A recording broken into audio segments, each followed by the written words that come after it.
Mortis only looked evenly at Orthar. "You think I don't have the conviction?" he asked neutrally. "I don't think I know," Orthar answered. "Just like every living being in this world, I am your designer, and I can see through all your laws." If anyone else had said that, Mortis would only despise their arrogance. But this was Orthar. Orthar was the literal creator of this entire cosmos and everything in it. So, Mortis actually started to doubt his own conviction at this moment. "However, do not misunderstand," Orthar said with a more relaxed tone.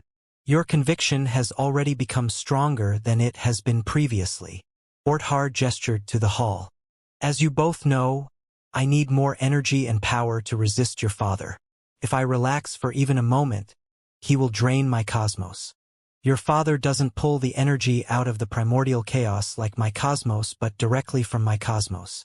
Theoretically, let's assume I have 100 units of energy in my cosmos, and your father has 10. Now, imagine your father absorbing 1 unit of energy per 1 unit of time. If I didn't do anything during that 1 unit of time, your father would have 11 units of energy while I only have 99. That still doesn't sound that bad.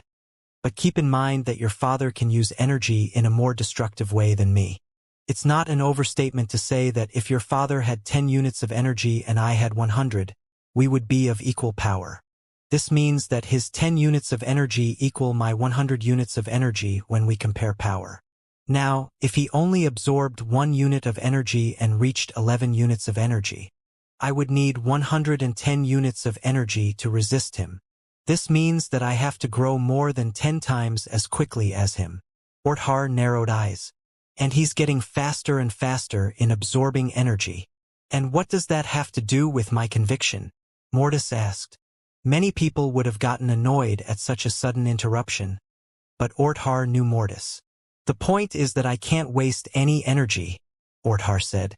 Because of that, I need to be certain that everyone that reaches the Heaven's Magnate realm stays in that realm for as long as they can. The bodies of Heaven's Magnates are already at the peak of compression regarding energy, which means that they can't absorb more energy. If a Heaven's Magnate that has lived for 100 million years dies, they will give the cosmos just as much energy as a Heaven's Magnate that died directly after their breakthrough.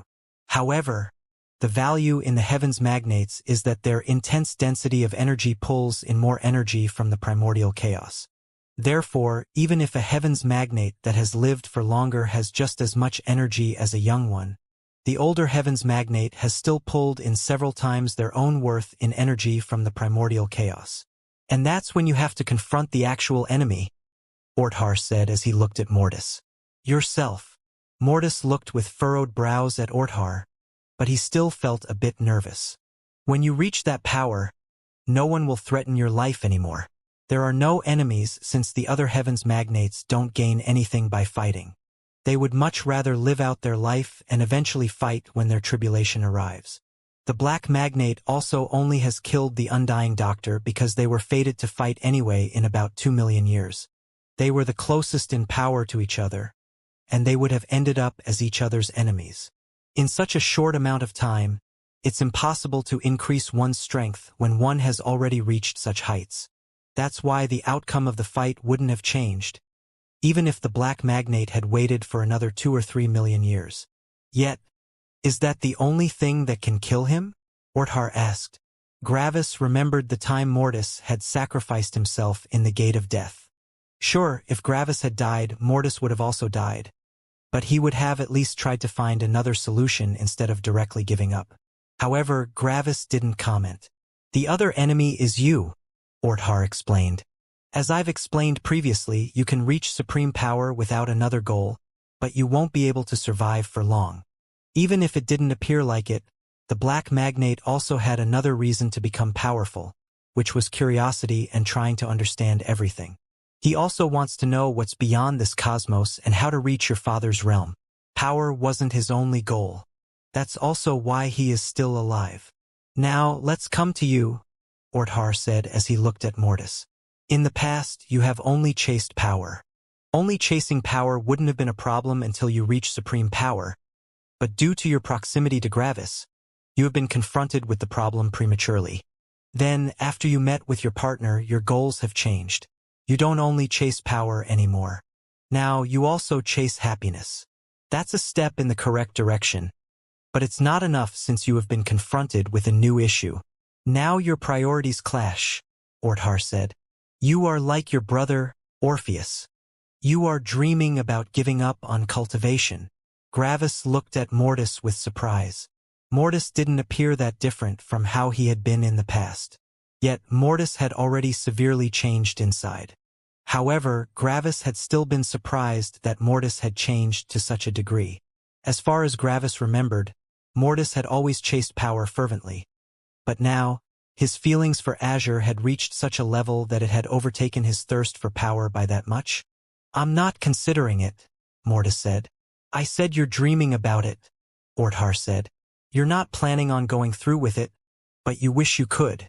Continuing on the journey of cultivation feels like something you have to do instead of something you want to do. It feels like a responsibility. Right now, it feels unimaginable to you that you would ever stop cultivating. But that will change very quickly.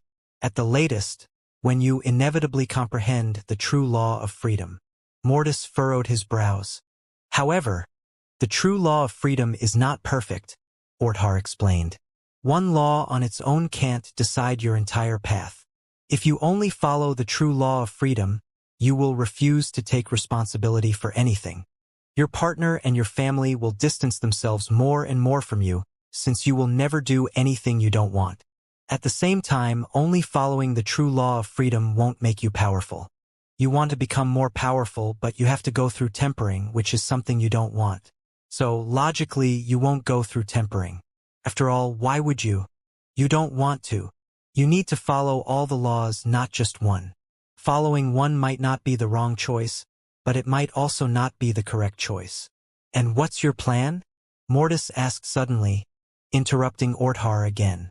Orthar looked at Mortis. The first level of the Heavens trial, Orthar said, only involves you, Mortis. Why only me? Mortis asked. Because you and Gravis are not equal. Gravis and Mortis furrowed their brows. This was a sore spot for them, and they would take this as a provocation if any other person had said that. However, it was hard to argue with the very being that knew absolutely everything. Your power is about equal, but everything else isn't, Orthar explained. Gravis' conviction is far above yours, and if you also want to become powerful, your conviction has to reach his level. Why do you care? Mortis suddenly asked. From what I've heard, the entire deal with Gravis being some sort of mediator between you and our father only includes Gravis, not me. You said previously that someone that only chases power won't face any issues before they become Heaven's magnates. Yet, when we reach that realm, he and I would have already been split into separate beings. After all, we only need the true law of sentient life.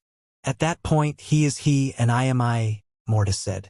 So, why would you care that I survive for a long time? Orthar only looked at Mortis. You are even more trustworthy than Gravis, in my opinion, Orthar said. Gravis raised an eyebrow, but eventually he nodded in understanding. Mortis was generally more cold-hearted, but Mortis also put fairness above nearly everything. Orthar hadn't gone against Mortis in the past, and with Mortis' fairness-oriented mindset, it would be very likely that he wouldn't go against Orthar. There's a possibility that Gravis will turn a blind eye to a sudden attack of his father, but I know that you won't. I'm using Gravis as insurance against your father, but I want to use you as insurance against Gravis. If Gravis ever breaks his word without a good reason, you won't just stand idly by, and Gravis knows that.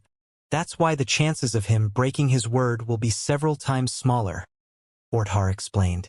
That really reminds me of the old Orthar, Gravis thought. He has insurances for insurances just to be prepared for every possible eventuality. Mortis looked at Gravis for some seconds. Gravis wasn't sure what to express right now. Understandable, Mortis said, looking back at Orthar. Dick, Gravis muttered. Mortis and the current Gravis came from the same Gravis, but they had developed in very different directions. By now, if one ignored their appearance, one wouldn't even think that the two of them were related. They were simply way too different. So, obviously, the two of them also had disagreements. If one were to exaggerate the negative images the two had of each other, Gravis would appear like an uncaring, lazy bum in Mortis' mind, while Mortis would appear like a way too serious stickler for the rules that can't get that stick out of his ass in Gravis' mind. Of course, the two of them were very close friends. These thoughts were, at most, some annoyances they had with each other. All right, so what do you want to do? Mortis asked Orthar. First, the time you have been alive must be extended. Gravis has lived for millions of years more, which has given him ample opportunities to think about himself and his life, which resulted in him affirming his beliefs. You didn't have these millions of years. Gravis raised an eyebrow. He knew that Orthar was referring to samsara. Mortis had never used samsara. Why? Because he couldn't. Samsara had been designed by Gravis for his void lightning, while Mortis was entirely made out of heavenly lightning. Mortis couldn't use void lightning, even if he wanted to. Because of that, he also couldn't use samsara. And how am I supposed to gather this experience? Mortis asked. Orthar pointed at Mortis. Suddenly, Mortis' eyes widened in shock. Mortis absent-mindedly extended his right arm. Bzzz. Black lightning devoid of laws appeared on his hands. It was void lightning. When Gravis saw the void lightning, he was a bit surprised. He had expected that his void lightning was unique to him, but he also quickly realized that it was also logical that Orthar could use it. After all, Gravis had created void lightning out of the absence of laws. Couldn't Orthar just do the same thing? Mortis took out his saber, and a second later, the area around his saber shook in gray waves, all reflecting different perceived realities. Since Gravis knew how to use samsara, Mortis also knew how to use it. You want me to use samsara? Mortis asked as he looked at Orthar again. Correct, but I have to do some other things before that, Orthar explained. Then, Orthar stretched his right hand towards Mortis and clenched it into a fist. Mortis' body seized and froze as a shocked expression appeared on his face. Gravis looked at Mortis with narrowed eyes. If he tries anything, I will intervene. The opposer spoke into Gravis and Mortis' minds. Gravis only nodded. Then Orthar pulled his right arm to the side. Bang! Mortis' body shook, but after a second, he regained control over his body. Meanwhile, Gravis looked with shock at the place beside Mortis. Besides Mortis was a multicolored star now, which shone in endless, colorful images of different realities. This was Gravis' star. Mortis looked at his body, which had stopped shining, in shock. They both knew what this meant. Mortis was no longer connected to Gravis. Mortis was his own being. This is only temporary, Orthar said. I want you to gain freedom with your own power, but for now, I need to split you too. Because if you die, your death will impact Gravis' growth, and I can't allow that. Mortis looked at Orthar with skepticism. If I die, do you mean that you don't know? He asked. I can calculate the future, but not to the tiniest of details to the extent of millions of years. There are simply too many calculations I have to do at once, Orthar explained. I can only make an educated guess, but that guess isn't reliable. My predictions have been proven wrong more than once already. So, there's a chance I can die, Mortis said slowly. The chances are relatively high, Orthar said. However, I would rather take these chances right now than take the chance that you won't be around when Gravis finally reaches the power to do his duty in the future. Then Orthar snapped his fingers. Xing! A person appeared in the hall with vacant eyes.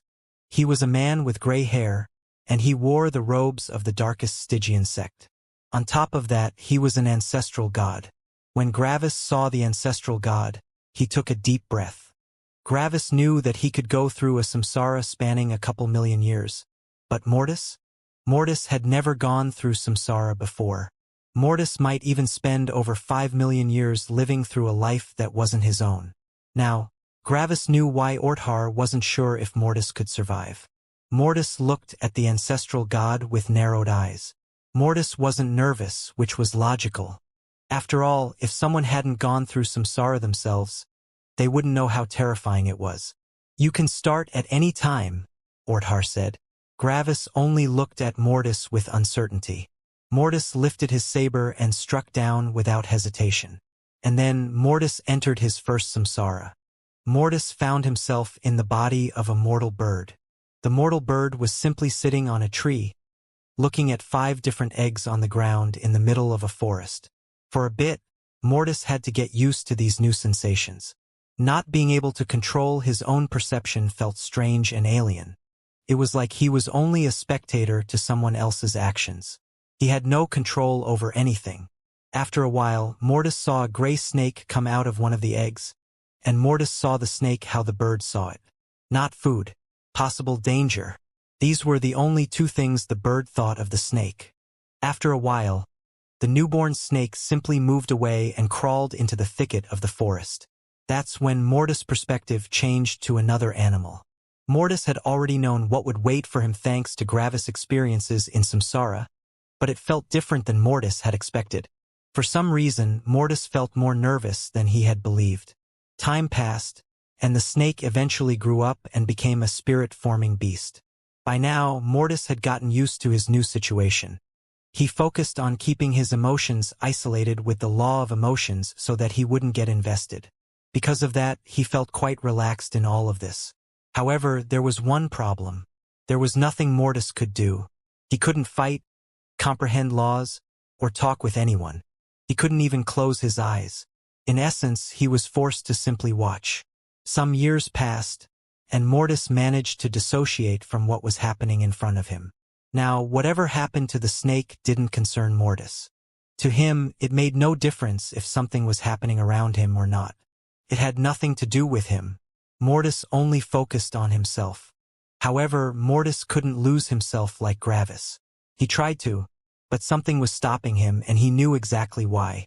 Whenever Mortis had lost his sense of time, he had been focused on comprehending something. So, in a sense, 100% of his mind had been immersed in this one thing. These things had been laws. But this time, Mortis couldn't immerse himself in anything. He also couldn't just deactivate his mind. His mind could be suppressed for a short time, but then he would involuntarily start thinking about something. Mortis would start thinking about his past, about his future, about his present, about the things he had done, about the things he wanted to do, about past decisions, about hypothetical decisions in hypothetical scenarios, about everything. One thought jumped to the forefront in one of these random spurts of thoughts. Is this what Orthar meant? Mortis asked himself in his mind. I've always been distracted my entire life. If I hadn't been distracted by laws, I was distracted by others or by fighting for my life. I've actually never had time to think about myself. I've never been forced to just wait around like this. Yet, this is exactly what Gravis had gone through several times by now. There have been no distractions, and nothing interesting happened. It has only been me and my thoughts. Of course, saying that there were no distractions wasn't exactly correct.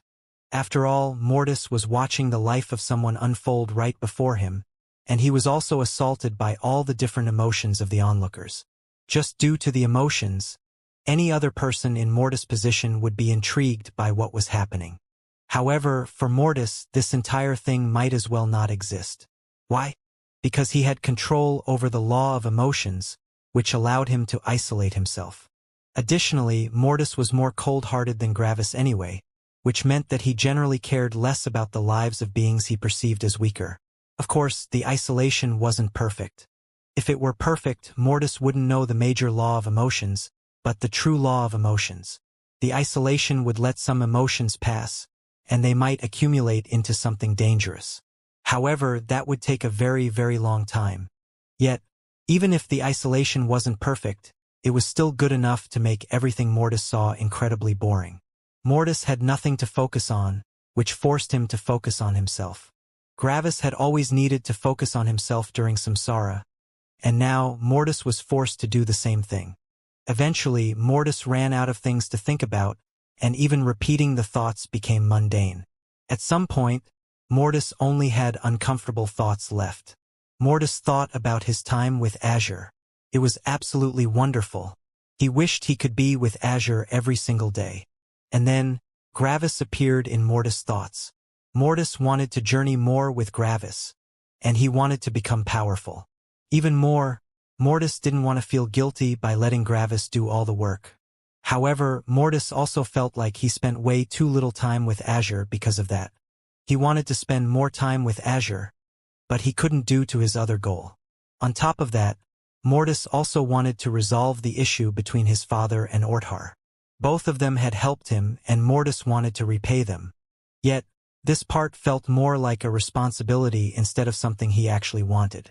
Felt like it was something he simply had to do. What did Mortis actually want to do? He wanted to spend more time with Azure. Why couldn't he? Because he could only do that by betraying his friends and family. Of course, they might not see his actions as a betrayal, but Mortis viewed them as a betrayal. Mortis felt like he was trapped in a cage, and to escape, he had to travel through a mountain of time and danger. Yet, what if Azure died before he could finish the mountain? It would take an incredibly long time for Mortis to become a heavens magnate.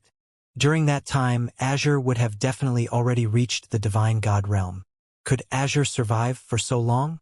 Sure, she was powerful and she always received a ton of laws from Mortis. However, how good was her growth ability in danger? What if one of her opponents managed to comprehend a law in their fight, and she couldn't? Then, wouldn't Mortis feel like he would have worked on the mountain for nothing? His goal was happiness, and his happiness depended on Azure, and Azure probably couldn't live forever. This meant that there might be a time constraint for reaching his goal. If Azure died, wouldn't Mortis hate himself for not spending more time with her while she was alive?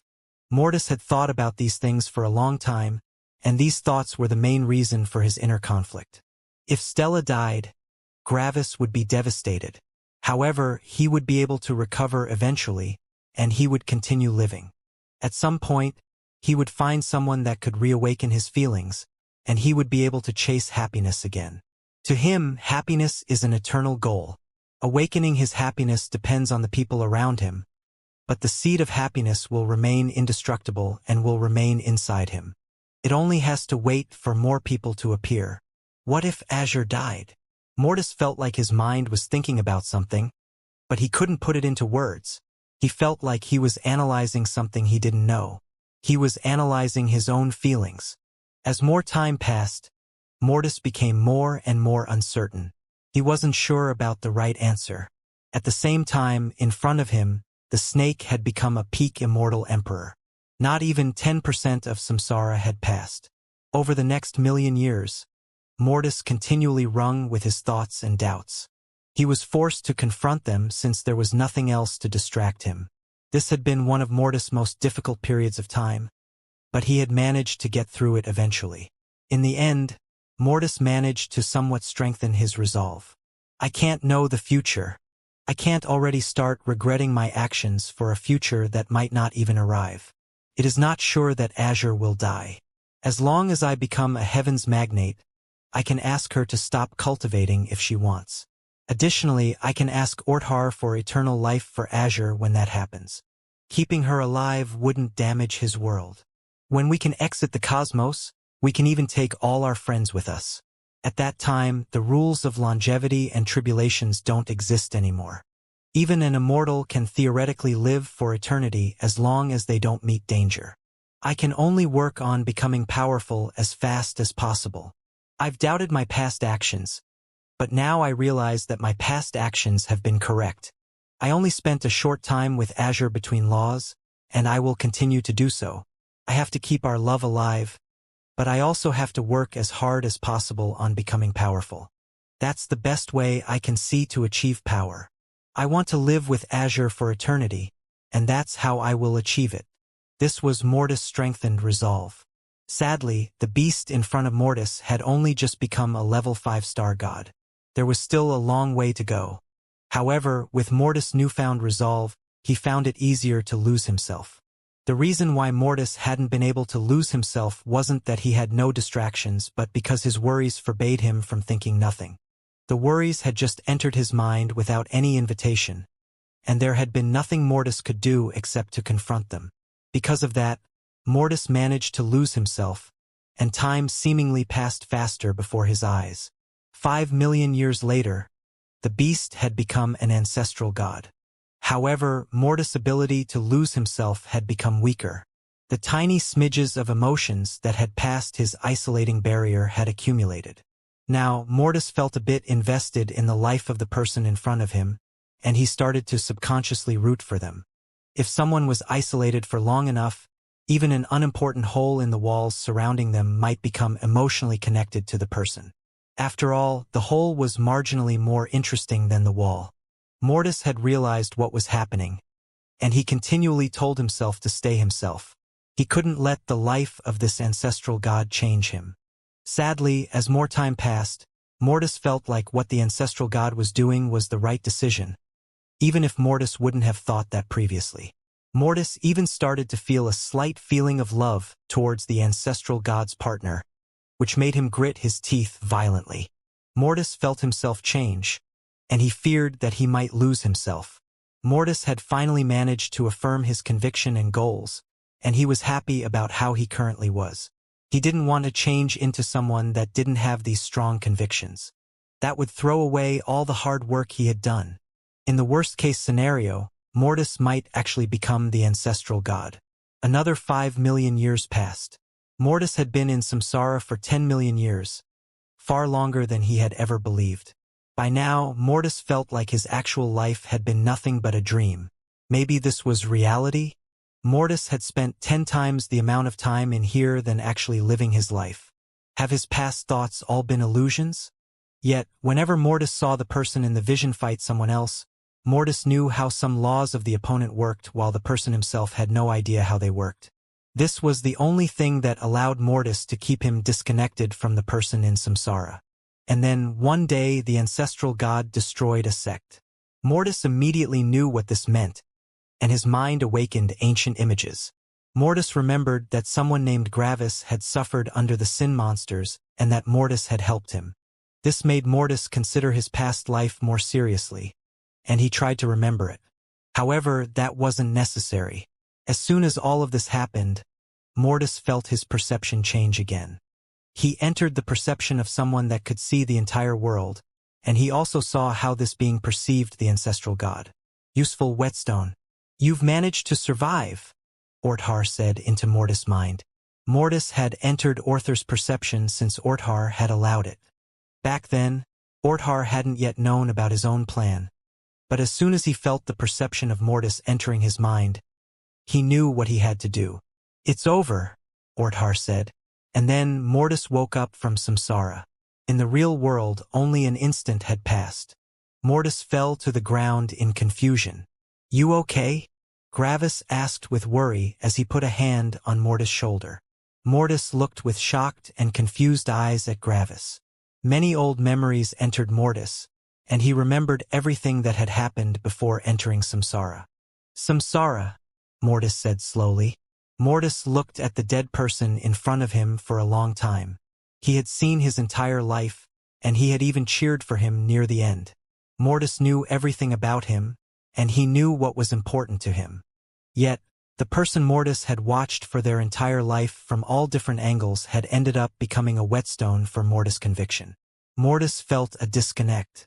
It was like Mortis had gotten to know and to care for someone just for them to end up dying so that he could become stronger.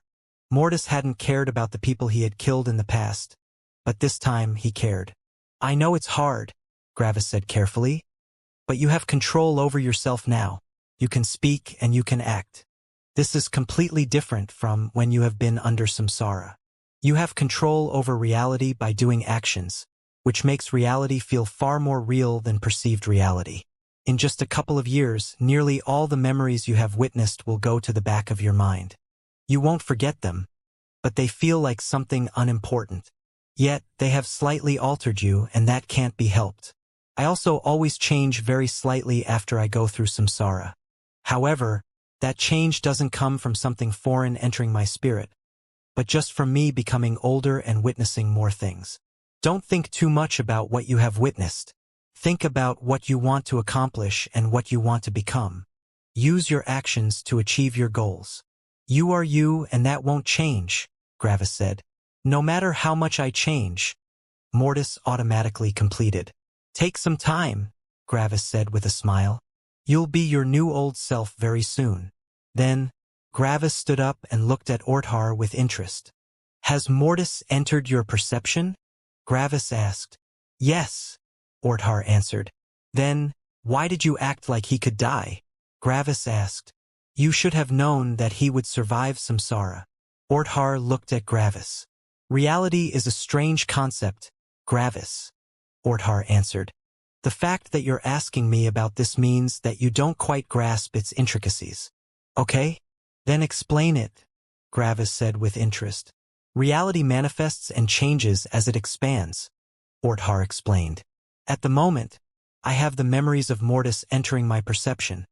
But these memories are not as old as they seem to be. Gravis only raised an eyebrow. Objective reality is objective reality, and time isn't a factor for objective reality. There is only one objective reality, and that objective reality only exists at one point in time, Orthar explained. We are in objective reality right now. The entire cosmos is. Back when I said that I wasn't sure if Mortis would survive, his samsara hadn't happened there. Things that haven't happened yet can't happen prematurely. What? So you haven't felt Mortis in your perception back then? Gravis asked. Orthar nodded. Correct. Before Mortis entered samsara, I hadn't felt Mortis in my perception. That is why I said that I wasn't sure if he could survive. After all, I hadn't known yet that he would survive. Gravis scratched the back of his head as he tried to wrap his head around what Orthar was saying. But you have Mortis samsara now in your memories, right? Yes, I have these memories now. But these memories are new? Gravis asked. Correct. These memories have only been added when Mortis went into samsara, Orthar explained. Reality has to remain stable, and samsara has an effect on causality. So, when something gets changed in the past, physical reality changes alongside it. Some legends and stories speak of time loops, and in nearly all of them, it is unknown what happened in the first iteration of time and reality. We are currently in the first iteration. Mortis samsara hadn't happened yet, but as soon as it did, physical reality adapted. I was the only one that could feel Mortis perception in samsara, which means that I was the only one that had his memories changed. At the moment, I remember that I have never been worried about Mortis since I knew he would survive. However, I also know that these are memories of events that have never happened. In a sense, these things have happened, but they have not happened in physical reality. We only think that they have happened in physical reality, Orthar explained. Gravis tried to understand what Orthar was telling him. So, time loops can't exist? Gravis asked. In physical reality, no. In perceived reality, yes, Orthar answered. Time doesn't revert in physical reality. If you use the true law of time to glimpse into the past, you will only see a perceived reality, not physical reality. The best you can do is freeze time for a moment. So, Gravis said after some seconds. You remember that you have felt Mortis perception enter your perception, but you know that it has actually never happened. That's right, Orthar said. Orthar looked at Mortis for a bit with an evaluating gaze. The first trial has been complete, he said. Recover for the next 10,000 years. After that, you can enter the second trial. And what's, oh? Gravis said as he noticed that Orthar wasn't there anymore. Now, there was only Gravis and Mortis left. Gravis looked at the two closed gates. Guess they won't open for a while. So it's just like back then. After every trial, we get a break. Gravis glanced at Mortis, who was still confused about the fact that he was back in his body. The first samsara is always difficult, Gravis said. Mortis glanced over at Gravis. Do you remember my first samsara? It was against some guy from one of the peak sects in Ark's world. It had only taken around 10,000 years, but I also keeled over, Gravis said with a smile. Remember when we fought Nira? Gravis asked. Back then, I also used samsara, and after I recovered, I was completely beside myself. I couldn't even use my form law, and using my normal laws also wasn't easy. After all, I hadn't used them for a very long time. How long has your samsara been? Gravis asked as he looked at Mortis. I don't know, Mortis answered absent-mindedly. How old was the guy before he died? Gravis asked. Mortis glanced at the corpse in front of him with a complex expression. Around 2 million years old. Gravis nodded. That's quite a long time. I guess you probably went through something like 10 million years of samsara. That's a lot for your first time. How was it? Mortis wasn't sure what he should think right now. I'm not sure, he answered. I get it, Gravis said. It's like a bad experience. But the bad experience managed to solve a problem of yours. It was still horrible to go through it, but in the end you also feel like you're glad you went through it. After all, if you didn't, you wouldn't be as strong as you currently are. Yet, if you could repeat the experience for the same gains, you would probably decline, right? Gravis asked with a smirk. Mortis looked at Gravis for a bit. Yeah, that sounds about right. Gravis only grinned as he walked over to Mortis. Then, Gravis sat down in front of Mortis and took out some coffee, which he had gotten from his father a while back. He wanted to save this coffee for a special occasion. When Mortis saw the coffee, old memories reappeared inside his mind. Mortis' connection to this coffee was just as strong as Gravis' connection. Mortis took some of the coffee for himself and drank it. For the next couple of minutes, Gravis and Mortis just silently drank. Gravis seemed relaxed, while Mortis appeared absent-minded. Tell me about the life of the ancestral god, Gravis suddenly said. His life? Mortis asked. Gravis nodded. Who was he? What did he do? What connections did he have? What laws did he know? What happened to him? Simply tell me everything about it from the beginning. After some seconds of hesitation, Mortis began to narrate the life of the ancestral god. For the beginning, Gravis didn't say much, but as soon as the ancestral god of the past had become sentient, Gravis started throwing in some questions. Was that the right decision? Why did he do that? Do you think that was the right decision? What would you have done? If you did that, how would the world have changed? Is that truly what you want? Do you really think that would be for the best? Why would you do that? Gravis was throwing in one question after the other while Mortis was retelling the story of the ancestral god. Near the beginning, Mortis found it hard to answer these questions. The ancestral god had done what he had done, and the things had already happened. Additionally, Mortis had felt that the ancestral god's actions had been only natural and logical. Yet, Gravis' questions asked about the fundamental reasons of why. At some point, Mortis couldn't even give a clear answer as to why the ancestral god had done something. Then, Gravis started asking Mortis about what he would have done. In the beginning, Mortis' answers had been nearly identical to what the ancestral god would have done. But eventually, Gravis' continuous digging made Mortis reevaluate his answers. Without noticing it, Mortis was slowly distancing himself from the past of the ancestral god. As more time passed, Mortis narrated the actions of the ancestral god with a more distant and emotionless voice. It was like he was no longer invested. Why? Because the ancestral god had done several things that didn't agree with Mortis' belief. In the beginning, Mortis had instinctively acted very similarly to the ancestral god, but that connection had been severed. Eventually, Mortis was done with the narration. Due to Gravis' constant questions, it had literally taken years. Nice story, Gravis said. I don't know, Mortis answered with furrowed brows. He feels more like an idiot to me. Maybe, Gravis answered. So, how do you feel? Mortis looked at Gravis. Not different to usual. Gravis only smiled brightly. That's good to hear. Mortis nodded. He had already realized what Gravis had done.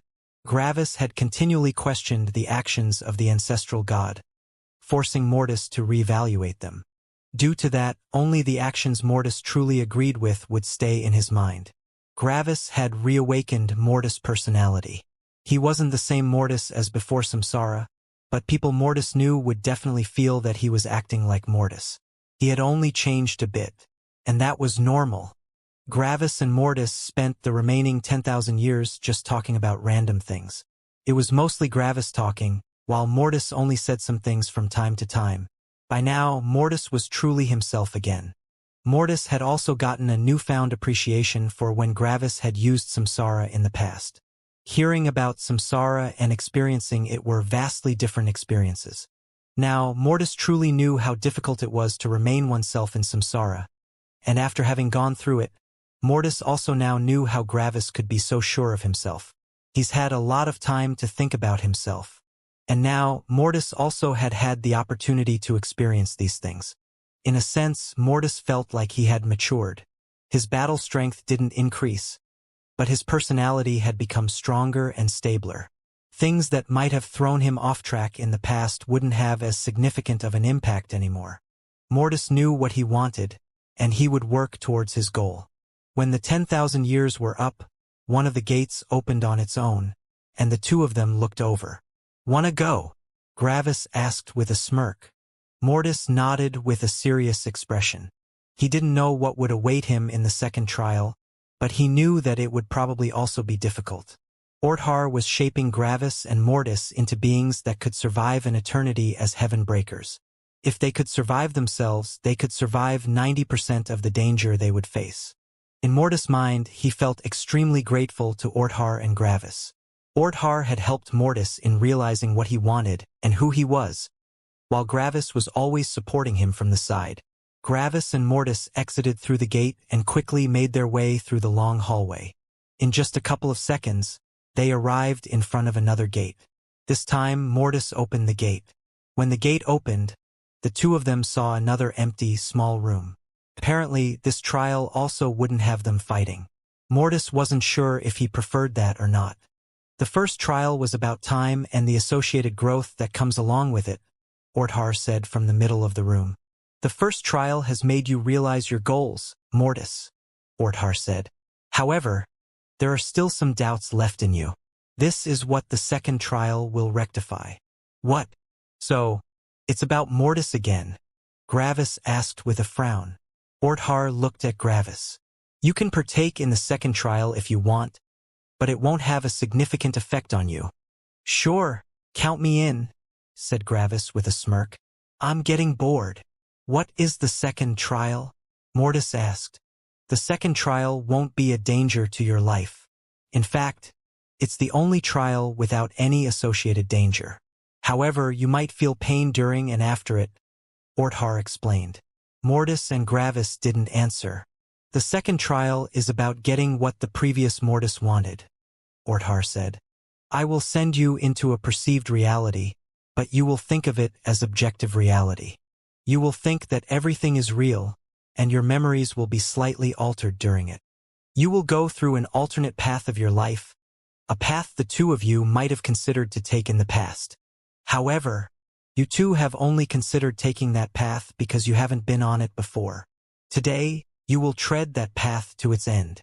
Mortis furrowed his brows while Gravis raised an eyebrow. "Wait, so I get to spend something like 1,000,000 years with Stella in happiness without any distractions?" Gravis asked. Orthar nodded. "What about the emotional impact after we get back our old memories?" Gravis asked. "I could imagine that I would want to regain part of the life I've never had. It will feel more like a dream. You will remember everything, but it won't feel real. Even if you believe that perceived reality to be real, the effect won't be even nearly as pronounced as actually being in objective reality," Orthar explained. "Well, okay," Gravis answered. Then Gravis looked at Mortis. "You ready?" Gravis asked. Mortis looked at Gravis and then at Orthar. Mortis had believed that he knew what he wanted, but as soon as he was confronted with actually getting what he wanted, he realized that there was still some hesitation and nervousness remaining. "We'll begin with you, Gravis," Orthar said. "Sure," Gravis answered. "Hit me." Mortis looked at Gravis while Orthar slowly extended one of his fingers towards Gravis. Suddenly, Gravis felt like he had been hit by something, and he jumped up in his bed. What just happened?" he asked. "Could you be quiet? I'm reading something." Gravis looked over, and he saw Stella reading something in a jade token. "Oh, what are you reading?" Gravis asked. "Nothing special. It's just some stuff about formation arrays. Even though we retreated from the sect life, I still want to learn more about formation arrays," Stella said with a distracted voice. When Stella said that, memories returned to Gravis' mind. Orthar had allowed the opposer to exit the cosmos. The opposer had given his promise that he wouldn't attack Orthar. Then, when the opposer exited the cosmos, he had kept to his words. From now on, the opposer could enter and leave the cosmos whenever he wanted. Mortis had become his own being, and he was currently becoming more powerful with Azure. Meanwhile, Gravis had been freed of all responsibilities. His friends were close to becoming ancestral gods, and they were all already more powerful than him. At the same time, his father and Orthar were no longer enemies. After the opposer left Orthar's cosmos, he quickly entered it again, surprisingly. The reason was that he wanted to spend more time with Gravis.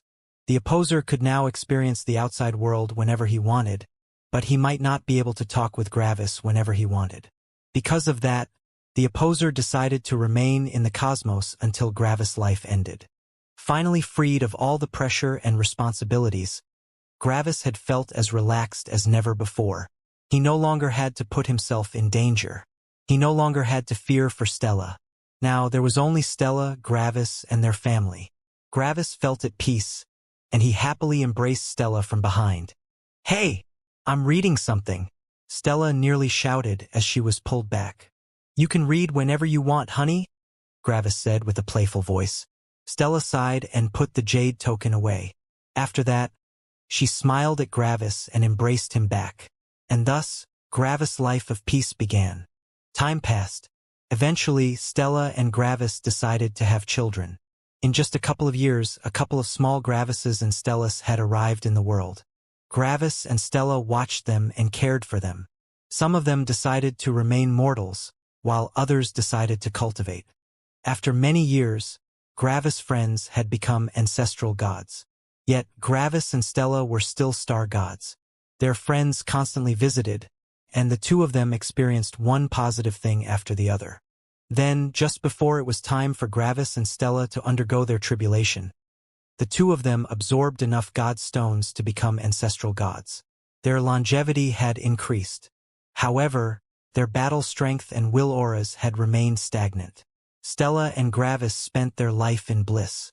Then, when it was time for the next tribulation, the two of them had gotten enough god stones to become divine gods from their friends. Sadly, this also meant that their will auras and laws didn't increase. At the moment, Gravis knew that he couldn't even fight someone on his level. The other person would simply suppress Gravis completely with their will aura. Eventually, the two of them decided to comprehend some laws again, for the old time's sake. However, they wouldn't temper themselves. They didn't want to lose what they had achieved.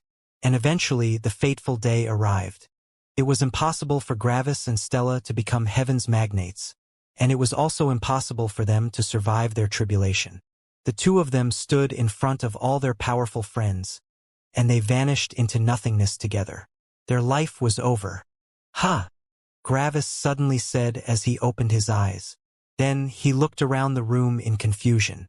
All his old memories returned, and he realized what had happened. Gravis thought about his unborn children and how much he loved them, but for some reason, he felt like they weren't connected with him. His children had never been real. It was like they had all been the figments of his imagination. Gravis felt a slight bit uncomfortable, but he felt that it was only natural not to get too emotionally attached to something that wasn't real. "Ha!" Gravis said after a while. "I should have cultivated. That was way too short. But it was fun."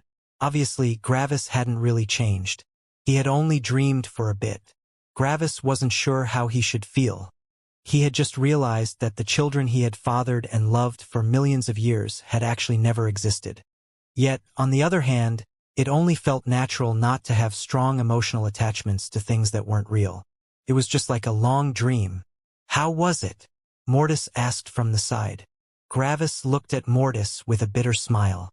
"Just like you would think. However, I really don't feel much attachment to the things I have experienced and the people I have met. It really feels like a dream." Mortis took a deep breath. He knew that Gravis' personality was very stable, and he knew that Gravis wouldn't feel any issues. However, what about Mortis? Would he react this calmly? "Now it's your turn," Orthar said to Mortis. "Are you ready?" Mortis took another deep breath and nodded. Orthar nodded and extended his hand towards Mortis. And then Mortis' eyes became vacant. Gravis looked at Mortis with interest. I thought this was instantaneous, Gravis said. I can only make time move so fast, Orthar explained. Samsara doesn't need to invent things. All the perceived realities are already there, and it only has to replay them. That's why samsara is instantaneous.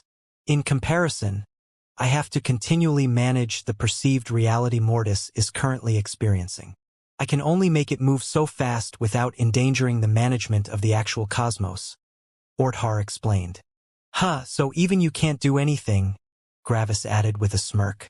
Of course not, Orthar said. I'm not some omnipotent being.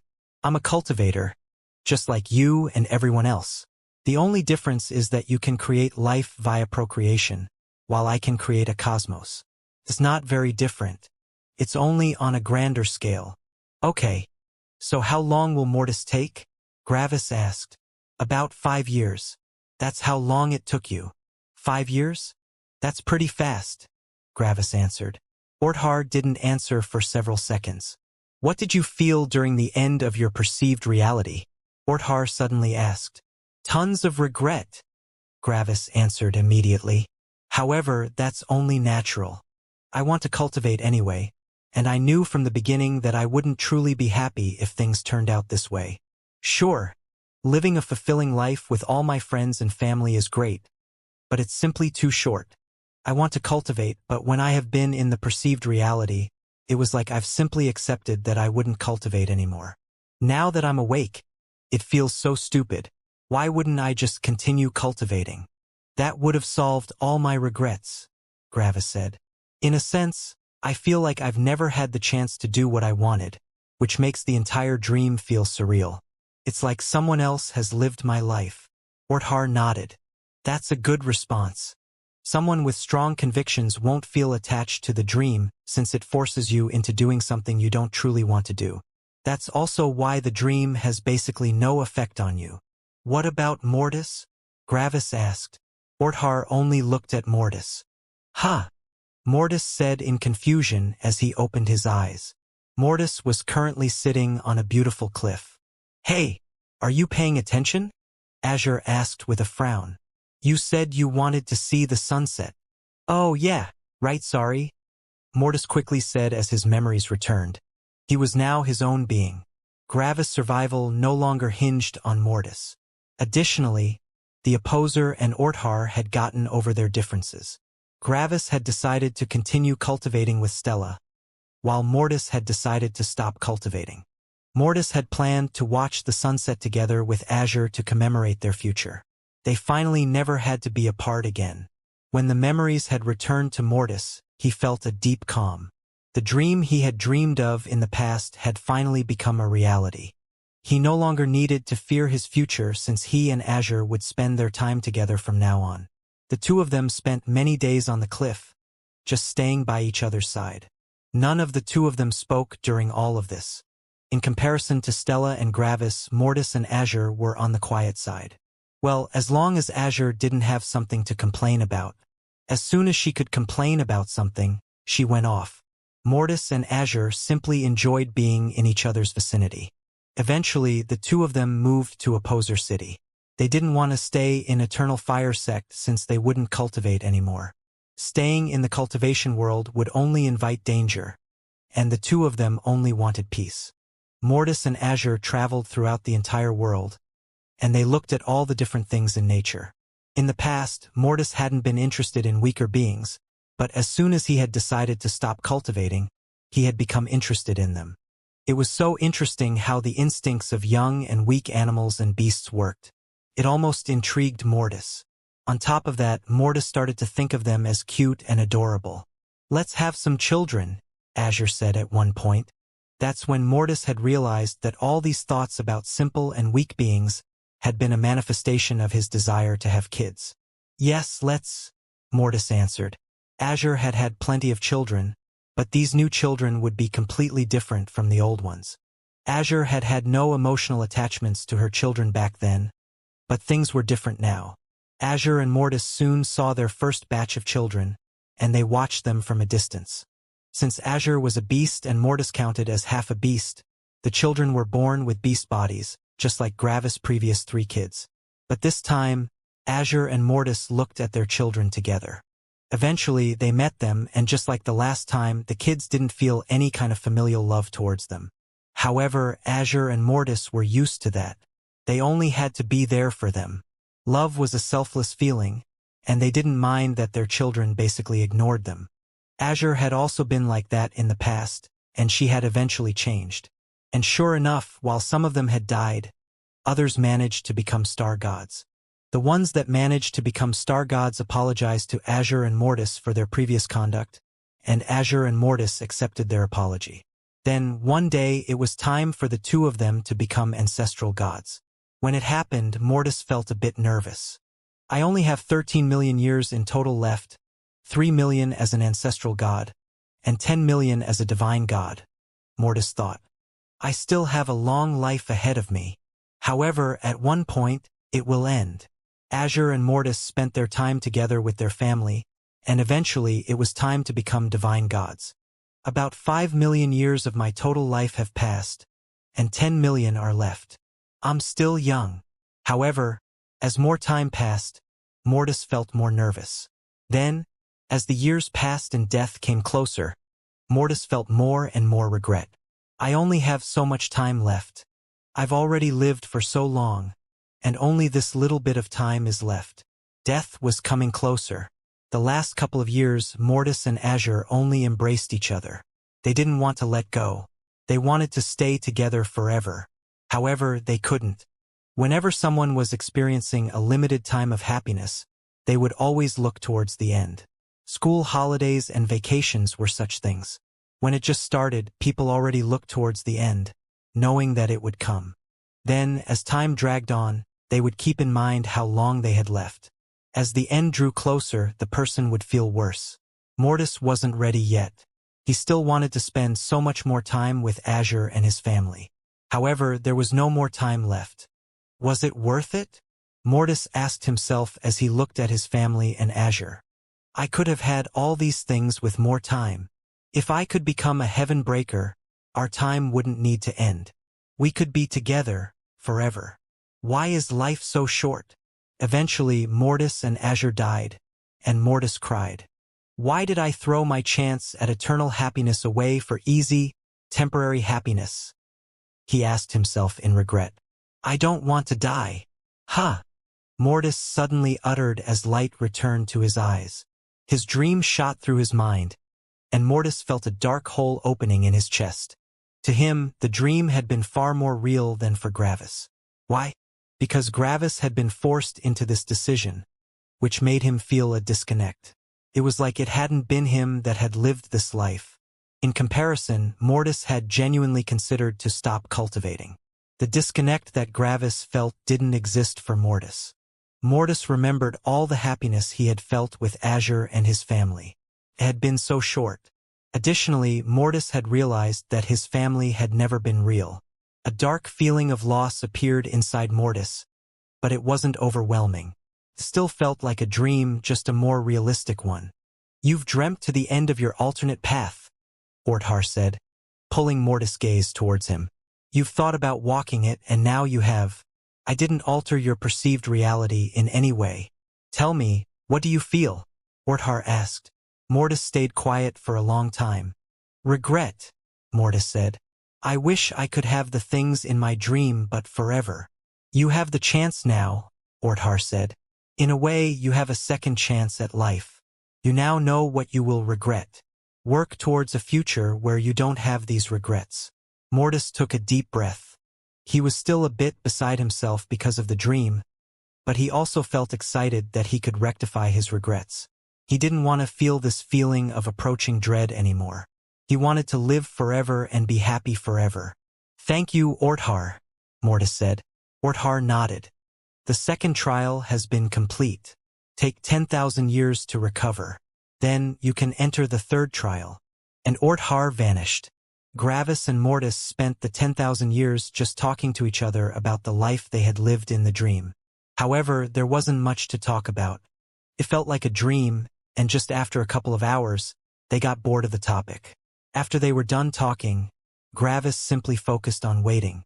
At the same time, Mortis thought about the opportunity he now had. He knew that he had only lived a dream, but he also knew that these regrets would become a reality if he went through with it. Now, Mortis had truly realized how wrong this path was. It's never enough, Mortis thought. It can only be enough when it stops being interesting. Sadly, a couple million years aren't nearly enough to make my life boring. I need more time, and for that I need power. By now, Mortis had fully thrown away his past hesitations. Mortis didn't even consider stopping on his path anymore. He had to become powerful. For his future. For Azure. For his family. For his happiness.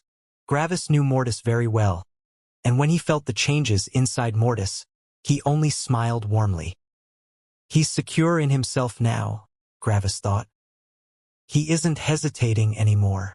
Mortis has now fully grown up, and his ideology and his mind have become stable. He won't change significantly in the future anymore. He's now who he will be. Gravis had always felt that he had to look over Mortis like an older brother. Mortis' goals and personality had often conflicted with each other, making him prone to spurts of instabilities. But now all of this would change. Gravis' worries that Mortis would one day kill himself again had also vanished. Mortis knew what he wanted, and even if something significant happened, he wouldn't throw his life away again. The 10,000 years passed rather quickly for both Mortis and Gravis. Mortis no longer had any issues with staying alone without any distractions. His inner voices of worry had disappeared, and Mortis was finally one with himself. The two first trials had transformed Mortis. His conviction was now on par with Gravis' conviction. After 10,000 years, the gate opened. Gravis and Mortis stood up without hesitation and charged towards the next trial. In only just a couple of seconds, they arrived at the next trial, and they charged through the gates. There was no hesitation inside them. They knew what they wanted. However, their eyes widened in surprise when they saw the place for the third trial. It was a small hall again. Another trial without a fight? What had Orthar planned this time? Gravis and Mortis looked at Orthar. Orthar looked at Gravis for a second and then focused on Mortis. Mortis again? Gravis asked. Yes, there is one last thing, Orthar said. Can I take part in the trial again? Gravis asked. Not this time, Orthar said as he turned to Gravis. If you also take part in it, it will make it easier for Mortis. Additionally, you've gone through this trial already. Ha! Gravis uttered in confusion. Orthar slowly extended his right arm. Shing! Something appeared on top of his right arm, and as soon as Gravis saw it, his entire body shook. Memories entered Gravis' mind, and he immediately stepped to the side of the hall, showing that he wouldn't take part in this trial. Mortis took a deep breath as he looked at the black mosquito hovering over Orthar's hand. It was a sin monster. Proof, Orthar said. You've managed to solidify your conviction. Now, prove the power of your conviction to yourself and to me. If you manage to get through this without ending your own life, nothing will ever make you throw your life away in the future. Gravis looked at Mortis with gritted teeth. This trial was no joke. Sure, they already knew the true law of suffering, but that wouldn't make things easier. Suffering was suffering. It didn't matter if one understood it or not. Mortis took a deep, shaky breath.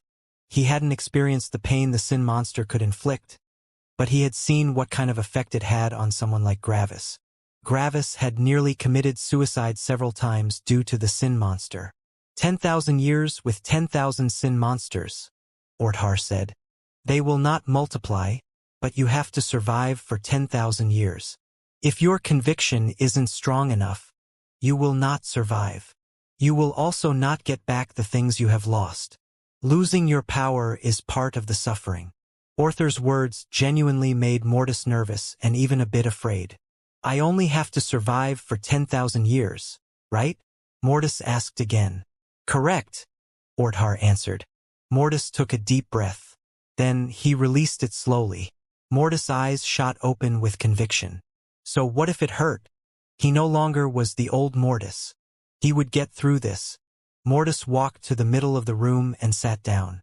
Then Mortis took another deep breath. You can start, he said. Keep thinking of your past and your future, Gravis said. Think of Azure and think about the opportunity you now have. You've felt how it feels to feel regret. You have a chance to fix that regret now, but if you give up now, you will never feel happy again. Don't let Azure hear that your last moments were spent in pure suffering and pain. Mortis nodded. Then Orthar let the sin monster go. Boom! The sin monster split into 10,000 smaller sin monsters, which quickly landed all over Mortis' body. Mortis was blanketed by sin monsters. And then the first bite came. Hell, agony, terror, disease, wasting, vanishing, pain, suffering. Mortis felt that a bite had been taken out of his being, and his entire mind and body seized.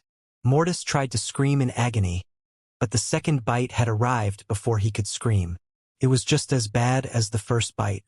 Mortis received about 10 bites per second, and they all locked him into a state of frozen terror. Eventually, Mortis' body began spasming as he couldn't control it anymore. Mortis just silently writhed on the ground with widely opened eyes and mouth. His eyes were full of regret, pain, and horror. It had been far worse than he had thought.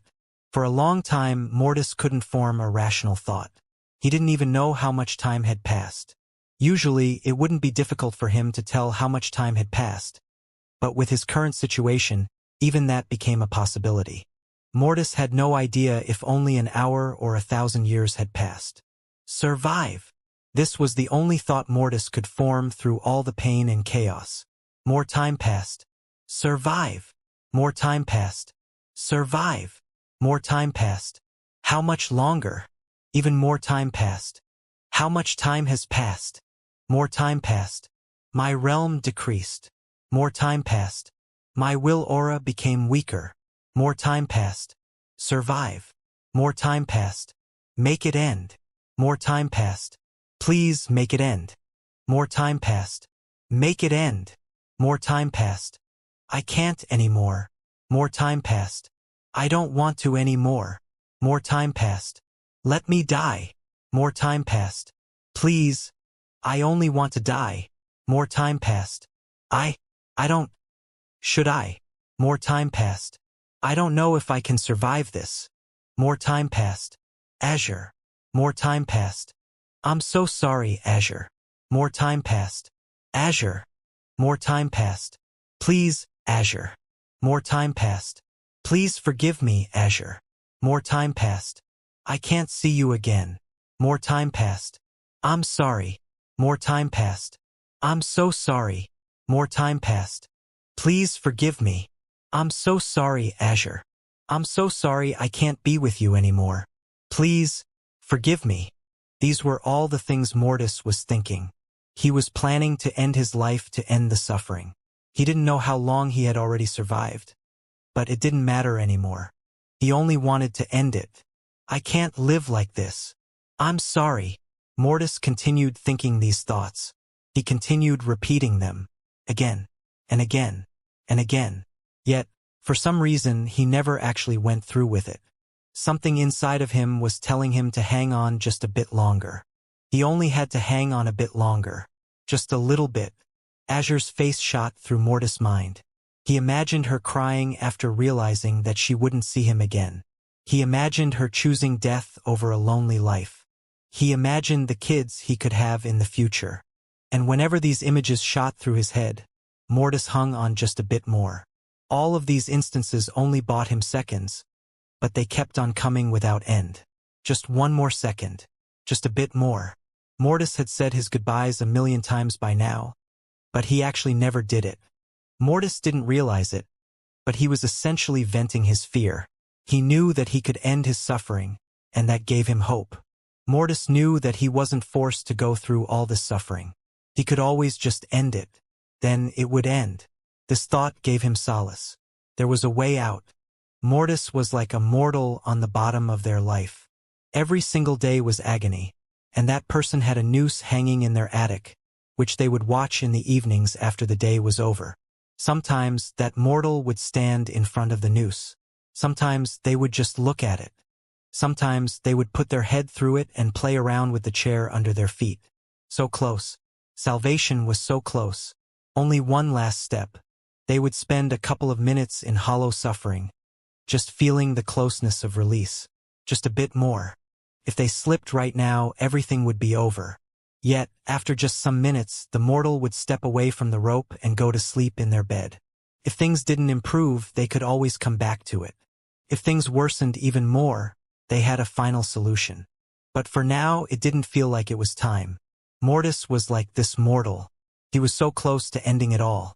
It only needed a thought and Mortis' life would end. Yet, every second, minute, or hour, Mortis would say his goodbyes to everyone he loved, fully intent on ending it. And then he would just wait. Time would drag on and the process would repeat. There had to be an end to this agony at some point. Mortis knew that it had to end after 10,000 years. There was an end in sight. He only had to wait. After uncountable times of trying to end it, Mortis eventually gritted his teeth and gave up giving up. One last push of motivation hit Mortis, and his eyes reddened with battle intent. For years, he fought against the agony. I will not die. I will not die. I will not die. Yet, the agony continued without pause. Continued and continued. It never ended. Slowly, Mortis lost his motivation again. Why fight?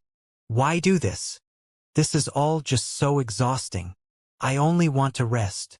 I only want to. And that's when the agony ended. The next bite didn't arrive. Silence. Absolute silence. Mortis only lay on the ground, looking at the sky. He didn't feel pain. He didn't feel dread. He only felt nothing. Mortis' eyes widened in shock and confusion. The agony. It ended? Mortis thought in surprise. Mortis didn't dare to believe that it was over. However, it truly was over. 10,000 years had passed. Suddenly, Mortis' body jerked to the side as he felt something touch him. Mortis looked with fear over, and he saw Gravis look at him with care. You did it, Gravis said slowly. You survived. Mortis only looked with shock at Gravis. I survived? He repeated with a hoarse voice. His body was absolutely wrecked, and huge parts of it had been eaten by the sin monster. Mortis had been planning to let the sin monster just consume him without healing himself. Like this, he would be gone in a couple of years. However, the agony had ended before the sin monster could fully consume him. Mortis still had plenty of life energy remaining. However, Mortis' realm had already severely fallen. Right now, Mortis was in the second level of the Star God realm, and his will aura had fallen to the level of a level 7 Star God. The sin monster had already been destroyed by Orthar, and he only looked at Mortis with an appreciating expression. Mortis had finally proven that he was as powerful as Gravis, both in the form of combat and his personality. The only thing keeping both Mortis and Gravis from the Heavenbreaker realm was time. They were now truly on the same level. After some seconds, Orthar extended his hand towards Gravis' star. Gravis felt a force touching his star, and he looked over. Then, Gravis' star slowly floated over to Mortis and entered him. Mortis' body began shining again, and Gravis felt something pull on his being. Gravis felt like something was siphoning the energy out of his being. However, Gravis didn't panic. Mortis was now connected to him again, and he had fallen by 2 levels. Gravis' higher realm was equalizing itself with Mortis' realm. Eventually, Gravis fell to the 3rd level of the Star God realm, and Mortis rose to the 3rd level of the Star God realm. At the same time, Gravis' will aura entered Mortis and replaced it. Energy was finite, but the force of a will was endless. Mortis' will aura was increased to the 9th level of the Star God realm without draining Gravis' will aura. Mortis' eyes widened as he felt power return to him. Power. Mortis thought as he felt himself become more powerful. Then, he felt his mind become more resilient and more powerful. The agony of slowly and painfully wasting away left Mortis. Mortis gritted his fists as a fire seemingly shone in his eyes. I survived. I went through the worst agony imaginable, and I survived. If something like this can't stop me, nothing ever will. I'm done being indecisive and weak. I know what I want, and I will get it, no matter what I need to do. Bang! Gravis felt his will aura increase, and a smile graced his face as he looked at Mortis.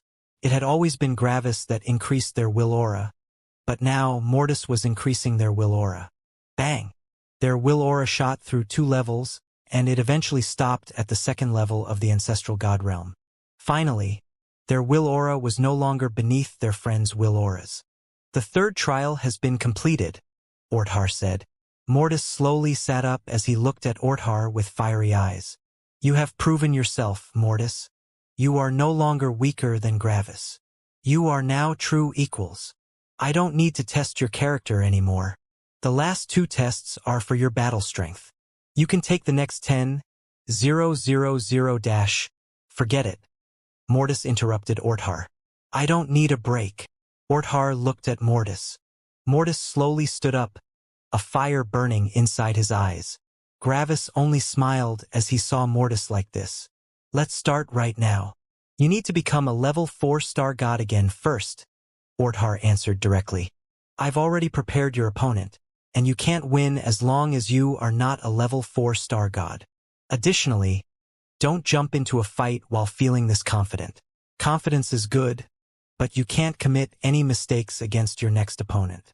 If you do, you will die, and your suffering will have been for naught. Mortis only looked at Orthar with fiery eyes, but Orthar's gaze didn't waver. He's right, Mortis, Gravis said from the side. Calm down first. Orthar knows our power perfectly, and he will give us an opponent that will push us to our absolute limits. One wrong move and we will die. After all, if we can't even prepare ourselves adequately for a fight, how will we ever reach the power of Father? Mortis' gaze went from Orthar to Gravis. I won't make a mistake, Mortis said. Gravis frowned. However, I trust in your judgment, Mortis said after he relaxed. You might see things in me that I can't see. Gravis' smile returned. Thanks, he said. The 2 of them looked at Orthar again and nodded. Orthar nodded back. Then Orthar vanished. After that, Mortis and Gravis sat down. Gravis asked his father for another delivery of coffee, and his father delivered. I'm proud of you, Mortis, the opposer said to Mortis. When Mortis heard these words, something inside him shook. Thanks, was all Mortis said. His thanks only sounded polite, but all of Mortis' feelings had been summarized in it. Mortis had felt the deep feeling of pride his father held for him, and his father heard the appreciation in Mortis' voice. Gravis gave Mortis some of the coffee, and the 2 of them started talking again. They mostly talked about the sin monster and the incredible amount of suffering it brought with it. Gravis said that he was impressed by Mortis. Back then, Gravis had only had so many sin monsters on his body near the end, but Mortis managed to survive against so many of them for such a long time. However, Mortis said the opposite. Mortis said that Gravis had it harder than him. Back then, Gravis had been subject to an ever-increasing load of suffering. This meant that Gravis had also known that it would become harder and harder the longer it dragged on, which added a feeling of approaching dread. Additionally, Gravis hadn't been entirely sure for how long it would continue. Yes, but I had you to vent to, Gravis answered. I could always shout at you, and you always supported me during these trying times. Meanwhile, you have been alone the entire time. Couldn't help you. The only thing I could do was watch. Eventually, both of them relented. It was impossible to quantify suffering to such a minute degree. They agreed that they had gone through similar levels of it, and they were fine with that. Eventually, Gravis and Mortis had talked enough. By now, Mortis had fully calmed down again, and he seemingly hadn't changed from his previous self before the trials. Yet, there was also something different about him. There was a certain maturity and confidence inside Mortis, which hadn't been there before. It was like Mortis truly was Mortis at this moment. It was difficult to put this feeling into words, but that was the most accurate description. Gravis and Mortis slowly absorbed Godstones until they both reached the 4th level of the Star God realm again. Then, the 2 of them stood up and looked at each other. Both of them nodded at each other. From now on, the trials would be for both of them, and they had to work together. After preparing themselves mentally, Gravis and Mortis left the hall through the opened gate. They slowly walked to the next trial along the narrow and long hallway. Their momentum slowly increased as their minds entered a battle-ready state. Eventually, they arrived at the next gate. Gravis and Mortis each put their hands on one half of the gate and pushed. As the gate opened and the two of them walked into their new trial, their eyes fixated on one being in front of them. Gravis and Mortis had entered into endless space. There were no walls, ceiling, or floor in this vast nothingness. The gate they walked through just hovered in the emptiness, and the two of them could see another gate several kilometers away. The two gates were simply standing in the void. The nothingness around them peacefully shone with dark colors of purple, blue, and black. It was like they were in space, among the stars. However, there were no stars in this space. It was just endless nothingness. As soon as the two of them entered, they saw two figures. One of them was Orthar, and the other one could only be their opponent. However, when they saw their opponent, their bodies shook. This was not what they had expected. Their battle-ready states immediately dissolved as shock replaced them. "The fourth trial will push you to your limits," Orthar said from in front of them. "If you can't comprehend several laws during the fight, you will die. I specifically created this trial to push you towards true power, and this trial will give you valuable experiences for when you reach the Heaven's Magnate Realm. The Heaven's Magnate Realm isn't the end, and you will still need to fight some of them to comprehend the law of energy and the law of the cosmos. This is why you will fight him today." Gravis and Mortis only barely registered Orthar's words as their minds tried to process that they had to fight against him. "Is this the real one?" Gravis asked. "No, he's only a copy," Orthar answered. "I know every being in my cosmos, and I can recreate and change them all, except for your father. Your opponent is not an exception. The personality of this copy has been erased, which takes away from his creativity and adaptability. However, this current strength remains unchanged," Orthar explained. Gravis and Mortis looked silently at their opponent. "Has Orthar spoken the truth?" Gravis asked his father through his mind. "He was honest," the opposer answered. "This is only a copy without the personality." Gravis and Mortis took deep breaths. They hadn't expected to fight him. Who stood in front of them? In front of the two of them, beside Orthar, stood a level 3 star god.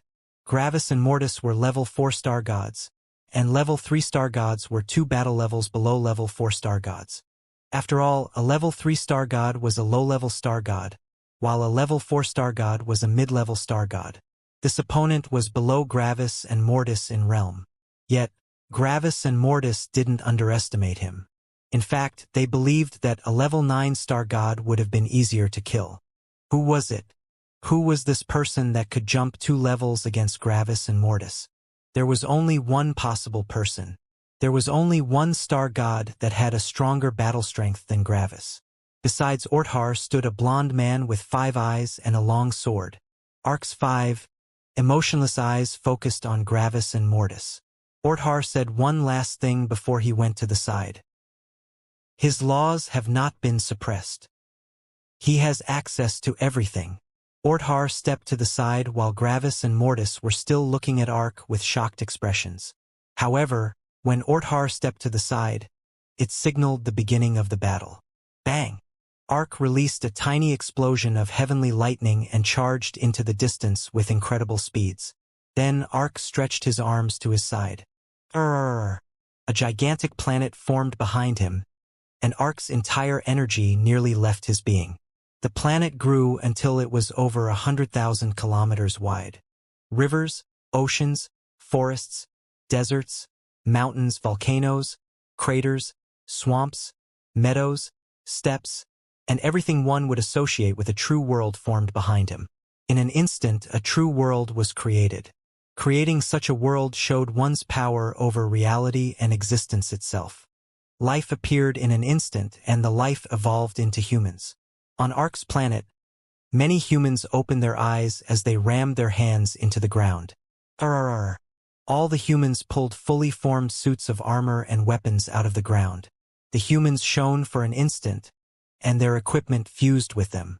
Wisdom and intelligence appeared in the humans' eyes. They looked with worship and undying loyalty at Ark. And then, they looked with righteous anger and hatred at Gravis and Mortis. "Fight!" one human shouted. "Fight!" An army of voices echoed. All of this had happened so fast that Gravis and Mortis couldn't even react. Xing, an army of over 4 million peak immortal emperors appeared between Ark and his opponents. Their armors shone in complex formation arrays, and all their power was linked. One person stepped forward. He had white hair, and his eyes shone with endless wisdom. Uncountable laws reflected in his eyes, and he took out a long spear. All the humans behind him took out their own weapons, and they all performed different attacks. The eyes of the general glistened with even more wisdom. 4 million different form laws had just been created and handed over to the leading person. In an instant, the leading person created several level 8 form laws by absorbing the knowledge of the 4 million other form laws. Brrrr. The element of blaze burned across every single human in the army. The blaze shot forward, concentrated, and gathered on the leading person's spear. Gravis and Mortis' eyes widened. Power. Such power. If that attack got unleashed, they would die. Bang! Mortis charged forward. The general unleashed his spear. Xing. However, the fire suddenly vanished. Mortis had arrived before the general could unleash his attack. Mortis was Gravis' star, and Mortis' domain took effect. Every star had a domain that suppressed one thing and strengthened another. What was the domain of the Star of Sentience? The domain of the Star of Sentience could eradicate all level 7 laws. But wait, wasn't that worse than the actual ability of the Law of Sentience? After all, it could suppress all the level 8 laws. Well, the difference was that the Star of Sentience didn't suppress the user. The general couldn't use level 7 laws anymore, but Gravis and Mortis could use them. The general's eyes widened in surprise, but he quickly adapted. Mortis arrived in front of the general, and he unleashed his form law. Mortis' form law took a while to unleash, but the short moment of surprise of the general had given Mortis exactly that opening. Mortis' saber swung down. Boom! The general's spear blocked Mortis' saber. CRK. Mortis' saber cracked. However, the general's arm didn't move. His physical power, along with his powerful form law, was just too overwhelming. He was only a peak immortal emperor, but the combined power of all these peak immortal emperors perfectly fused into him. Mortis narrowed his eyes as he saw that the general easily resisted his attack. Mortis knew that if the general could block that attack, he could also block a lightning crescent. Mortis' mind immediately gave the general an evaluation. Undefeatable. Xing. At the same time, Gravis unleashed his form law from a distance. However, he didn't target the general but the army behind him. However, just when the strike was about to reach the army, it suddenly halted. Then it slowly vanished into nothingness. Gravis narrowed his eyes as he felt space warp in front of his attack. Gravis looked over at Ark, who was currently hovering over his planet. Ark had expanded the space between the army and Gravis' form law to impossible lengths. Gravis' strike had traveled for millions if not billions of kilometers before it eventually lost all power and vanished. However, from the outside, it had seemingly stopped in place. Gravis immediately knew that Ark knew the true law of space. Such a feat would have been impossible otherwise. At the same time, the general pushed his spear forward with unimaginable speed. Xing. The void was seemingly destroyed, and a long black line stretched into infinity. However, Mortis had vanished. For an instant, the general narrowed his eyes as he realized that his prey had escaped. Yet, he also realized that he had regained access to his laws. The army behind the general shone in a burning, while light, which then focused on the general. However, the light vanished again as Gravis activated his actual law of sentience. The general glared with hatred at Gravis when he felt that all his laws had left him again. Then the general stepped forward. Boom! In an instant, the general arrived at Gravis' location, and his spear punched forward. Bang! Bang! Bang! Bang! Over 10 shields had been summoned in front of Gravis, but they were all destroyed in an instant. Those shields had all had the power of hard pure materials of the 9th level of the Star God realm. The spear reached Gravis, but Gravis barely managed to evade to the side. The shields had delayed the strike just enough for him to evade. The true law of hard complex materials, Gravis realized. His enemy's weapon was far superior to his own. Gravis had already tried to redirect the strike with his major law of perceived reality. But that hadn't worked. Ark also knew that law, which made it unusable against him or his general. Boom! However, just when the general missed his attack, the planet below Ark exploded. Ark's eyes widened in surprise. Logically, it should have been impossible for anyone to destroy his planet. After all, there were trillions of kilometers of stretched space between his planet and the battlefield. Mortis appeared at the place where Ark's planet had just been. When Mortis was intangible, he was immune to all laws. That included the law of space. Mortis had noticed that Ark's planet was absorbing energy like crazy. In just an instant, Ark's empty energy storages had been refilled, and he had been about to summon the next army of humans. Luckily, Mortis had destroyed Ark's planet before they could unite. 4 million peak immortal emperors united was an unopposable force. 4 million peak immortal emperors divided were weak. All of them had been annihilated and transformed into heavenly lightning, which quickly entered Mortis' saber. Mortis' saber violently crackled with lightning as he vanished again. Ark's eyes widened. Then Mortis appeared beside Ark, and he was already mid-swing. Ark was about to be hit by a lightning crescent. However, he didn't appear nervous. CRK. A crack in the air appeared as Mortis' saber was suddenly stopped in the middle of his swing. Mortis' eyes widened in shock. Something had happened that he would have never expected to happen. Mortis had lost control over his lightning. All laws must obey the law of the true world. Mortis felt this sentence resonate throughout the surroundings. It was like Ark's will had physically manifested. Then, the heavenly lightning in Mortis' saber left it and directly shot at Mortis. Boom! Mortis' body exploded as his own lightning crescent hit him. An instant later, Mortis' body reappeared. He was uninjured but shocked. If Mortis hadn't been immune to lightning, he would have died. In actuality, if all laws of Mortis' attack had been reflected on him, he would have actually died. Why? Because his lightning crescent had been infused with the major law of death. If Mortis had been hit by that power, he would have stopped existing. Luckily, the major law of death didn't follow Ark's orders. The attack had failed from both sides, but Mortis and Gravis had gained valuable knowledge. The ability of the star of the true world is control over all laws. They realized. What a terrifying ability. Everything that naturally existed in a world couldn't be used as a weapon, and it would become one's enemy on top of that. If Mortis had used a different element, he would have been severely injured, at least. However, Mortis quickly recovered. CRK. Mortis transformed into his beast form and attacked Ark with his saber. Ark was 2 levels below Mortis, which gave Mortis the advantage of a more powerful body. Mortis struck. Xing. However, he missed. Ark's body had blurred, and he had stepped to the side in an instant. The true law of space was a level 9 law, and the law of sentience couldn't suppress it. Then Ark lunged forward with his sword. Bang! Mortis barely managed to put his saber in front of Ark's sword. Luckily, Ark only had the physical power of a level 3 star god, which was nothing in comparison to the general. So, even though Ark's weapon was superior to Mortis' weapon, Ark wasn't powerful enough to break Mortis' saber. At the same time, the general lunged at Gravis again. CRK. Gravis transformed into his beast form, and he extended one of his left arms to the side. Bzzz. Some heavenly lightning appeared in his arm. Xing. The general's spear punched through Gravis' arm, which surprised the general.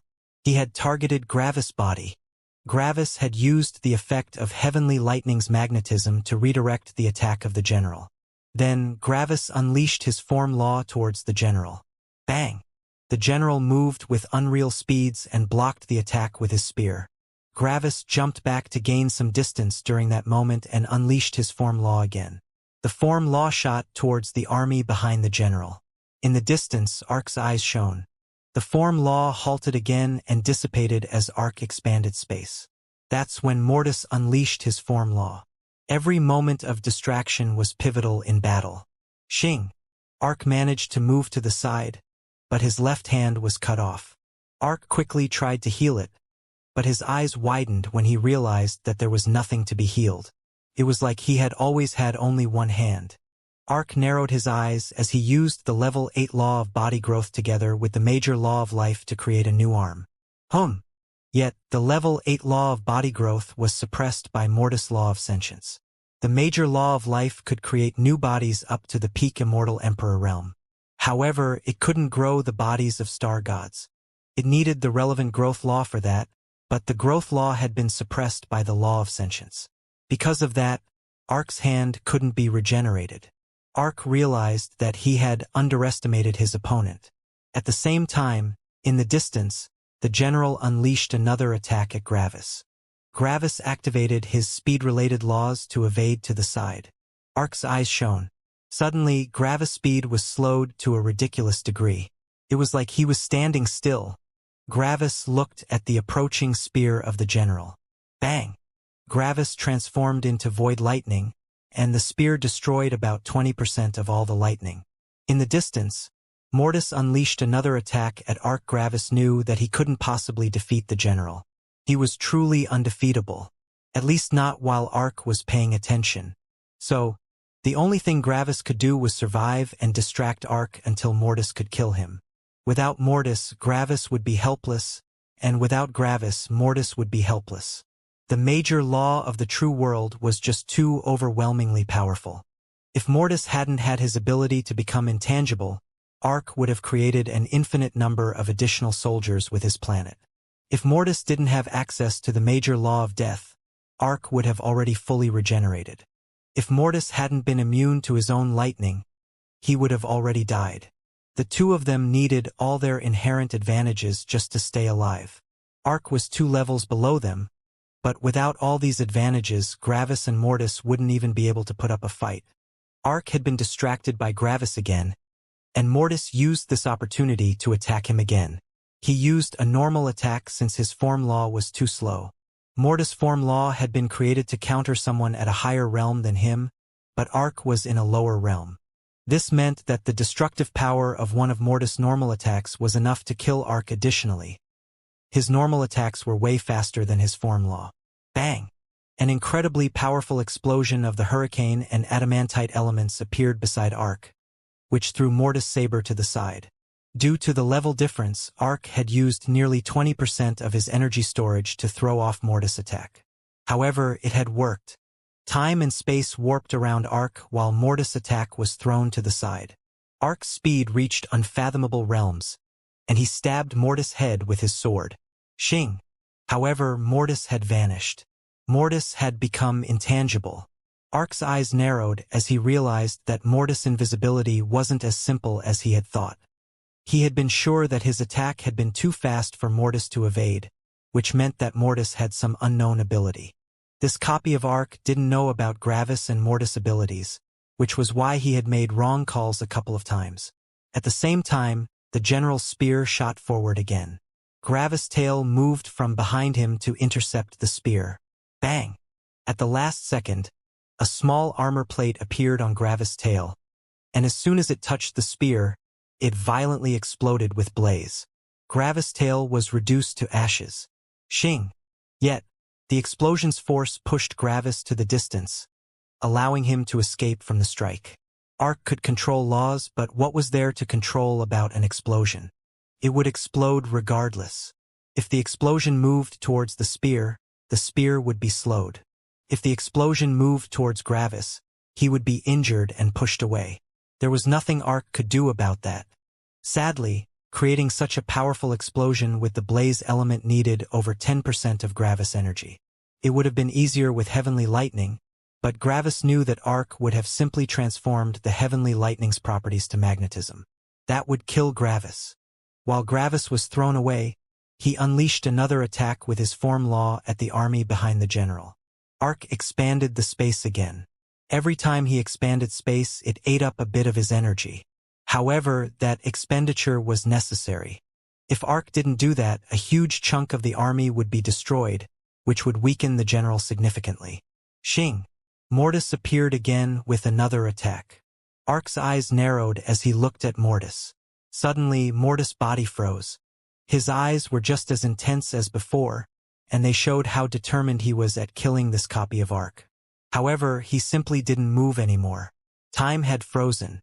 Gravis saw this from a distance, and his eyes widened. Ark stabbed his sword towards Mortis. Gravis' mind was going wild. Mortis couldn't make himself intangible when he couldn't will it. Sure, Gravis could make Mortis intangible, but what then? Ark would just freeze time for both Gravis and Mortis after that. At that time, Mortis would die. Gravis could also die. The only reason why Ark hadn't used the true law of time previously was that he was afraid of any unforeseen powers. Additionally, to freeze time for someone 2 levels above him took an unreal amount of energy. Gravis had to do something. Gravis' mind raced as he tried his best to come up with an actual solution. Mortis would be able to survive this strike, but the one after that would kill him. Gravis' perception connected with Mortis' perception, and Gravis felt how it felt to be frozen in time. Understanding enveloped Gravis' mind as all his past interactions with time fused. Gravis' eyes shone. Xing. Mortis became intangible due to Gravis' order, and Ark's attack missed. Ark's eyes narrowed. The general unleashed another attack at Gravis. This time it was Gravis who was distracted. Gravis realized that he couldn't evade and only barely managed to move upward a bit. Bang! The spear punched through Gravis' chest and destroyed nearly all of it. Usually, a cultivator would unleash their law to make the opponent explode from inside, but since all the laws of the general were suppressed, he couldn't do that. At that moment, Mortis reappeared and unleashed another attack at Ark. Ark gritted his teeth and froze time for both Mortis and Gravis. Mortis stopped in his tracks. Gravis also stopped. The general pulled his spear out again and stabbed it towards Gravis' head. Ark slashed at Mortis. Xing. Clank. Gravis suddenly moved to the side as Mortis blocked Ark's slash. Ark's eyes widened. There was only one explanation for why the two of them could escape frozen time. They knew the true law of time. Knowing the true law of time made one immune to all time laws. Gravis and Mortis had faked being frozen to force Ark to use more of his energy, and it had worked.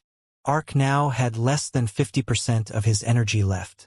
Mortis activated his own true law of time. He hadn't been able to use the major law of time previously since it was only at the power of a level 7 law, but now it had the power of a level 9 law.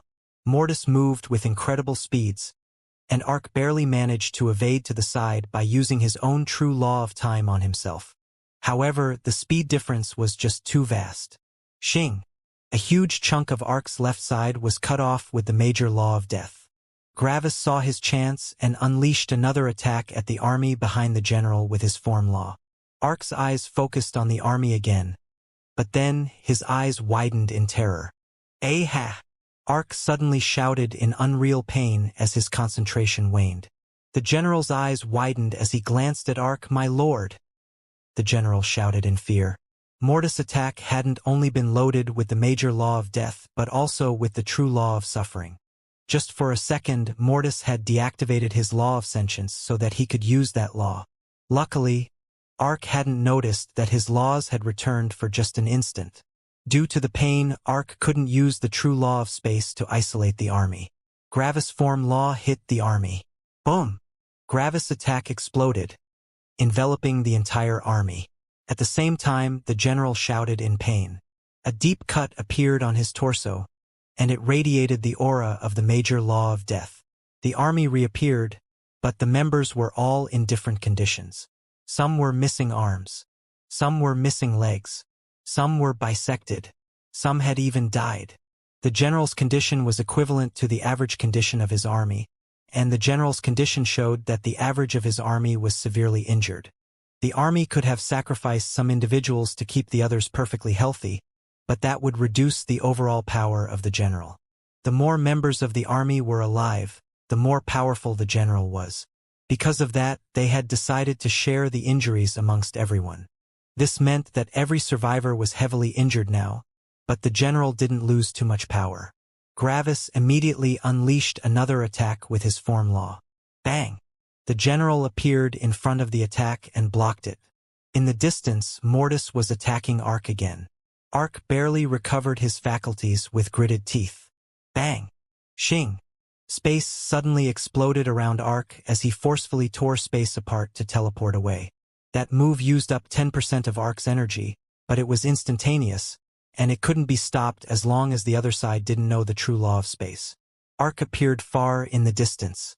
Mortis vanished as he became intangible again. Arc's eyes burned with fury, and then Arc looked at Gravis. Bang! Shing! Space around Arc exploded again as he arrived in front of Gravis. The general unleashed another attack at Gravis. Gravis gritted his teeth. Shing! A second saber appeared in another two hands of Gravis, and Arc noticed that Gravis was ready for his attack. Arc realized that attacking Gravis was risky. The general was basically invincible in front of Gravis, which meant that Arc didn't have to fear for him. However, Arc wasn't. Arc also gritted his teeth as he made a decision. Arc extended his hands towards Gravis' direction. Gravis suddenly felt a force interact with his body. Gravis hadn't felt this force before. Felt like decomposition. It was like a natural deterioration of life itself. It wasn't like death, which completely canceled energy out. No, it was like the force of life was trying to vanish from Gravis. However, it was only trying. Arc's eyes widened in shock. He had just used the power of the law of sentient life. This law exchanged energy for the direct deterioration of life energy in someone else, and the scary thing about it was that it couldn't be stopped. However, it was stopped. Arc could only come up with one explanation, but that explanation was impossible. The only possibility of why his law couldn't work was that Gravis was not comprised of energy. But how would that even work? The attack of the general arrived. Bzzz. Gravis transformed into void lightning again. However, the general had already seen that move before. Shing! Shing! The general unleashed several quick strikes, taking out nearly 80% of the void lightning. The remaining void lightning moved to the side and charged towards Arc. Gravis rematerialized. Luckily, he had absorbed more energy than necessary to become a level 4 star god, which meant that he was still a level 4 star god. Otherwise, he would have fallen a level. However, Gravis had still used up an incredible amount of energy with this maneuver, but it was necessary. The general would have killed him if that attack had hit. Gravis had basically used up all his tricks for staying alive. He was running out of escape methods, and he had to end the fight quickly.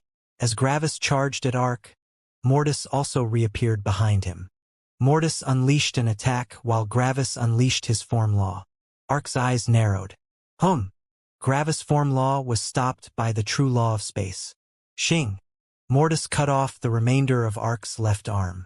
Arc gritted his teeth as an unending amount of pain assaulted him.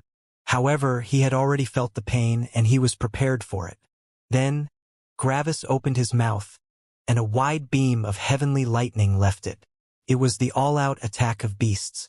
This attack didn't use a specific law, which made it immune towards the control the major law of the true world had over all the laws.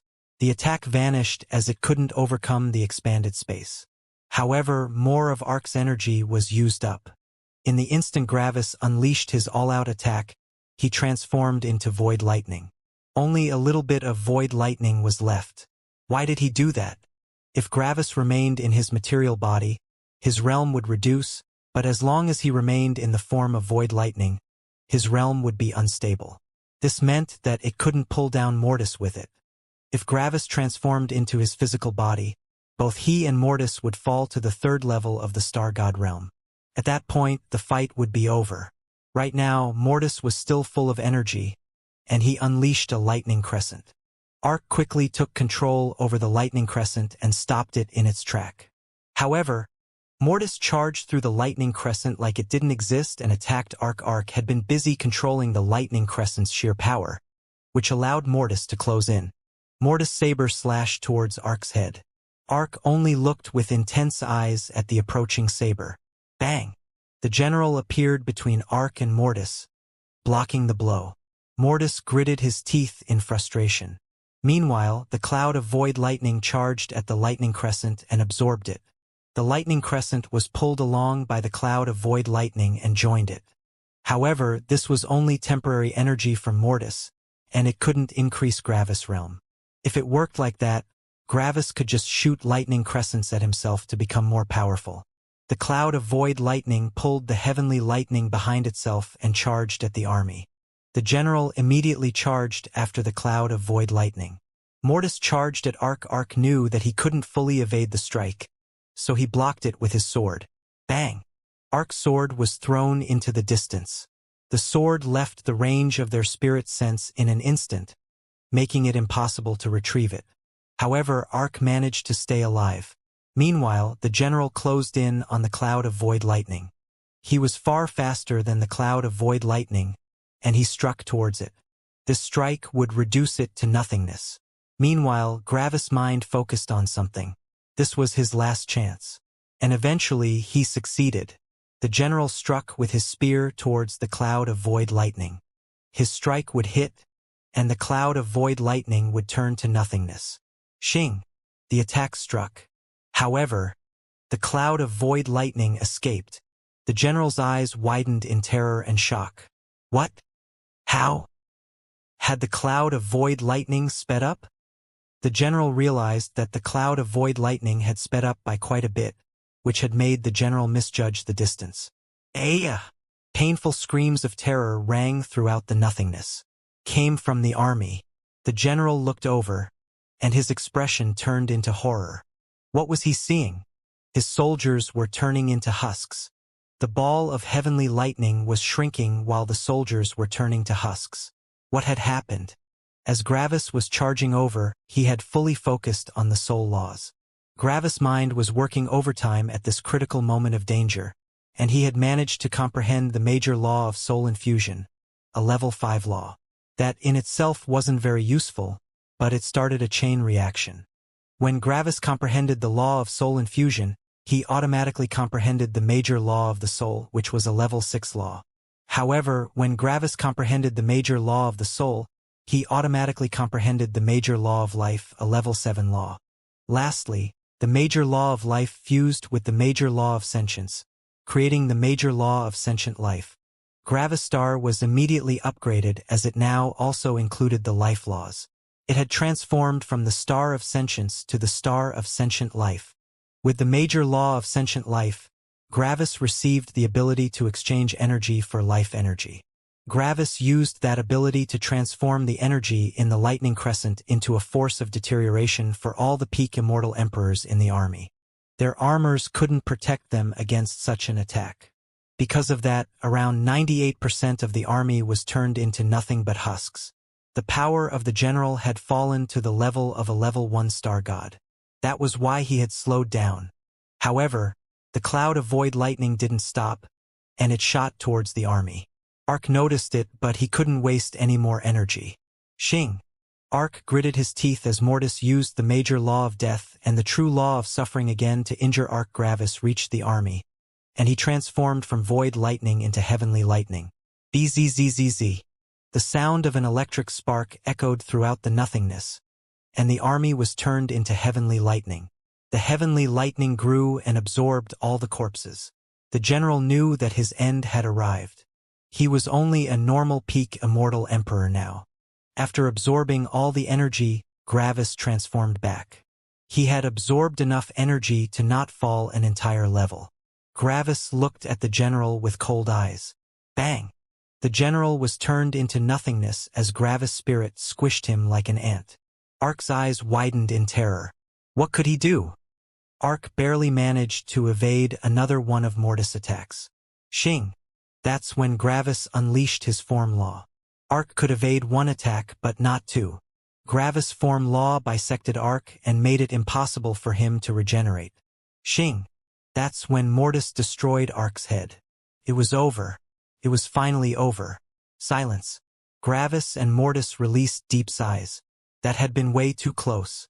If Ark had known their abilities beforehand, if Ark had been able to adapt to the situation with his creative personality, If they hadn't been immune to so many of Ark's abilities, Gravis and Mortis had had so many arguably unfair advantages over Ark, but they had only barely won.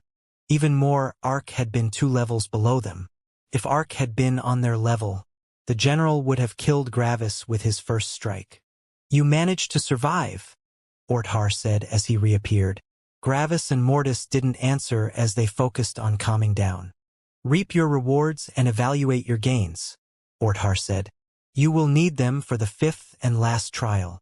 Mortis and Gravis' eyes widened. Right? This had been the 4th trial, not the 5th. There was one more. "The 5th trial can't be as difficult as this, right?" Gravis asked with an exhausted voice.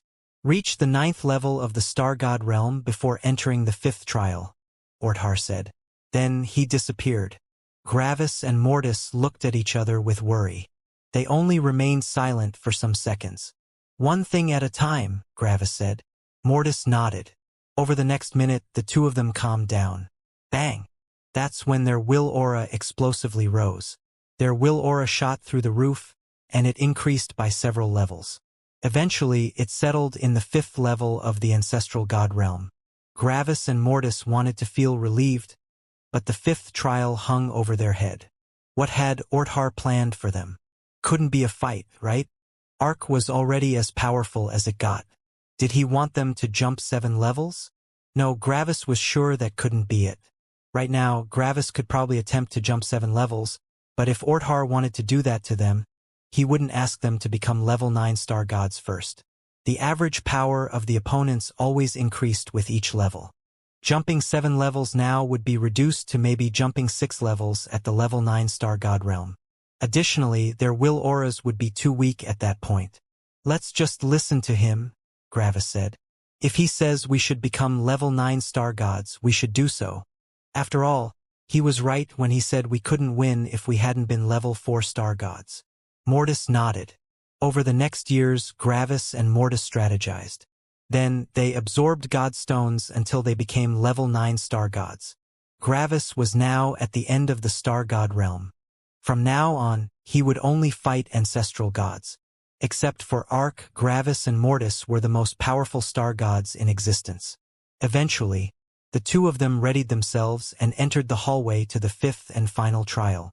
When they had walked to the 4th trial, they had been full of battle intent and conviction, but now they were solemn. What could the last trial be? After some hours, the two of them arrived in front of the last gate. The two of them looked at each other, and they nodded one last time. Then they pushed open the door. The two of them saw the area for their last trial. Boom! Volcanoes exploded all over the world. Everything was bathed in an impossible powerful kind of fire. It was red like blood, and its power was apocalyptic. The two of them immediately realized that this was the 9th level law equivalent of the fire element. It was heavenly fire.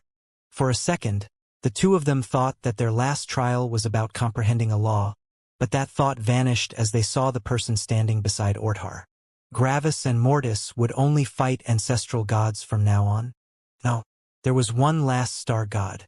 Their eyes widened in surprise and horror. Besides Orthar stood a level 9 star god. He had black hair and he had a shaved chin. A black saber hung on his back.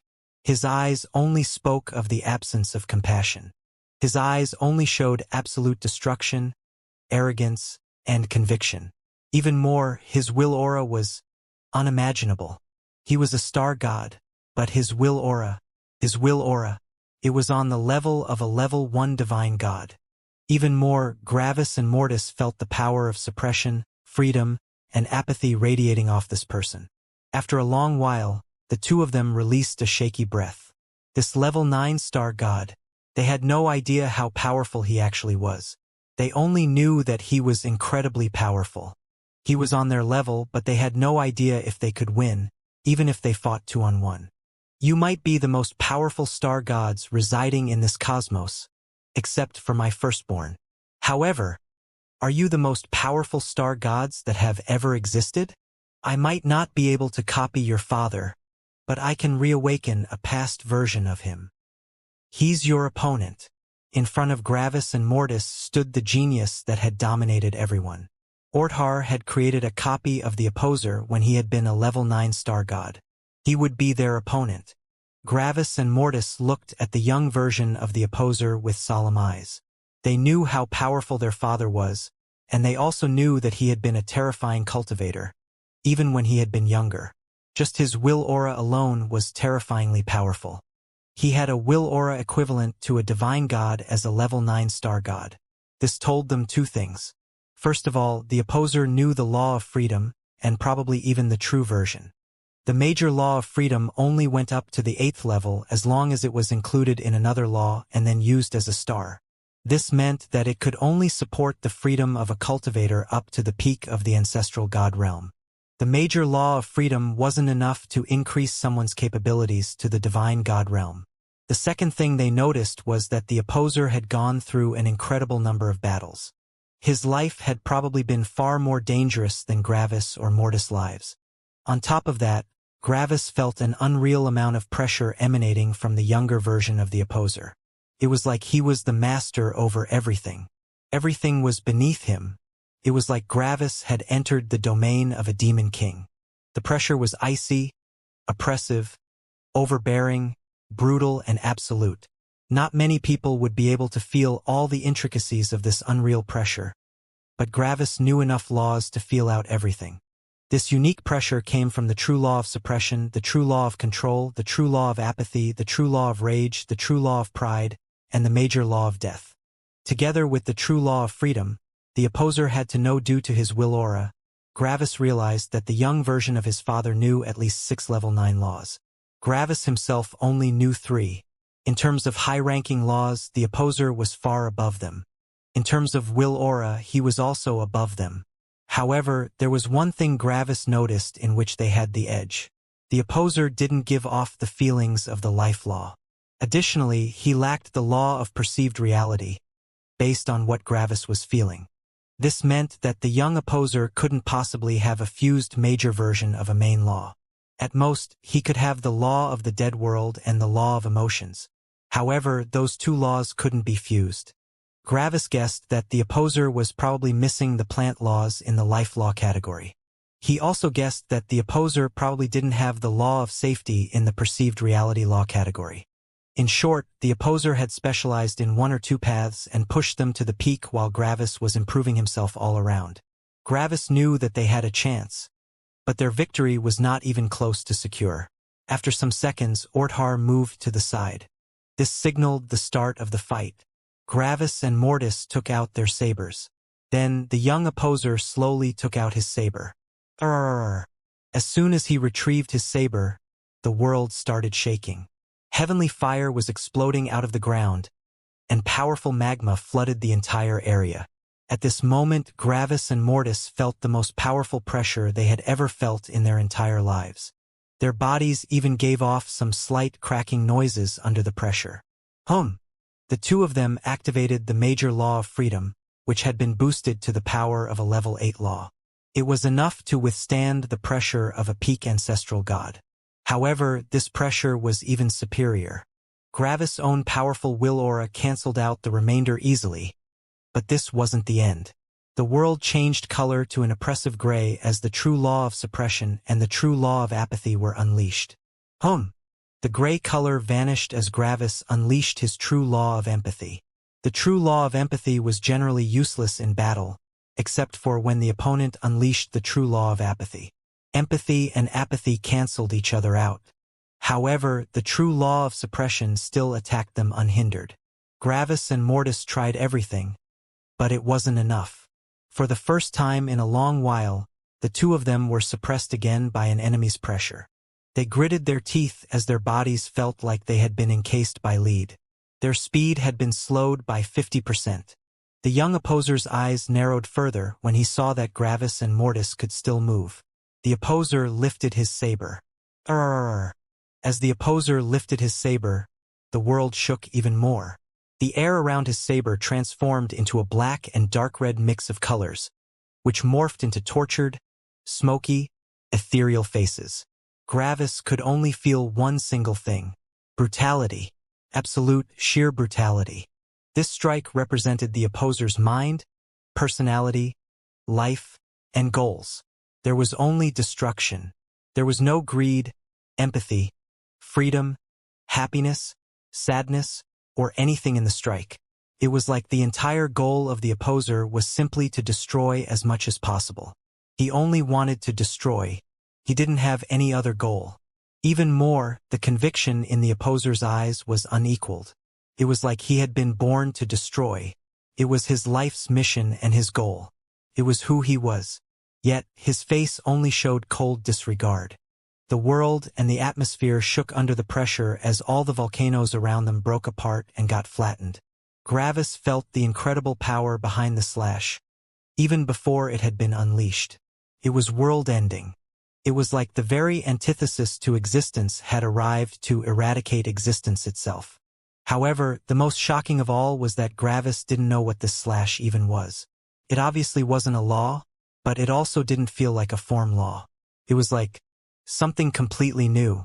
Even more, the absolute power of this slash felt even more powerful than a level 9 law. In this absolute domain of suppression, apathy, and control, Gravis knew that it was impossible for him to block or evade the attack. This attack would kill him. After an instant, the opposer lowered his saber to strike. Yet, he attacked in a seemingly random direction. Boom! Nothingness. Everything for hundreds of thousands of kilometers in a line had disintegrated and vanished. There was no more energy in that direction. After the opposer had unleashed his strike, his brows furrowed. Xing! Mortis suddenly appeared beside the opposer with a loaded lightning crescent. The opposer had just unleashed his slash towards Mortis. He hadn't been able to see or hear Mortis since he had gone intangible, but his instincts had told him that he had to strike towards that direction. The opposer's instincts were terrifying. Mortis had been just about to become tangible and attack the opposer, but just when he had planned to attack him, the opposer had attacked him. If Gravis hadn't used the true law of time to pause time for a tiny instant, Mortis would have died. If Mortis had been alone, he would have already lost the fight. The opposer would have killed someone that could become intangible with a mere thought. Mortis unleashed his lightning crescent from directly beside the opposer. The opposer's eyes shone with a cold light. Boom! The lightning crescent exploded, but instead of its normal round shape, a quarter of the explosion was missing. The opposer's saber unleashed grinding noises as it broke the explosion apart, which resulted in everything around them being destroyed, except for him. Brutality emanated from the opposer again as his saber moved against the explosion, continuing to strike the center of it. Crack! Mortis' saber inside the explosion was destroyed as the opposer's saber went through it. Xing! As the swing of the opposer's saber ended, the explosion and everything else around him vanished. Mortis had barely managed to become intangible, but a deep cut went along his abdomen. Even more, this cut had been infused with the major law of death. Mortis couldn't easily recover from this cut. He would need to transform into lightning and back. Then, the opposer's saber violently swung around. Bang! It barely blocked the form law Gravis had unleashed, and the opposer was slightly pushed back. Gravis quickly extended one of his free hands to freeze the opposer in time. Xing! Mortis appeared beside the opposer and unleashed his form law with a new saber. Bang! The surrounding reality seemingly exploded as the opposer moved his saber to block Mortis' attack. Bang! Mortis' attack landed, and the opposer was shot towards the ground. Meanwhile, Gravis was in shock. The opposer obviously didn't know the true law of time, but he had still managed to break through the restriction. Was it the true law of freedom? Gravis wasn't completely sure. If it were the true law of freedom, the opposer would have been completely immune, but that hadn't been the case. He had been halted for an instant, but then, how did he break out of the time freeze? Gravis only remembered that an overpowering force had eaten up his attack. Gravis knew this force, but he hadn't expected that it also had such an effect. It was the major law of death. However, Gravis was sure that he couldn't accomplish something like this with his major law of death. It was like the opposer's major law of death was even more powerful. Did he use the major law of death as his star? Gravis thought. These thoughts only took Gravis an instant to create, and he had already unleashed his form law again. Bang! Gravis' attack exploded on the ground, but the opposer had already vanished. Gravis knew that the opposer had used his elemental synchronicity to fuse with the heavenly fire to block his attack. Boom! Suddenly, the world seemingly exploded again as all the heavenly fire violently shot upward. Mortis went intangible, but Gravis had to confront the attack. Gravis will cancelled out the will of the opposer, which made it impossible for the opposer to control the heavenly fire. However, that still didn't stop the attack. This move only stopped future attacks. Xing! Gravis unleashed his form law towards the ground, barely managing to create a small opening in the avalanche of heavenly fire. Then, Gravis summoned 2 shields, which he used as a plow to redirect the force. Gravis' 2 shields burned violently, and they began melting. However, Gravis kept supplying them with the 0 element which kept them stable. Yet, the explosion just didn't end. The opposer couldn't easily control the heavenly fire, but he could agitate its destructive powers. In short, he was making the heavenly fire explode. Bang! Suddenly, an earthquake shook everything below Gravis, and the explosion stopped. Bang! Bang! Another 2 earthquakes happened, and Gravis immediately charged towards the ground. Gravis unleashed his form law again and attacked the ground. Bang! A giant crevice appeared in the ground, but at the end of it, Gravis could see the opposer in a blocking position. A large cut went along the opposer's torso, and it was giving off a lot of death. Mortis had been the one that had stopped the opposer's attack earlier, and he had managed to land a blow. However, he hadn't gotten off uninjured. Mortis' body was nearly cut in 2. Even worse, this gigantic cut also gave off a lot of death. Usually, a cultivator wouldn't die from such an injury, but it was different if it involved the major law of death. Mortis would continue losing life energy until he eventually ran out. This had been the opposer's plan. He had exchanged a minor injury for a killing blow. The opposer's eyes showed an emotionless and icy calm. He was in total control. Everything had to bow to him or vanish. Bang! Suddenly, everything around the opposer exploded with endless destruction. His body shot forward with incredible speed as the near-dead Mortis was thrown to the distance. Everything around Gravis became black and red as the opposer appeared before him. For an instant, it felt like existence had been frozen in place as Gravis entered hell. Brutality replaced reality as the end of existence closed in on Gravis. The opposer had readied the same attack he had wanted to unleash at the beginning of the battle, and this time he would unleash it. Mortis was charging over with all of his speed, but the opposer's pressure slowed him down significantly. Mortis couldn't stop the attack this time. Gravis' form law wouldn't be powerful enough to block the attack. Gravis' lightning crescent wouldn't be powerful enough to block the attack. Mortality would take too long. Gravis could try to exchange injuries, but he knew his father, even if this was a younger version. He would go through with the exchange and Gravis would die. There was only a single thing Gravis could do. Xianxia.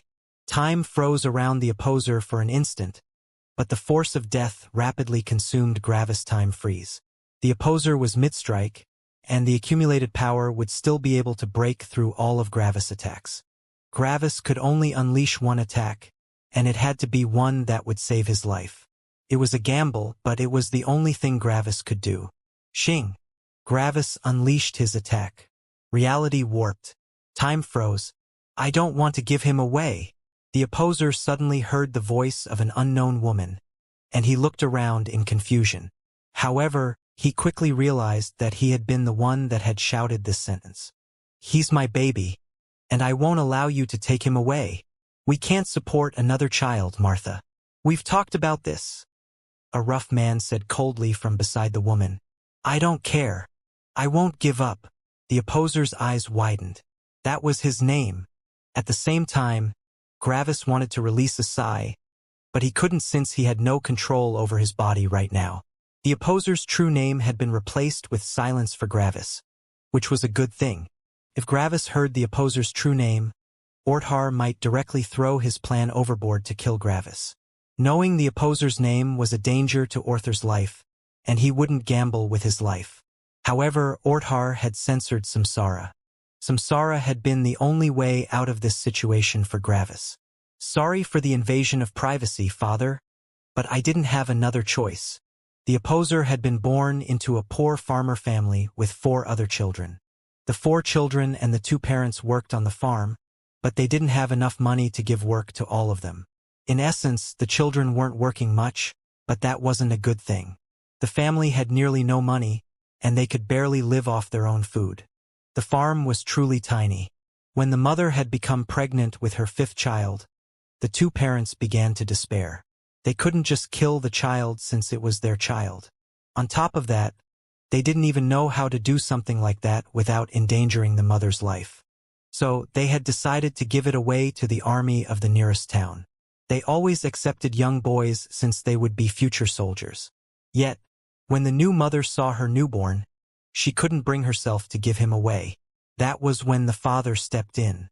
He tried to get the newborn from his wife after a lot of arguing, but she wouldn't give him away. She even attacked her husband. So, the husband knocked her out with a shovel and took the newborn away. He couldn't risk the life of his other 4 kids for his 5th one. He brought the newborn to the town guards, who accepted it without question. They didn't care where the children came from. When the father returned, he had noticed that his wife hadn't woken up. Even more, a pool of blood had formed on the ground between her legs. The head injury had killed her. The father's world broke down. He hadn't wanted to kill his wife, yet reality couldn't be changed. His wife was dead. A couple months later, the guards noticed that the wife of the farmer was absent, and they investigated. They eventually found her corpse and concluded that the father was the culprit. The farmer was killed, and his 4 children were forced to join the guards of the town. The newborn opposer knew nothing of these things. As far as he remembered, he had been born into these barracks. Eventually, the opposer grew older. Yet, on his 10th birthday, a beautiful and noble girl in her late teens took a liking to him. So, she bought him off the guards. The guards couldn't refuse since the background of the girl was too powerful. The young boy entered the powerful household of a nearby city lord. The city lord was in the energy-gathering realm, and for the people living there, he might as well have been as powerful as a god. Why had the girl taken a liking to the young boy? Because he was fragile. Her parents were forcing her to cultivate, and her masters were constantly abusing her. She was above them in status, but they still dared to hit her. Of course, the masters weren't actually abusive. They were just very strict. They had been paid extra to be so strict towards the young girl. Why? So that she would want revenge and power. Sadly, the rough treatment had the opposite effect. She didn't want to become stronger but prove her superiority. So, she bought weak little boys to abuse them. They were her outlet. The next 4 years were hell for the young boy. He constantly got abused by all the servants and the girl, and if he dared to show weakness, they ridiculed him. Eventually, when the young boy hit puberty, a deep hatred and resentment formed inside him. However, he knew that he couldn't do anything against the servants or the young woman. If he did, the punishment would be far worse than what he had done. As the young boy's heart and mind hardened, the young woman became frustrated. He didn't break anymore. Now he just took everything. Even more, his eyes. His fucking eyes. They were filled with hatred, disregard, and disdain. It was like she was worthless in his eyes. He was supposed to be the worthless one. How dare he feel that she was worthless? So she decided to kill him, but it had to be done covertly.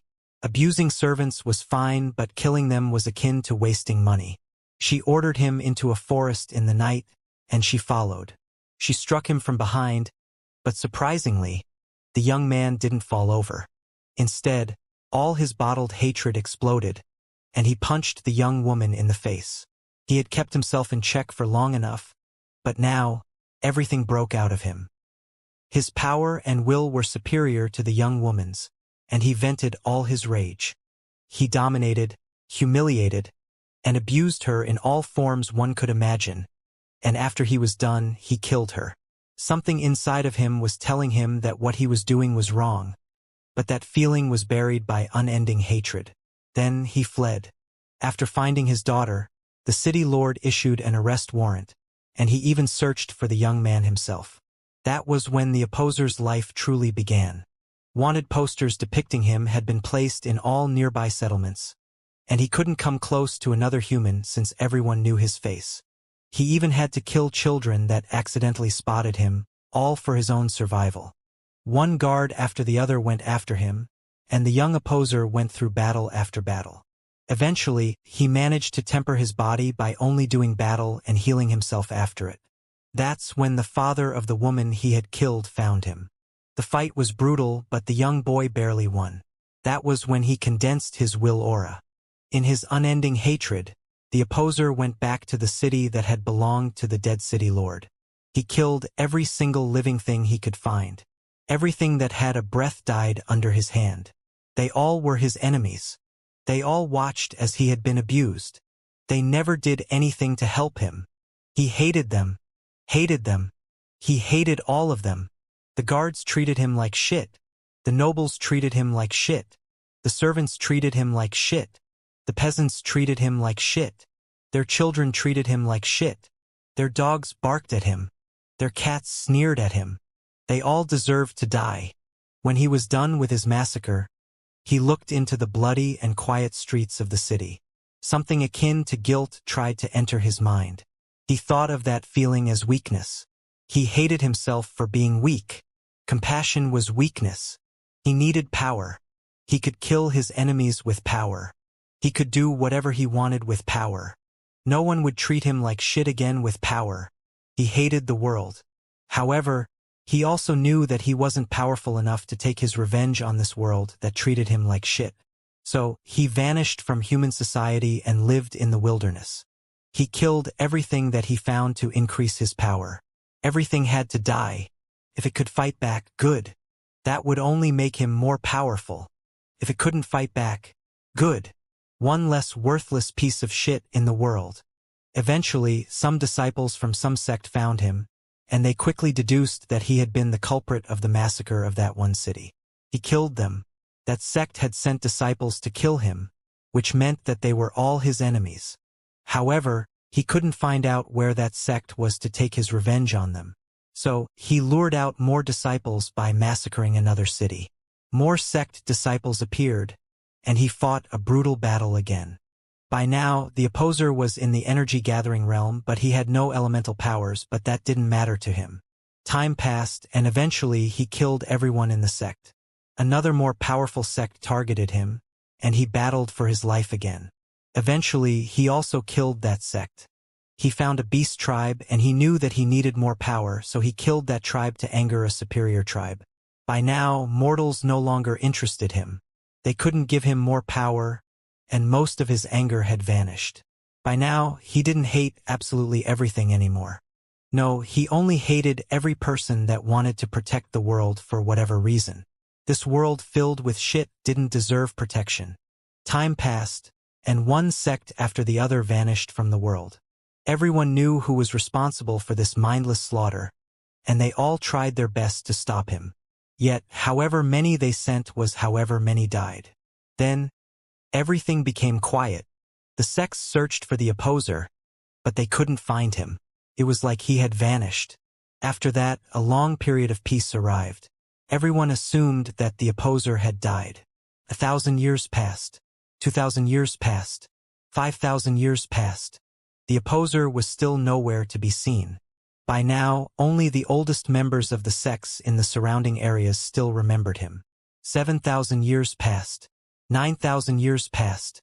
Yet, just before 10,000 years passed, the opposer returned. He had focused on comprehending laws for the last nearly 10,000 years. Now, he was the most powerful law comprehension realm cultivator, and he would take his revenge. His old enemies had long since died, and the sects had essentially undergone a complete change of members in these 10,000 years. Yet, the opposer didn't care. He advanced to the immortal realm and killed every last living member of these sects. Then, he went to an area with more powerful sects, leaving behind a land nearly devoid of powerful cultivators. The opposer's rampage continued.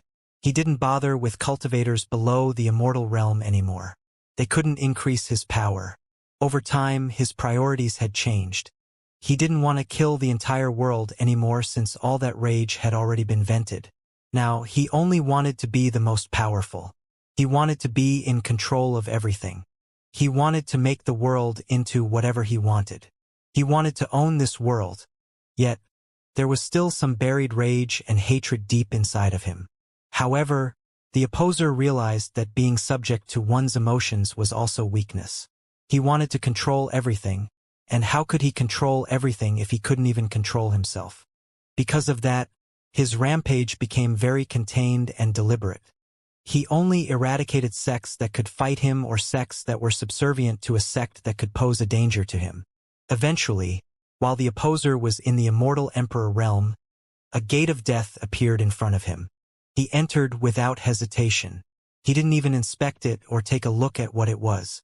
He only knew that something dared to appear in front of him while he was comprehending laws. A couple minutes later, the opposer exited the gate. However, he had changed. There was no hatred inside him. There was no rage inside him. There was no happiness inside him. There was nothing inside him. There wasn't even a personality inside him. He was only a vehicle. He was a vehicle for death. The opposer's mind was replaced with only a single goal: become powerful, and then destroy. The opposer had the major law of death as his avatar. Yet, in reality, the opposer was the major law of death's avatar. Gravis had once become the manifestation of lightning, but his being had been altered by Orthar and his father. However, the opposer was not the manifestation of death. He hadn't died physically but mentally. The old opposer didn't exist anymore. From this day forth, the opposer's manner changed. He mainly looked at laws, and only when someone attacked him would he fight back. If no one attacked him, he would comprehend laws until his tribulation arrived. Most of the time, he was analyzing all manners of feelings out of interest. In essence, the current opposer was no longer a human. He was something without emotions, and he wanted to comprehend emotions. It wasn't necessary to feel emotions to comprehend the emotional laws. Feeling the emotions only made it easier to comprehend the law of emotions.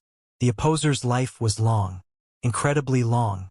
When the opposer became a level 9 star god, he had already gone through 10 tribulations, which meant that he had been in the star god realm for 10 million years. Eventually, samsara ended. It had ended at a seemingly random position. Initially, Gravis had been thoroughly shaken by what he had seen. He had thought that his father was a human, but he actually wasn't. He had once been a human, but he had transformed into a manifestation of death. The only reason why he hadn't shot through the realms like the manifestation of lightning would have done was because death didn't exist in Orthar's cosmos. Additionally, the concept of a sin aura hadn't existed back then. Back then, Orthar had managed such problematic cultivators with the reduction of karmic luck.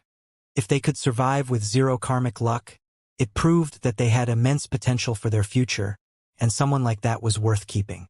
Just before samsara ended, Gravis realized that he essentially wasn't fighting his father. He was fighting a manifestation of death. There were no emotions in him. There was no personality in him. He was just a force that wanted to end existence itself. And to achieve that goal, he needed power. Yet, how did father become human again? Gravis thought. If he has been like that in the past, how did he suddenly develop emotions? What changed? Gravis thought about what he had seen.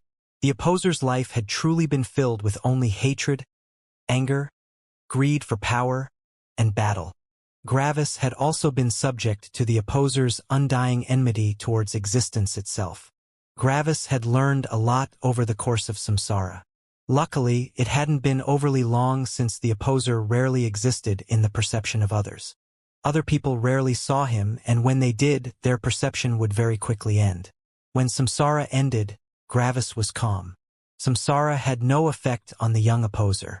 He didn't regret his choices. He couldn't. After all, he had no emotions. The opposer's attack didn't stop. Samsara didn't delay it. It was like nothing had changed. Gravis only looked at the attack with an icy expression. "Wake me after the fight," Gravis transmitted to Mortis. At this moment, Mortis had no idea what Gravis meant. After all, he hadn't been in samsara with him. At this moment, Gravis' mindset transformed into the mindset of the opposer. Gravis didn't care for existence. He didn't care for emotions. He cared for nothing. At this moment, he only cared for power. He looked at the approaching attack. This attack didn't deserve to exist. Boom! Two red and black cones ground against each other as all the energy around them vanished. The opposer's attack had stopped. The opposer's eyes narrowed as he looked at Gravis. A black aura came out of Gravis, and his saber changed colors to black. Black smoke enveloped Gravis' body, only letting the light of his cold eyes shine through. The opposer knew what had happened. His opponent had managed to grasp his technique through his memories. However, his opponent didn't have perfect control over this power since he was unfamiliar. That was why black smoke came out of him. Gravis wasn't able to completely concentrate and isolate the force of death inside his body and weapon, making it spill out. In comparison, the opposer had perfect control over everything. For a second, the two of them only looked at each other. Then Gravis' icy eyes shone. The world around Gravis received an additional gray tone as he activated the true law of apathy. Yes, when Gravis had entered the mindset, he had become perfectly compatible with the law of apathy. Gravis' true law of empathy destroyed the opposer's true law of apathy, allowing Gravis' true law of apathy to show its full effect. The opposer's will aura was consumed, and Gravis' speed increased as the pressure on him lessened. Then the two of them charged at each other. Bang! They clashed, and their surroundings vanished. Bang! Bang! Bang! Gravis lost a leg, and the opposer received a minor cut. The opposer's control was superior. In a direct clash, Gravis couldn't win. However, the opposer realized that Gravis wasn't his only enemy. Because of that, he made the heavenly fire below him explode again. A cone of red and black appeared around Gravis as his death consumed the energy. Bang! The opposer clashed with Gravis again, and Gravis was pushed back. However, his eyes only remained icy. Mortis wasn't exactly sure what was going on, but he knew that he had to help. Mortis transformed into heavenly lightning, became intangible, and closed in again. Death was ravaging the surroundings, which made it basically impossible for Mortis to materialize himself. For some reason, Gravis and the opposer were immune to the death in the surroundings. They could only be injured by attacks that directly hit them. Yet Mortis wasn't immune to that. Mortis couldn't come out. He couldn't interfere. However, if he didn't interfere, Gravis would lose. Mortis had already tried to use the unique power of the Star of Sentient Life, but that power was also based on energy. The death in the atmosphere destroyed that power. But he had to do something. Eventually, Mortis decided to bet everything on Gravis. Mortis became tangible and entered Gravis' saber as heavenly lightning. The force of death in Gravis' saber was eating Mortis' existence. It was a gamble. Gravis unleashed another attack, and Mortis transformed himself into a lightning crescent that shot out of the saber. Neither the opposer nor Gravis had expected that change. A black lightning crescent filled with death shot out of Gravis' saber and charged at the opposer.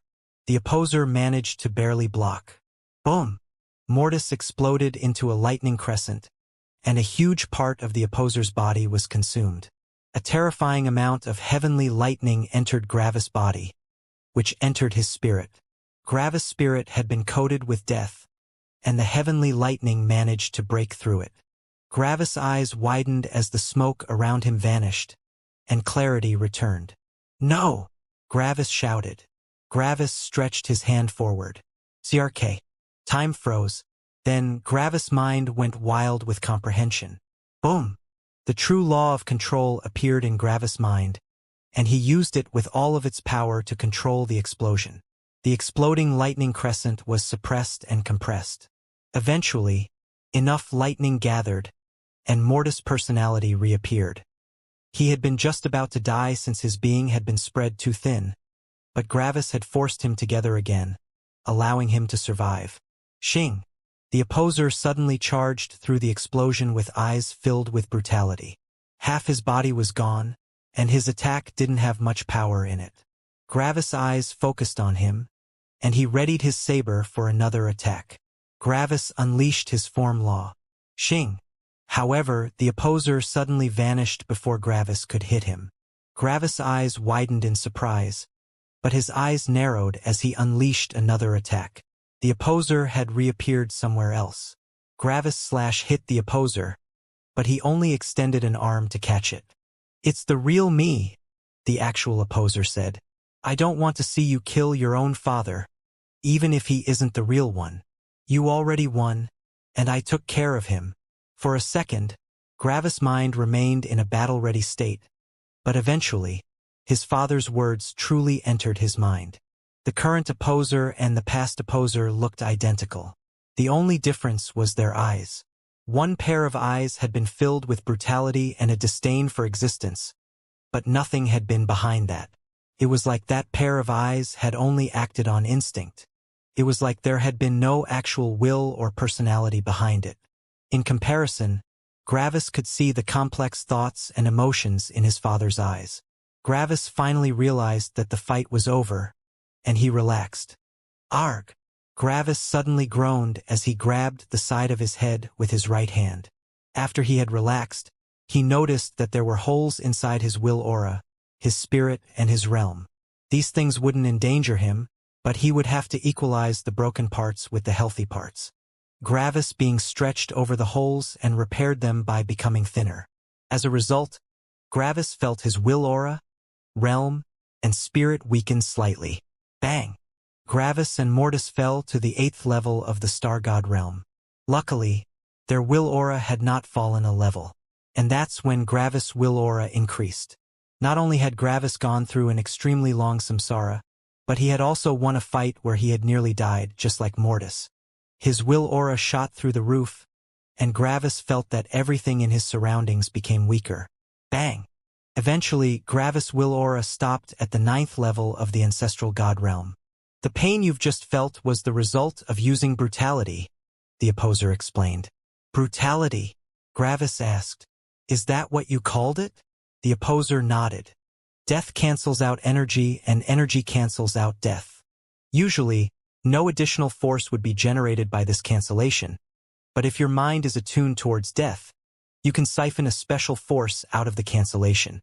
Energy cannot create this force since energy can't demonstrate true destruction. True destruction can only occur when energy completely vanishes, and energy obviously can't accomplish that. However, death can harness this peculiar force. You can liken it to two beings exploding and vying for the combined forces of the two of them. Yet, only one of the two beings knows how to shape this new form of energy. In the end, that being will create an entirely new being with the same mindset of the previous being. You could also call it an aggressive fusion. The resulting force is very similar to death, but it has a purer form of destruction. Death wants to destroy energy, but this force, which I have decided to call brutality, wants to destroy everything. Death is not an exception. You have transformed all of your energy into death, and to create brutality, you ground your death on your being. The two forces clash and brutality gets born. Then, you use that form of brutality to attack your enemy. However, your being will inevitably receive some damage, the opposer explained. By now, Mortis had also arrived beside Gravis, and the two of them were listening to their father. "So, that's the source of your power, right?" Gravis asked. "You grind energy and death together in your cosmos, creating brutality, which will then be used as your power." The opposer nodded again. "Sadly, brutality is as volatile as it gets, which means that it can't be saved. The only thing I can do is keep a minimum amount of brutality flowing as insurance for the case that the old bastard tries to pull a fast one on me. The remaining energy and death can only be stored separately for when I need it." The opposer's words reminded Gravis and Mortis that managing his cosmos definitely wasn't easy. He truly had to walk the edge between life and death every single day. However, that pain allowed the opposer to become unfathomably powerful. Orthar had already confirmed that if the opposer were to escape his cosmos, he would be the most powerful being he had ever seen. The only reason why Orthar could even resist the opposer was that the opposer was literally inside his domain. The opposer was like a mighty tiger in a cage, in the basement of a fortified castle with guards. The owner of the tiger was the world's strongest man, but he was only a man, while his enemy was a tiger. The tiger would be able to tear the owner apart if it reached him, but all the other security measures kept it from the owner, and when they eventually met, the tiger would have already been injured to near death. If they met outside, the owner wouldn't even be able to resist the tiger. One could also say that he was literally riding a tiger. He wanted to get down, but if he got down, the tiger would tear him apart. However, it couldn't injure him while he was on its back. Because of that, he was forced to ride the tiger for eternity. And the reason why the opposer was such a fierce tiger? Brutality. Is brutality stronger than death? Gravis asked. In a 1-to-1 ratio, yes, but quality can also be overcome by quantity. The opposer explained. I can unleash quite some brutality, but the old bastard has just far too much energy. On top of that, he also has a rudimentary control over death. You have seen the sin monster. It's a being made of death. Back when I have still walked my path to power, sin monsters didn't exist. Why? Because the old bastard didn't know how to make them. That's also the reason why he was willing to watch me create my own cosmos. This was the first time Gravis and Mortis had heard of that. You want to talk about that day? Orthar asked evenly as he arrived opposite the opposer, Gravis and Mortis between them. Don't get excited over nothing, the opposer said with a cold voice as he looked into Orthar's eyes. I won't talk about the things you don't know. Orthar's expression didn't change. I would lose some respect for you if you did something so foolish. The opposer looked at Gravis. You have seen my lives up to the point before I became an ancestral god, correct? Mortis was confused that the opposer had said lives and not life. Why plural? However, Gravis quickly transmitted the relevant things from what he had seen in Samsara to Mortis, who promptly realized why the opposer had framed it like that. Meanwhile, Gravis nodded. I know that you have once died. The person that has entered the gate of death has thoroughly died, and he has been replaced by a manifestation of death. Yet, how is it possible that you now have control over energy again? How is it possible that you have emotions, goals, a will, and a personality? Are you a human, father? Gravis asked. The opposer looked at Gravis calmly. Have you already forgotten our conversation before you left for the middle world? The opposer asked. A body is not what makes you a human. Your spirit, memories, mind, and personality are what make a human human. When Gravis remembered his father's words, he could only smile. Seems like I've forgotten those words, Gravis said. However, I would still like to know how you managed to become human again. The opposer looked at Orthar. I can only tell you things vaguely, Gravis, he said while looking at Orthar. I don't want to give the old bastard any more information than he already has. We are in his cosmos, which means that I can't tell you anything without him hearing it. It's fine, Gravis said. I only want to know how you became human again. The opposer looked at the fake sky in the heavens trial as he remembered the things that had happened so long ago. As you know, I have been a pure manifestation of death. I had no personality, and I was no human.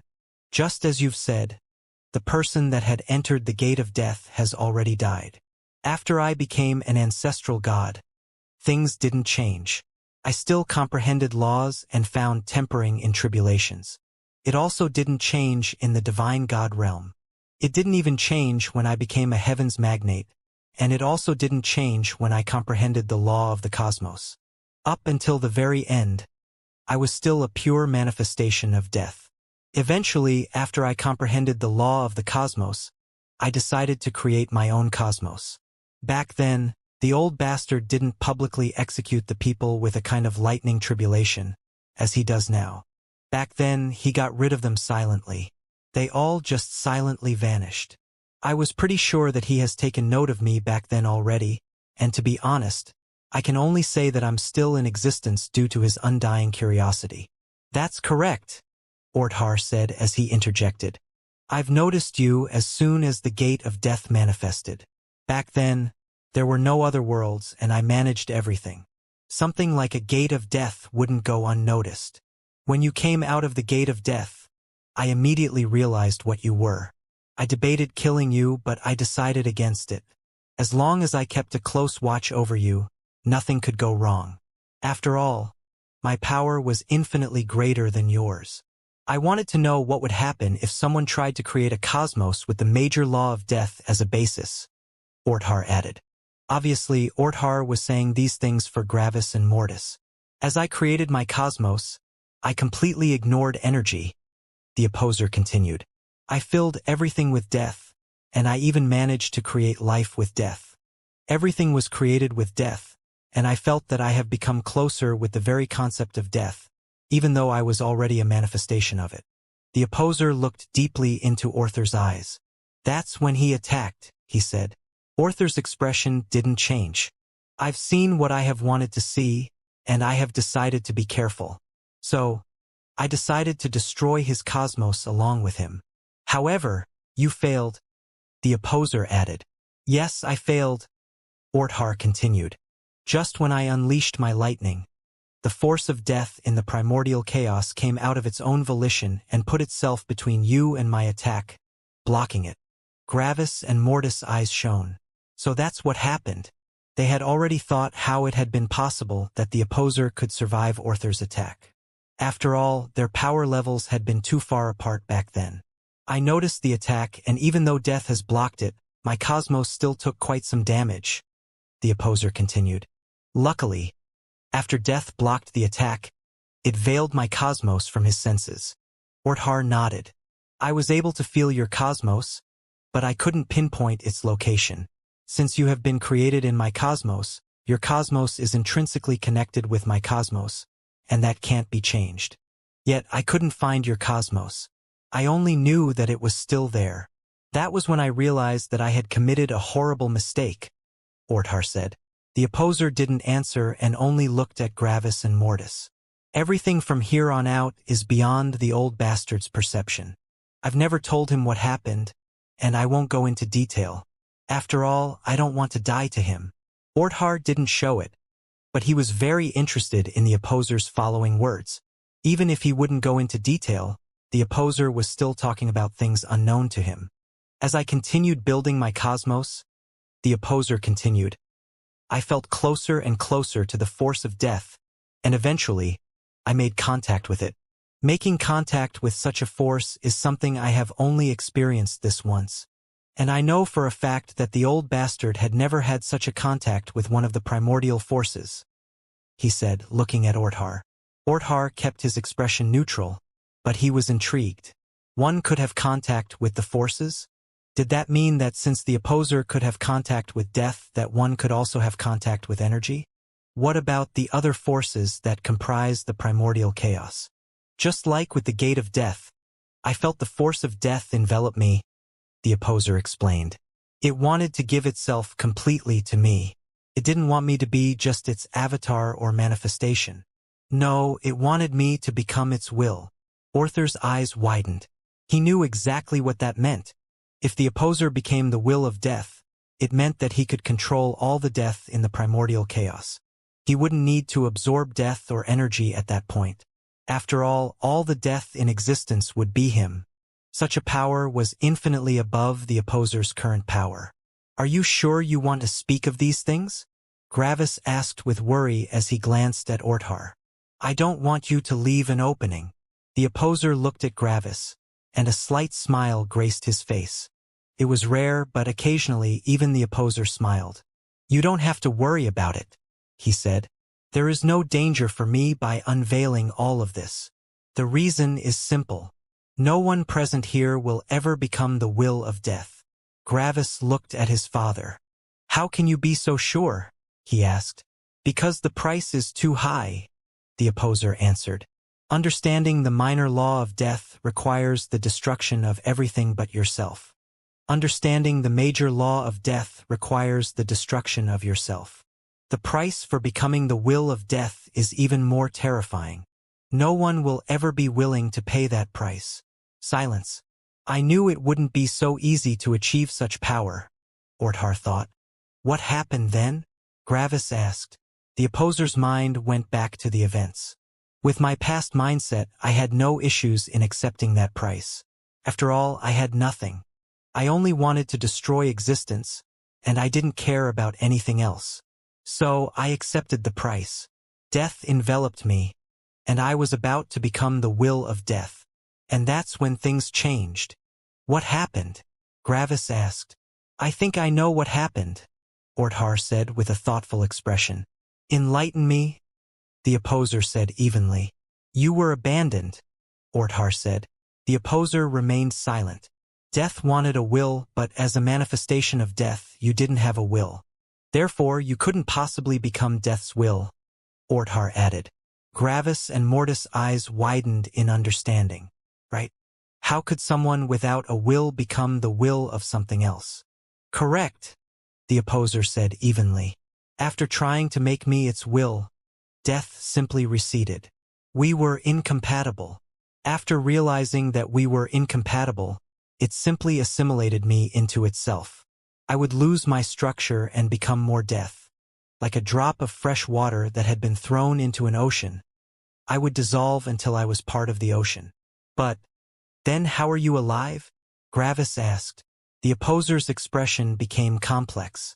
Energy interfered, the opposer said. Orthar's eyes widened with intensity as he heard that. He knew what that meant. It noticed me, and for whatever reason, it decided to fill me with energy. My old mind from before I have entered the gate of death had fused with the memories I had gained while being the manifestation of death. Emotions returned to my being. Dreams returned. My will returned. A new personality was formed. I was essentially born again. As soon as I regained my will, death returned. It wanted me to make its will again. That action wasn't born of a decision but of instinct. Like an insect that only works on instinct, it saw something compatible and reached out to it. However, since I now had a will, dreams, and a goal again, I declined death. I wasn't willing to pay the price. Orthar looked at the opposer with narrowed eyes. Are you telling me that death doesn't have a will, but energy does? Gravis and Mortis' eyes widened. Yes, the opposer answered. Death doesn't have a will, but someone has already become the will of energy. That someone has probably noticed what had happened and decided to revive me. I'm not sure if it was out of pity or a different reason, but they decided to recreate my old self and fuse it with my new self. Orthar's eyes quickly moved around as he was calculating at terrifying speeds. For a moment, the entire administration of the cosmos paused. For just one moment, no new tribulations took place, and no karmic luck was changed. That explains a lot, Orthar said. On my journeys, I have seen countless cosmoses made of energy, but only an incredible rarity had anything related with death in them. Even more, I have never seen a cosmos that had over 5% death to energy ratio, except for your cosmos. Additionally, death can't form life without someone directing it. Someone has to manually create the life in death. Yet, what about the first cosmos made of energy? What about the very first life form? Who created them? I don't know as much about death as you, but I know that the inherent destructiveness of death doesn't allow it to create life on its own. Energy is different in that regard. If you push enough energy together, at some point, life will form. It could be that the first life form has become the will of energy since it had been the only will in existence at some point. Possible, the opposer said. However, I won't talk more on the subject. A bit of frustration appeared in Orthar's eyes, but he kept himself in check. He didn't answer. Anyway, the opposer said as he looked at Gravis and Mortis again. After I gained an actual personality and will, all the emotions I should have felt while being the manifestation of death broke out. My goal also returned, and my previous goal from before I had become the manifestation of death hadn't changed. I wanted power. I wanted to never be weaker than anyone again. Fueled with conviction and anger, I created my cosmos. First, I tried to make it entirely out of death, but it was impossible. If I did that, I would stop existing again. My cosmos and I would just cancel each other out. So, I created my cosmos with 50% energy and 50% death. It's a delicate balancing act, but my cosmos gives me incredible powers. An unknown number of years later, I returned to this cosmos to take my revenge," he said as he looked at Orthar with cold eyes. "Maybe he wants to tell you what happened?" Gravis and Mortis looked at Orthar. Orthar only looked evenly at the opposer. The guy I failed to kill returned, and he unleashed all his powers. I thought that I had been lucky since the mistake I failed to rectify had given me another opportunity to rectify it, but I had been mistaken. Only a relatively short amount of time had passed, but he was already far more powerful than me. I feared for my life, so I did the only thing that could save me. I used up a huge part of my energy storage to pull him into my cosmos. After that, we fought, and the fight basically ended in both of our cosmoses on the brink of destruction. One more attack and we would both die. That's when we came to an unspoken agreement to not attack each other, and we went back to regaining our powers, and that's basically how we got here. We are at an arms race, and none of us are confident in taking out the other one without dying," Orthar explained. Gravis and Mortis looked at their father, and he nodded, confirming that Orthar spoke the truth. However, Gravis had one last question. "Orthar, I want to ask you something," Gravis said. Orthar looked at Gravis.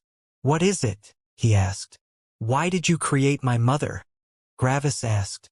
Silence. The opposer also didn't know the answer, and he looked at Orthar. Mortis also looked at Orthar. The economistress shot through all their minds, and they all wanted to know why Orthar had created her. Orthar looked at the three of them and focused on Gravis. It wasn't only one reason. In fact, there were 5 reasons. 5? Gravis asked. That was more than he had imagined.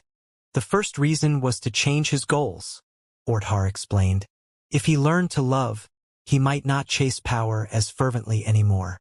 As long as he focused on something else, I would eventually overtake him. The second reason was as a distraction. I knew what his cosmos must look like to give him so much power. The more distracted he is, the higher the chance of him making a misstep. The third reason was the slowing of progress. As long as he couldn't fully concentrate on his cosmos and absorbing energy, I would gain the upper hand in our race. The fourth reason was a shot in the dark. I didn't believe it would happen, but to be prepared for every eventuality, I decided to do something to get on his good side. If anything happened in the future that could make him leave peacefully, this action would help me. The last reason might surprise you, but I felt bad for him. Gravis and Mortis' brows furrowed in a skeptical expression. You felt bad for him? Gravis asked with a doubtful voice. Orthar nodded. You've seen how I have created the emotions. There is sadness and anger, but there is also happiness and love. If I only desired power, I would have simply given everyone an undying lust for battle. Back when I first created my cosmos, I was different from how I am now. I was young and naive. In a way, my goal has been similar to your father's. I went through some things that made me hate the cosmos I have been born in, and when I got the power, I wanted to create something very different from that cosmos. In the cosmos I have been born in, there was only intelligence without emotions. Everyone only wanted to become powerful as efficiently as possible. However, a select few of us managed to evolve our instincts to something more complex, and that complex thing was emotions. Initially, I believed that these evolved instincts could serve as a great power, and I developed that concept while creating my cosmos. Emotions took form, and since I can harness the power of my cosmos, the emotions also entered my being. For the first time, I felt things, and I realized how gray my old life has been. I wanted more colors, so I created more colors. When I saw your father return, and when I saw his life, it reminded me of my previous life.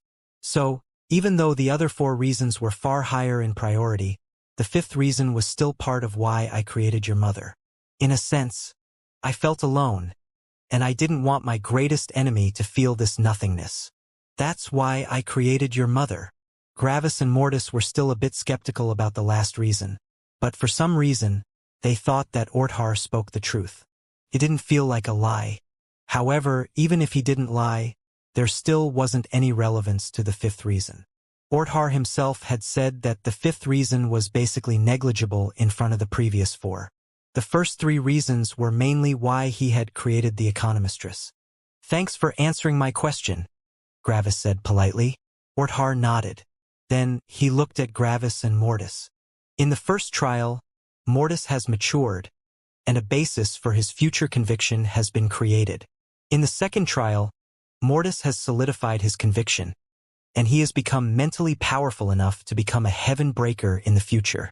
In the third trial, Mortis had proven so. In the fourth trial, you two got valuable experience in what it's like to fight someone that knows the law of the true world. Additionally, your will aura has become more powerful, and you comprehended the true law of time. In the fifth trial, you proved that your battle strength is the highest one in history.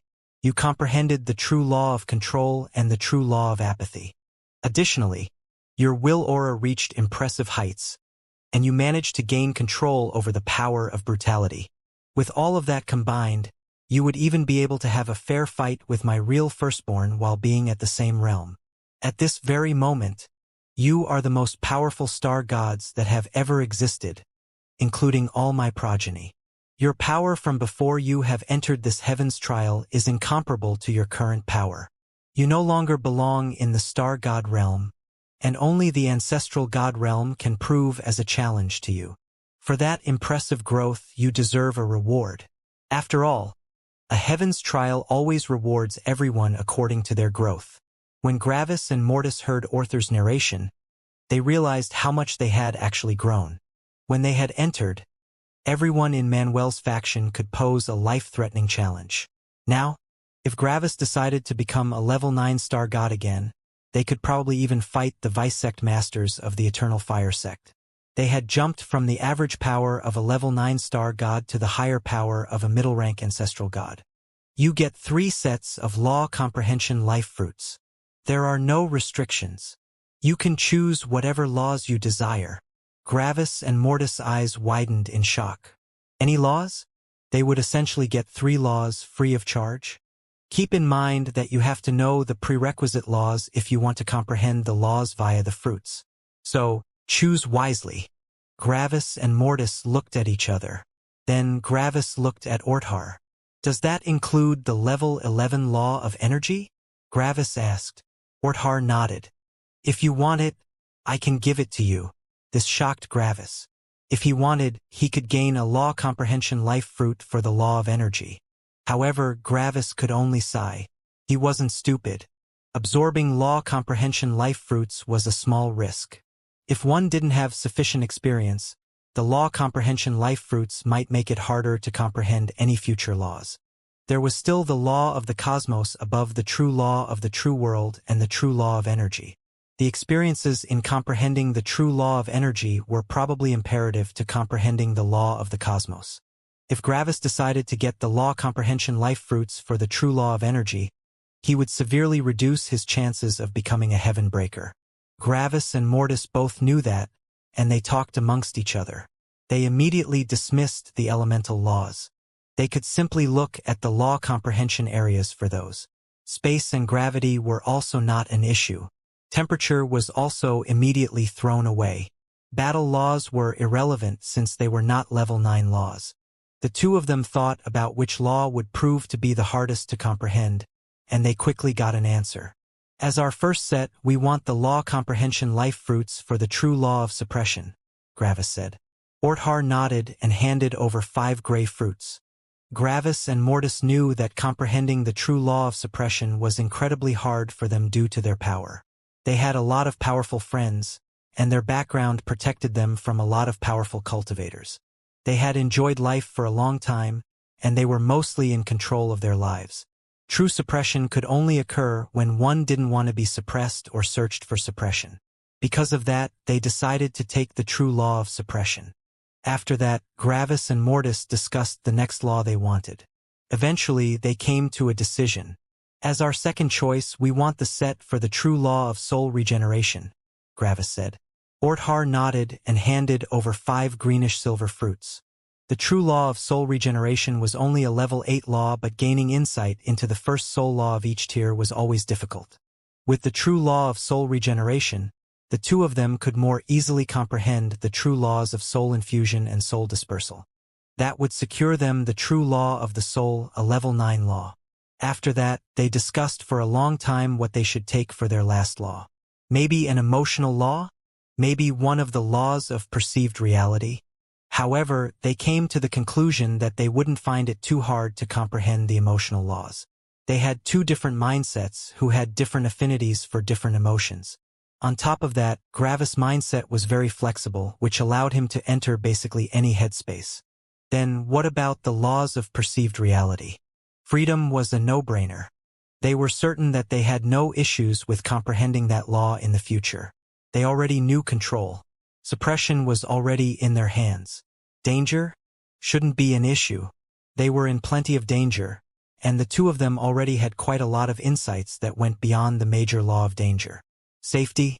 That would come naturally as they became more powerful. The two of them realized that there were basically no laws left that would prove to be a huge challenge in the future. So, they reduced their standards and decided to take one that would increase their battle strength and would allow them to more easily gain more resources for any laws they wanted to comprehend in the future. For our last set, we want the true law of hard complex materials, Gravis said. Orthar nodded and handed over 5 goldish bronze fruits. Gravis and Mortis had realized that their weapons were becoming weaker as more and more of their opponents used the true law of hard complex materials. Additionally, comprehending these laws naturally would probably either take a ridiculous amount of time or cost a ridiculous amount of money. However, if they already got it, they could earn more money by forging world weapons for ancestral gods with the true law of hard complex materials. This law would make it far easier for them to comprehend all other laws. The heavens trial has ended, and you have claimed your reward, Orthar said. From now on, there is no point for you to enter a heavens trial again. You have proven that you can reach the heaven breaker realm. Now you just have to do it. Until we meet again. With these words, Orthar vanished. When Orthar vanished, Gravis immediately shoved a law comprehension life fruit for the true law of hard complex materials into his mouth. By eating that fruit first, they would only need to comprehend 5 other level 8 laws to eat another law comprehension life fruits. In comparison, if they ate the ones for the true law of suppression, they would need to comprehend 5 more level 9 laws to not be in any danger of weakening their law comprehension perception. Additionally, the hard complex law was the most useful out of all of them. The opposer also vanished. For the next 5,000 years, Gravis stayed in the empty space together with Mortis, only comprehending the level 8 true law of hard complex materials. Boom! And then they comprehended it. Gravis and Mortis shot one last look at the heavens trial and then decided to leave. The opposer appeared and teleported them out. They had entered as people that could fight level 9 star gods. Now, they could maybe even try to fight a level 4 ancestral god. But they weren't sure yet. That would be a jump of 7 levels, and they didn't know the battle strength of ancestral gods yet. However, one thing was clear. They had undergone an unimaginable transformation in the last 50,000 years. And now it was time to return home. The heavens trial was over, and Gravis and Mortis had transformed. Their power was incomparable to before, and even more, Mortis had transformed. Initially, one wouldn't directly notice that Mortis had changed, but if someone knew him very well, they would notice it. Mortis had become secure in his life and identity. The opposer brought them to his home, and they arrived in his room. As soon as they arrived, the economistress came to the room with an excited smile. "You're back!" she shouted with excitement. "Hey, Mom!" Gravis and Mortis said simultaneously. The economistress looked at Gravis for a second, but then focused on Mortis. "Oh, Pack!" Mortis was immediately pulled into a hug by his mother. "Oh, my boy has finally become an adult. I'm so proud," she exclaimed with happiness. For a bit, Mortis felt awkward, but he realized that there was no reason to feel awkward. So, Mortis returned the embrace and let out a slight smile. "Yes, I know what I want now," he said. After that, the economistress bombarded the two of them with questions about how the heavens trial had been. She tried to keep it hidden, but she had been quite worried about the two of them. The economistress always kept herself in the background when it came to the cultivation journey of her children. But that didn't mean that she didn't care. She knew that she wouldn't be a great help in cultivation since she had never gone through it herself. Because of that, she decided that the best help would be to give her children their freedom. If they knew that she was constantly worried, they might slow down just for her, and she didn't want that. After a while of talking, the economistress only looked with a bright smile at her two sons. "It feels like you were kids just yesterday, but before I knew it, you're already this big," she said. Gravis and Mortis felt bad for their mother at this moment. Parents often said these sentences, but when it came to the economistress, that sentence was as true as it got. Gravis and Mortis had only been alive for a bit more than 1,000,000 years. Meanwhile, the economistress had lived for around 50 billion years. This meant that she had lived 50,000 times as long as the two of them. That time difference was absurd. If she were a 25-year-old mortal, 1,000,000 years would only equate to literally a bit more than 4 hours. So, to her, it was literally like her children had been born and had grown up in far less than a day. Even more, Gravis and Mortis had lived far longer than most of their siblings. Nearly all the other ones would have died even earlier. Time was merciless. However, the same thing would be true for Gravis and the others. Xianxia and Jake had already had several children, and one of them had decided to remain mortal. She had died at around 80 years of age. 80 years in comparison to 1,000,000 years was even crazier than 1,000,000 years in comparison to 50 billion years. When one lived for a very long time, meeting someone that couldn't live for so long would feel horrible. However, cultivators had powerful wills, and they could also deal with grief more easily. For the economistress, having another child was like a small spark of joy. For just a small part in a day, she felt the heartwarming feeling of love until it eventually ended. At that point, she might take a break for the day and do the same thing tomorrow. By then, multiple million years had already passed. "Oh, it's Gravis and Mortis," a new voice suddenly said. Gravis and Mortis looked over at the black magnate, who had just arrived. "You've become quite powerful," he said with a smirk. "I still remember that small immortal boy that hasn't even lived for 10,000 years, and now you're already in the middle of the ancestral god realm in terms of actual power. Only around 2 more realms to go, and we can finally look at each other while being on the same level. Keep at it." "Thanks," Gravis said with a smile. "But I need the law of energy first to get to your level." The black magnate only waved dismissively. I wouldn't worry about that. You have a couple of unique advantages that could probably allow you to fight someone that knows the true law of energy without knowing it yourself." "Is it that easy?" Gravis asked with a raised eyebrow.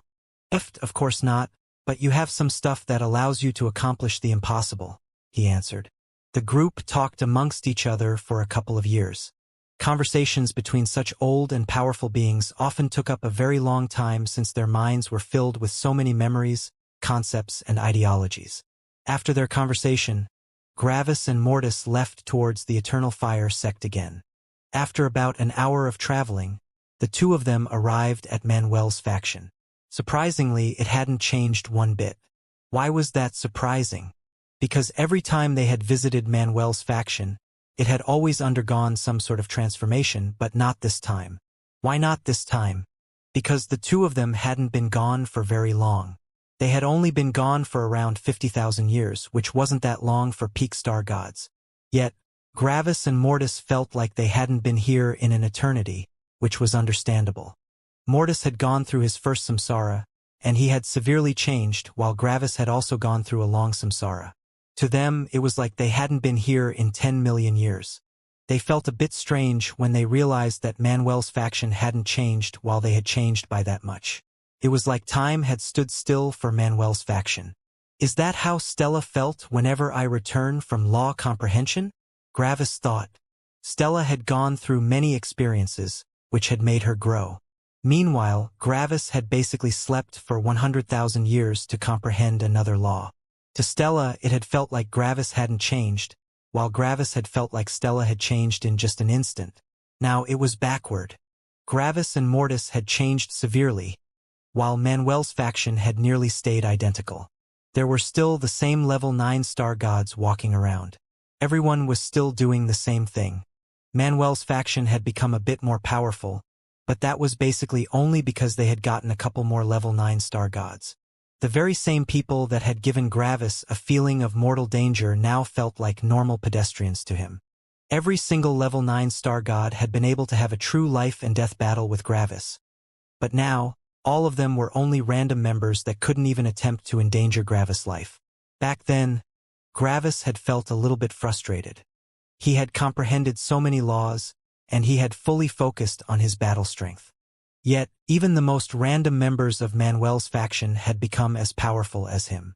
But now, Gravis realized that he had done the right thing. Gravis had reached their realm, and his battle strength had not reduced. It even had grown by a little bit. Back then, Gravis had ignored his realm and had focused on his battle strength, while the others had done the opposite. Now everything was reversed. The level 9 star gods had increased their realm, and now they had to focus on their battle strength. They were all busy comprehending a level 8 law to become ancestral gods. And then, as soon as they comprehended their level 8 law and became ancestral gods, they would become average again. The Eternal Fire sect had always only taken in the elites that could fight a level above themselves. But when one became an ancestral god, every other ancestral god had also comprehended a level 8 law. The powerful battle strength of the members of the Eternal Fire sect came from the quantity of their level 6 and level 7 laws, but those laws became far less relevant when one already knew a level 8 law.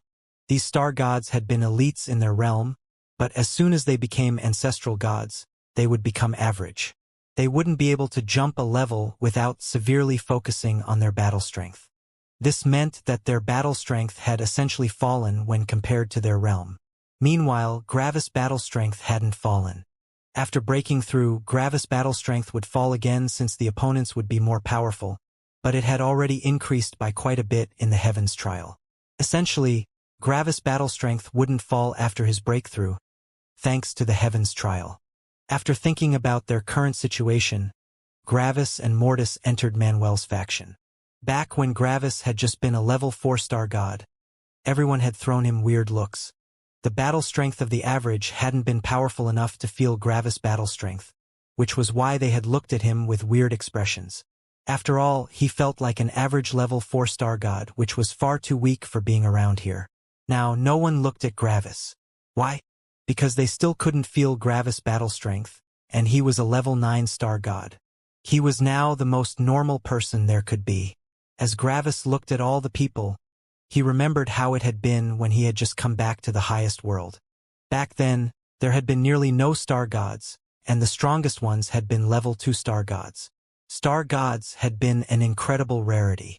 Now everything was full with them. The population of star gods had fully recovered, and it had only taken around 1,000,000 years. If Gravis had entered the highest world at this point, he wouldn't have needed to worry about finding tempering. But that didn't matter now. Gravis' will aura was already equal to a peak ancestral gods, and his law comprehension was already equivalent to the middle of the divine god realm. Star gods were no longer relevant to Gravis. Mortis quickly left Gravis as he found Azure. To him, it had felt like he hadn't met her in forever, and he couldn't wait to see her again. Meanwhile, Gravis frowned. Stella was nowhere to be seen. However, Gravis could see Manuel, Dorian, and Exer talking in a meeting room. According to what Gravis was hearing, they were talking about unimportant things. Xing. Gravis teleported and directly arrived in the room. The three of them furrowed their brows as they felt someone teleport into the meeting and looked over. Yet, when they saw Gravis, their eyes widened. They hadn't expected it to be Gravis. Why? Because they had been able to feel Gravis' battle strength before, but now they could feel nothing. They had gotten used to perceiving Gravis by his dominating aura of battle strength. It had basically become one of his trademarks. Now that trademark was gone. Impressed, Gravis asked with a smirk. Titich? Dorian spat to the side. Why does this remind me of the lower world? He asked with a sneer. Gravis had to laugh when he heard that. Dorian had also acted like this when he had realized that Gravis had already had a level 2 unity will in the lower world. Manuel's frown transformed into a bright smile as he saw Gravis. You never fail to surprise us, Gravis. Gravis nodded. It's been difficult. Everything all right here? He asked. Yeah. Everything finally calmed down after a long time, Manuel answered. We are finally powerful enough to no longer be under an immediate threat of extermination. Now we can fight with the other huge factions. Well, that's at least as it appears on the surface. They don't know that we also have Meadow and Narcissus. Additionally, we kept Stella and Azure hidden. Recently, their powers have become ridiculous, which puts them above basically everyone. Gravis nodded. After Gravis, Mortis, and Stella had comprehended the true law of empathy, the laws they could share were no longer restricted by level. This meant that Azure and Stella had comprehended some of Gravis and Mortis' strongest laws. First of all, the two of them had comprehended the law of heavenly lightning, a level 9 law. Something like that vastly outclasses other star gods. Then, they had also comprehended the 3 pure matter laws. Lastly, they had also comprehended the level 8 law of lightning manipulation, but that wasn't very relevant since they already knew the level 9 law of heavenly lightning. Just the law of heavenly lightning alone would allow someone to jump 2 levels. With everything combined, Stella and Azure could probably jump 3 levels, which would allow them to fight an ancestral god. How many cultivators from other factions could fight ancestral gods as star gods? No one. They would have long since become ancestral gods themselves. Because of their power, Manuel's faction was invincible amongst the other factions. What's the next step? Gravis asked. Factions officially transition as soon as they have created 3 ancestral gods, Manuel explained. At that point, the leadership will join the core faction of the Eternal Fire Sect, which gives us many more options in how to integrate our factions into the core of the Eternal Fire Sect. So, the normal members also join the core? Gravis asked. Manuel nodded. The level 9 star gods anyway, he said. The weaker ones will have to search for another faction. What about after you join the core faction? Gravis asked. The competition will still be there, but it will become more subtle. Open warfare between the factions is strictly prohibited, and if someone has been found out to have broken the rules, they would be severely punished. Gravis nodded and smirked. So, when do you plan to take over the Eternal Fire Sect? If anyone outside of this room had heard these words, they would have taken a deep breath in shock. However, Manuel didn't strongly react to Gravis' words. I need to get acquainted with the atmosphere in the Eternal Fire Sect's core first. I can't plan anything big if I don't know how everyone thinks and what their ideologies are. After all, I don't want to lose 80% of all members to competing sects just because I didn't know the members. So, no plan of taking over leadership for now, Gravis added. None, Manuel said calmly. It's too early, and my strength has to reach a satisfactory level first. I can't truly lead a sect when every single member of the core is stronger than me. Even if they know of my capabilities, a hidden resentment would still be created just based on the fact that they feel like they could snap me out of existence without any effort. Makes sense, Gravis answered. By the way, what were you guys talking about earlier? Manuel gestured for Gravis to come over and look at a map. Right now, we're thinking about how to properly distribute our forces along our borders and resources. This is not for defense purposes but for appearance. We want to give off the image that we are not weak, but we also don't want to appear too powerful.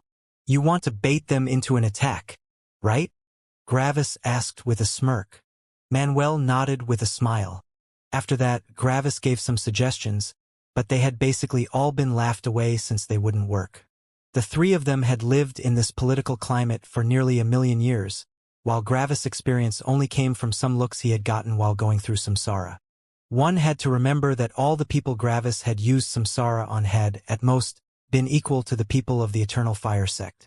Because of that, Gravis couldn't be of any help. He had been amazing at leading a power in the middle world, and he could probably also reach astounding results by doing the same in a higher world. Sadly, this was now the highest world, and everyone had nearly reached the ancestral god realm.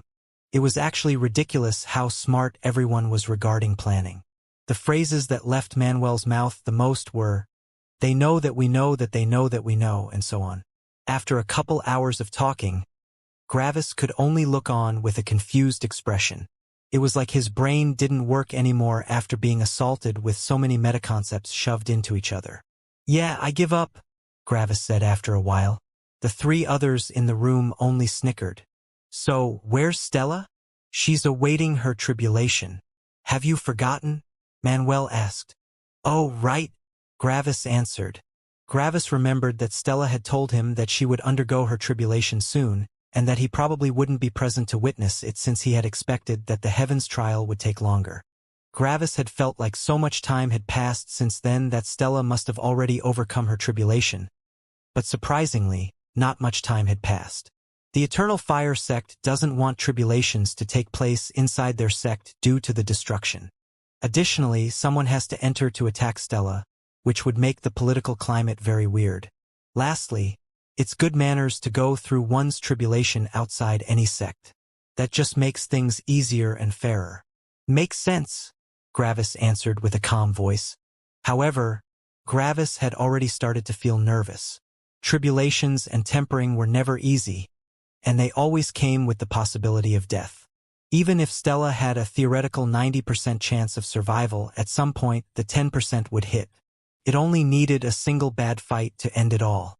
Based on Gravis' calculations, he was 1.285 million years old at this point. Stella had reached the star god realm when Gravis had been about 295,000 years old. It had already been 1,000,000 years since Stella had become a star god. At this moment, Gravis also remembered his own tribulation. Gravis had become a star god when he had been 345,000 years old, which meant that his tribulation would arrive when he reached the age of 1.345 million years of age, which would be in 60,000 years. Who would Gravis' opponent be? The gap between the star god realm and ancestral god realm equaled 3 levels of power. As far as Gravis knew, he could kill someone 5 levels above himself with confidence, but he wasn't sure about a 6-level difference. Gravis wasn't sure how powerful ancestral gods were, but he knew that they were incredibly powerful. Sure, Gravis already knew 5 level 9 laws and 4 level 8 laws, but the opponent would have a level 8 law with the power of a level 9 law. Gravis had the advantage in laws, but jumping 6 levels was already beyond ridiculous. If Gravis didn't know so many laws, he couldn't even attempt such a fight. This advantage in terms of laws was the basis for the possibility of jumping so many levels in the first place. 7 levels? Gravis doubted it. Sure, Gravis' battle strength had risen by ridiculous degrees, but he had also grown by 5 levels. He had gone from the 4th level of the Star God realm to the 9th. Because of that, Gravis was pretty sure that he couldn't fight someone 7 levels above himself. So who would his opponent be? 3 levels above him would be a level 1 ancestral god.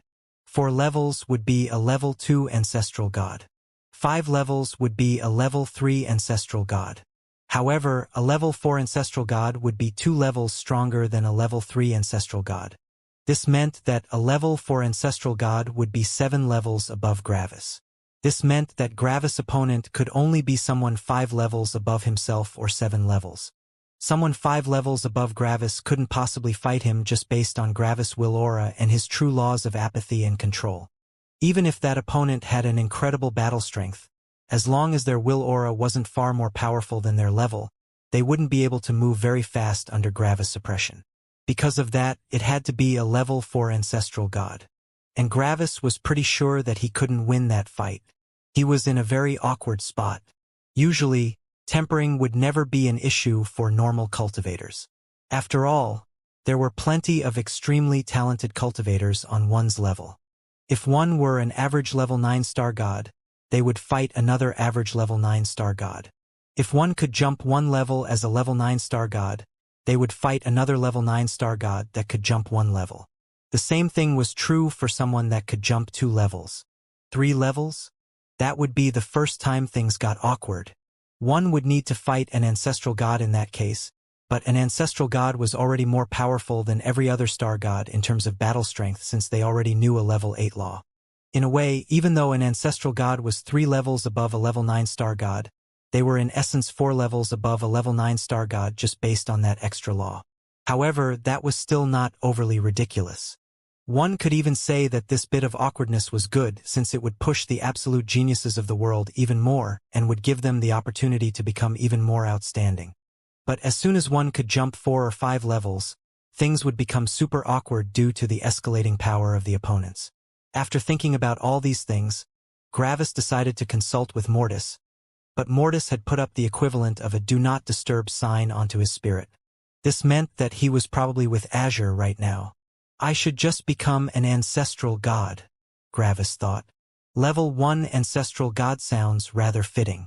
At that point, level 6 ancestral gods would be 6 levels above myself, and level 5 ancestral gods would be 5 levels above myself. Even more, my will aura wouldn't be overwhelmingly powerful. I would be able to suppress my opponent by a little bit, but they would also not become completely helpless in front of it. On top of that, my will aura is already at the peak of the ancestral god realm. Since I can push my law of freedom only to the power of a level 8 law, I can't rely on it to boost my will aura to the divine god realm without becoming an ancestral god first. Gravis scratched his chin. However, as a level 1 ancestral god, I can only push my will aura to the first level of the divine god realm. That isn't that much growth. Should I directly become a level 2 or level 3 ancestral god? Gravis looked to the side as he evaluated his options. I don't know. Every single increase in levels makes the battle strength of my opponents more powerful. I'm not sure if I could jump 6 levels as a level 3 ancestral god right now. Inability to increase my will aura by much or uncertainty in if I even have a chance of fighting my opponent. Both options suck. The true law of freedom would solve the issue, but I can't just comprehend it just because I want to. Suddenly, Gravis stopped moving. Wait, why not? Why can't I just comprehend it whenever I want? Father managed to do it too, and he didn't even have any sort of will or personality back then. The other 3 had already gone back to strategizing while Gravis glared at the sky. You will get comprehended right now. You don't tell me what to do. Fuck you. I do what I want, and I want to comprehend you right now. Gravis' conviction gathered, and with all of his being, he believed that he could comprehend the true law of freedom. It was like his spirit entered the laws and took a hold of one of them. Then it tore that law out and consumed it. Boom! And Gravis comprehended the true law of freedom.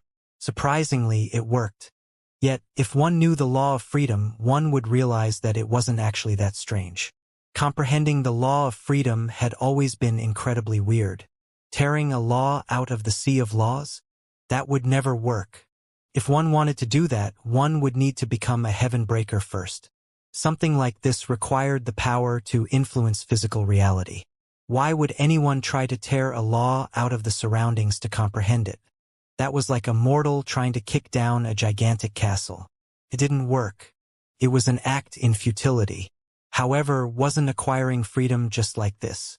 If one was suppressed beyond help, wouldn't they also believe trying to gain freedom to be an act in futility? Their masters were so powerful while they were so weak. It was hopeless. This was true freedom. Even if it was hopeless, one couldn't know the outcome if one tried. Freedom only came to those who fought for freedom. If one never fought, one could never gain freedom. Comprehending the true law of freedom appeared very simple, but it was the opposite. It was literally trying to do something one thought to be impossible, and one had to wholeheartedly believe that they would succeed. It was different from comprehending all other laws in existence. Luckily, Gravis' mindset had a great affinity towards freedom. After Gravis comprehended the true law of freedom, he nodded with a satisfied expression. Problem solved. Gravis felt quite amazing at this moment. He had comprehended a level 9 law just like that. However, he also knew that it would only work on the law of freedom since it was very weird to begin with. But hey, he did something that very many people believe to be impossible. Even more, Gravis' problem had been solved. Now, his will aura could theoretically grow to the peak of the divine god realm, but only theoretically. Level 1 ancestral god it is, Gravis thought. My longevity will increase by 3 million years, postponing my tribulation, but that isn't important. There are enough ancestral gods in the world that finding a fitting opponent shouldn't be an issue. I can essentially temper myself whenever I want. After a bit of thinking, Gravis looked at the other three with a smirk. Hey guys, Gravis said. What? Dorian asked without looking away from the map. I just comprehended a level 9 law. Silence. These words took a while to register, but they quickly realized what Gravis meant. Oh, you mean in the Heavens trial? Congratulations, Dorian said with a smile. No, as in right now, Gravis answered with a smirk. Silence. What do you mean with right now? Exer asked. Like just some seconds ago, Gravis said. More silence. The events of what had just happened shot through everyone's minds. They had talked about tactics. Then, Gravis had asked about Stella, and they had told him that she was currently awaiting her tribulation. That was it. What did this have to do with comprehending a level 9 law? What could this possibly have to do with comprehending a level 9 law? They did nothing. They only talked about random things. It was like they had just met someone, said, "Hi, how are you?" And the other person said, "Fine, thank you." And then they comprehended the law of heavenly fire or something. It was so random. How? Why? What led to this sudden comprehension? There were no law comprehension areas around here. Gravis didn't ingest any law comprehension life fruits. He just talked, stood there, and then comprehended a level 9 law. What law? Dorian asked. Sorry, can't tell you, Gravis said with a smile. It's that one law that you shouldn't know about. Knowing about it makes it harder to comprehend it. Dorian gritted his teeth in frustration. What? So you just throw out this bomb and then refuse to elaborate? Why didn't you just keep it secret? Now I want to know even more. Gravis only smirked.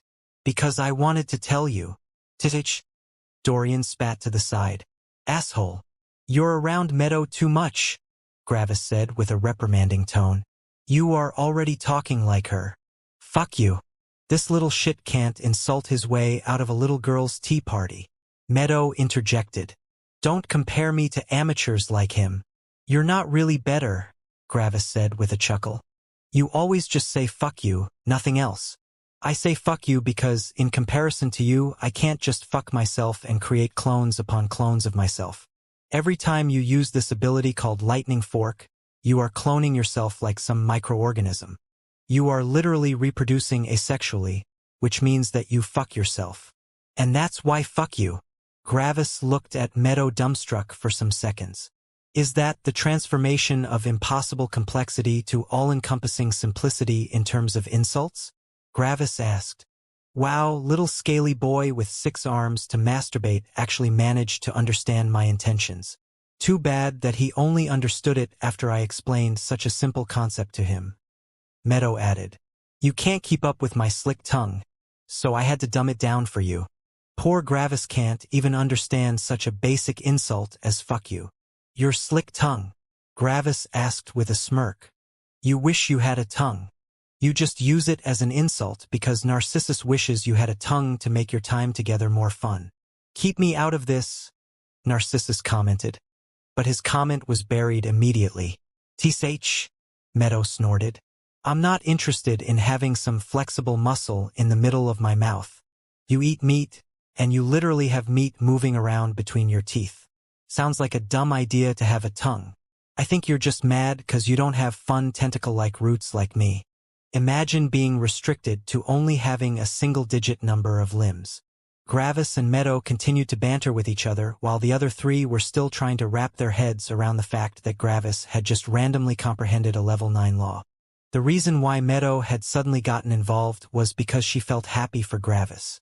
Gravis had become more powerful, and she shared her joy with him the only way she knew how to, by insulting him. It was a fun little activity between them. Narcissus only looked on with a bored expression, but he was also surprised that Gravis had just randomly comprehended a level 9 law. The others hadn't even comprehended level 8 laws, and Gravis had just comprehended a level 9 law by randomly standing around? If it hadn't been Gravis that told them, they would never believe it.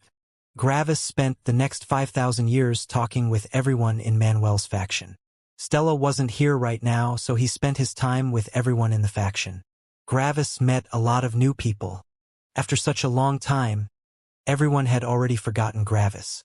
First of all, a lot of people of the old Myriad sect had already died. Second, Gravis had essentially vanished from their perception for 1,000,000 years. Third, there were so many new people in Manuel's faction. Fourth, no one was able to feel Gravis' battle strength. In essence, Gravis didn't look any different to a normal, average member of Manuel's faction. However, this gave Gravis a lot of opportunities to talk with others. Gravis was a very extroverted person, and he enjoyed sharing his ideas, experiences, and philosophies with others. Even more, he was very approachable since he never boasted about his power.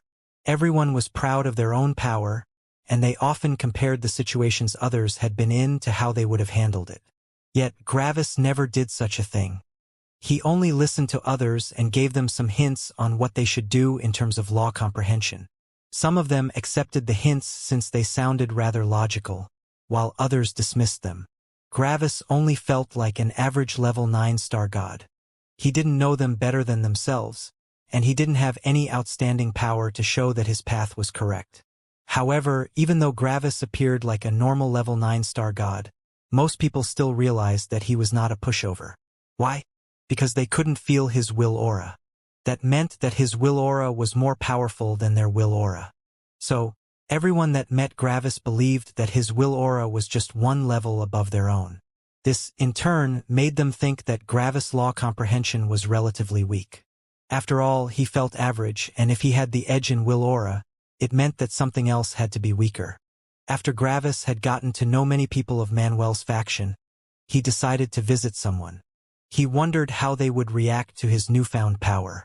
Gravis checked where the person he wanted to visit was and realized that they were inside a sect that was about as powerful as the Eternal Fire sect. That's troublesome, Gravis thought. If the sect master decides to directly attack me, I would be done for. It's not really safe. Additionally, the level suppression would make it hard for my law of perceived reality to keep me perfectly hidden. Know what? I need to reach the level 1 ancestral god realm anyway. Might as well do it now. Gravis told his friends that he would be going somewhere else and that he had to do something. Then, Gravis went to a quiet place and called for Mortis. A couple minutes later, Mortis arrived. Let's make it quick, he said. Gravis only nodded with a smirk. Whoop! A ton of god stones appeared around them, and the two of them immediately went on to consume them. An hour later, the two of them had consumed 2 billion god stones. Then, finally, the signs of a breakthrough appeared. Mortis' body became transparent, and Gravis could see his star. It was like his star was sentient and alive. It was green, and it moved around in curiosity, apparently confused that it could see the outside world. This was the star of sentient life.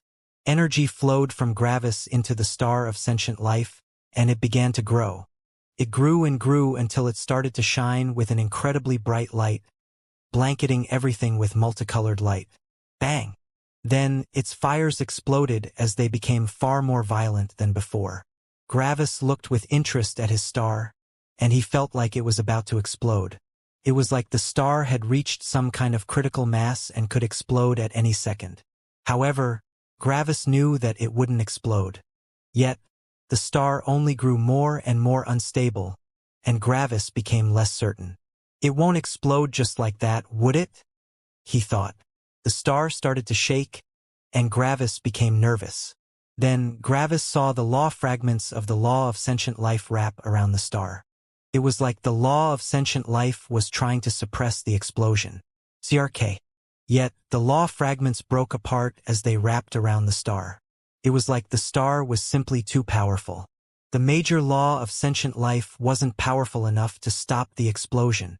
Suddenly, something dark red left Gravis' body, and it started to wrap around the star.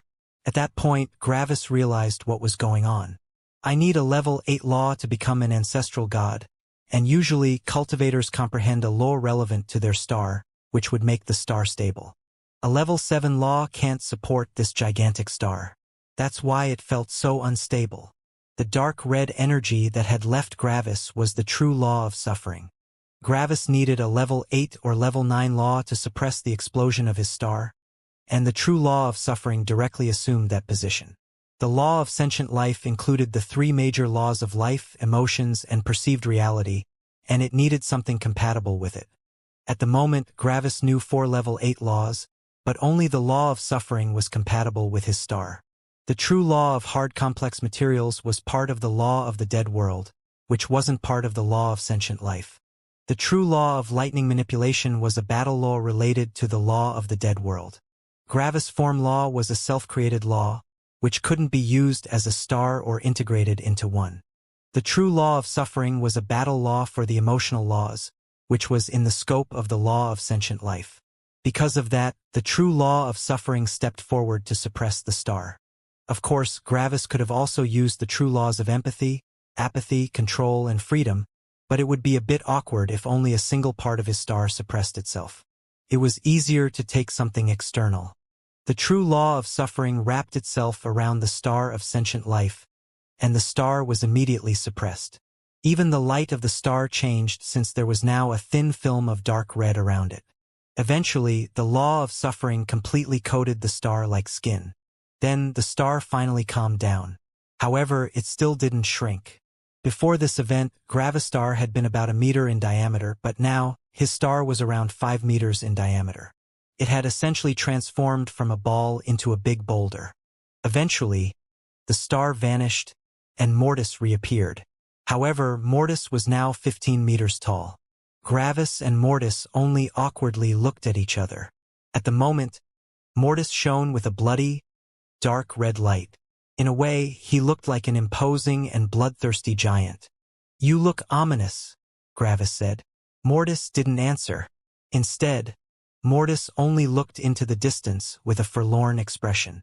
It was like he was asking himself what he had done to deserve this. "So, can you become smaller?" Gravis asked. Mortis remained silent for a while longer. Then his body slowly shrank. Sadly, the only thing that didn't shrink was his abdomen, which had transformed into the roundest belly in existence.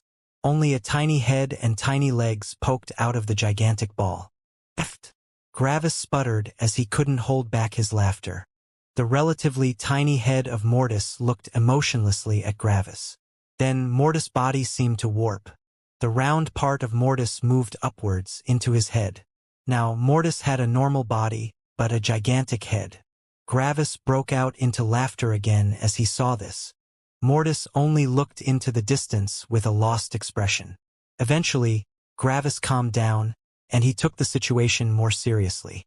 However, when Mortis noticed that Gravis had calmed down, he finally spoke for the first time after becoming an ancestral god. "You mortals can't comprehend my intellect," he said, his gigantic forehead pulsing. Gravis immediately exploded into laughter again. Mortis tried to suppress a smile, but he couldn't.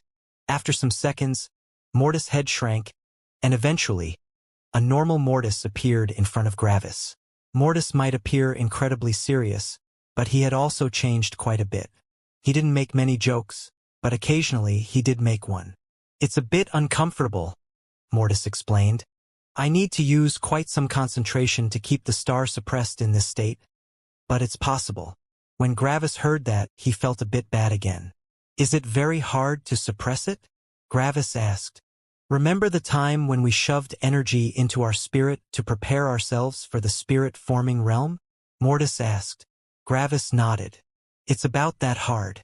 I have a small headache, but it's nothing I can't deal with," Mortis explained. Gravis nodded again.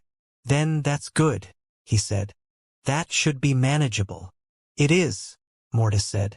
"Anyway, since we're done here, I'll go back to Azure. You know, that dark red light actually suits you way more than the previous orange light. You seem more imposing and dangerous." Mortis violently expanded again, and his round belly returned. Then, Mortis looked with cold hatred at Gravis as the ominous dark red light shone behind him. "You will never disrespect my divinity again, mortal," he boomed. Shing! Mortis' saber appeared in his relatively tiny right arm, and he swung it around. Fire and lightning appeared on his saber as he swung it around like a tiny stick. The ominous dark red light only added to his opposing aura. Yet the huge, round belly was just too contrasting, and Gravis exploded again. Xing. After a bit of joking around, Mortis left to get back to Azure. At the same time, Gravis looked at the distance. He was now an ancestral god. He was no longer at the beginning of the highest world. Now he was among the powerful elite. Ancestral gods owned a ton of buildings in Opposer City, and they were also nearly all part of sects at a similar level to the Eternal Fire sect. I can probably fight level 6 ancestral gods, which puts my true power at the upper middle of the realm. Just a bit more. Gravis took in the moment for some minutes. Then he got bored. Anyway, let's go. Xing. And Gravis teleported away. Gravis went to the nearest city, but someone appeared in front of him before he could arrive there. Who are you? You are not part of the Eternal Fire sect. A level 3 ancestral god arrived in front of Gravis with his weapon drawn. Gravis was a bit perplexed. I come here from time to time. What's with the sudden hold-up? Gravis asked. The ancestral god only glared at Gravis. Impossible. Ancestral gods all need to register with the border guard before entering our territory. Speak the truth. Gravis' eyes widened with understanding. Oh, I just reached the ancestral god realm inside the Eternal Fire sect. I was a level 9 star god before that, Gravis said while activating his law of honesty. The guard realized that Gravis spoke the truth, but he still furrowed his brows.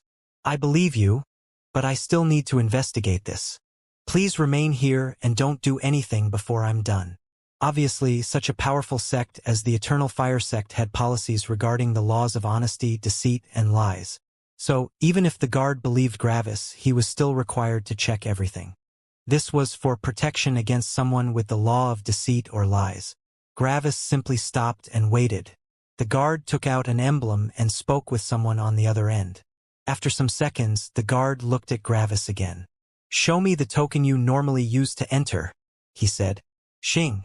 Gravis took out the visitor's token for Manuel's faction and showed it to the guard. The guard accepted the token and spoke to his emblem again. Gravis couldn't hear what the other side said, but he could see what the guard did after getting his answer. Crack. The token was destroyed. Gravis blinked a couple of times. Do I get a new one? He asked. No, the guard answered. Gravis immediately furrowed his brows in displeasure. Ancestral gods are not allowed to easily enter the Eternal Fire sect, the guard said. You are no longer allowed to just enter and visit. Since this is your first time and since you didn't know about this, we will overlook this infraction this time, but you have to leave immediately.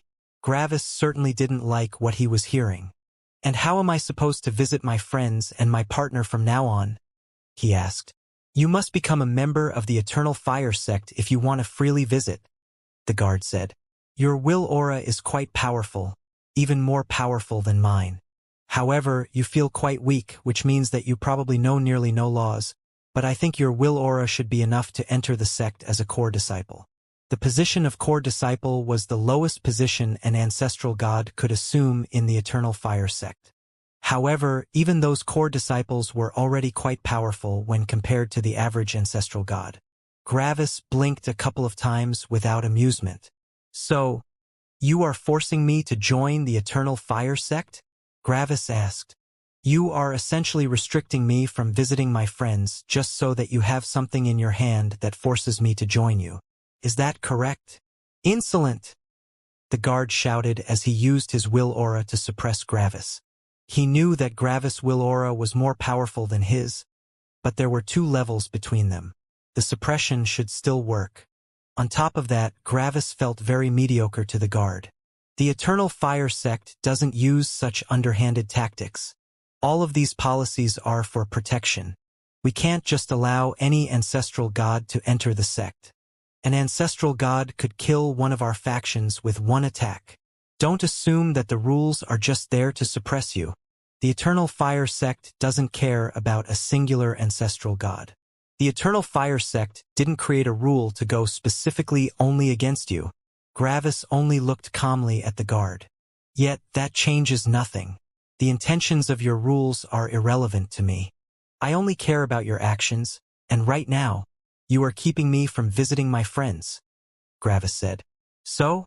Rules are rules, and everyone has to follow them, the guard said with an annoyed tone.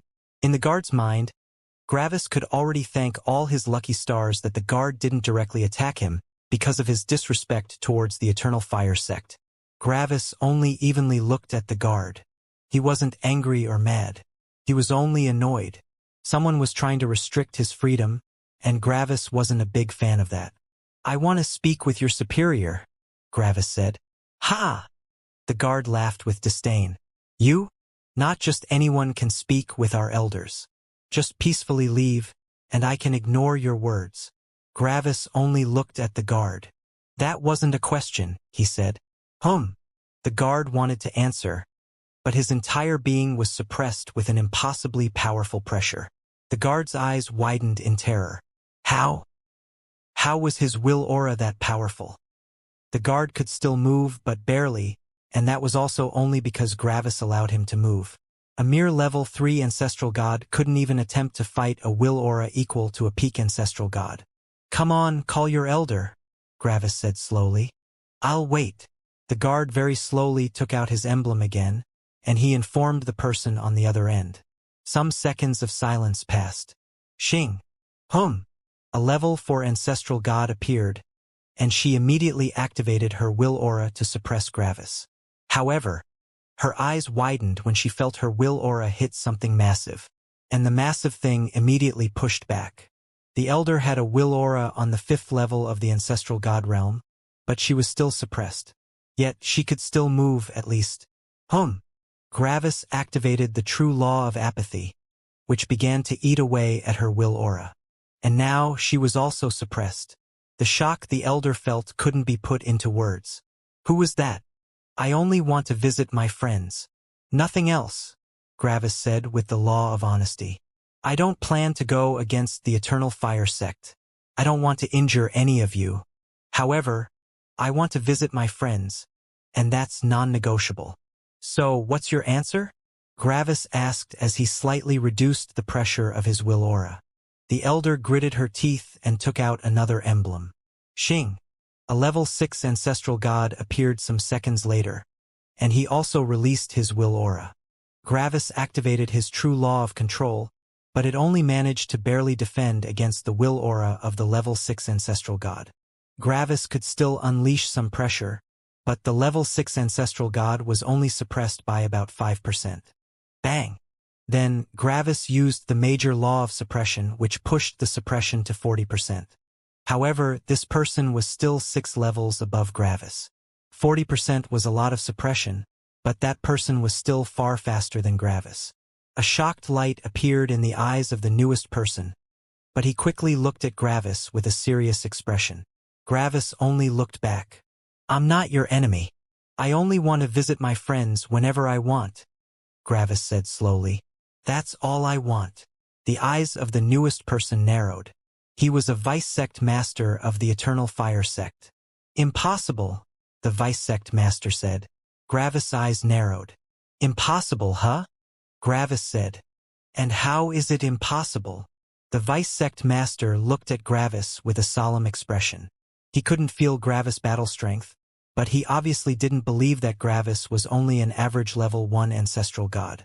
After all, Gravis even managed to partially suppress him, the vice sect master. The vice sect master wasn't stupid, and he knew that the only reason why he couldn't feel Gravis' battle strength was that Gravis' battle strength was already in a different world to his. Could Gravis fight the vice sect master? Logically, something like this should be impossible.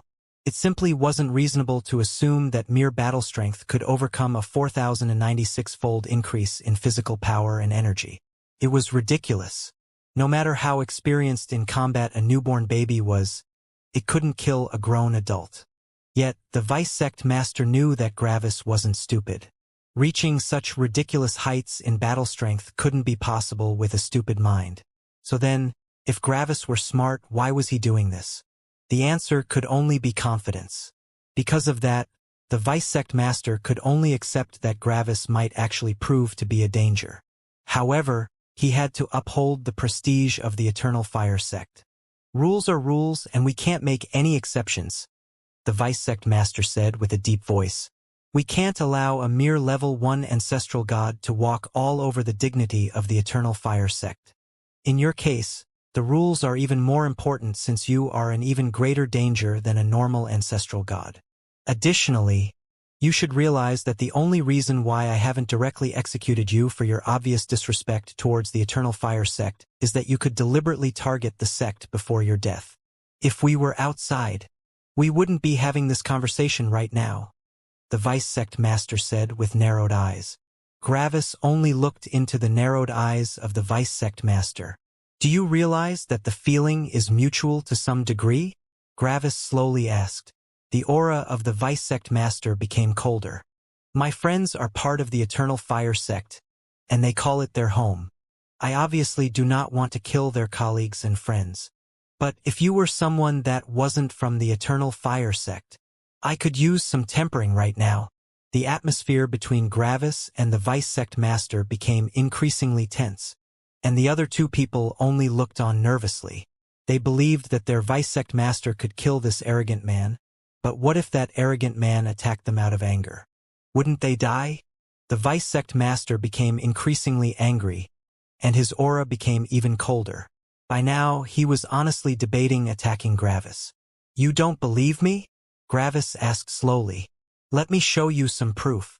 Bang! Suddenly, the Vice Sect Master took out his spear and stabbed towards his left. A relatively small but very concentrated explosion of blaze and hurricane appeared. Obviously, the Vice Sect Master knew the level 8 law of blazing hurricane, a mixed element. The eyes of the Vice Sect Master looked at the spot he had just struck, but nothing appeared. Then he turned to Gravis with hate-filled eyes. However, deep inside his eyes was also shock. Why had the Vice Sect Master suddenly struck empty air? Because his major law of danger had warned him. It had told him that he was about to be attacked by a very powerful attack. What had happened? It was Mortis. As soon as Gravis had noticed that a fight might break out, he had called Mortis. Just now, Mortis had intended to attack the Vice Sect Master with a lightning crescent after becoming tangible again. In order to trigger the law of danger, one had to unleash an attack with the intention to kill. So, if the Vice Sect Master hadn't reacted appropriately, a lightning crescent would have consumed him. One could say that it was a risk. After all, if the Vice Sect Master didn't notice the attack, Gravis and the Eternal Fire Sect would truly throw away all pretenses. However, Gravis had trusted in the Vice Sect Master's power. Gravis refused to believe that someone like him would just fall over and die with one attack.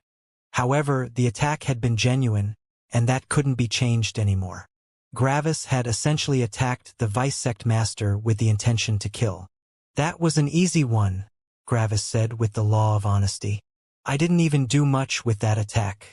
As you can feel, I'm not as weak as you imagine.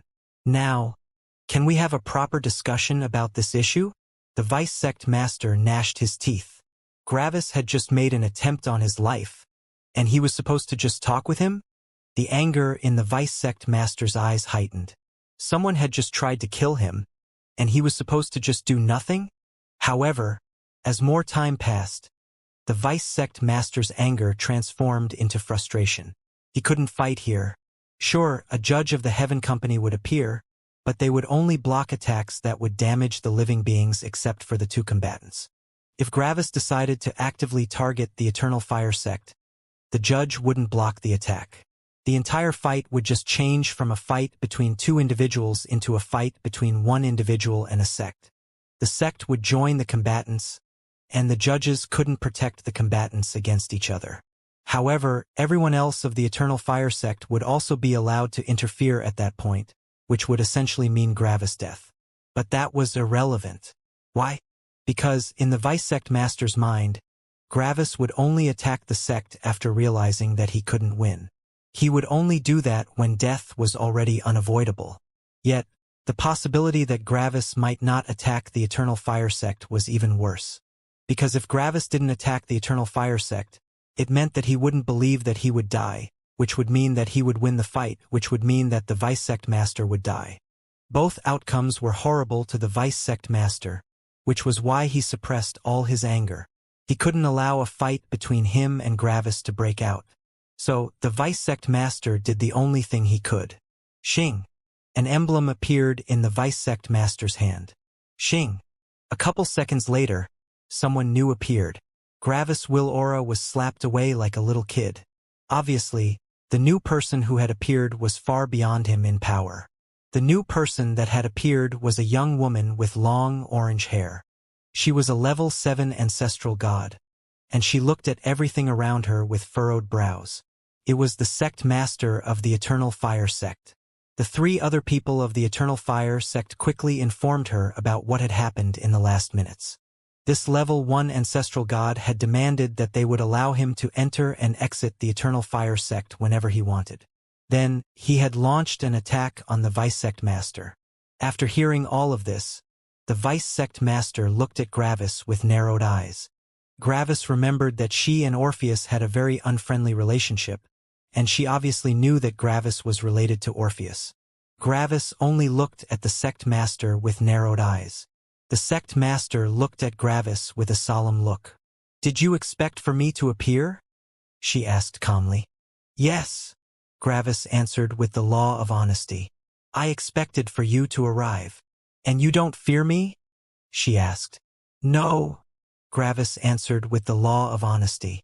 "I am not nearly as powerful as you, but I am confident in my ability to escape."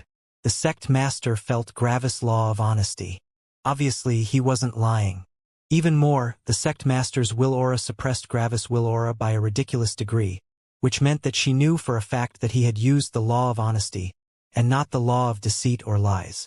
After looking at Gravis for a bit more, she suddenly turned around. Bang! The Sect Master slapped the Vice Sect Master with incredible power, and the Vice Sect Master shot into the distance, heavily injured. The other 2 looked with shock at what had transpired. Bang! Then the Elder was slapped into the distance, also severely injured. The guard immediately felt a feeling of terror as he looked at what had happened to the other 2. He would be next. The Sect Master couldn't afford to kill an Elder or a Vice Sect Master over something like this. But he was only a guard. The Sect Master looked at the guard. "If you are uncertain about a decision, call your superior before you decide to act for yourself. You will not be awarded any contribution points for the next 10,000 years. The guard became shocked. She wouldn't attack him? He would survive? The guard immediately bowed politely. "I thank the Sect Master for her teachings." The Sect Master nodded, and she pulled the Vice Sect Master and the Elder back with her spirit. They had just regenerated from their injuries, but their expressions were still filled with terror and shock. Why had they been attacked? This level 1 ancestral god had been the one that had demanded something ridiculous. "You?" the Sect Master said with a strict voice as she focused on the Elder. "Why yes, Sect Master," the Elder answered with fear. "Why did you deny his request?" she asked. "Because it is against the rules," the Elder announced. "What's the purpose behind that specific rule?" the Sect Master asked. "It is to protect the sect from sudden attacks by enemy ancestral gods," the Elder said. "Would he have attacked the Eternal Fire sect?" she asked. The Elder's thoughts went back to her exchange with Gravis. Gravis had used the law of honesty to explain that he didn't view the Eternal Fire sect as his enemies and that even his friends were there. Obviously, Gravis wouldn't attack the sect. Yet, it was still against the rules. "I couldn't be sure if he used the law of honesty since his will aura suppressed mine," the Elder said. "Then, if you can't be sure, why didn't you immediately call for a Vice Sect Master? Why did it have to come to this?" the Sect Master asked. "I didn't want to disturb the Vice Sect Master for such an insignificant reason," she said. "Is it insignificant?" the Sect Master asked. "Even I am here. How can this be insignificant? You saw a level 1 ancestral god that could even suppress you, a level 4 ancestral god. That's a jump of 4 levels. Nothing involving such a person can be insignificant. If you are uncertain on what you should do, you need to contact your superiors. Don't jump to conclusions immediately. Even more, you could have given him a guest elder's token. As far as I have seen, he was about to leave anyway. In the meantime, you could have reported everything to your superior, and they would have had the time to make a decision. Just because someone has a guest elder's token doesn't mean that the sect will immediately be attacked by them. Something like that needs time. He would have left, your superior would have had time to make a decision, and when he returned, the decision could be put into action. The danger would have been avoided, the situation wouldn't have escalated, and we would have had more time to plan. Do you know your mistakes? The sect master asked. The elder felt humiliated. After listening to the sect master's teachings, she thoroughly had realized her mistake. This entire situation wasn't about right and wrong, as she had believed, but about handling the situation as efficiently as possible. The elder realized that she had put too much emphasis on pride and what was right instead of solving the issue. It was her fault that the situation had escalated to the degree that she couldn't handle it anymore. Yes, I know my mistakes, the elder said with a polite and sincere bow. I thank the sect master for her teachings. The elder had meant what she had said. She knew that she had screwed up, and she would remember this lesson. The sect master nodded. Then, the sect master focused on the vice-sect master. You know that his power is incredible. At that point, it didn't even matter if you could fight him or not. Someone with such powerful battle strength obviously wasn't someone that would just throw their life away. He remained here even when you showed up. This means that he has a certain level of confidence in dealing with the situation.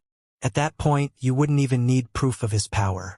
Just knowing that he couldn't be stupid and that he was still here shows that he has a way out.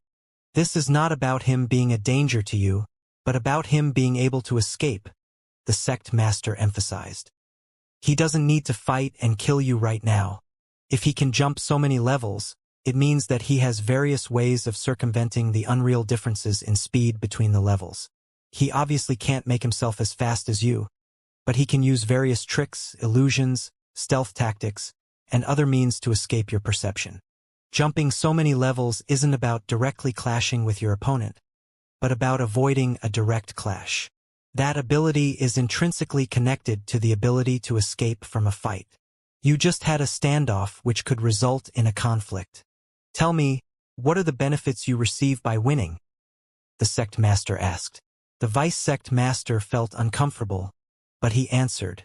I would have upheld the honor of the eternal fire sect. So, no god stones, no power, no resources, no land, and no gain in new disciples? The sect master asked. The vice-sect master grimaced. No, he answered. Only honor? The sect master asked. The vice-sect master hesitated. Yes, only honor. The sect master nodded. What about the potential losses? She asked. The vice-sect master's mind went through everything that could have gone wrong, and he gritted his teeth in frustration. Potential death of a vice-sect master. Potential death of several elders. Potential destruction of the sect. Potential angering of his friends and associates. Potential creation of a sect enemy. Potential destruction of the eternal fire sect. The vice-sect master answered. The sect master nodded. Does that sound like a good risk-reward ratio to you? She asked. No, the vice-sect master said. Then, why did you not solve the conflict? The sect master asked. The vice-sect master hesitated. I don't know, he answered. Leave and don't come back until you know, the sect master said. Take this as an opportunity to grow. I also believed honor to be far more important than many other things before the ancestor taught me otherwise. The vice-sect master bowed politely. I thank the sect master for her teachings. The sect master nodded, and the vice-sect master teleported away. Then, the sect master focused on Gravis. Now, on to you, she said. By now, Gravis had calmed down. The sect master handled the situation very objectively and fairly. She even highlighted the mistakes of everyone and why they had been wrong. Her teachings had even destroyed the subconscious feeling of enmity between the vice-sect master, the elder, and Gravis. I understand that you want to visit your friends, and that's fine. You are a friend of the Eternal Fire sect, and we should treat our allies and friends with the respect they deserve. Otherwise, they will stop being our friends, the sect master said. But you went too far this time. I can defend your usage of your will aura. but I can't defend your attack on the Vice Sect Master. You have also acted incorrectly, and I can't let this slide just like that.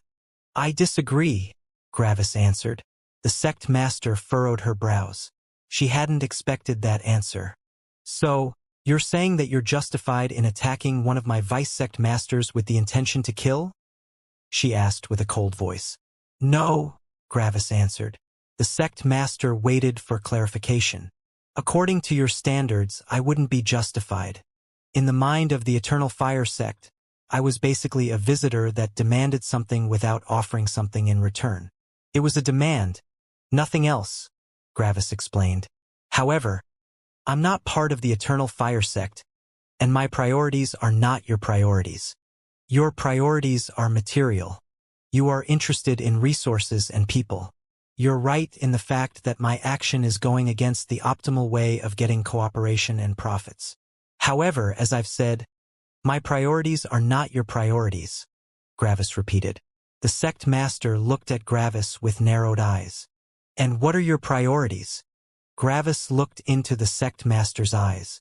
My priorities are whatever I want, Gravis said. I want to meet my friends, and if you stop me, I will do everything in my power to change things. Yes, the Sect Master said. And the best way to accomplish that is to discuss the matter and talk. I don't want to discuss the matter, Gravis said. I will meet my friends, and I don't care how you accomplish it. That's unreasonable, the Sect Master said. You can't just demand something without anything in return. I just did, Gravis said. Additionally, I don't need to offer anything. After all, you are the very people that are stopping me. You act like you have the right to stop me from meeting my friends, but you don't. People can meet each other whenever they want. You say that it's for security reasons, but that doesn't matter to me. I'm a single person, and the only thing I want to do is to see my friends and family. That's one of the most basic things in existence, and I should have no problems in meeting them. Yet, you artificially put a blockade in my way and act like tearing down the blockade is a kind act from your part that demands compensation. The same thing is true for your law comprehension areas. You own them and you demand resources so that people can look at them. Yet, who decided that you are the owner of these law comprehension areas? Yourself, and why does no one disagree with that assertion? Because you are more powerful than the people that are actually interested in these law comprehension areas. So, by that logic, if I have the power to declare that I own the entire Eternal Fire Sect, I should also have the right to do so. However, I'm not doing that. The only thing I want is the ability to visit my friends. Your people have stopped me from doing so. They've stepped into my way while I was minding my own business. This doesn't concern them, and it makes no difference to them if I see my friends or not. It's not their business, but they stepped into my path anyway. Because of that, I don't think that I have acted incorrectly, even if I had killed the Vice Sect Master.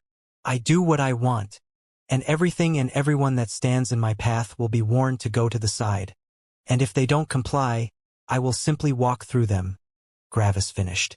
The fact that I'm warning them is already more polite than necessary. The Sect Master had let Gravis finish his explanation while looking at him with cold eyes. She had expected that Gravis would be rational, but he wasn't. Ownership and actions are common conventions, the Sect Master said. Everyone agrees on how ownership works and what right the owner of said things has. Saying that we only own our law comprehension areas because we have the biggest fist is undermining the very basics of how our society works. If everyone acted and thought like this, we would all be barbarians that continually kill each other for the most minor of infringements. At that point, sex might as well not exist. Your assertions are anarchistic pure to the degree that everyone you don't agree with becomes your enemy, making basic human cooperation impossible from your end. Even the beasts have integrated into human society in this world, which shows that having basic human cooperation is more efficient than a mindset saying that everyone is reliant on only themselves. Your ideology isolates you from everyone, leading you to a lonely road which will lead to a dead end. At some point, you won't be able to advance on your own anymore. At some point, you will meet enemies with a quantity beyond of what you can handle. Gravis looked at the sect master as she finished her sermon. "And that's why you're not a divine god already," he said. The sect master's eyes opened wide in angered shock. What did he just say? Was he criticizing her? "What about the opposer?" Gravis asked. "What about the heavens magnates? What about the strongest divine gods? Which one of those cares about organizations and basic human cooperation? Have you not heard of what had happened in the most recent heaven clash? The peak divine gods handed over peak sects like they were nothing more than some fancy toys. The strongest organizations in the world are nothing more than fancy trinkets to these people. All of them don't need your basic human cooperation. The power of a single person is enough to overwhelm all other organizations, which shows the truth of what organizations actually are. They are a gathering of beings, which gives them protection against enemies that are beyond the individual's power. The very few ancestral gods that can fight 3 levels above themselves can't win against 2 ancestral gods of the same power as them, forcing them to find cooperation and protection. For over 99.99% of all beings, your idea of cooperation is the most optimal path to power. However, I'm not part of the 99.99%. My battle strength is great enough that everyone that could threaten me doesn't attack me because whatever I own doesn't even enter their eyes. Additionally, I only go against the people and organizations I can fight." Gravis looked at the sect master with a cold expression. "Your Eternal Fire sect is the home of my friends, which means that I don't want to go against you. However, the Eternal Fire sect doesn't belong to my friends yet, which means that not everything is under their control. Even more, the Eternal Fire sect is so big that a minor wave on one part of the lake doesn't reach the other side. Your sect is too big and diverse, which makes it hard for your sect to achieve unity. The only ones that will care about the death of the vice sect master are his friends, family, and you. You can cling to your belief of basic human cooperation, but that won't change my mind and my actions. I will have the opportunity to see my friends whenever I want. Your cooperation isn't a requirement. I'm only letting you know out of politeness." The more the sect master heard Gravis talk, the angrier she got. This was a level 1 ancestral god. Yet, he acted like he was a divine god that could flatten the Eternal Fire sect whenever he wanted. The entire Eternal Fire sect was nothing in his eyes, and he treated them like insects that had no choice in the matter. They could only step out of his path or become his enemy. The sect master could accept it if Gravis had the power to fight a level 9 ancestral god. After all, their ancestor was a level 9 ancestral god, and the strongest person in a sect dictated the sect's overall prestige and power. Yet, he was only a level 1 ancestral god. So what if he could fight a level 6 ancestral god? That was still 4 levels below a level 9 ancestral god. Someone like that was only equal to a vice sect master, and a vice sect master couldn't walk all over the Eternal Fire sect like they were merely a pebble on their path. "You're unreasonable," the sect master said with a voice that hid anger. "I am," Gravis answered. "Nearly everyone in the world would believe me to be unreasonable. 99% of all perceptions see me as an unreasonable person. However, that doesn't matter. Their opinions don't matter, and their perceptions don't matter. Know why? Because no matter how many perceived realities band together, they can't make a dent in objective reality. It changes nothing. I will do what I want." The sect master was about to say something, but Gravis immediately stopped her. "This conversation ends now," Gravis said. The sect master's rage immediately exploded. She was far more powerful than Gravis, but Gravis acted like he was her superior. She had never been disrespected to such a degree by someone this weak. "I will meet my friends whenever I want, and I won't pay any reparations for whatever you think I did wrong. I will do what I want when I want. Step out of my path or get trampled. That's the extent of control you have over this situation.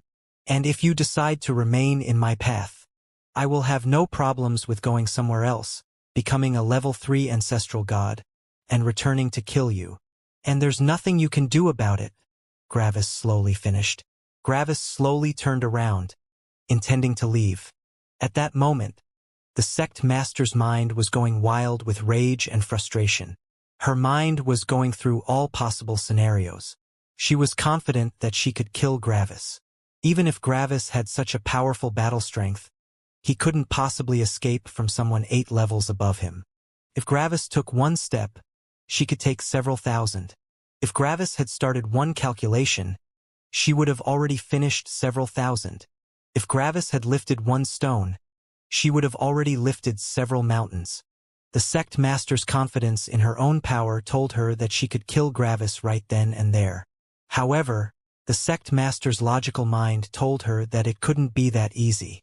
As she had stated previously, Gravis couldn't be stupid. That was impossible just based on his ridiculous battle strength. Someone like that must have achieved things that everyone else in the world would have deemed as impossible.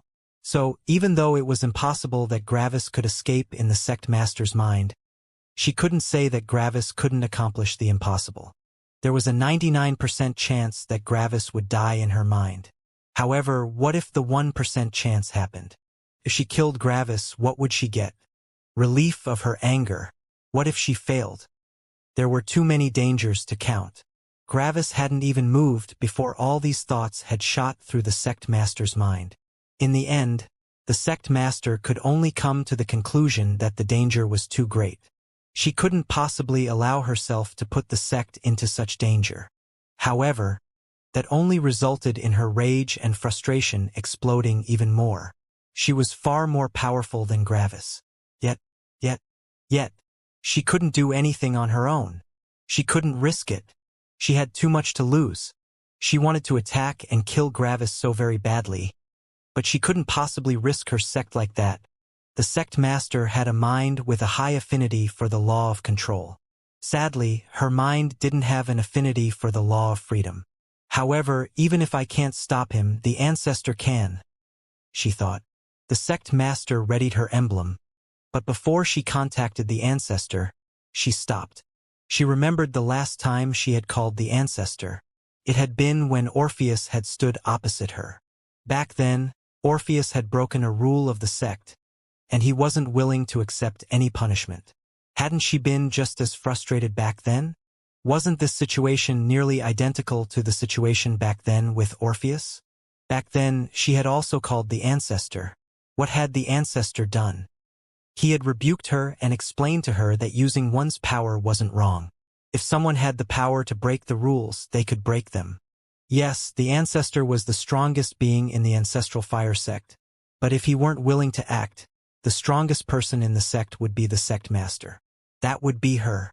What would the ancestor say when she disturbed him over this level 1 ancestral god? He would rebuke her just like she had rebuked the vice sect master earlier. Even more, he would throw the same words she had said to the vice sect master right back into her face. He would ask what the potential risks and rewards were. Emotional relief and honor. Too many risks to count. Then, he would ask her if that was a good risk-reward ratio. She would say no. Then, he would ask her why she had done that. What would she answer? The sect master's anger vanished as it transformed into frustration. However, she wasn't frustrated with Gravis anymore, but with herself. What would her answer be? In comparison to the vice sect master, she knew her answer. Vanity. She wanted to deal with Gravis because he had completely overthrown her prestige, power, and control. In her mind, she deserved to walk all over him. However, in her mind, people vastly more powerful than her also deserved to walk all over her. Yet, she hadn't seen Gravis as such a person. She had only looked at this current power, not at his future power. Even more, if Gravis could already escape from her, it meant that his future power was already enough to resist her to some degree. She thought she had control over Gravis, but she didn't. So what could she do? Nothing. Literally nothing. Attack him? Too risky. Threaten him with his friends? That wouldn't work. Additionally, she would anger a huge part of the sect with that action. Call the ancestor? That would only backfire. What could she do? What options were available? Step out of his path. That was the only option. Gravis was unreasonable. He demanded something from them that belonged to them without offering anything in return. He said what he wanted and he would get what he wanted. His behavior was hostile, uncooperative, unreasonable, and disgusting. Yet, there was nothing the Eternal Fire sect could do. 50,000 years ago, Gravis hadn't even entered the eyes of the basic guards of the Eternal Fire sect. Now, he had grown to the point that the entire Eternal Fire sect could do nothing but comply. One of the most powerful ancestral god sects in the world was completely helpless in front of a mere level 1 ancestral god. Gravis teleported away, and the sect master did nothing to stop him. The sect master deflated as she felt like she had become far weaker than before. She had talked about so many things. She had talked about cooperation, society, ideology, and so on. She had been in the right. All her words had been mature, planned, thought through, and could stand against any verbal offense. She had acted as the perfect sect master. She had de-escalated the issue, and she had acted correctly. Yet all of that didn't matter. It was all worthless. In front of power, all of that was absolutely worthless. Right and wrong didn't matter as long as the other party was more powerful than oneself. So what if they were wrong? They would win anyway. Being right didn't change a thing. In the end, the sect master contacted some elders. This person can come and go whenever he wants. No inspections are required. Then, she left and went back home. She had a lot to think about. Gravis left the Eternal Fire sect without any fear. He had known from the very beginning that he could do what he wanted. Gravis knew the true law of control and the true law of freedom, which meant that he knew more about these two things than any peak divine god in existence. He knew exactly how much control he had, and he also knew exactly how much control the other side had. In a fight, the sect master of the Eternal Fire sect could sneeze Gravis out of existence, but Gravis was still the one in control. As long as she couldn't stop Gravis from escaping, he would be the one in control. If she had decided to attack, Gravis would have simply activated his law of perceived reality. Sure, the sect master would be able to see through it if she questioned her own perception, but she wouldn't do that. In her perception, she would have killed Gravis. Then she would have left. Gravis wouldn't even need to move. Then, Gravis could simply come and go by keeping himself hidden with the law of perceived reality. He wouldn't even need to fight her at this very moment. He could simply continue on with his life, find his next tempering opportunity, and after that, he could simply become a level 3 ancestral god and fight her as his next tempering opportunity. Nothing the sect master could do mattered to Gravis. Gravis would be free to do whatever he wanted to do anyway. The only difference would be the fate of the sect master. She had never been a danger. She had only been a minor hindrance. However, the sect master quickly left Gravis' thoughts as he concentrated on something else. Gravis arrived at the nearest city and went to the teleportation formation array. After paying a lot of money, Gravis was teleported to the southwest of the core region of the highest world. After arriving at his destination, Gravis teleported a couple of times. All the different ancestral gods overlooking the teleportation formation array didn't notice him. After an hour, Gravis arrived at a building with unreasonable proportions. Just the walls of the building were millions of kilometers tall. It was completely black, and it had no decorations. In essence, it only looked like a gigantic wall in Gravis' path. Gravis paused as he admired the building. It was ridiculously gigantic. Even more, it was made of hard complex materials, which was an indescribable waste of resources. Formation arrays littered the building with many different forms of restrictions. Some of these restrictions even used the major laws of control and suppression to counter the major law of freedom. This meant that the major law of freedom wouldn't grant one access to circumvent the suppressive forces. No one below the divine god realm could sneak into this building. After all, no one below the divine god realm knew the true law of freedom, right? Well, Gravis did. Initially, Gravis had planned to enter this building via the official route. He could simply use his major law of perceived reality to appear like a normal ancestral god, and he would be let in. But hey, since he already knew the true law of freedom, why not use it? Gravis went to the wall of the building. The formation arrays ignored Gravis, even when he entered their area of effect. Then, Gravis transformed into void lightning and used the true law of hard complex materials to silently move through the tiny openings in the wall. A normal person would need to use the law of space to teleport through the wall, but the formation arrays would pick up the vibrations of space. Sure, Gravis could still hide with the law of perceived reality, but why should he go through that trouble? Simply going through the wall was easier. Gravis materialized inside the building, and he immediately saw his new surroundings. Black, pure black, absolute darkness. Gravis' eyes became completely useless in this overwhelming darkness. Even more, Gravis' spirit sense also became nearly useless. He could only perceive the surrounding 50 kilometers with his spirit sense, which basically meant blindness to someone that could normally perceive millions of kilometers of their surroundings. Gravis activated his true law of freedom with his spirit sense, and the surroundings immediately cleared up. Restricting one's perception counted as a form of suppression, and the true law of freedom didn't care about suppression. To the true law of freedom, suppression didn't exist. Gravis looked at his surroundings with newfound clarity. Emptiness. There was nothing. No grass, no trees, no animals, no mortals, no light, no earth, no water. There was only air, the ground, which was made of the same material as the walls and ceiling, and darkness. However, Gravis could see some cultivators. Some were walking blindly in the darkness. Some were sitting down with open eyes. Some were even walking around with drawn weapons. None of them could perceive their surroundings. They were all blind in this place.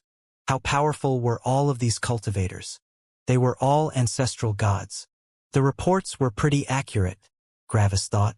The darkest Stygian sect is really all about the true law of heavenly darkness.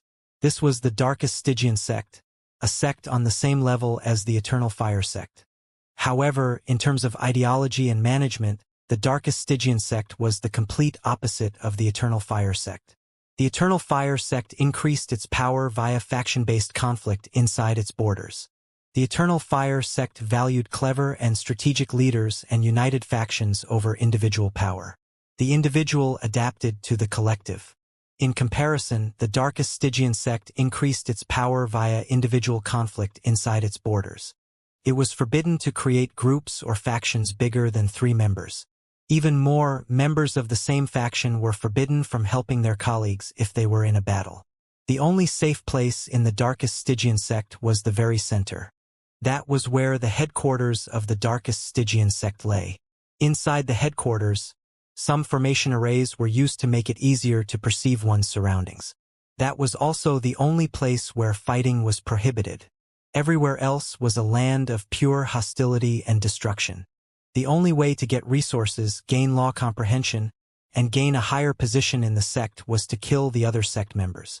Everyone would enter a darkness-filled land filled with hostility. Seeing another human in this land was not an occasion for joy and companionship but for stress and fear.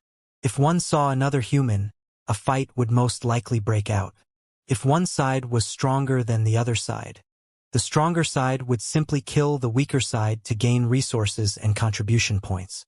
If both sides were equal, that would be amazing tempering. If both sides didn't know each other, they would just fight.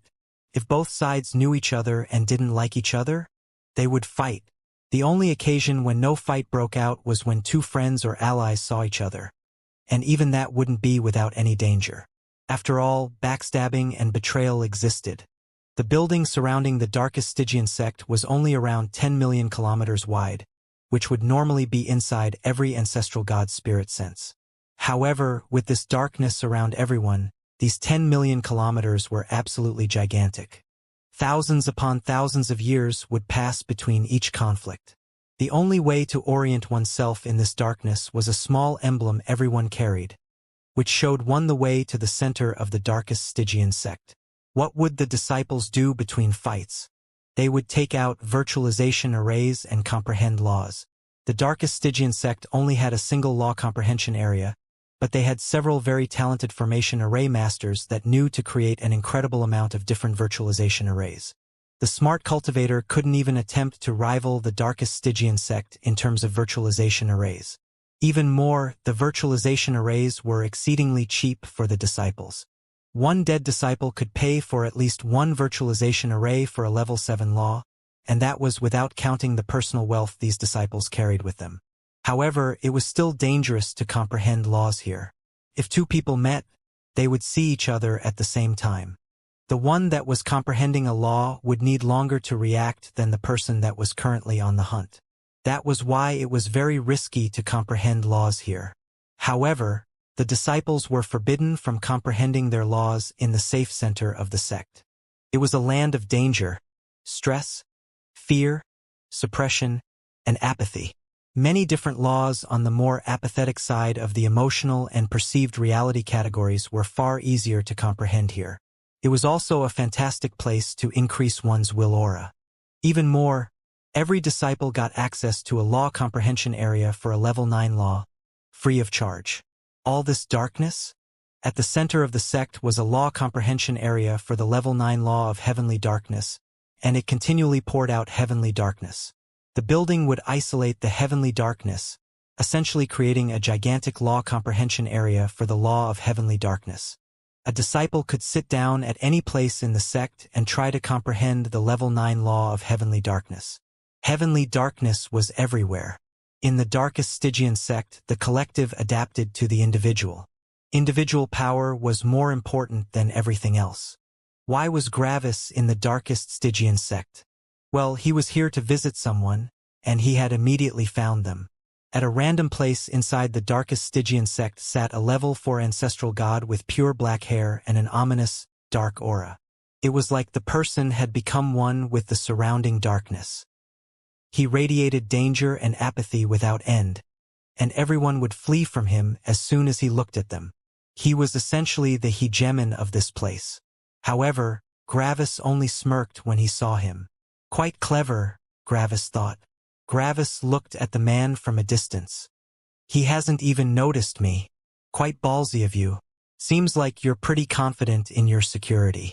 You essentially only concentrate on comprehending the true law of heavenly darkness.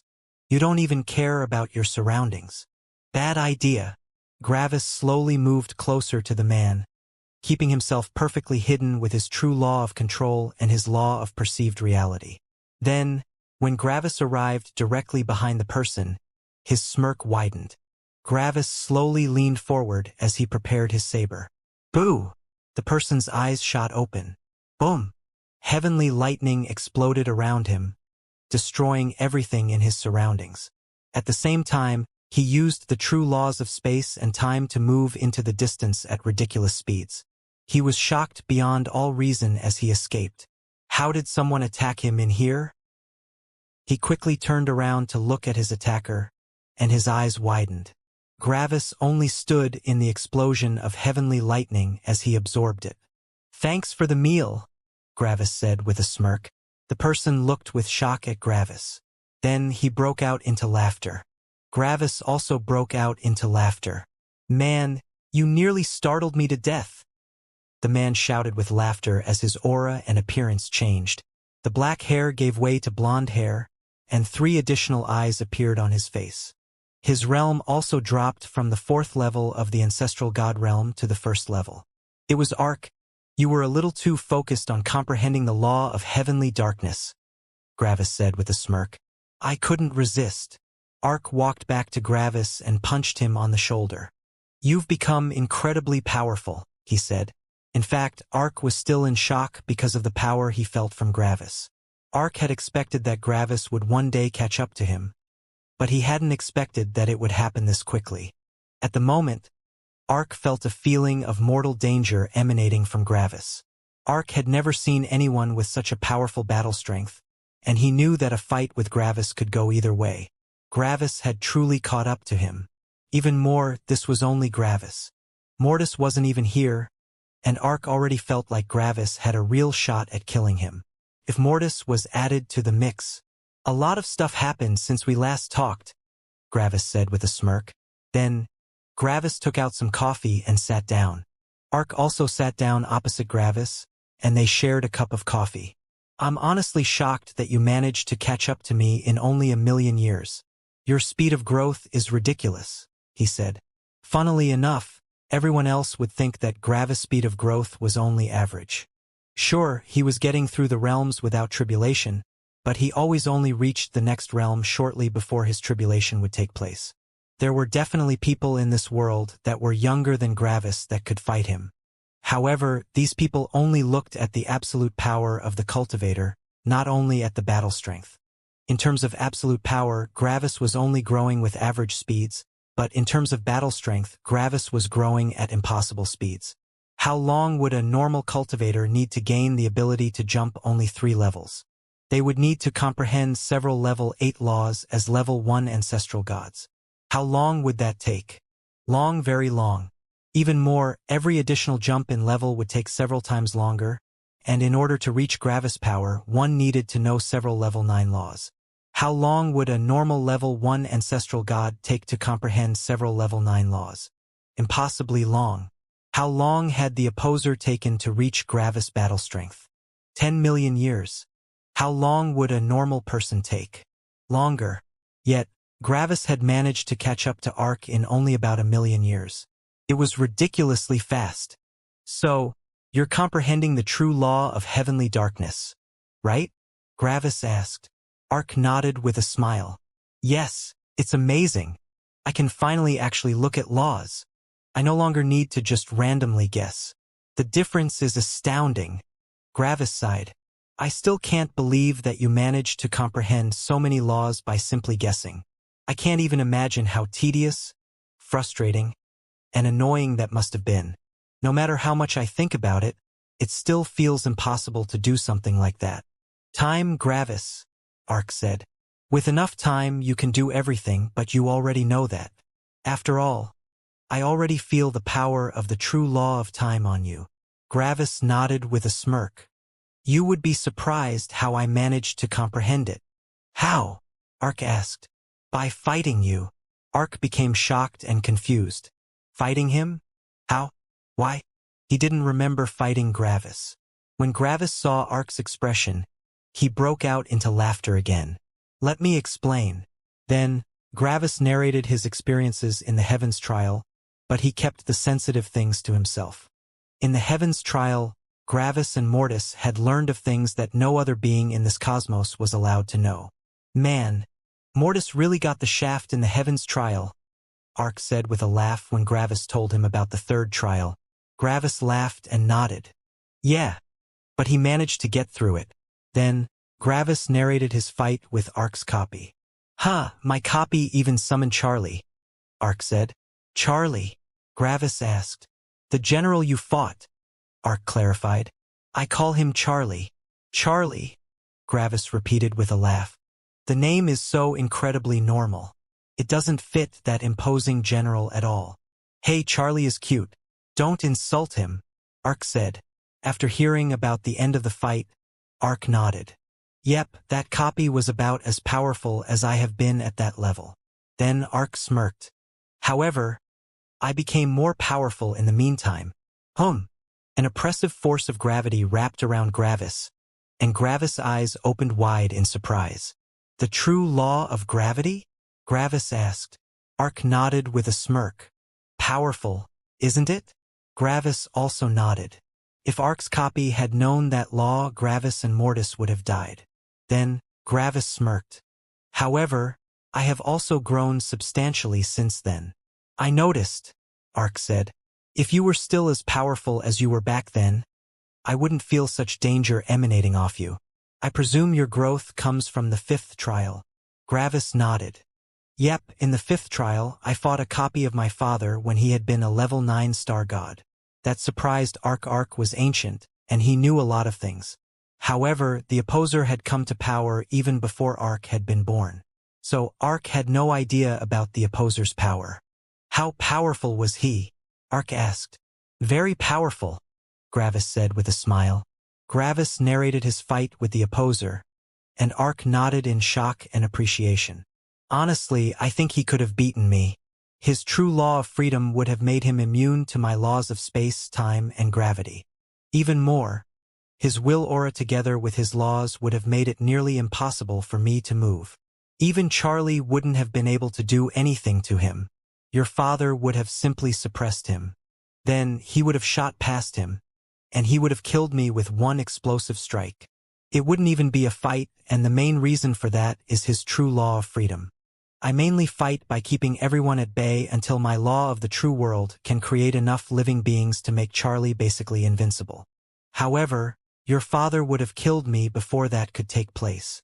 Now, if I had some preparation time, I would definitely win, but I can't ask for preparation time in a fight. Your father is really powerful, Gravis, Ark said with a smile. For some reason, Gravis felt happy when Ark praised his father. I know, Gravis answered. Gravis and Ark talked about many different things for a long time, but eventually Gravis left. It was nice to see Ark again, and Gravis felt quite proud of his new power. Gravis still remembered how he had evaluated Ark's battle strength back in the higher world. At that time, Gravis hadn't been that long in the higher world, and he had thought about how powerful Ark had been. Back then, Ark already had access to the major law of the true world and the law of heavenly lightning. This meant that he had had access to at least 2 level 9 laws.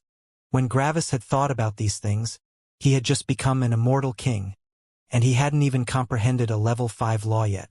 A ton of level 4 laws versus at least 2 level 9 laws. The difference couldn't be overstated. Defeating Ark while being on the same level had seemed absolutely impossible. And now Gravis could fight Ark equally. He had made the impossible possible. On the path of battle strength, Gravis had walked past all the cultivators to reach the illustrious heavens. Then, he had walked past them and stood at Ark's side at the very front. Only the opposer and Orthar were left in the distance. There was nothing between Gravis and the two of them. This would be the last sprint. But for now, I have to visit someone else, Gravis thought with a smirk. Gravis left the darkest Stygian sect and traveled back to the Eternal Fire sect. When Gravis reached the border of the Eternal Fire sect, a couple of ancestral gods looked at him, but they didn't stop him. They didn't even interact with him. It was like Gravis didn't exist to them. Gravis wasn't surprised by this situation. After all, he had known exactly what would happen as soon as he talked with the sect master. Gravis went back to Manuel's faction. Hey, do you know where Orpheus is? Gravis asked. I think he's focusing on the mixed elements, Manuel answered. He should be in some law comprehension area. Gravis nodded and left Manuel's faction again. Then he traveled to the core of the Eternal Fire sect. I've never actually been at the true headquarters of the Eternal Fire sect, Gravis thought. Wonder what it looks like. After a couple of hours of traveling, Gravis saw the headquarters of the Eternal Fire sect for the first time, and he thought that the name fit the sect quite well. Fire. So much fire. There was so much fire that it was ridiculous.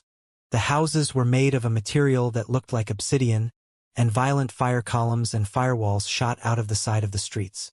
There was a street going through the middle of the Eternal Fire sect, and at its edges, the violently burning firewalls shot high into the sky. It was like someone had poured a line of gasoline along the road and lit it up, except for the fact that the fire here was burning with absolutely unreal intensity. There were some gaps in the firewalls whenever the street split into different streets. There were also some small gaps for the houses on the side of the street. The houses were also surrounded by violent fire coming out of the earth, only leaving the entrance open. From the sky, the firewalls looked like thin and brightly shining lines going through the Eternal Fire sect. It was almost like the lines created formation arrays. Wait, they actually do, Gravis thought with surprise. They are actually formation arrays. The sky had been completely darkened by the overbearing black smoke coming out of the burning sect, but the surroundings definitely couldn't be described as dark. The fire was simply way too bright. When Gravis looked at the fire more closely, he felt its sheer power. The fire was way more powerful than he had believed. If I touch any of the firewalls, I will die, Gravis realized with shock. This fire was heavenly fire, but the power of higher-tier elements and laws were always capped by the quantity of energy they used. The surrounding heavenly fire on Gravis' fight with the younger version of his father had been at the level of a level 9 star god. That was why Gravis had been able to resist it. However, the heavenly fire in the Eternal Fire sect was way more powerful. According to Gravis' estimate, the energy this heavenly fire burned was equivalent to a level 6 ancestral god. So, the power of the heavenly fire here equaled the power a level 6 ancestral god would be able to unleash while not using any fancy attacks.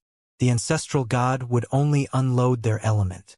It was a very rudimentary way of attacking, but it was still an attack with a level 9 law. If Gravis wanted to survive touching the fire, he would need to reach the level 4 or level 5 ancestral god realm first. Then, he would need to use all of his defensive laws, and then he could finally resist the heavenly fire. However, a normal cultivator wouldn't have it that easy. In fact, if someone shoved the sect master into the fire, she would probably get severely injured if she didn't die. Only the ancestor would have the power to ignore the heavenly fire. This meant that not a single person in the sect, except for the ancestor, could allow themselves to touch the fire. It was ridiculous. Every part of the sect was a death trap. One wrong step and one would die. One slightly disgruntled person and one would be shoved into the fire on the side. Every single person in the sect had the ability to kill someone else by just shoving them to the side. In a way, this entire thing was unreal. Individual power didn't even matter that much in this place. If someone weaker took someone stronger by surprise, it wouldn't be difficult to shove them to the side. Weaker people had the opportunity to kill far stronger people. So, how could one survive in such a place? Don't offend anyone. Always be careful. Join a faction. Background and loyalty were more important than individual power here. What did individual power matter if someone far weaker than you could kill you? The polar opposite of the darkest Stygian sect, Gravis thought. Hey! Flying is forbidden. Gravis furrowed his brows and looked down to the streets. A young man with red hair was currently glaring at Gravis. It's forbidden? Gravis asked. Yes, it's forbidden. Come down here, the man shouted. Gravis scratched the side of his head and looked around. Then, Gravis noticed something and smirked. Is it really forbidden? Or is it just that you can't fly? Gravis asked. Both, the man shouted with annoyance. Get down here, or I'm telling the elders. Gravis only smirked. Gravis had noticed that there were several formation arrays suppressing the sect. They stopped teleportation by freezing space with the major law of space and the major law of time, and they stopped flying with the major law of gravity. This was why it was impossible to fly and teleport in this place. One could only walk. Well, except for Gravis. The true law of freedom wasn't bound by anything. That was why Gravis was the only flying person in the entire sect right now. Gravis looked at the person standing on the street, glaring at him. He was a level 3 ancestral god, and his power was above average. The elders aren't blind, Gravis said with a smirk. If I broke any rules, they would have already contacted me. The man really didn't like Gravis' answer. How did this mere level 1 ancestral god dare to question him? Get down, or you might run into an accident later, the man said with a threatening voice. Gravis only smirked at the man on the ground. Excuse me, you're a bit far away, and it's difficult to hear you. Could you come up here and tell it to me face to face? Their exchange had already drawn a lot of other people over, and they were watching Gravis with shock. How could he fly? Only vice-sect masters and higher could fly here, and also only because they were exempted from the formation arrays effects. The man on the ground became quite angry when he heard Gravis taunt, but he kept himself in check. You won't even have the opportunity to regret your arrogance. Just wait, the man said with a cold voice. Then the man walked away. Did you know that your threat is already enough for me to not receive any repercussions to my karmic luck if I kill you? Gravis asked. The man only snorted as he stopped walking away. I don't recognize you, which means that you don't have a powerful faction backing you. Additionally, killing someone else is forbidden in the Eternal Fire sect. By saying that you can kill me, aren't you ignoring the combined power and prestige of the Eternal Fire sect? Oh, political games, Gravis said with surprise. It's been quite a while since I joined a political game. Are you trying to interpret my words in a way that makes me appear like I look down on the entire Eternal Fire sect? Gravis' response took the man by surprise. Things didn't go like this usually. Usually, the other side would counter the man's argument by saying something along the lines that the man was actually not putting the eternal fire sect into his eyes. After all, by saying stuff like that, he would subconsciously say that the eternal fire sect couldn't discern the truth from the exchange. Then, the man would counter again, and the other person would counter again.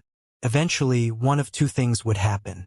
If one side won, the other side would walk away without saying anything else. If no side won, the two of them would bury their differences on the surface and shake hands. They would publicly apologize to each other. And then, the hidden warfare would begin between the two. The factions backing the individuals would covertly join, but they wouldn't make their involvement public.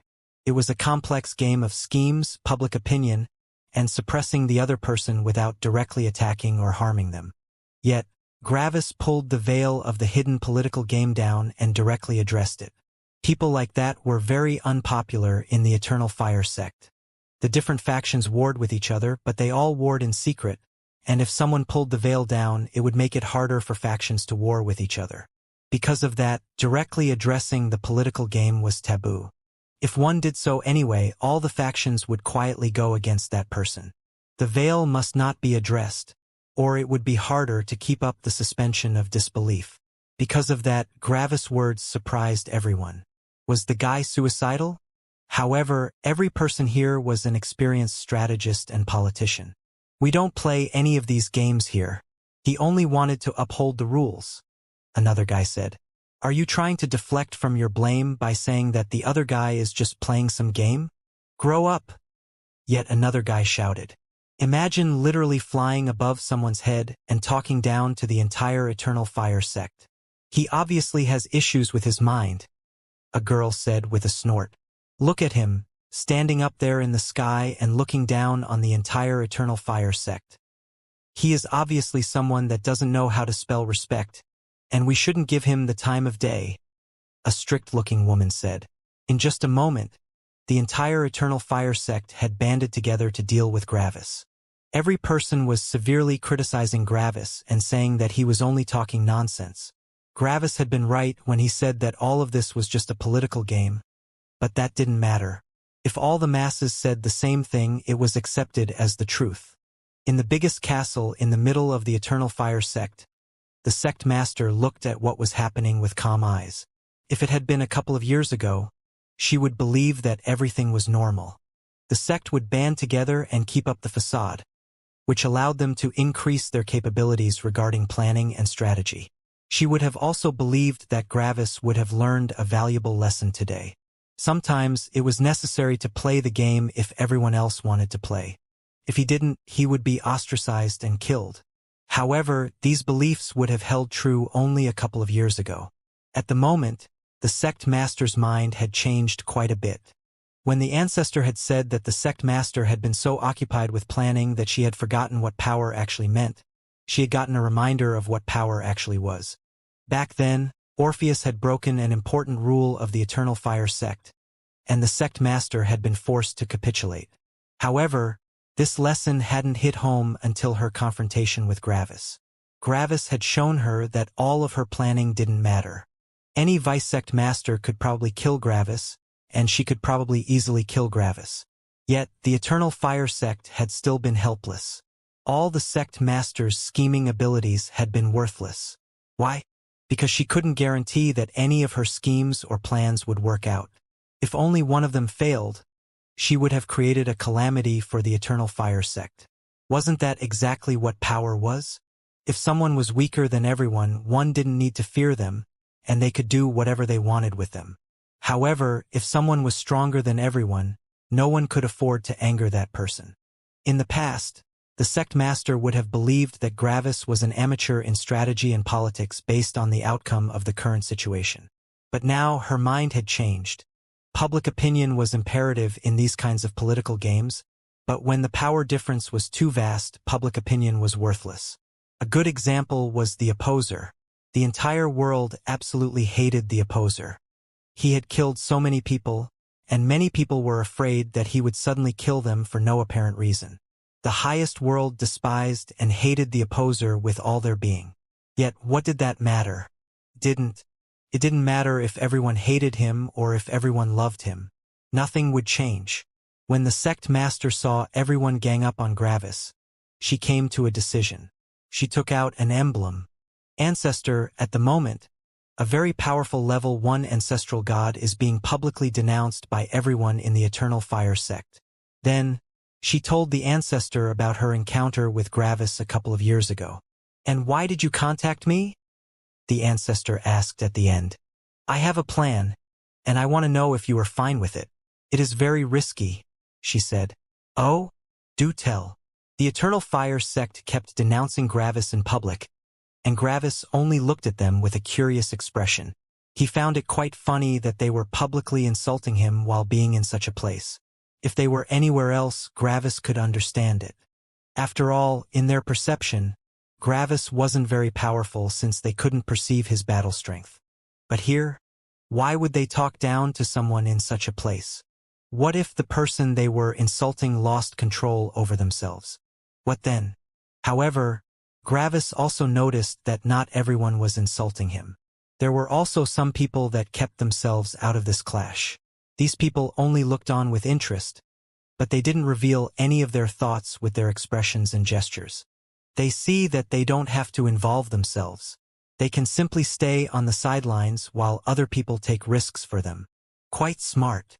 "Why are you still here? Apologize or leave. We don't allow disrespectful people in our sect," one person shouted. "Yeah, we aren't narrow-minded people and we can accept apologies. Apologize or leave." More and more people echoed these sentences, but Gravis looked at the ones that were not shouting. Some of these onlookers only frowned. Some of them looked at Gravis with evaluating expressions. Some of them even straight up entered their home without saying anything. Others were only looking away as if all of this had nothing to do with them. "I'm willing to pay 100 million god stones if you can overlook what this person has done." Gravis had just received a voice transmission from one of the onlookers. Gravis looked over, and he saw a young man with white hair and intense eyes. He had been the one that had just made an offer to Gravis. Interesting, Gravis thought. He's smart. He realized that I can't be a simple person, and he immediately offered me money to overlook his servant's actions. He is probably one of the leading members of one of the factions. From what I can see, he probably ordered his person to join in on the tirade to appear compliant with public opinion, but he knows the risk of it. In essence, he offered me money so that his faction wouldn't receive any damage while some other factions would lose some members. I can offer you a set of any level 7 law comprehension life fruit if you ignore this member, another onlooker transmitted to Gravis. Then, a third onlooker contacted Gravis. Gravis only smirked as he scratched his chin. 3 onlookers, 3 offers. Seems like they all had the same thought. Gravis used his law of freedom to spy on some other people in their building. It was rather easy for Gravis to find the true leaders of the factions. These kinds of people had a certain aura of authority and prestige around them. It wouldn't be easy for a normal cultivator to spot these subtle signs, but they were evident in Gravis' eyes. The people in the buildings only looked with furrowed brows into empty space. Planning and troubled expressions could be seen on their faces. It was like they had just received a setback, and they had to adapt their plans. Interesting, Gravis thought with a slight smirk. Gravis hadn't been around such profound schemers and politicians before, which made this entire experience novel. He's ignoring us. Look at how grand and majestic he is. He doesn't even deign to look at us? A person shouted after realizing that Gravis hadn't reacted to their insults. When Gravis heard that, he looked back at the people on the ground with a smirk. "You know, you are quite rude for someone in bonk distance," Gravis said. Silence. The people in the Eternal Fire sect tried to comprehend what Gravis meant. Bonk distance? What's a bonk? Gravis slowly extended his right hand, and then he flicked. Bonk! In an instant, all the complainers were thrown to the side by a sudden force. They all fell into the fire at the side, which incinerated them in an instant. There was no explosion. There was no clash. There was just silent movement and the short and quiet sound of something vanishing in fire. 35 people had been turned to dust. 32 of them had been the people that had insulted Gravis, while the remaining 3 had been the ones that had offered Gravis something. In Gravis' mind, he classified these people into 3 categories. 1. The peons that had been sent by their leaders and the people that got involved on their own. 2. The 3 people that had offered Gravis compensation. 3. The people that had not gotten involved at all. Gravis had killed the attackers for one reason. He wanted to. They were insulting him anyway, which meant that he wouldn't receive any damage to his karmic luck if he killed them. Gravis wasn't some holy saint that simply let people badmouth him without retaliating. What about the 3 people that had offered Gravis compensation for their underlings? In a sense, Gravis found them to be even more stupid than the ones that had actually insulted him. Why? Because by offering Gravis compensation, they had involuntarily told him that they were responsible for some of the people attacking him. If they had simply shut up, Gravis wouldn't have been able to tell who had sent these people. Also, if they actually wanted to save their underlings, they could have simply apologized or told their people to apologize. Gravis wasn't afraid of killing people, but he could also accept apologies. Admitting one's mistakes was a commendable trait, and Gravis could respect that. Yet, instead of apologizing, they only offered Gravis resources to spare their members. Even more, the others hadn't stopped insulting him. This meant that these 3 people had essentially told someone to beat Gravis up and then thrown money at Gravis to overlook the incident. Gravis wasn't some common whore or servant, but these 3 people had essentially treated him as such. They had been so used to solving everything with money that it hadn't even occurred to them that someone might not be interested in money. However, to a certain degree, Gravis could understand how these people had become like that. After all, they were all surrounded by people that had gone through hundreds of thousands of years of training to become the most intelligent strategists. These people all only looked at gains and losses. Yet, the real world was filled with different kinds of people. Gravis hadn't thought about his actions, and he simply looked at the onlookers with interest. Killing these people hadn't been difficult at all. He only had to shove them to the side with his spirit. Everyone could shove someone for a little bit as long as they took them by surprise. It wasn't very hard for an ancestral god to push someone else a couple of meters to the side. As Gravis evaluated the remaining members, silence descended on the Eternal Fire sect. Absolute, shocked silence. Had he just killed 35 members of the Eternal Fire sect in public? Was he insane? Could he do that? How could he do that? It was like the place they had called home had crumbled around them. Things that had made sense no longer made any sense. This wasn't how this was supposed to be. Then, an apocalyptic pressure suppressed everyone in the sect. The sect master had made her appearance. For a second, the sect remained in silence as the sect master appeared. Then, everything broke out. He killed people. He killed members of our sect. He killed our members in public. Let me at him, sect master. I'm going to take revenge for... Bonk! And the last person was also thrown into the fire. Of course, it had been Gravis that had done that. The sect was thrown into silence again. Gravis only smirked at the sect master while he had done that. The sect master only frowned at Gravis. The 2 of them exchanged gazes for a couple of seconds. As the members of the sect saw Gravis and the sect master exchange glances, they became confused. Why wasn't their sect master killing him? A level 1 ancestral god had just killed over 30 of their own ancestral gods. Why wasn't the sect master doing anything? Why was she just looking at him? After some seconds, the sect master turned away from Gravis and looked at her sect. What am I supposed to do? She asked the sect with a serious tone. The members were shocked when they heard that. What was up with that question? Just kill him bonk. And that guy was gone too. Silence again. The others looked with horror at the place where the previous person had just stood. Sect master. A woman with luxurious attire said nervously, "Don't you have the power to do something against him? You're the strongest member of our sect. It's your responsibility to protect us." Gravis hadn't unleashed his terrifying bonk ability on that person since she hadn't directly threatened him. The sect master looked at the woman who had just spoken. Bonk. The woman was thrown into the fire, but this time, it hadn't been Gravis. It had been the sect master. Everyone looked with shock at the sect master. Had their sect master just killed someone of her own sect? Just like that? Silence. This person can jump at least 4 or 5 levels, the sect master declared. The reason why you can't feel his battle strength is because your own battle strength isn't high enough to perceive it. Silence.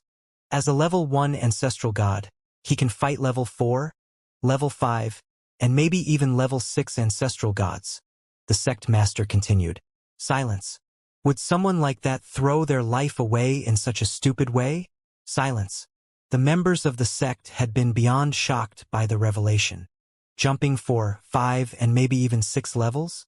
Jumping 4 levels was already something only the absolute geniuses of the peak sects could do, and this person was even more powerful? He must have a very powerful background. As far as I am aware, he doesn't have a powerful background, the sect master announced as if she had read their thoughts. This took the members of the sect even more by surprise. Then, if he didn't have a powerful background, why wasn't their sect master just killing him? What was wrong with her? He is not stupid, the sect master said with severity. Just based on his battle strength, he can't be stupid. If you are able to think of the possibility that I might attack him, he can too. So, why did he do these things? It's because he doesn't fear the ancestor nor me. He might not be able to fight or injure me at this moment, but he is confident enough in escaping. Tell me, if I attack him now and I fail, what will happen? Silence. Several thoughts went through everyone's heads. What if she failed? They hadn't thought of that at all. They had believed that Gravis' death would be a certainty. After all, the sect master was 8 levels above him. How could one escape from that? It was impossible. However, hadn't Gravis already proven that he could do the impossible? So what if he succeeded? The members didn't take long to come to a conclusion. If Gravis truly had such a powerful battle strength, it probably wasn't very difficult for him to earn enough money to rise a couple of levels. At that point, wouldn't he be powerful enough to directly fight the sect master or maybe even the ancestor? What then? He can fly in a place where not even the ancestors or I can fly without the permission of the formation array, the sect master explained. That should give you enough clues to come to a conclusion about his extraordinary power. Some of you were blind and thought that there is safety in numbers. You ganged up on him, thinking that he couldn't possibly kill all of you, right? He wouldn't be that insane, right? However, public perception is only relevant to people that lead factions. People without factions don't need to care about public perception as long as they are powerful enough. The sect master took a deep breath. I've committed a mistake, she said. I created this sect to foster as many smart cultivators as possible, but while doing so, I became lost. I was so focused on schemes and status that I have forgotten the most fundamental truth of the world. Power is everything. However, power isn't only one's battle strength, but also one's ability to escape and grow. At the moment, this person can't fight me, but if he escapes and rises some levels, I will be the one that has to escape. Attacking him now is too risky, and I see that action as throwing my life away. I might be the leader of the Eternal Fire sect, and you might believe that it's my duty to sacrifice myself for everyone. However, I won't, she said with a serious tone. I won't throw my life away for my sect. Everyone here knows that a sect is only a place to further one's own power. None of you actually believe in undying loyalty and dying for a greater cause. We all want power. We all want to survive. The only reason why we are in a sect is to protect ourselves from external threats and to gain resources faster. That's it. The sect master took another deep breath again. Obviously, it wasn't easy for her to say these words. I have created an army of strategists, but an army has to be filled with soldiers. The strategists are not good soldiers, and good soldiers are not good strategists. I have made a mistake. I shouldn't have fostered the mindset of strategists to such a degree. I went too far. However, that doesn't mean that the sect can't change for the better. From this day forth, we will focus our attention to both soldiers and strategists. And today, you receive your first lesson. The sect master gestured to Gravis. Power ignores rules. All your scheming is useless if someone directly attacks you with overwhelming force. I'm not confident in taking him down. The ancestor isn't confident in taking him down. If his potential for growth weren't so great, we could try. However, his potential for growth is too terrifying. Because of that, we can't look at his current strength and assume that this is all the power he will ever have. In such a case, you can only accept what comes. The sect had fallen into complete silence. Huh. So this was her plan. Gravis thought with a smirk while scratching his chin. Who would have thought? Some minutes ago, the sect master had contacted Gravis. What had she told him? She had told him that if he wanted to kill someone, he could. She wouldn't pursue these deaths. Gravis hadn't been sure why the sect master had said that to him, but he had gone along with it. She wanted Gravis to kill her sect members? Sure, Gravis wanted to do that regardless. What had the sect master discussed with the ancestor a couple of minutes ago? I've realized that the sect fosters too many strategists, and I fear that nearly everyone has forgotten what it's like to be on the outside. Everyone has spent their lives in controlled environments, only surrounded by other schemers. I fear that the sect has forgotten what it's like to fight on the front lines. We all want power, and scheming and strategy should only be a means to an end, not the goal. I fear that too many members have made it their goal. Because of that, I want to reshuffle the sect and revolutionize it. I hope you agree, Ancestor. This was what the sect master had said to the ancestor when Gravis had arrived. This had been her plan. What had the ancestor answered? The ancestor had only smirked. You are the sect master. I left the sect in your hands. If you think that's the right course of action, go through with it. I won't interfere. And thus, the great reshuffle of the Eternal Fire sect had been decided. Of course, the sect didn't react with silent acceptance to the sect master's words. What was she talking about? They had lived like this forever, and they had built their entire lives around living in such an environment, and suddenly all of this was no longer important? Criticism and complaints immediately rained down on the sect master. The people were not happy. However, after the first person that had actually made a threat had been thrown into the fire, everyone became more taciturn. Stay in the sect or don't stay in the sect. Things will happen this way. Accept it or leave. Most of the disciples looked with frustration and anger at their sect master. She could only suppress them because she was so much more powerful. She wasn't able to defend herself with logical arguments, so she resorted to her power, forcefully suppressing all dissent. This was so unfair. After the sect master had made her stance clear, the sect calmed down somewhat. What did the disciples do? Some of them continued debating in a calm tone with the sect master, trying to convince her that the old way was better. That didn't work. Some of them silently accepted the changes. They had been in the Eternal Fire sect all their life, and it wouldn't be easy to join another sect. After all, it was possible that they could be perceived as spies. Changing sects was possible, but truly becoming part of another sect took time and effort. Some were quite happy about the changes. They had seen that the sect was putting too much emphasis on strategy, and they rejoiced when the sect finally changed. Some straight up left the sect. This was not their home anymore, and they would search for a new home somewhere else. Some of them decided to make their own sects, while others decided to join other powerful sects. These people swore to take revenge on their old sect master. The last group of people went on strike. They created some form of union and refused to do anything for the sect until the old ways had been reinstated. What could the Eternal Fire sect do when nearly 100 ancestral gods refused to help them? After the 3 leaders of the strike had been thrown into the fire, the remaining ancestral gods joined any of the other camps. They didn't dare to continue going on strike for fear of their lives. They could only accept the change or leave. Gravis watched all of this while it was going on.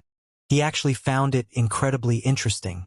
In Gravis' mind, he had only appeared, had done whatever he wanted, and the entire sect somehow started to adapt a bit to his ways. It was like Gravis had been scratching his balls while walking down the street when some teacher charged out of the building to show her class that they should also all scratch their balls in this way. Gravis had never intended to help the Eternal Fire sect. He also hadn't thought about teaching them anything. The first time, he only wanted to guarantee his way back into the sect to visit his friends. This time, he only wanted to ask where Orpheus was. That was it. Yet, everything around him just suddenly started to change, and essentially, Gravis didn't even do anything. He was just there. After the sect had calmed down somewhat, the sect master looked at Gravis. "Thank you for your teachings," she said with a polite voice. Gravis only blinked a couple of times. "What teachings? I didn't do shit. I only want to visit Orpheus." Gravis scratched the back of his head as he looked at the sect master. She was a weird one. The first time they met, she and Orpheus nearly clashed, and she had believed that she could suppress Orpheus.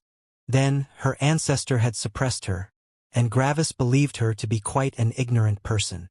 Then, she went against Orpheus several times with lots of different plots, making her appear even more narrow-minded. After that, she stopped Gravis and wanted to punish him for his actions when she obviously didn't have the power to punish him.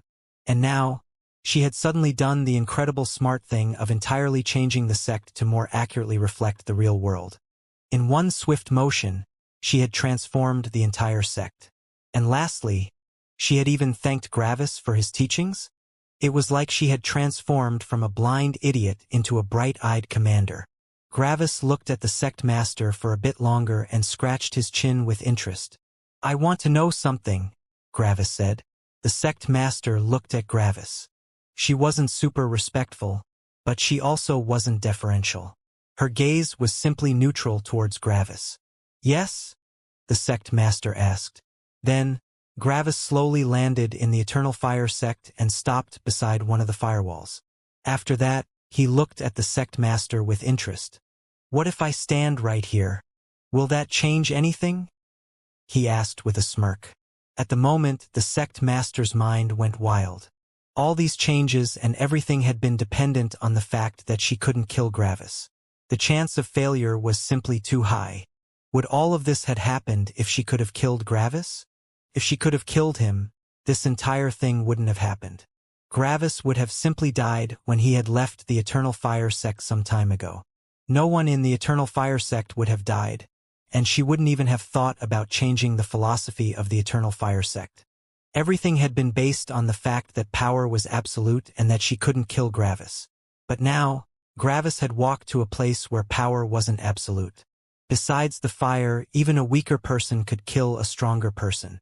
At the moment, the sect master was hovering in the sky, while Gravis stood directly beside the fire. She could just shove him. If she wanted to be sure, she could even explode the entire streets of the Eternal Fire sect in case Gravis had some sort of illusion technique. Sure, that would kill a lot of disciples, but it would also be more likely to kill Gravis.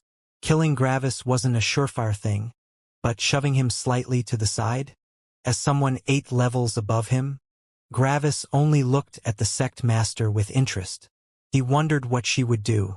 The sect master wrung with herself. Was there some resentment towards Gravis inside of her? Of course. Gravis had treated her like she didn't exist, even though he was only a level 1 ancestral god. Gravis had also attacked one of her vice-sect masters.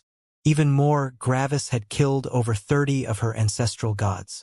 If Gravis weren't so powerful, he would have been branded as a life-and-death enemy of the Eternal Fire sect. The entire sect would be sent to hunt him down. Yet, the only reason why that didn't happen was that Gravis was so powerful. Now, the sect master actually had an opportunity to end his life. Had she done the correct thing? Silence. Bang! Gravis was shoved into the fire, and he burned into nothingness. Silence. The entire sect fell into a stunned silence. That one guy that had caused all of this had died? Just like that? The sect master looked with shock at the place where Gravis had just been. He was dead? Ha ha ha ha! I've done it!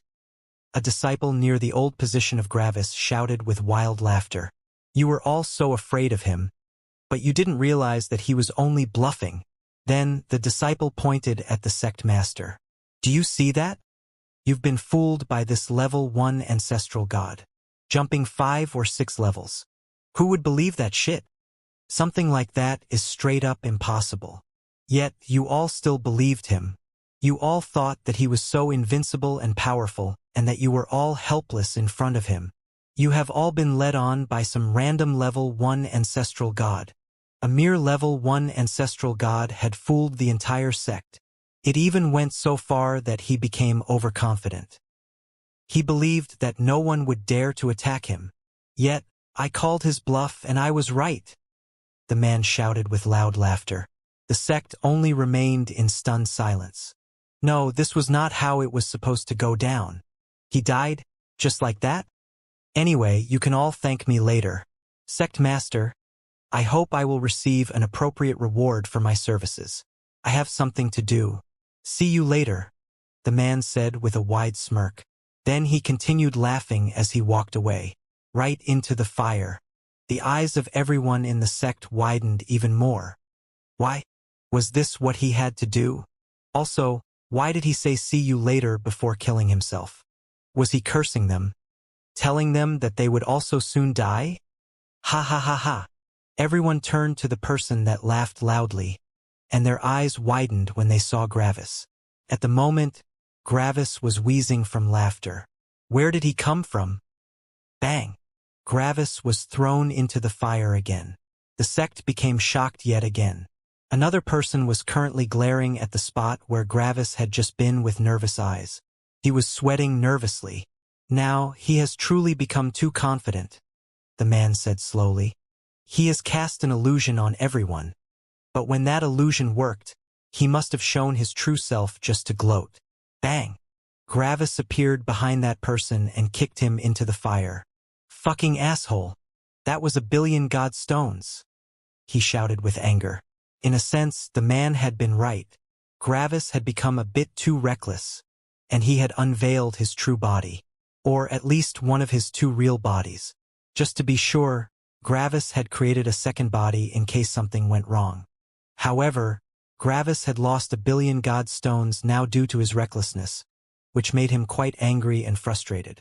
Sure, he had a lot of money, but 1 billion god stones was still nothing to scoff at. Fuck! I shouldn't have become so reckless, he thought with frustration. Bang! Gravis was thrown into the fire again. This time, it must have been the real one. After all, they had all seen how Gravis had kicked the person. Bang! Stop that! Gravis shouted after kicking the next person into the fire. You can't kill me. Get that into your heads. Bang! Gravis was thrown into the fire again, and another person immediately charged into the distance with all of her speed. Xing! Suddenly, she stopped in the air. Her body was still in a moving position, and her gaze had frozen. It was like she had been frozen in time. Xing! Gravis arrived beside her, grabbed her body like a statue, and threw her into the fire in the distance. Bang! Another person had caught the person before she had hit the fire. This was his lover, and he wouldn't watch as the love of his life would die just like that. Gravis' left eyelid twitched. Xing! Gravis took out his saber and unleashed his form law from a distance. In an instant, the shockwave hit the 2 of them, and they were turned into nothingness. In the sky above Gravis, a man in white clothing scratched the back of his head. That was fast, he thought. Then, he broke his emblem and returned to the Heaven Company. Quick job, quick money. This had technically been a fight, and a judge had to oversee all of these fights. Luckily, Gravis had only used his form law, which had a very concentrated destructive effect, meaning nothing else was destroyed or damaged. Stop!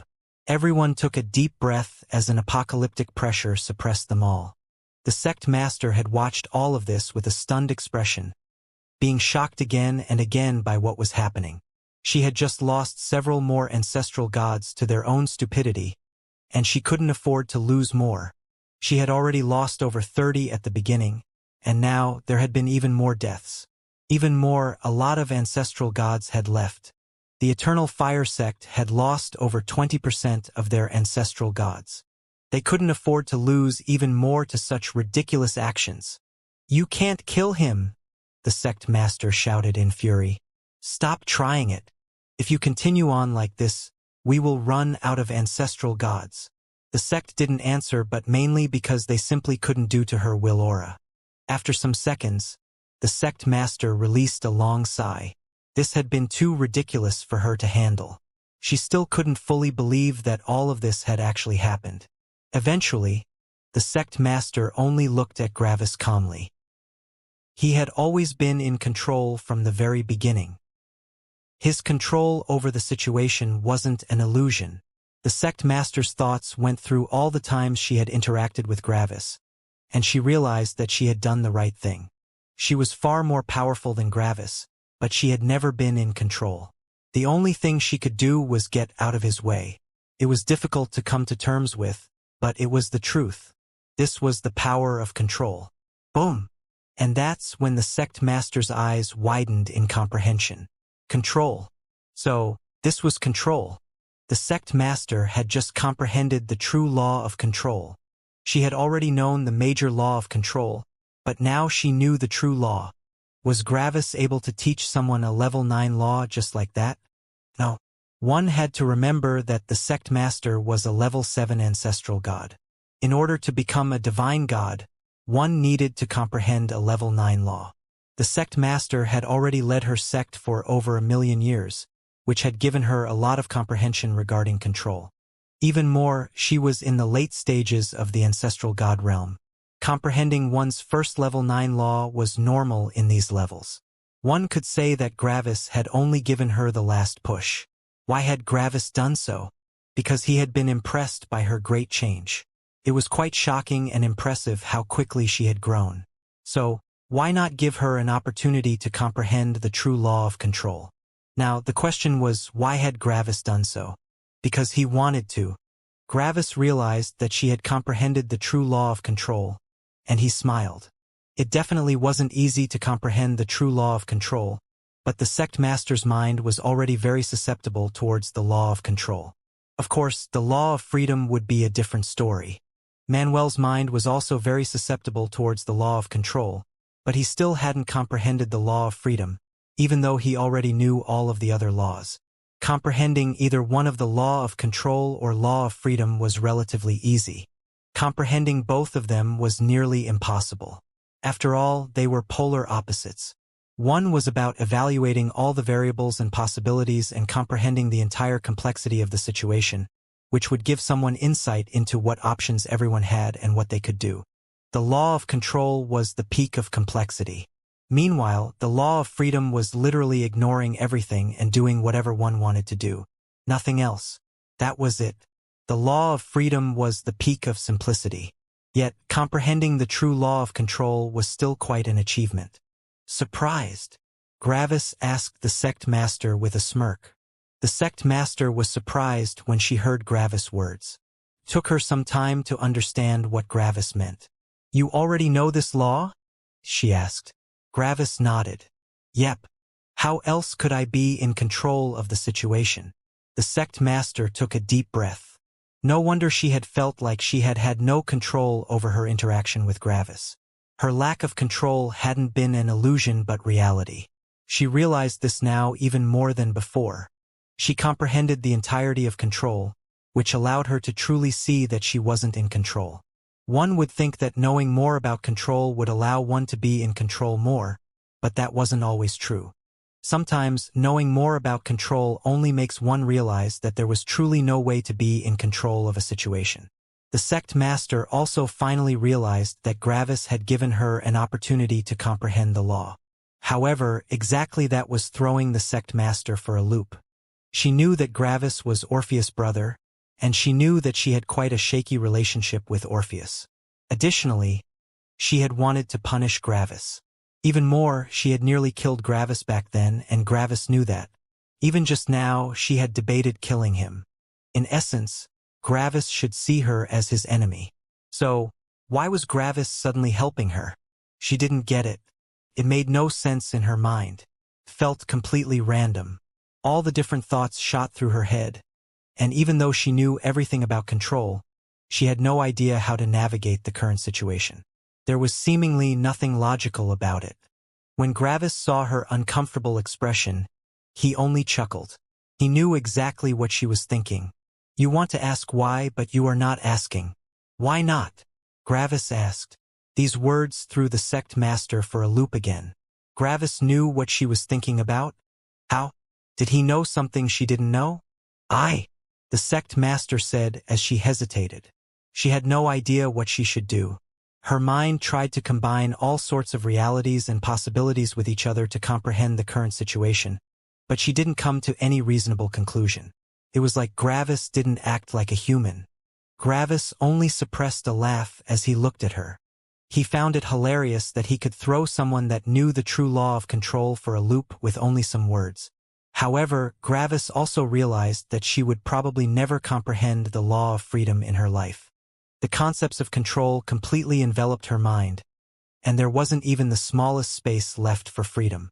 Manuel had a possibility to comprehend the law of freedom in the future, but she didn't even have that. It was straight up impossible for her. The reason why I gave you that opportunity was that I wanted to, Gravis said. That's the entirety of my reason. I was impressed by your great change and wanted to see if you could comprehend the true law of control. That's it. After some seconds of thinking, the sect master looked at Gravis. What did you get out of doing that? She asked. Gravis shrugged. Nothing. The sect master thought for another second. Was it for an altruistic or empathetic reason? No, Gravis answered. I simply wanted to see if you could comprehend the law. That's about it. The sect master thought about Gravis' words some more. Did you do it so that I might feel indebted to you, which would give you a lot of options to further your own power? I mean, that's just a natural consequence of doing someone else a favor, Gravis said with a shrug. It wasn't really my target. If you want to, you can, but you honestly don't have to. If you simply did nothing, I wouldn't mind. I only wanted to see if you could do it. I didn't really do it for you, but to sate my own curiosity. The sect master frowned. Why did you say that? You could have achieved a lot more by simply saying nothing.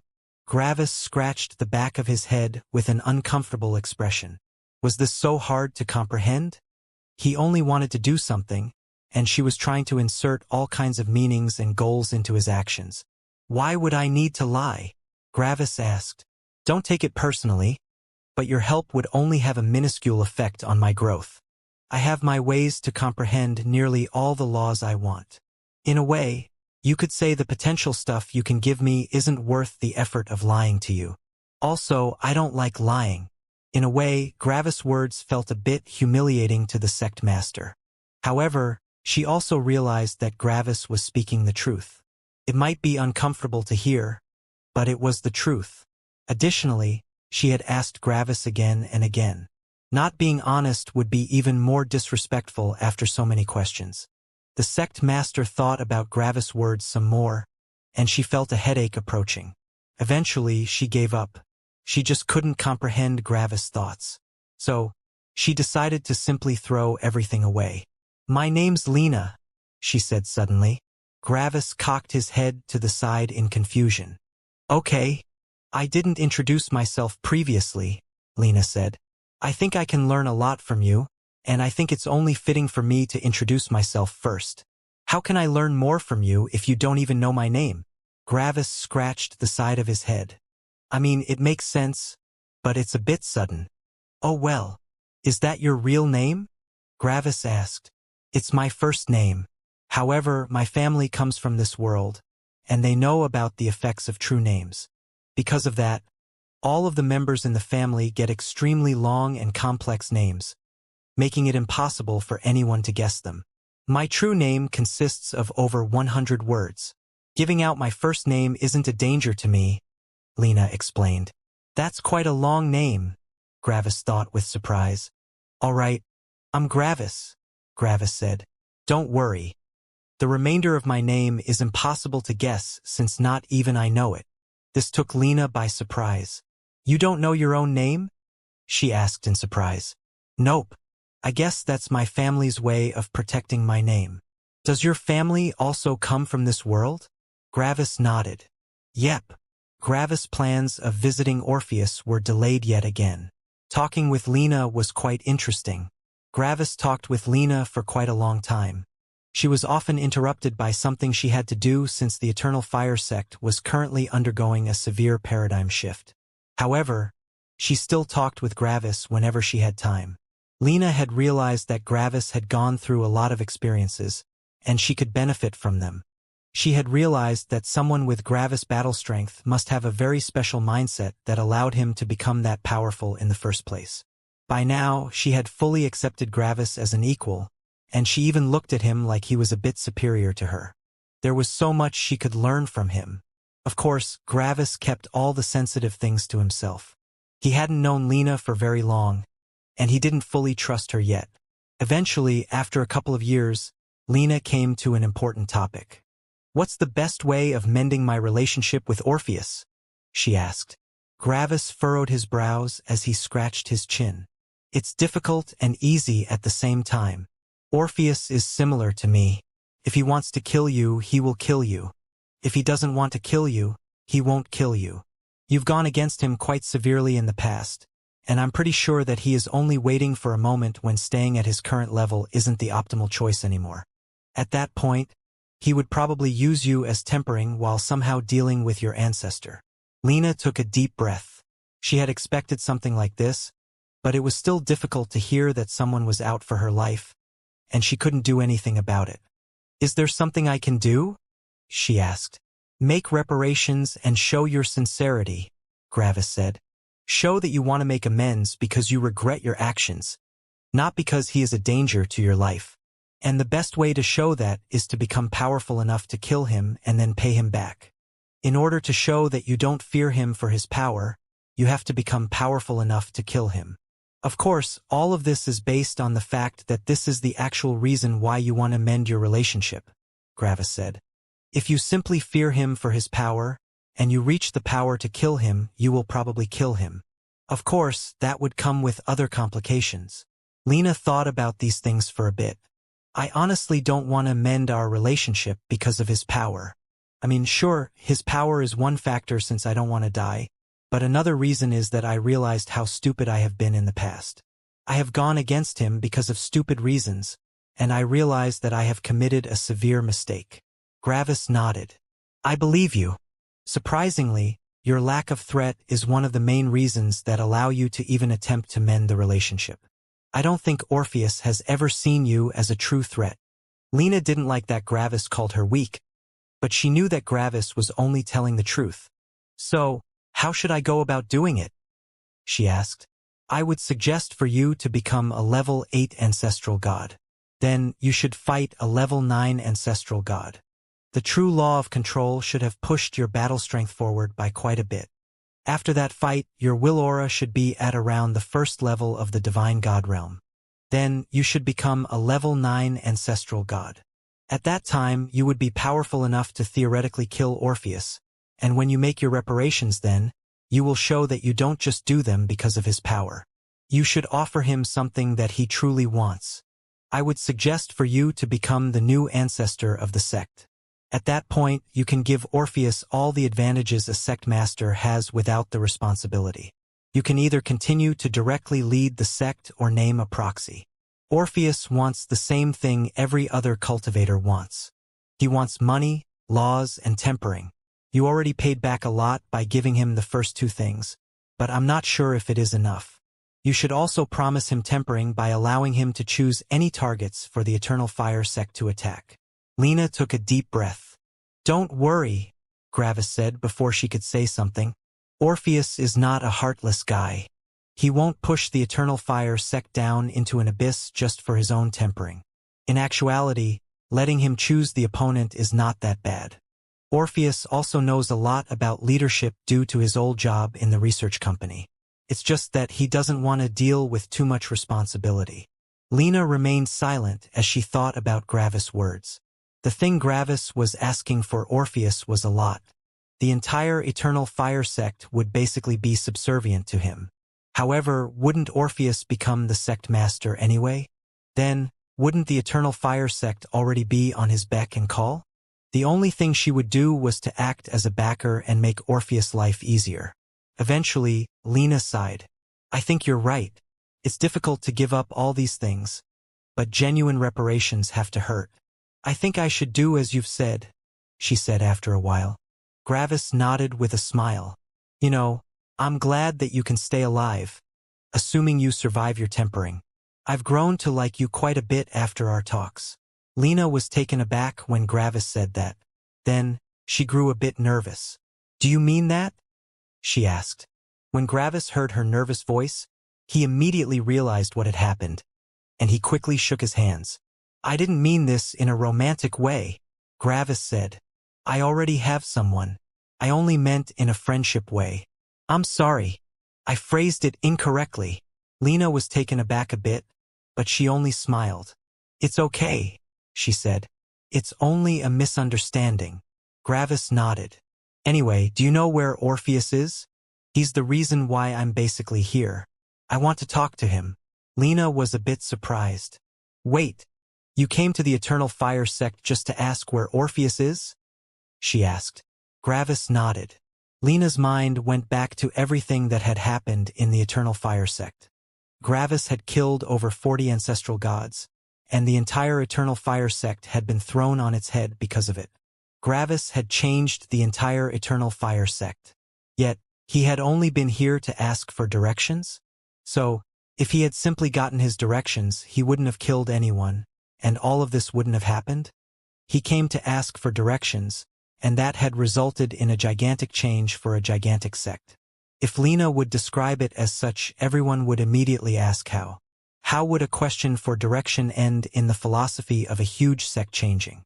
Lena gave Gravis directions to his brother absent-mindedly, and Gravis left with a smile after saying goodbye.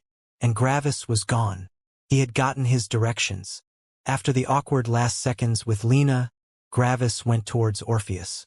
He had finally gotten the directions he wanted. Gravis flew for a couple of minutes until he arrived near an insanely hot area. Well, the Eternal Fire sect was also pretty hot, but this place was even hotter. Very hot mountains. Why do I always go to so many fire areas? Gravis asked himself. This was a law comprehension area for the level 8 true law of magma. The land was littered with volcanoes, but they only looked like volcanoes if one didn't look at the land in more detail. In fact, the volcanoes were just huge mountains that were at quite a high temperature. The true magma was solid. It was basically just very hard fire, or very hot stone depending on the viewpoint. Gravis even recognized the materials the mountains were made out of. They were made of a hard complex materials which were somewhere in the middle ancestral god realm. However, the material itself wasn't hot on its own. It needed an infusion of fire to become hot, and that was what this law comprehension area provided. The law comprehension area for the law of heavenly fire was under the headquarters of the Eternal Fire sect. It was their lifeblood, and the sect died and thrived based on its power. Law comprehension areas for level 9 laws were the most powerful law comprehension areas in the entire cosmos. Their power was so great that their influence stretched for millions of kilometers. The law comprehension area for the law of heavenly fire beneath the headquarters of the Eternal Fire sect was responsible for the law comprehension area Gravis was currently standing in front of. Over the long history of the cosmos, these stones had formed here, and they absorbed the energy of the law of heavenly fire millions of kilometers away. If one likened the law comprehension area for the law of heavenly fire, the Eternal Fire sect's headquarters would be just above its crater, while this law comprehension area for the level 8 true law of magma would be one of the side veins. One could also say it was a smaller crater. If one wanted to be funny, one could also say that this was an outpost for the law of heavenly fire. Anyway, just the scattered power of the law comprehension area for the law of heavenly fire was already enough to create a gigantic law comprehension area for a level 8 law. Lena had said that Orpheus was here. Apparently, he was interested in comprehending the level 8 true law of magma. Wonder if he's already directly going for the true law of the dead world, Gravis thought. Not sure if he actually has a fire affinity. Stop! Do you have an entry emblem? Someone suddenly shouted from in front of Gravis. Xing! A young man appeared in front of Gravis. He was a level 3 ancestral god. I'm only here to visit, Gravis said. The guard frowned. Visiting is -WHO. Gravis activated his will aura and suppressed the guard, who only looked with absolute shock at Gravis. Listen, I've got enough of all these interruptions. I've had quite a lot of them over the last years, and it's getting old. Just go ask literally anyone in the headquarters of the Eternal Fire sect. They will recognize me, Gravis said with annoyance. The guard was taken aback, but Gravis simply ignored him as he pulled back his will aura and passed the guard. The guard quickly contacted his superior in the Eternal Fire sect, and the superior very quickly posted some very specific questions. Ignore him. Just act like he doesn't exist, the superior ordered pretty quickly. Then, the superior quickly explained to the guard what had happened, and the guard needed some time to understand everything he had just heard. But eventually, he came to the conclusion that he wasn't getting paid enough to worry about this stuff. So, he simply acted like Gravis didn't exist and continued doing his job. Meanwhile, Gravis quickly found Orpheus buried deeply in the ground. If Gravis hadn't known the true law of hard complex materials, his spirit sense wouldn't have been able to dig through all this hard matter, and he wouldn't have found Orpheus. Orpheus was currently concentrating on comprehending the true law of magma, and he wasn't paying any attention to his surroundings. Gravis immediately began smirking. Gravis slowly and carefully moved towards Orpheus from behind. Then, Gravis slowly extended his head towards Orpheus' ear. Gravis! Orpheus' head suddenly turned 180 degrees as he grinned right into Gravis' face. Gravis' entire body seized as his heart stopped, but the pumping of his heart wasn't really relevant to his survival anymore, making it more of an inconvenience. Fact was, Gravis was quite startled. Ha ha ha ha! Orpheus laughed loudly as he saw Gravis freeze. After some seconds, Gravis calmed down and only looked with shock at Orpheus. How did you find me? I was using the law of perceived reality to keep myself isolated and hidden. Additionally, you weren't even paying any attention, Gravis asked, genuinely surprised. How did Orpheus find him? Orpheus only continued laughing for a while longer before he finally calmed down. Gravity displacement array, he said with a smirk. The more powerful the surrounding gravity, the greater the effect. You really shouldn't underestimate formation arrays, Gravis. Gravis only looked around and inspected the surroundings with his spirit sense. Sure enough, he saw some buried formations, which formed an array. Huh! How powerful is that formation array? Gravis asked with skepticism. It's quite powerful, Orpheus said with a smirk. And costly. It's basically on the level of a level 2 divine god. The major law of freedom can't protect you against something that powerful, even if it's part of your avatar. Gravis' brows furrowed. That's quite a powerful formation array. Tell me, was it also the reason how you found out it was me? Orpheus nodded with a smile. As soon as it feels someone displace gravity, it transmits an image of that person to me. That's how I saw it was you. Gravis' expression suddenly turned very annoyed. Orpheus looked at Gravis' expression with surprise and confusion. This was not the funny kind of annoyed, but the genuine kind of annoyed. At the moment, Gravis looked at Orpheus like he had done something Gravis found very displeasing. Gravis? Orpheus asked. Gravis remained silent for some seconds, making Orpheus more nervous. This wasn't how Gravis usually acted. Silence. Suddenly, Orpheus' eyes quickly darted to his left, but they quickly went back to Gravis. Gravis' eyes narrowed. Then Orpheus seemed to struggle with himself, and eventually he simply sighed. Orpheus looked away from Gravis and turned to his left, where another Gravis was. However, this Gravis was the real one. Orpheus, since when? Gravis asked. Orpheus sighed with a guilty expression. Since before you were born, he said. This was one of the reasons why Father always says that I have the potential to become a heavens magnate. Why didn't you tell me? Gravis asked. Orpheus scratched the back of his head in embarrassment. I didn't want to demotivate you, and I also wanted to surprise you. Yet, as more time passed, it became more and more awkward to reveal the truth, and I always postponed it, Orpheus said. Orpheus, you know that I hate it when people deceive me, Gravis said. I know, but it was just awkward. I'm sorry. I honestly didn't have any bad intentions, Orpheus said with some urgency. Gravis looked at Orpheus for a while longer. Then, Gravis sighed. Fine, I'll believe you. Orpheus sighed in relief when he heard these words. Thanks and sorry again. Silence. So, how did you find out? Orpheus asked. I comprehended the true law of freedom recently, Gravis said. I can accept that your formation array can pinpoint my location, but I can't accept that it can show you an image of me while I am inside a perceived reality. Additionally, my will aura is more powerful than yours. Effectively, as my will aura is more powerful, it should be completely impossible for you to see my face, no matter how hard you try. Yet, you still did. But you know how the law of perceived reality works, don't you? Gravis asked with a lifted eyebrow. Orpheus groaned. So that was it. You comprehended the true law of freedom. Yeah, that would explain things. The formation array works for the major law of freedom, but not for the true law of freedom. So what had happened previously? Gravis had quickly become suspicious when Orpheus had seen him, and he already had a pretty good guess as to why. So, Gravis moved his real body to the side while keeping the fake body talking to Orpheus.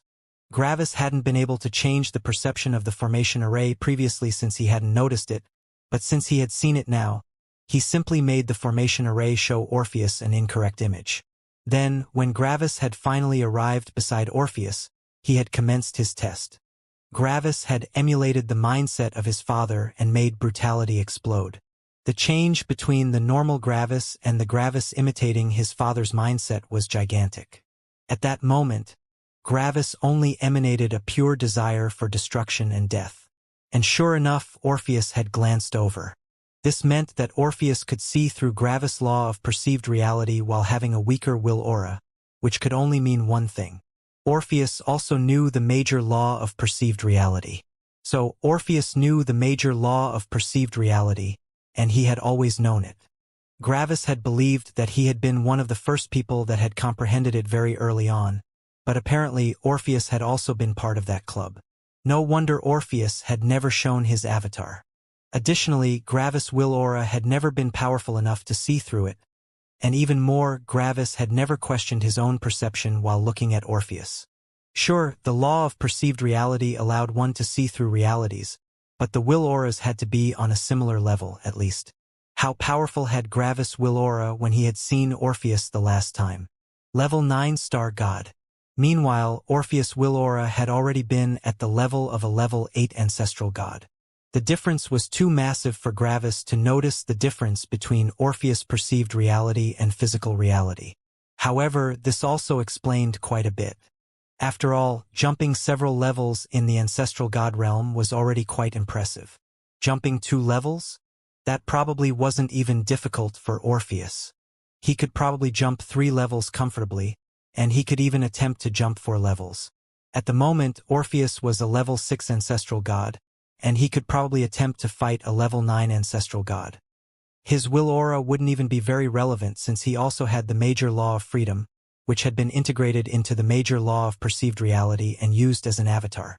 That pushed the power of the major law of freedom to the power of a level 8 law, allowing him to ignore all suppression inside the ancestral god realm and lower.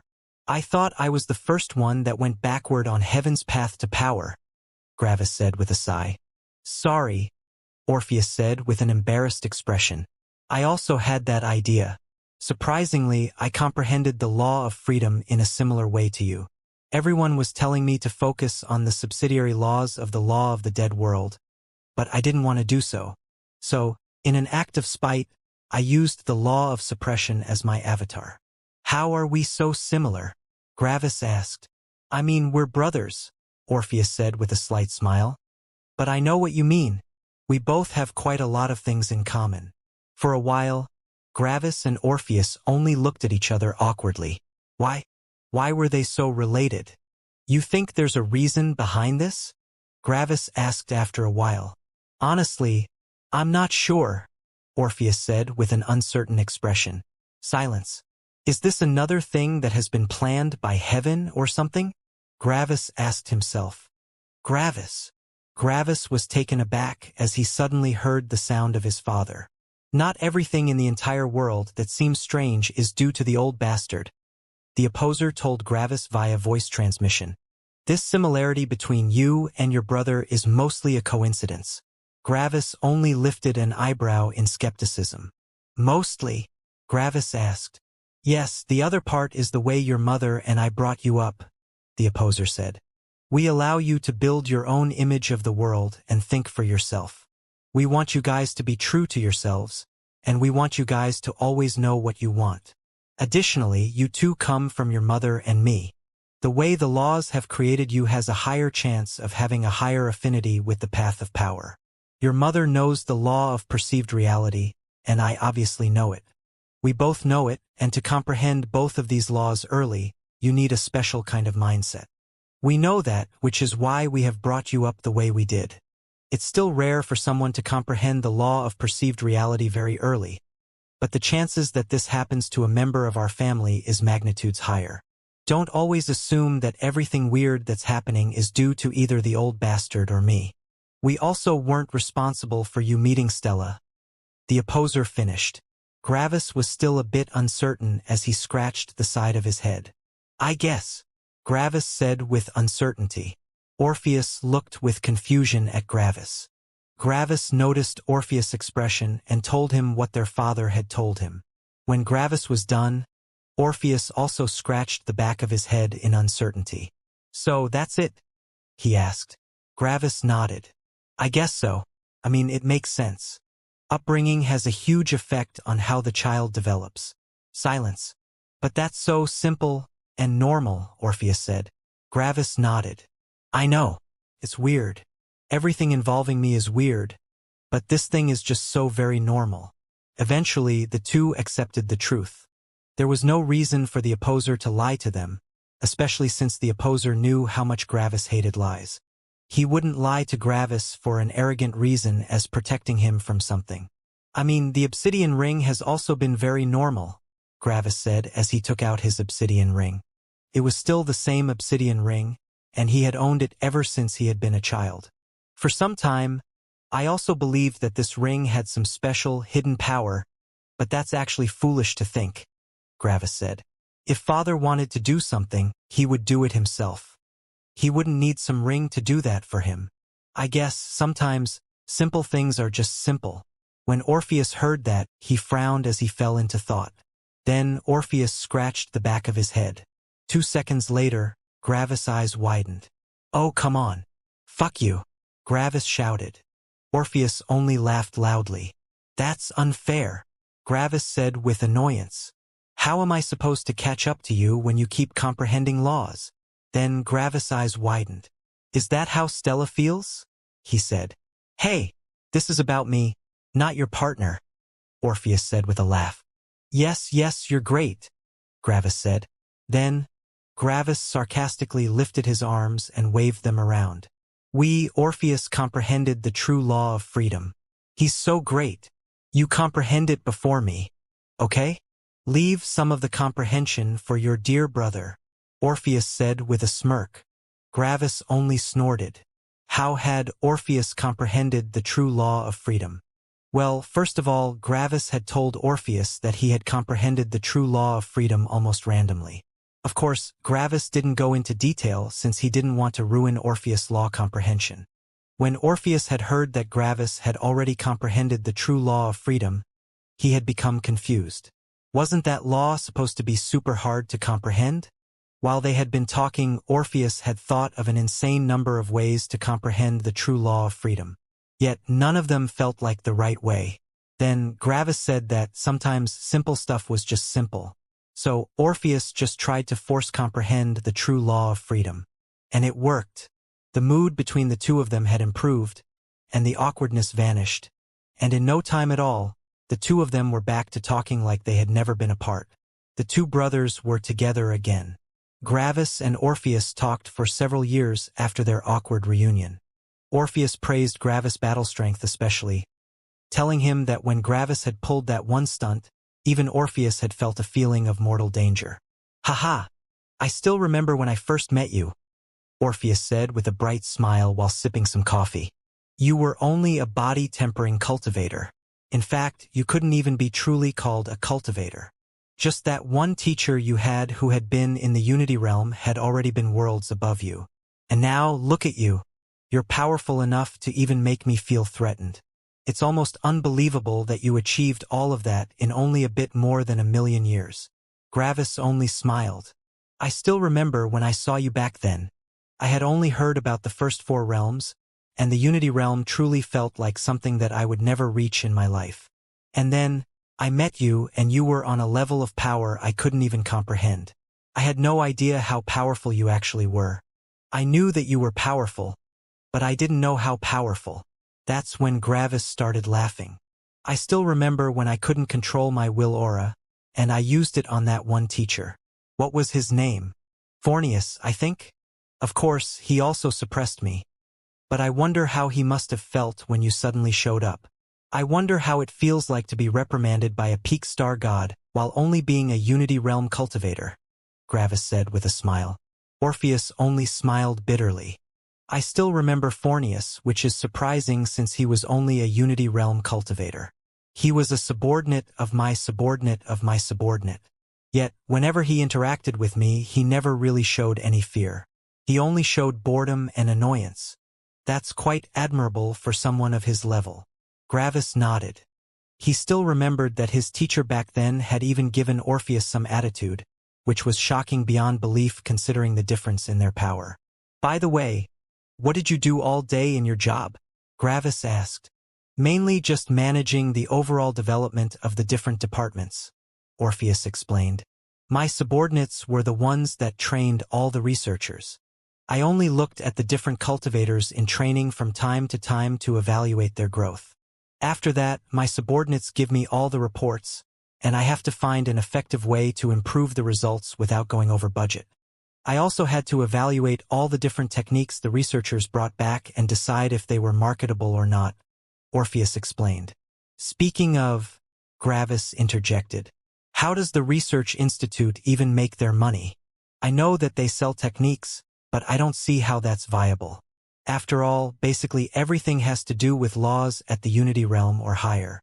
Orpheus only leaned back. It's not only about the techniques. It's also about ways of smithing, alchemy, sect management, disciple training, law combinations, and form laws. For example, Orpheus said as he leaned forward again, you have a very powerful form law. How did you create that? By comprehending 14 different level 7 laws and combining them with the emotional laws. However, how much from these 14 level 7 battle laws are you actually using? You're probably only using 10% per law at most. So what about the remaining 90%? It's basically a waste since you're only using the best 10%. Comprehending a form law via comprehending several battle laws is the purest and oldest way to create them, but that's not what most powerful sects are interested in. A form law is only one aspect of your power, and investing so much time into it is a huge waste of resources for them. That's where the Resource Institute comes into play. We go through a cultivator's memories and check out all of their facets. Their personality, priorities, fighting style, and so on, basically everything. Then, we get some of our researchers to create a form law for them.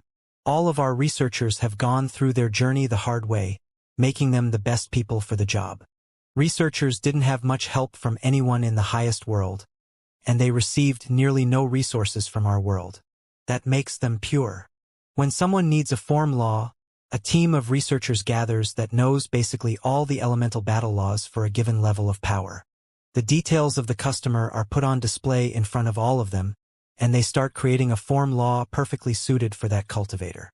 When everything has been ironed out, the researchers transform the newly created form law from an aggregate of law principles into a technique and give it to the customer.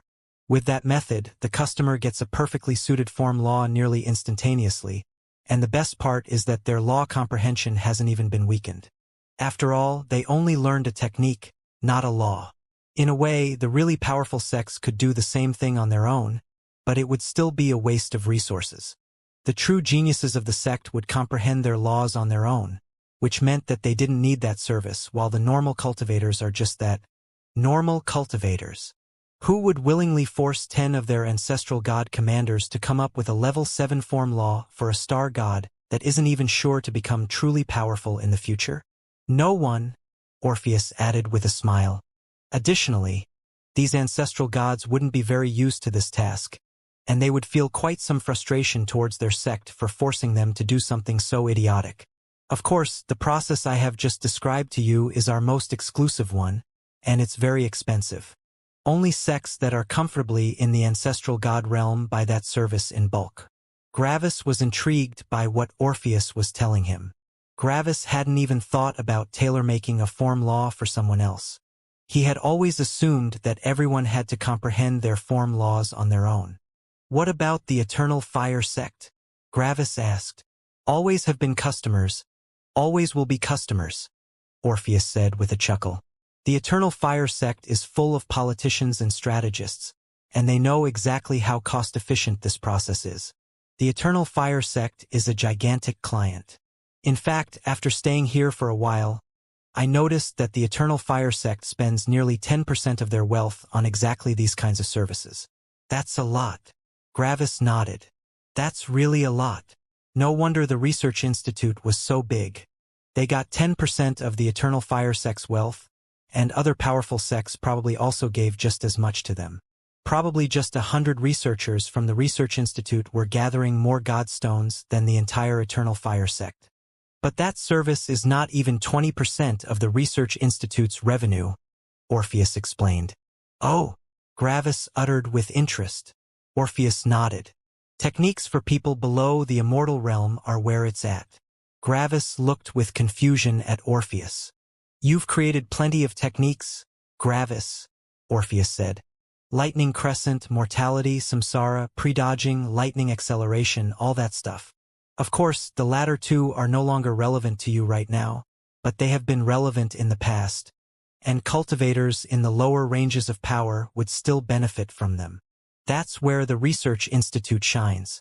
The Research Institute has billions of shops all over the world, and they have even more in the other worlds. Other worlds? Gravis asked in surprise. You do business in other worlds? Orpheus nodded. A lot of cultivators abandon their path to power, but they are not nearly powerful enough to live in luxury in our world. The Research Institute has access to all the worlds, and it's relatively cheap for us to send people there. The Research Institute allows these cultivators to live in a place where they are powerful while putting them under restrictions.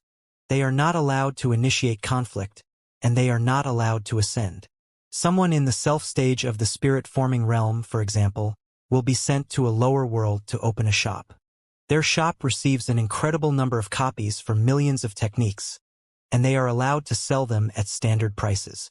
The owner of the shop is allowed to spend 20% of the money on whatever they wanted while 80% goes to the Research Institute. Then, when the Research Institute notices that the shop owner has died, they send a collector, who will analyze everything that has happened and will take their share. Most of the time, the dead shop owner will have created a gigantic empire of shops that sell our techniques, and the new heads of these shops are smart enough not to anger the collector most of the time. You have no idea how much money is being made with that method, Gravis. It's actually crazy, Orpheus said with a chuckle. For example, the Research Institute has over 100 billion collectors that are constantly doing nothing but collecting money and sending people to other worlds.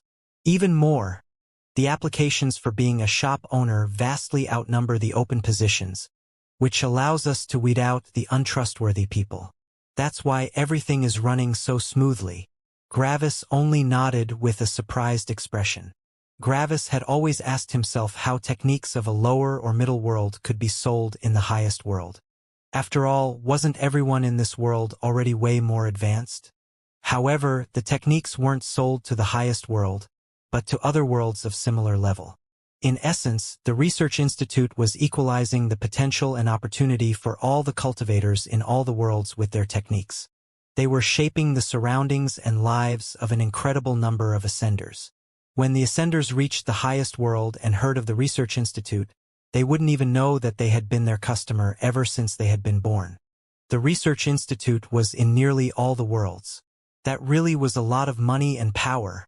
Gravis talked with Orpheus some more, and he had also gotten the answer how it was so cheap for the Research Institute to open portals to other worlds. After all, something like that needed a lot of energy. The answer was as obvious as it was brilliant. Prisoners from opposer cities' guards. The Research Institute and the guards had a deeply connected relationship, and one could even say that one of them nearly couldn't live without the other one. The Research Institute gave the guards plenty of techniques and form laws in exchange for some of the prisoners. All the prisoners that only had to work for a finite amount of time would be sent to the mines to mine God's stones, from which a huge part would go to the Research Institute. However, the prisoners that had committed severe crimes wouldn't be sent to the mines but to the tubes. The prisoner's will would be put into stasis by a complex formation array. The will of the prisoner still existed, but as long as no one woke them up, they wouldn't wake up on their own. In that state, the prisoner would still count as alive, and their body would still absorb energy. Several tubes would be put into the bodies of the will-less prisoners that sucked out all their energy, and their body's subconscious absorption of energy would always refill their energy storage. These prisoners would remain in this situation until their longevity ran out. They were essentially refilling energy batteries. It was quite a dark image, but Gravis didn't find it weird. The cultivation world was rather dark, after all. This wasn't anything special. Gravis had also worked as a torturer for a couple of years, and that job wasn't any prettier. Eventually, Gravis and Orpheus ran out of things to talk about and Gravis left. Gravis had told Orpheus about the fact that Lena was trying to find a way to repay him and that Orpheus should give her some time. Orpheus scratched his chin in thought and then shrugged. "Sure, I'll give her some time," he said. Gravis nodded. This was everything he could do for Lena. Everything else was up to her.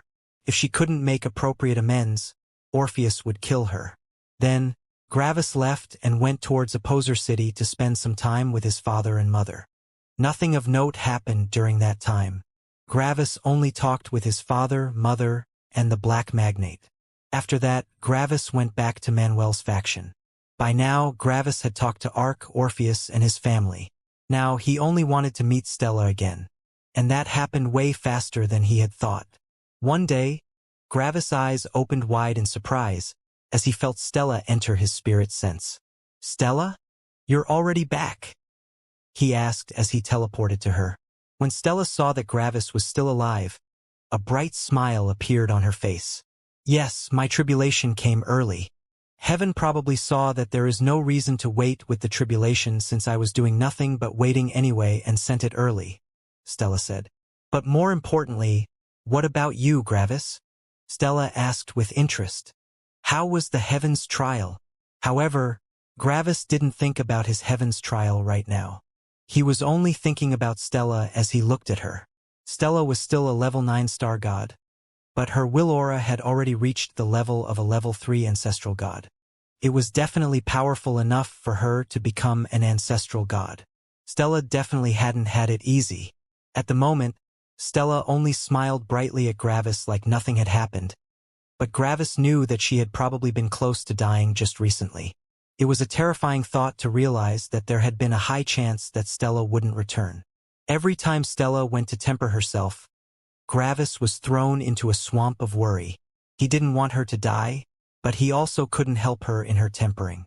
Literally, the only thing Gravis could do was trust Orthar that he wasn't sending Stella an opponent that would kill her. Gravis didn't see Orthar as his enemy, but it still frustrated him that the survival of all of his friends and loved ones basically hinged on Orthar. If Orthar wanted, he could simply send an equally powerful person to fight with Stella as her previous opponent, but the new opponent would have laws that could counter Stella or had a higher potential for growth during a fight. One of the only reasons why Stella was still alive was because Orthar wasn't sending her against geniuses from a peak sect with similar powers. Those geniuses were geniuses because their minds were very susceptible to comprehending powerful laws in moments of crisis. In the beginning, Stella and her opponent would be about equally as powerful. Nearly all of the time, the winner of the fight would be the one that had grown more during the battle. Gravis knew that Stella had a very high potential for comprehending laws, but he also knew that there were people with an even higher potential. If Stella were put against someone like that, she would most likely die. Gravis saw Orthar as his friend, but Orthar's sheer control over Gravis' entire life still left a bad taste in his mouth. Even more, Orthar also wasn't perfect. He knew a lot, but he couldn't know everything. For example, Orthar had been uncertain about Morta's survival during Samsara, And he had also been uncertain when Gravis and Mortis had fought Ark and the younger version of the opposer. If Stella accidentally died to her tribulation, Orthar could say that he had chosen an optimal opponent and that something had simply not gone to plan. Would Gravis believe that? Yes. Why not? Orthar had shown that he wanted Gravis to become powerful, and he didn't want to end up on Gravis' bad side. There was literally no reason to damage their relationship. But in the end, it was still all up to Orthar. He had control over Gravis' entire life. What if Gravis said that he wanted Stella and his loved ones to have unlimited longevity? That wouldn't even help. They all wanted to become powerful, after all. It wasn't like they were forced to. And sadly, a tribulation always gave one the optimal opponent for their level. These opponents were better than any opponent the cultivator could search for on their own. Gravis didn't want to be under Orthar's control, but he had to concede the fact that being under Orthar's control was the best and most optimal way to power. He was literally helping them, but they were also forced to accept his helping hand. It was a very complex situation mired with many conflicting emotions. Suddenly, Stella hugged Gravis, taking him out of his thoughts. Stella knew Gravis very well, and she knew what he was thinking about. He had worried about her, and she didn't like it when he worried about her. Why? Because Stella also worried about Gravis, and she knew how horrible the uncertainty felt. Gravis only released a sigh and embraced Stella. "I'm sorry. I've lost myself in thought." "It's fine," Stella said quietly. "I'm only happy that you're still here." "I'm also happy that you're here, Stella," Gravis said. Then, the two of them went to Stella's home, and they only spent time with each other. The outside world was forgotten. After spending a couple of years together, Stella suddenly got an idea. She told Gravis to wait for her and that she would have a surprise for him. Gravis only lifted an eyebrow, but he complied. Stella left for some hours, and when she returned, Gravis' eyes widened. Stella had just become an ancestral god. "Surprise," Stella said with a bright smile. "Our tribulations are now synchronized. We never have to worry alone. Now, we can worry about each other at the same time." Gravis wasn't sure what he should feel right now. Stella had just gone through her tribulation, and she had thrown away 1,000,000 years of her longevity for this. Stella noticed Gravis' expression, and she immediately knew what he was thinking about. "Oh, come on. Longevity is irrelevant when your goal is supreme power. These 1,000,000 years don't matter. Additionally, I can comprehend laws faster by being an ancestral god." However, Gravis only silently went to her and pulled her close to him. Yes, it wasn't very relevant to them, but Stella had still thrown 1,000,000 years away just so that they didn't need to worry about each other separately.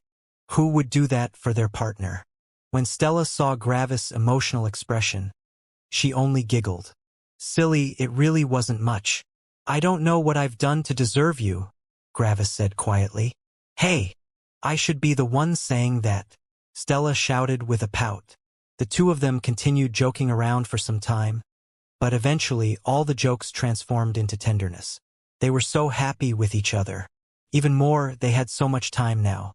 Both of them had a full 3,000,000 years of longevity now. So what if they spent 100,000 years together? That wasn't even so much time anymore. Whenever the two of them were together, the days seemed to stretch into infinity, but at the same time, a lot of time would pass in an instant. At this moment, everything was perfect. Stella was here. Mortis was here. Eris and Xianxia were here. All his friends were here. No tribulation would take place anytime soon. Manuel's faction was powerful enough to resist basically everyone in the Eternal Fire sect. Everything was quiet and calm. Gravis had absolutely no worries. Gravis was happy. In quiet moments, Gravis thought about what it would be like to just live like this forever. That wouldn't be so bad. However, Gravis also knew that this was only an unrealistic dream. Even if Orthar's dream of how it would be to stop cultivating hadn't had much effect on Gravis, he still remembered how he would feel. Everything would be fine for 3,000,000 years. Then it would be fine for another 3,000,000 years. But then the two of them would need to become divine gods, and at that point it would basically be impossible to ever return to cultivating. At the moment, everything felt serene and great, but that was because Gravis still had options. If he wanted, he could continue cultivating, and that was exactly how he could be so happy. Yet, if he couldn't continue anymore, he would feel stifled.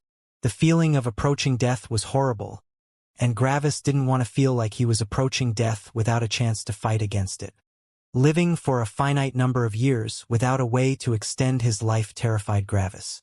Gravis wanted to feel like this for an eternity, and even if 10 million years felt like an eternity at this moment, an eternity would eventually pass.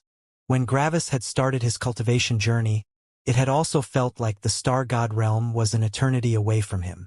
And now Gravis was an ancestral god. The eternity it took to become a star god had only been a bit more than 200,000 years for Gravis. What were 200,000 years to Gravis now? That was one session of law comprehension. Felt like nothing. Because of that, Gravis knew that the eternity that was over 10 million years would also start to feel like nothing eventually. He couldn't stop. He didn't want to stop. However, as Gravis looked at Stella, who was currently working on some armor, he realized that there was always a way out of cultivation. If Gravis wanted to stop cultivating, he could. If Gravis wanted to continue cultivating, he could. He wasn't restrained. Because of that, it wasn't necessary to worry about the future. With that realization, Gravis truly lost himself in his time with Stella. He could lose himself because he knew that he could always return.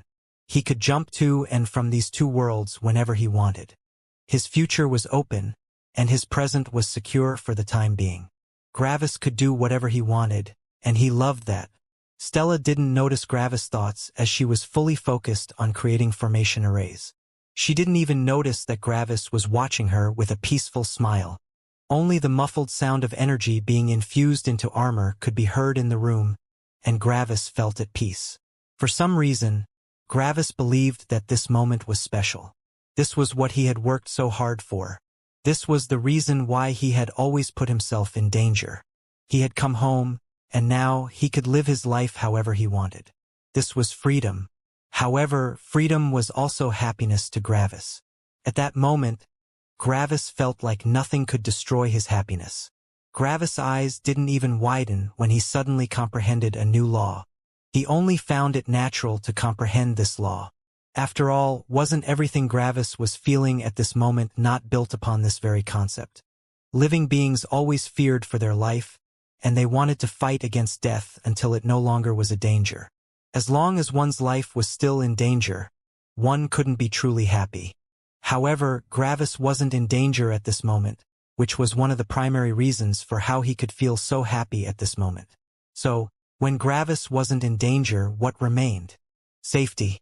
Gravis didn't need to fear anything at the moment. Everything was open to him, and the world practically waited for his actions. No one would come to threaten him, and he could do whatever he wanted. This was safety. And that was also how Gravis had comprehended the level 9 true law of safety just now. Gravis only smiled happily as he continued watching Stella. He didn't even tell her since he found it to only be a natural consequence of his current life. This was the 7th level 9 law Gravis had comprehended, but he wasn't very surprised. Ancestral gods already came into contact with level 9 laws. After all, they needed to comprehend one to become a divine god. So, in a sense, comprehending level 9 laws as an ancestral god was normal.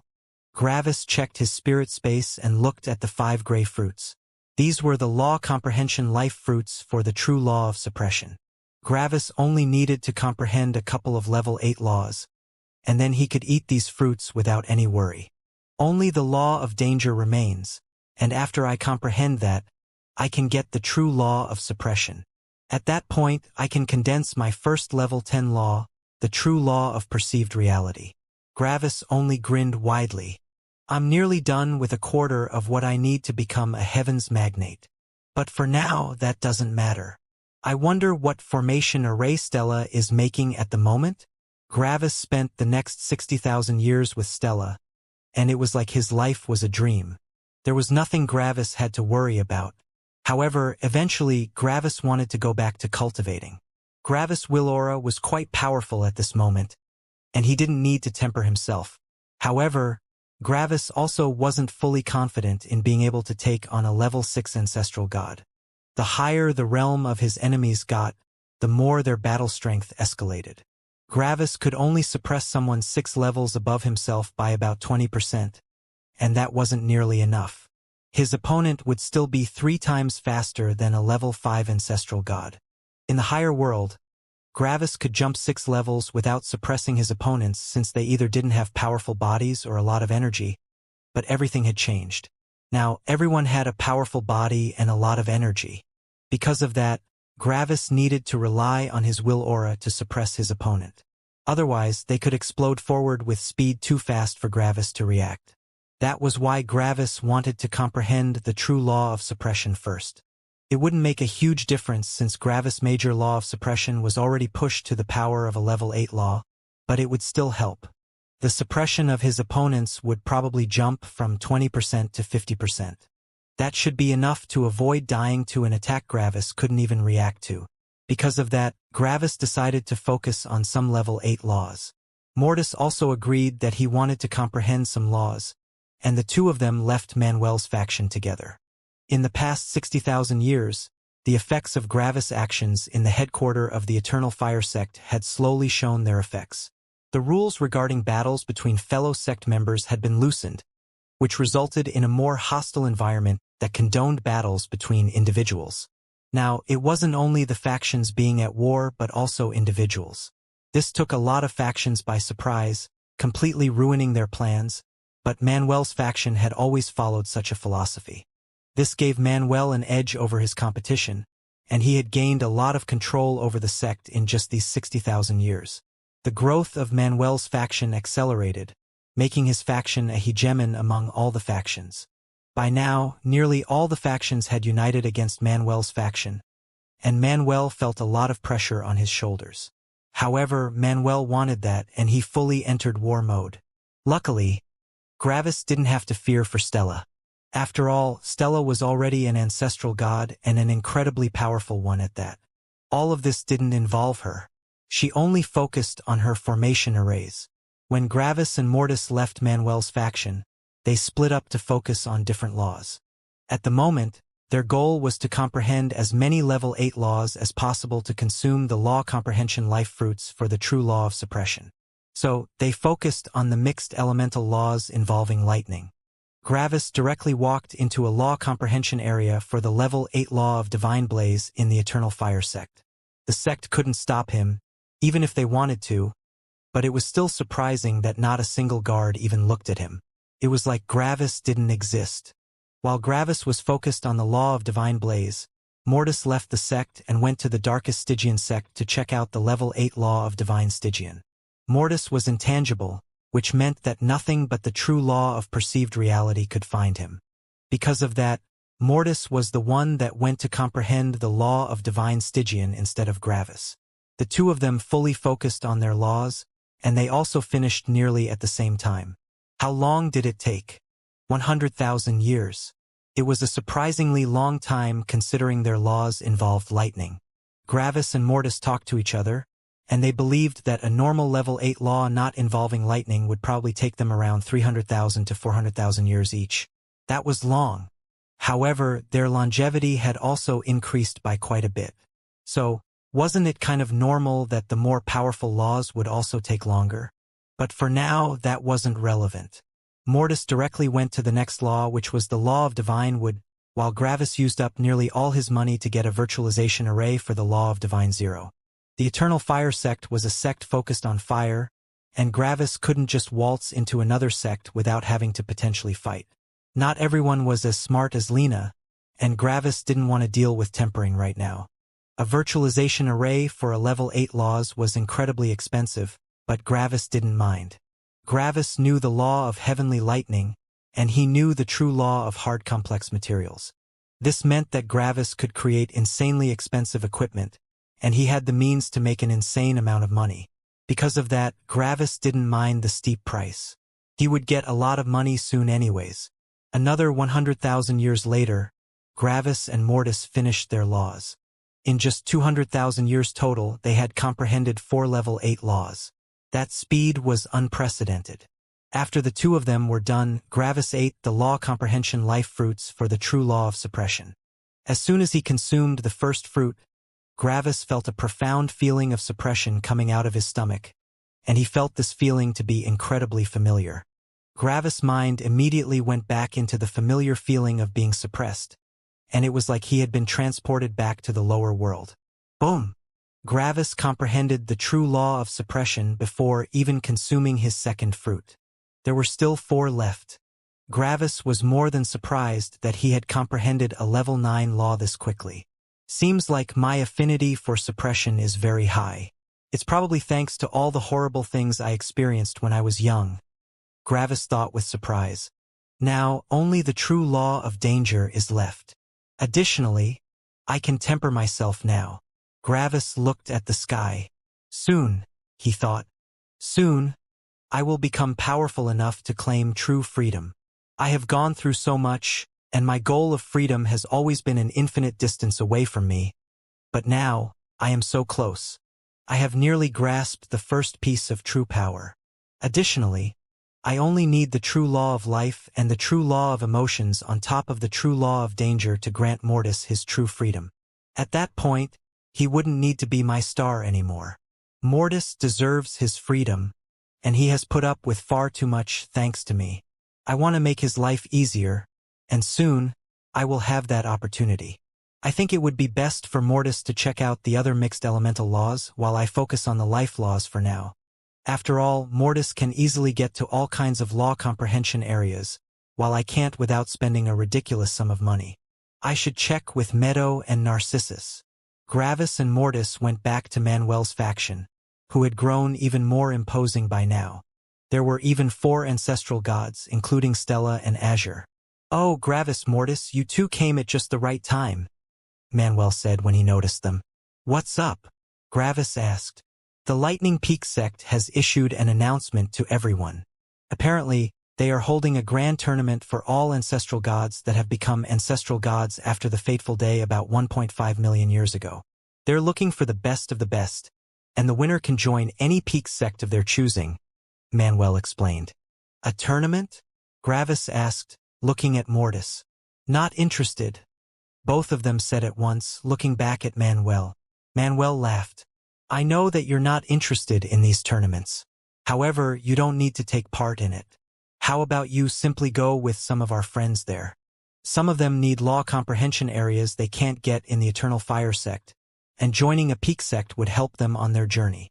Additionally, you can get to know a couple of important people. Connections can bring you quite far in life. So, are you two interested? Gravis and Mortis looked at each other again with uncertain expressions. Then Gravis shrugged. Sure, why not? So, what's this all about, a tournament? Gravis asked. Well, as you know, the Lightning Peak sect has had a change in leadership some time ago, Manuel explained. 1 million years is very long for us, but for divine gods, 1,000,000 years only feel like 100,000 years, relatively speaking. The Lightning Peak sect probably had to stabilize itself for a long time with the new leadership, and now, they are finally ready to interact with the outside world again. I think they are creating this tournament for a couple of reasons. First, they want to show their power. They want to show that they still belong to the peak sects. Second, they want to ease their relationships with the other peak sects. After all, the winner gets to choose to join any peak sect, not only the Lightning Peak sect. This means that this is probably a collaboration between all the peak sects. Lastly, the first cultivators have reached the ancestral god realm after that fateful day. All these cultivators have become more powerful in weaker sects, and now, they are finally powerful enough to enter the peak sect's eyes. Sure, a level 1 ancestral god is still far too weak, but a powerful ancestral god that managed to reach that realm with a lot of speed must have incredible talent. As far as I know, most of the peak sect's recruits come from outside the sect, and they have been starving for recruits for quite a while now. Gravis nodded. Makes sense. Are there also other rewards? Yes, Manuel answered. The top 3 get a set of law comprehension life fruits for any level 9 law that isn't part of the emotional laws or the law of perceived reality. Gravis and Mortis' eyebrows rose in surprise. That's quite a strong incentive. Manuel nodded. Yes, the Lightning Peak sect has a powerful plant that knows a lot of level 9 laws. However, to create these law comprehension life fruits, the plant needs to absorb a ridiculous amount of energy and life energy, making these fruits incredibly expensive. By my estimation, one set of these fruits is worth 1,000 god crystals. Gravis' eyes opened wide in shock. 1,000 god crystals? Gravis had earned only 10 during his job as a torturer. 1,000 god crystals had as much energy inside them as 1 trillion god stones, but no one would trade 1 trillion god stones for 1,000 god crystals. A more realistic price would be 2 trillion god stones. 2 trillion god stones. The most Gravis had ever owned was something like 16 billion god stones. That wasn't even 1%. They're really going all out, Mortis commented from the side. Gravis looked at Mortis and nodded. Even I nearly want to participate in the tournament. Then, Gravis sighed. Sadly, I can't. I can't unveil my power in front of so many people. At the moment, the peak sects don't even know that I exist, which is the very reason why my life is so relaxed at the moment. If they find me, they will try their everything to get me into their sect. However, I don't want to join any sect at the moment, and if I refuse such an offer, they might decide to covertly kill me off. After all, if I don't belong to them, I belong to the enemy. Hiding my power isn't very difficult as long as I don't have to fight. No one will assume that anyone present knows the law of perceived reality, and they certainly won't question their own perception while looking at a random ancestral god. Accompanying my friends is okay, but I can't fight myself, Gravis said. That sucks. I know, Manuel added. That's why I didn't ask you two to join. However, you would still be a great help. After all, our friends will be up against powerful enemies with a lot of experience and tons of hidden methods. If another powerful sect sees that some of our friends could become a danger, they might decide to stage an accident and kill one of them. You have the law of perceived reality, which allows you to hide our friends behind illusions, and you, Mortis, can move around without anyone noticing you, allowing you to spy on their plans, Manuel explained. Makes sense, Mortis said. Manuel, Gravis said, looking at Manuel. I notice that you keep saying our friends. It sounds like you're not planning on participating. Manuel only smiled bitterly and shook his head. I know that I have a real shot at getting to first place, but I value hiding my identity and power higher than the rewards. The more people underestimate me, the more control I have over the situation. Gravis nodded. Manuel always kept his power hidden from everyone for a good reason. There had been more than one attempt at Manuel's life, but Manuel's power had always saved him since the opponents didn't dare to send two powerful cultivators. After all, if the cultivator were too powerful, they would immediately be noticed by everyone, and everyone would become wary of them. However, if they were only a singular visiting level 9 star god, no one would bat an eye. On top of that, ancestral gods were severely restricted from traveling to and from the outer faction locations. So, who's going to join? Gravis asked. Eris and Exer, Manuel answered. Gravis' eyebrows rose in surprise, and he checked Manuel's faction with his spirit sense. Sure enough, Eris had become an ancestral god in the last 200,000 years. That was quite fast. Gravis had already known that Exer had become an ancestral god. He had advanced shortly after Stella had reached the ancestral god realm. Gravis had already talked to Exer, and he knew which level 8 law Exer had comprehended. It was an exceedingly rare law, the level 8 true law of time dilation. It was one of the rare battle laws related to time. The true law of time dilation doubled the time dilation powers of the law of time. Just based on the fact that Exer's major law of time had been integrated into his Star of the Dead world, its power had already reached the power of a level 8 law. Yet, with the level 8 true law of time dilation, the power of the law of time had been pushed to nearly the power of a level 9 law. Nearly? Why wasn't it fully in the 9th level? Because reaching the 9th level was impossible for any law that wasn't already a level 9 law, no matter how much it had been strengthened. Level 9 laws represented perfection in their category, and something that wasn't a level 9 law wasn't perfect. One could only push a level 8 law infinitely close to a level 9 law. but it would never truly become a level 9 law, even if it was used as a star. This was also true for form laws. If Gravis wanted to condense a level 9 form law, he would need to create it out of level 9 laws. Even if Gravis combined all the level 8 laws in the world, he wouldn't be able to create a form law on the 9th level. There was simply an uncrossable barrier. Because of that, no ancestral god could show the true power of a level 9 law, even if they had a level 8 law as their star. Exer was pretty close to that power level by now, and he certainly had a lot of power. The major law of the dead world became less and less rare as the cultivators became more powerful, which meant that it wasn't uncommon for ancestral gods to know the major law of the dead world.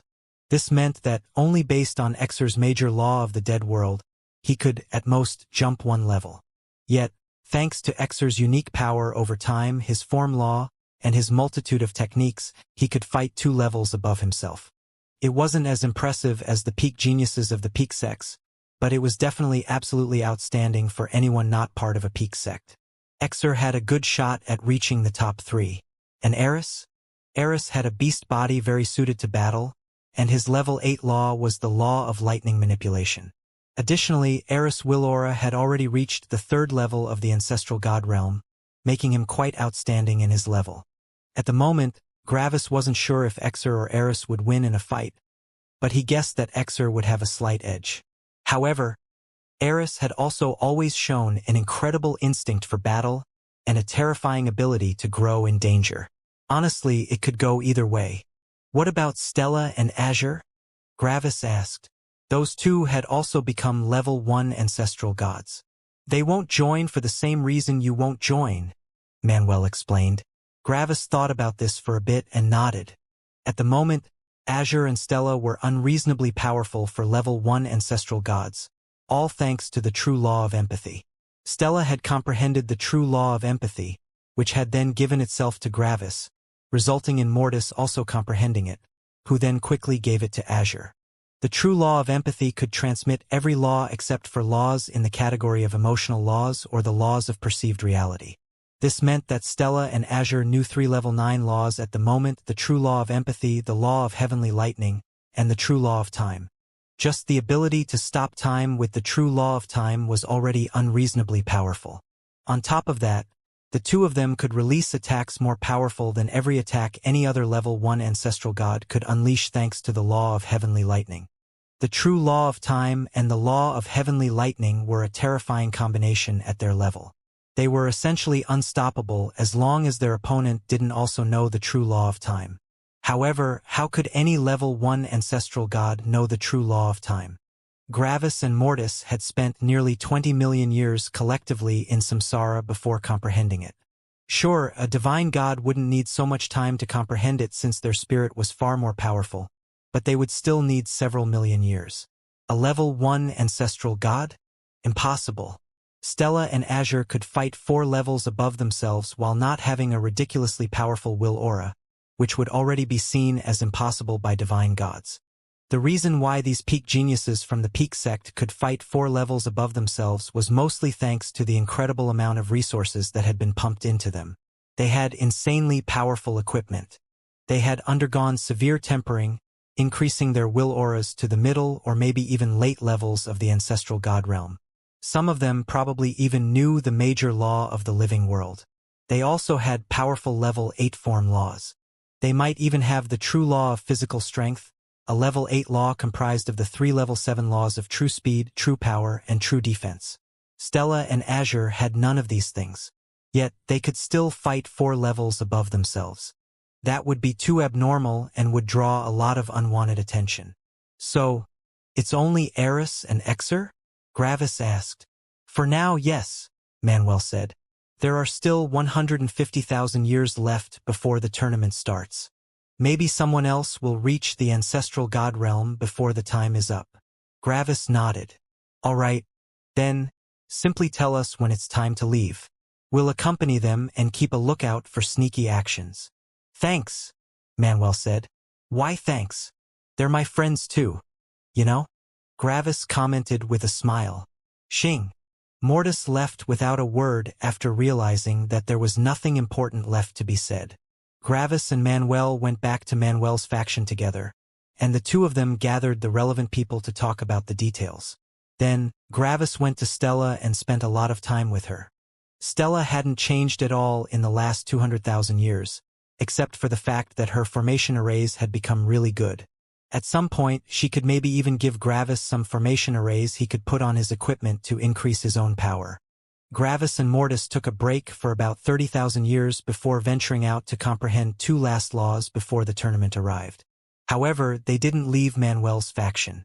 In fact, they went deep underground to Meadow and Narcissus. Gravis and Mortis were interested in the level 7 true laws of power and defense. Stella had already comprehended the true law of speed for them, leaving only those two. Meadow and Narcissus knew these laws since plants had a great affinity for the life laws. It wasn't anything special for them to know them. Meadow immediately spat to the side and called Gravis a beggar. He didn't even offer anything in return. In her own words, she wasn't a slut. She was a whore at worst. If he wanted to use her, he had to pay the fee. Sure, go ahead, Narcissus said as Gravis and Meadow bickered. Gravis only smirked while Meadow looked with shock at Narcissus. Hey, you can't do that. They have to, bang. And Meadow was immediately suppressed by Narcissus' roots. Don't forget who's the one in charge, Narcissus said calmly and evenly. Meadow couldn't really show an expression since she was a huge conglomerate of flowers and roots. But if she could form an expression, she would look with dramatic shock at Narcissus. However, Meadow didn't protest. You're lucky you're so powerful and attractive, Meadow muttered to herself. Plant relationships were weird. Obviously, there was no bad blood between them. This was simply how plants were. Gravis and Mortis quickly created weak copies of themselves and fought against Narcissus roots without using any laws. Narcissus roots used the two laws Gravis and Mortis wanted. Back when Gravis had comprehended the major law of physical strength, he had also fought two other beasts with the same method. Sadly, these beasts hadn't been able to pose any danger to Gravis, even when their bodies were a level higher than Gravis' body. However, everything was different with Narcissus. Narcissus wasn't some rookie that didn't know how to fight. Because of that, Gravis and Mortis went through quite a beating. Without using any laws and while suppressing their realm, the two of them couldn't fight against Narcissus. However, that was a good thing. The fact that they could barely resist meant that Narcissus was a good teacher. In the beginning, Meadow wasn't interested in that little clash, but eventually, she became entranced. Narcissus' control over his roots was phenomenal. Gravis and Mortis used their full arsenal of techniques without breaking the restrictions, but Narcissus always perfectly countered them. So, in the end, Meadow watched the battles with interest. In a way, this wasn't any different from Gravis watching Stella create formation arrays. Watching one's partner work could be very entrancing. Eventually, the two of them comprehended the relevant laws. And as soon as they did, the level 8 law of physical strength followed. 2 level 7 laws and 1 level 8 law. With all of that combined, Gravis and Mortis bodies became 1 level more powerful, increasing their speed, defense, and power by quite a bit. Additionally, they gained quite some insights into the other life laws. By watching Narcissus, they gained insights into the true laws of plant composition and plant growth, and by comprehending the laws, they gained insights into the true laws of body composition and body growth. They didn't comprehend these laws yet, but they've gotten a step closer. Gravis and Mortis thanked Narcissus after they had comprehended their laws, and they spent the remaining time with their partners. And before they knew it, it was time to head out to the tournament. 150,000 years had already passed. Gravis and Mortis left Manuel's faction together with Eris and Exer. It was time for the tournament. What's even the point of this tournament? Exer asked with a bored voice. The strongest level 1 ancestral gods won't take part in the battle anyways. In my opinion, the title of strongest level 1 ancestral god might as well be worthless. Relax, Gravis said with a chuckle. Don't look at everything through a cynical lens. Just take it as an amateur cultivator award. Exer snorted. Amateur cultivator award, he repeated with ridicule. If the Lightning Peak sect hadn't offered such great rewards, I would feel humiliated with such a title. That was only a comparison, Gravis said with a groan. Coming out as the strongest in this tournament would still result in your name being known all around the world. I think it sounds fun, Eris interjected from the side with a smile. I haven't sparred in forever. I wonder how it feels like to spar again. Gravis scratched the back of his head. He also hadn't sparred in forever except for that thing with Narcissus, but that didn't count. Back in the lower world, too much sparring could prove dangerous, but at their current level they wouldn't lose their edge, even if they sparred for hundreds of thousands of years. If someone has done something for long enough, they would never lose their edge. As Gravis thought about sparring, some old memories returned to him, which made Gravis chuckle a bit.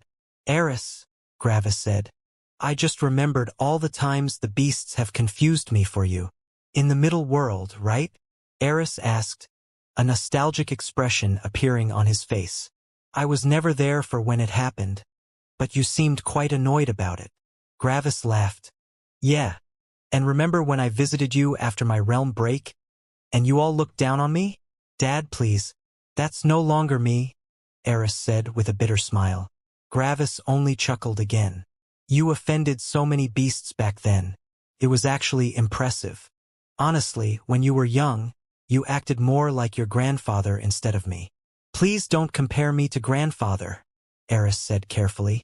I'm not even in the same universe concerning power as him.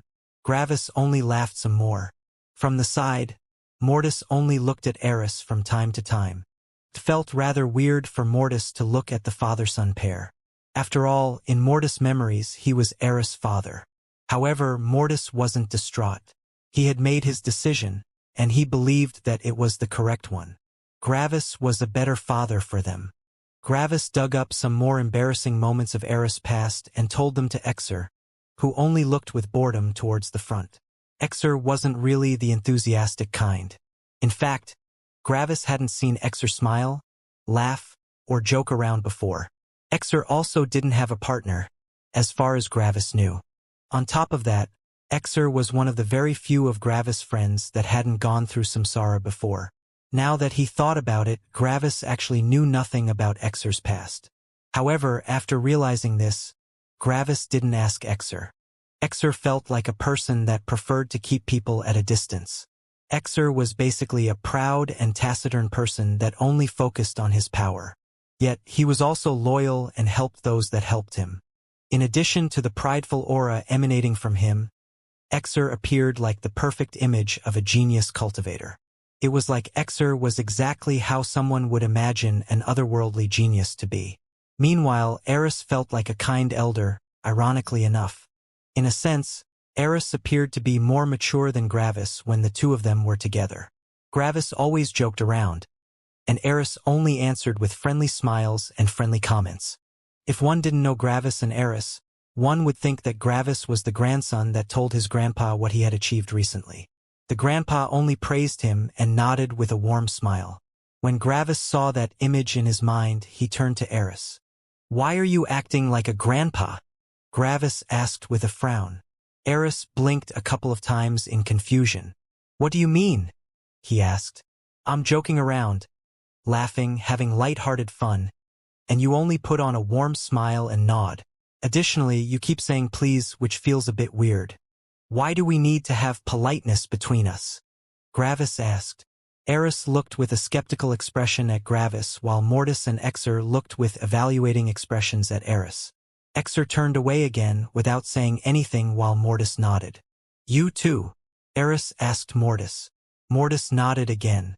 You have the distinct aura and feel of a grandpa on you. I honestly don't understand what you mean, Eris said. Isn't it normal to talk politely with the people you respect? I'm just talking normally with you all. Do you really think a social gathering is the correct place to talk about how I conduct myself? Gravis and Mortis blinked a couple of times in surprise. This isn't really a social gathering, Gravis commented slowly. 2 people are a pair. 3 people are a small group. 4 people are a gathering, Eris explained. It is common courtesy to keep private conversations for situations where there are at most 3 people present. Gravis and Mortis only looked with surprise at Eris. Now that the correlation between a grandpa and Eris had been drawn, Gravis and Mortis noticed more and more how Eris acted like a grandpa. Social gathering? Private conversation? Being polite to people you respect? Eris looked with a confused expression at Gravis and Mortis, who only looked at Eris with a curious expression. "Please, let's not talk about this right now," Eris said. "We have more important things to do right now, and we can talk about this at home when we have peace and quiet." "Do you want peace and quiet?" Gravis asked suddenly. "Of course," Eris answered with surprise. "Who doesn't want that?" "Oh," Gravis ohayed slowly. "Are you still on about this entire thing?" Eris asked with furrowed brows. "I thought I made myself clear." Now even Exer looked at Eris again. Gravis and Mortis were very interested in Eris' outburst. After some seconds, Gravis looked with a solemn expression at Eris and nodded. "I understand," he said. "Thank you," Eris answered. Then, Gravis turned to Mortis. "Mortis, I made Grandpa angry." Mortis nodded with furrowed brows. "Please be careful of your words in the future. Grandpa shouldn't go through so much stress at his age." "Enough of this," Eris spoke quite loudly. "We can talk about this when we're back at home. We should concentrate on the tournament for now." Exer looked at Eris again with an evaluating expression. Gravis and Mortis only looked at Eris with intrigue. Then, Gravis slowly leaned towards Mortis and whispered, "Now you made Grandpa angry. Xing. Xing." Then, Gravis and Mortis accelerated and teleported even faster, leaving Eris and Exer behind. Eris gritted his teeth for a bit, but then his expression slowly transformed into a frown, ending in a sigh. "You really act like a grandpa," Exer said from the side. Eris looked with narrowed eyes at Exer. "Are you now also starting with that joke? Honestly, sometimes, when I see Dad act like that, it's hard to believe that he's my father." Exer only looked evenly at Eris. "I don't joke. You really act like a grandpa." Eris' frown only deepened. "I'm not old," he quietly said to himself. Eventually, the four of them arrived at the meeting place for the Eternal Fire Sect. Eris and Exer wouldn't be the only cultivators from the Eternal Fire Sect that would take part in the tournament. The four of them were the last ones to arrive, and they saw 15 other people hovering in the sky. 14 of them were level 1 ancestral gods, while the last one was a level 6 ancestral god. Obviously, these 14 people were the participants, while the more powerful person was a vice sect master that would accompany them. The two groups looked at each other with interest. Some of the members had already heard of Eris and Exer. After all, the powerful people in their sect were not unknown to them. They had already anticipated that some people from Manuel's faction would join, and they hadn't thought much of it. However, when they felt Eris and Exer's battle strength, a deep shock went through their beings. So powerful. The members didn't even look at Gravis and Mortis as their full attention laid on Eris and Exer. Yet, there was one person that didn't look at Eris and Exer. The vice sect master looked at Gravis with furrowed brows. Gravis looked at the vice sect master and grinned. "Long time no see," he said. This was the same vice sect master that had summoned the sect master when Gravis had requested permission to visit his friends. The other members were shocked when they saw how casually Gravis greeted the vice sect master. Yet, as soon as they actually noticed Gravis, they took a deep breath. Who didn't know about Gravis? Everyone had heard what Gravis had done in the headquarters of the Eternal Fire Sect. He would also take part? Then, what was even the point of joining? "Will you also take part in the tournament?" the vice sect master asked Gravis. "Nope," Gravis answered. "I'm only here as insurance and emotional support for these two."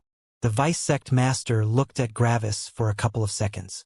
The vice sect master had also gone through a ridiculous number of political schemes and enemies, and he knew exactly why Gravis declined to take part in the tournament. Unveiling his power could prove to be Gravis' downfall. His power was too conspicuous, and all the powerful sects in the world would have their eyes on this tournament. "Are you confident in being able to keep your power a secret?" the vice sect master asked. Gravis only smiled. Then Gravis' battle strength seemingly changed, and his will aura weakened. At this moment, Gravis felt like a slightly above average level 1 ancestral god. He wasn't outstanding, but he also didn't appear weak. He only looked a bit weaker than the other participants. As soon as Gravis' aura changed, everyone looked over with shock. The 14 participants hadn't felt Gravis become weaker but suddenly becoming stronger. In their perception, Gravis had felt like an incredibly weak ancestral god before, but now, he felt like someone that could nearly fight them. The Vice Sect Master was also quite surprised when he felt the change in Gravis. Everyone tried to find out how Gravis had done it, but they just couldn't. It was like he had truly changed. Obviously, they couldn't see through Gravis' law of perceived reality, not even the Vice Sect Master. Only a divine god could see through Gravis' illusion, and only when they questioned their own perception while looking at him. For anyone below the divine god realm, no matter how much they questioned their own perception, they wouldn't be able to see through Gravis' illusion. Happy? Gravis asked with a smirk. The Vice Sect Master only nodded after a bit. As far as I can tell, your illusion is perfect, but that's only from my perception. Are you confident in being able to deceive the eyes of a divine god? Usually, the Vice Sect Master wouldn't even ask such a question. What level 1 ancestral god could fool a divine god? However, he knew that he couldn't evaluate Gravis with normal standards. Quite confident, Gravis answered. There are some ways for such powerful people to see through my illusion, but they won't use them against some random level 1 ancestral god. The Vice Sect Master nodded. All right, but you are accompanying us by your decision. If anything unforeseen happens, the Eternal Fire Sect won't protect you. We can't afford to offend the gathered sects. I know, Gravis said. Then, the Vice Sect Master looked at Mortis with calm eyes. However, these calm eyes were only for show. The Vice Sect Master had noticed that Mortis' will aura was seemingly more powerful than his own while feeling incredibly weak. He felt exactly like the normal Gravis, which shocked the Vice Sect Master beyond all belief. It was like there was a second Gravis. Yet, their auras were very different. Additionally, he had never even heard of this white-haired man. Where did he come from? Why was he here? Who was he? And you are? The Vice Sect Master asked. I'm only here to keep an eye out for any underhanded tactics someone might employ against us, Mortis said. You won't even notice I'm here. The Vice Sect Master doubted Mortis' words. But then, Mortis suddenly disappeared. Everyone looked with surprise at where Mortis had just been, and they all tried to find him. However, it was impossible. Not even the Vice Sect Master could find him. This unknown, white-haired man also had such strange powers as Gravis? Of course, no one could see through Mortis' intangible state. The only beings that could find Mortis in his intangible state were Heaven's magnates. In order to see Mortis, one needed to know the true law of perceived reality, and only Heaven's magnates knew that law.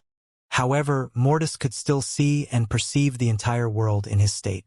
Fine, the Vice Sect Master said. If you find anything suspicious, inform me. I will take care of it. Sure, Gravis said. The Vice Sect Master nodded and gestured for Exer and Eris to join the other members. Vice Sect Master, I think there's no point for me to join the tournament, one of the members said while looking at Eris and Exer. I thought that I had a chance to enter the top 3, but I doubt I will. I might have overestimated myself. The Vice Sect Master only nodded. You can leave. Thank you, the member said before leaving. After the member left, another 7 left for the same reason, leaving only 6 plus Eris and Exer. The remaining members also thought that they didn't have a chance, but they wanted to see the Lightning Peak sect, which is why they stayed. However, there was one member here for a different reason. It was a young woman with a cold expression and pink hair. Gravis had already noticed her when he had arrived due to the battle strength. As far as he could tell, she was at the awkward phase of her battle strength. Normal people 1 level above herself were too weak, while people 2 levels above her were slightly too strong. In essence, she could jump 1.5 levels. Yet, surprisingly, she wasn't here to win the tournament. No, she was here for tempering. How would that be possible in a public tournament? Well, she had heard some insider information from one of her friends, and she knew how the tournament would work. Usually, it would be impossible to temper oneself in this tournament, but by requesting one thing it became possible. If she found a perfect opponent, she would willingly put her life at risk. This was the perfect opportunity to finally gain the ability to jump 2 levels. After some talking, the group left for the Lightning Peak sect. 5 members were here to sightsee. 1 member was here to temper herself. 2 members were here to win. The Vice Sect Master, Gravis, and Mortis were here to keep everything in order. In total, there were 11 cultivators in this group. It was time to go to the Lightning Peak sect. The 11 cultivators left the Eternal Fire sect and traveled to the nearest city. The Vice Sect Master was at the front, the members following him. Gravis was at the back. Since he kept his battle strength hidden, he decided to also keep a low profile by being behind the members. This would make it appear like he wasn't powerful enough to travel with the members. Mortis simply traveled alongside them in his intangible state. After about an hour, they all reached the closest city and used the teleportation formation array to get to the Lightning Peak sect's main city. The fee for teleporting there was the highest one Gravis had ever seen, being at 100 God Stones. 100 God Stones was nothing to the current Gravis, but 100 God Stones represented 100 million Immortal Stones. That was half of what Gravis had earned in the Gravitas when he had been in the Immortal realm. Gravis had had to work for nearly a millennium to get that kind of money as an Immortal, and he had been very good at making money. Yet, that was only enough to teleport to that city. This price meant that people below the Immortal King or maybe even the Immortal Emperor realm wouldn't be able to come here without a powerful backer that paid for them. Gravis guessed that this was probably the way the teleportation formation arrays stayed profitable. The price was a method to keep unworthy cultivators of inferior power out of the city. The teleportation finished quickly, and the 11 of them looked at the city around them with awe. The buildings were grayish-black and immensely tall. All of them had several stone decorations on them, making them appear powerful and majestic. On top of that, snow continually fell in the streets. Gravis looked at the snow and his brows raised in surprise. I think that's Zero Blaze, Gravis thought. Zero Blaze was the mixed element of Zero and Blaze, and it was a level 8 law. One might believe that it made no sense to combine fire and water, but the true laws worked in weird ways. Zero Blaze could either exhibit properties of both its components or none of them. If Zero Blaze exhibited both properties, a violent storm of hot and cold energy would ravage the surroundings, creating an unimaginable explosion. Yet, if it didn't, it simply was warm snow. Are you sure this city belongs to the Lightning Peak sect? Gravis asked the Vice Sect Master. This is Northsky City. A peak sect has more than one law comprehension area for a level 9 law. The Lightning Peak sect doesn't only have law comprehension area for the law of heavenly lightning, but also for the law of heavenly fire and the law of heavenly zero. Northsky City is located in the middle between those 2 law comprehension areas. The formation arrays on the city transform the properties of Zero Blaze into its natural opposite, making it harmless. However, as soon as you leave the city, you will be bombarded by seemingly harmless snow, which will immediately explode with the force of a peak ancestral god, as soon as it touches something it doesn't like, the Vice Sect Master explained. Interesting, Gravis said. So, no ancestral god can leave the city? Correct, the Vice Sect Master answered. The power of the law comprehension areas for level 9 laws are impossible to overcome for ancestral gods. Gravis scratched his chin in thought. Then what about the Eternal Fire sect? How come you guys can just sit on top of such a law comprehension area? That's classified information. We have our ways, the Vice Sect Master answered neutrally. Fine, Gravis said. So anyway, how do we get to the Lightning Peak sect? Follow me, the Vice Sect Master said. The group followed after him, and after a single teleportation, they all arrived at the northern gate. Several guards stood at the gate, and they were inspecting a group of ancestral gods in front of them.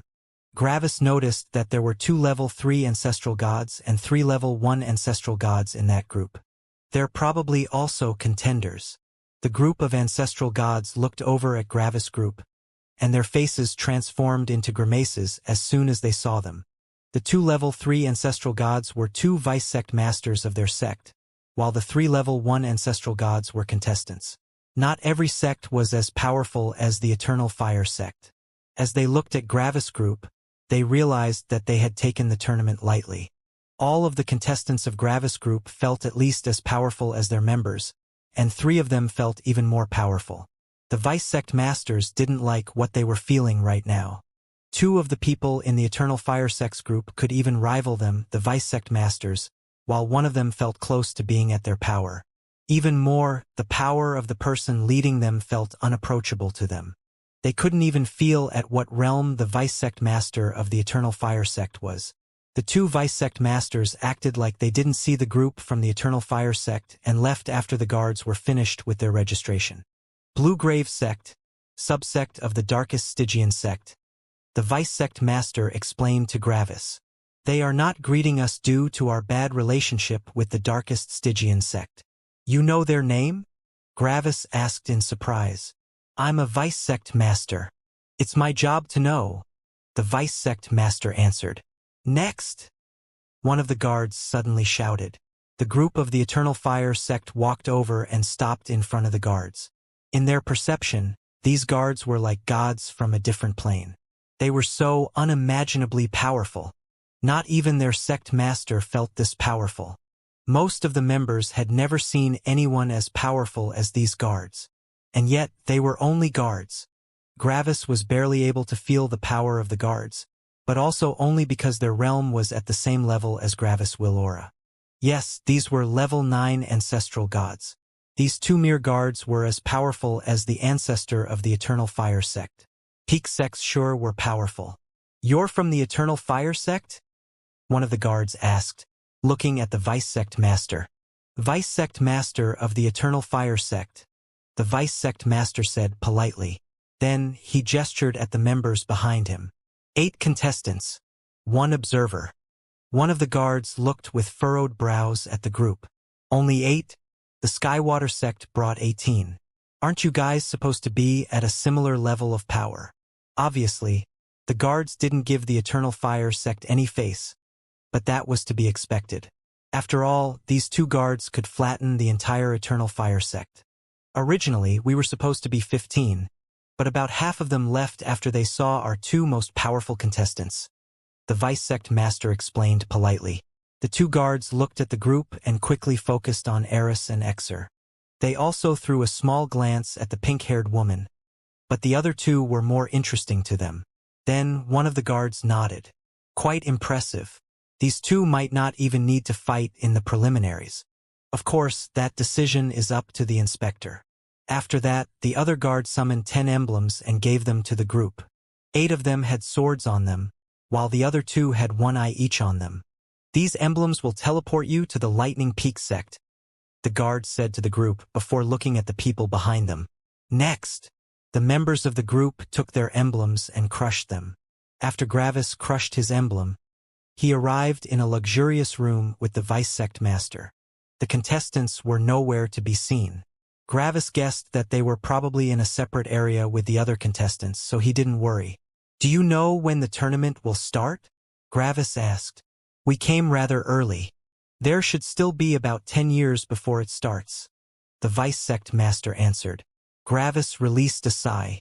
That's good. You seem relieved. The Vice Sect Master commented. Well, Mortis didn't get an emblem, so he has to come here on his own. He said he will take around 8 months to get here, and I feared that the tournament would start before he arrives. The brows of the Vice Sect Master furrowed. Can he? Gravis nodded. The Zero Blaze isn't an issue to him. What about the defenses of the Lightning Peak sect? The Vice Sect Master asked. They shouldn't be a problem, Gravis said with quite some confidence. The defenses of the Lightning Peak sect are a problem, Mortis transmitted to Gravis. Gravis grimaced. 8 months had already passed since Gravis had arrived in the Lightning Peak sect, and he had already regretted his confidence. Gravis had tried to look at the area where all the contestants were, but, surprisingly, a formation array stopped his spirit sense. This was the first time this had happened for a very long while. Gravis had been flabbergasted when he noticed that a formation array was resisting his true law of freedom. Gravis had thought that the true law of freedom would allow him to ignore these restrictions, but that wasn't true, apparently. As soon as Gravis' spirit sense had come into contact with one of the formation arrays, he had felt the concept of suppression resisting his law of freedom. If Gravis forced it, he could get through the formation array. But there was an issue. The formation array didn't only have the true law of suppression inside itself, but also the true law of control. The true law of control in the formation array didn't stop Gravis' spirit sense, but it kept watch over how the law of suppression acted. Tons of people tried to inspect their surroundings with their spirit sense, which was why the formation array didn't sound an alarm as soon as it felt one. However, if something broke through the oppressive force of the true law of suppression, it would immediately notice and alert the leaders of the Lightning Peak sect. If Gravis hadn't also known the true law of control, he would have attempted to break through, and he would have been noticed by the Lightning Peak sect. This design perfectly counters the true law of freedom. It is essentially impossible to know the true law of freedom and the true law of control at the same time, since the two laws are polar opposites in the way of comprehension. However, that doesn't mean that everyone is missing the same law. Some are missing the true law of freedom, and some are missing the true law of control. Because of that, people with different laws can work on the formation array, essentially creating one that mimics the true law of perceived reality, but without the overpowering strength. All 5 laws of perceived reality are in the formation array. Even more, its design is devious. If someone only knows the true law of freedom, they will try to break through the formation array, and the law of control will alert the leaders. If someone only knows the true law of control, their control over the formation array will be stopped by the true law of freedom inside the formation array, which will also alert the leaders. The true law of control in the formation array counters the true law of freedom, while the true law of freedom in the formation array counters the true law of control. In both cases, the person that attempts to get through the formation array will walk into a trap.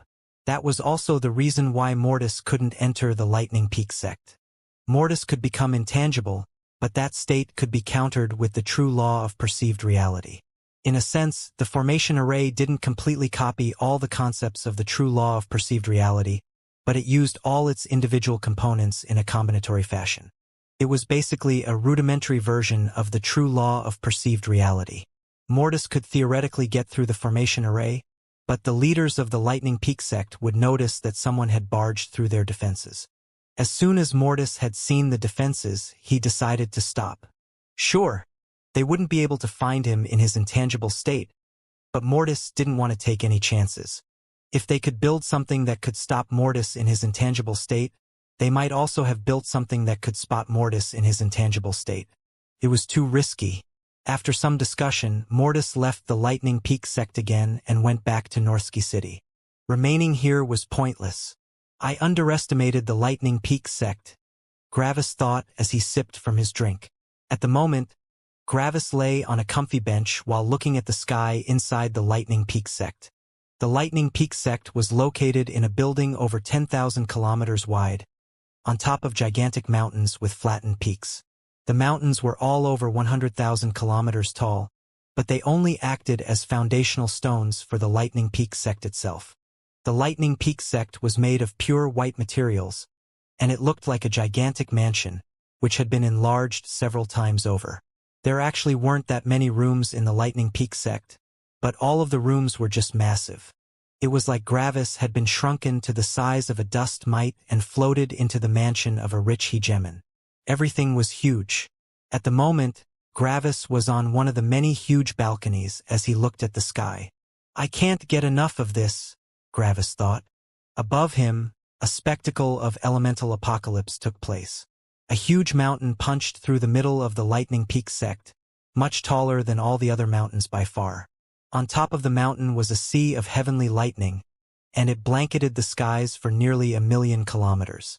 The heavenly lightning violently shot around in a display of destruction, but, surprisingly, the center was the calmest part. The most violent parts were the edges. Surrounding the heavenly lightning from all sides but below was a dome of unfathomably powerful wind. The wind and the heavenly lightning clashed with each other at their borders, destroying themselves in a cacophony of eternal destruction. When they both destroyed each other, the destructive energies were transformed into pure energy, which then fell to the Lightning Peak sect below it. This was one of the rarest spectacles in nature, a Level 9 law comprehension area inside another Level 9 law comprehension area.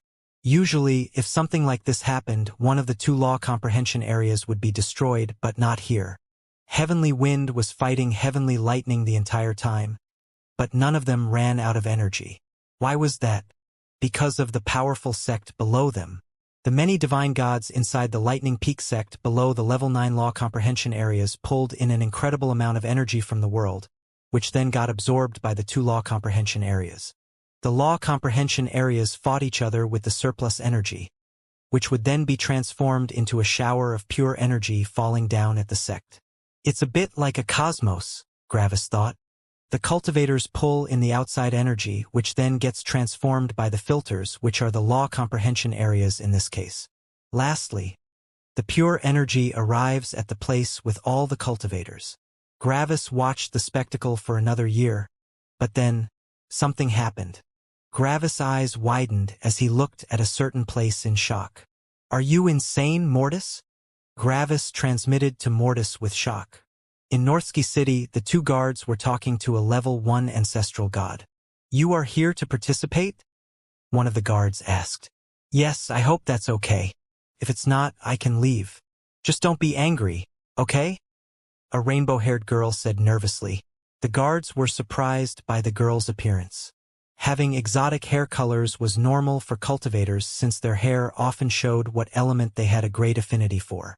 However, rainbow-colored hair was a new one. Did that mean that she had a talent for all the elements? Was that even possible? "From which sect are you?" the guard asked. "I'm unaffiliated," the girl said nervously. "Unaffiliated?" the guard asked with surprise. This was an unaffiliated Level 1 ancestral god, which was very rare. On top of that, she felt rather powerful. She felt about as powerful as someone that could jump 1.5 levels. "Yes, is that a problem?" the girl asked nervously. "No, I was just surprised," the guard said. Xing. An emblem with two swords appeared, and the girl took hold of it. "Destroy the emblem, and you will be transported to the living quarters of the contestants," the guard explained. Then he looked behind the girl. "Next." The girl quickly thanked the guard with a bow and walked to the side. Then she broke the emblem. In the instant she broke the emblem, she felt a weak feeling of control take hold of her, and her eyes narrowed. Gravis didn't experience this feeling of control. This means that only the contestants get this kind of force placed on them, Mortis thought. Yes, this girl was Mortis. It's probably only there to check up on our locations and our status. But it will be troublesome if the Lightning Peak sect finds me, Mortis thought. If Mortis hadn't known the true law of control, he wouldn't even have felt that slight feeling of control that tried to cling to his being. Mortis let the feeling of control envelop him, but he kept a tiny part of his right index finger free. Then, Mortis vanished as the emblem took effect. Mortis arrived at Bang. Mortis' head suddenly exploded in a shower of blood as soon as he arrived, and his lifeless body slumped to the ground. Xing. An elder arrived at this place in less than a second, and he looked at the girl's body with a frown. He had just felt how one of their contestants had suddenly died, which wasn't supposed to happen. The elder turned back time with the true law of time and looked at what happened. As soon as the girl appeared, her head suddenly exploded without reason. There had been no external energy. It was like the girl had just killed herself. The elder looked with a solemn expression at the images, and he quickly recorded them. This could have several reasons. For example, another peak sect might have poisoned her, and the poison got triggered by being transported here. If this girl had a powerful background, her background could make things difficult for the Lightning Peak sect and maybe join another peak sect. After all, she had died in the Lightning Peak sect. The elder didn't believe that the girl just suddenly decided to kill herself for no reason. There were probably external factors at play. Her corpse is devoid of energy, the elder thought. If she killed herself, she wouldn't be able to make all her energy vanish. I should inform the vice sect master, the elder thought. Xing. And then the elder teleported away. He didn't deal with the body since the body would degrade into energy after some years anyway. Additionally, they might need the body later on. The only thing he did was put the body to the side. At the side, the intangible Mortis looked at everything calmly. "Are you insane, Mortis?" Gravis' voice transmission suddenly arrived. "What? It worked, didn't it?" Mortis answered. "Yes, but so many things could have gone wrong." "But they didn't," Mortis answered. Gravis' hands moved forward in his chair like he wanted to strangle an imaginary person in frustration. Some ancestral gods looked over in confusion. What was that ancestral god doing? Eventually, Gravis relaxed and released a sigh. "Well, it worked out," Gravis transmitted to Mortis dejectedly. What had Mortis done? When Mortis had arrived, he had immediately pulled all his energy out of his body in a stream of heavenly lightning, which was in an intangible state. In physical reality, one would only see the girl's head explode, but in one of the perceived realities, one could see a stream of heavenly lightning leave the girl's right index finger until a man formed. Then, when nearly everything had left the girl's body, her head exploded. All of this had happened in less than an instant. The coating of control was still over Mortis' old body, leaving his true body without the coating. Now, Mortis was inside the Lightning Peak sect, and no one knew he was here. As far as they were concerned, everyone was accounted for, including the corpse. "So, how's the contestants' area?" Gravis asked with interest.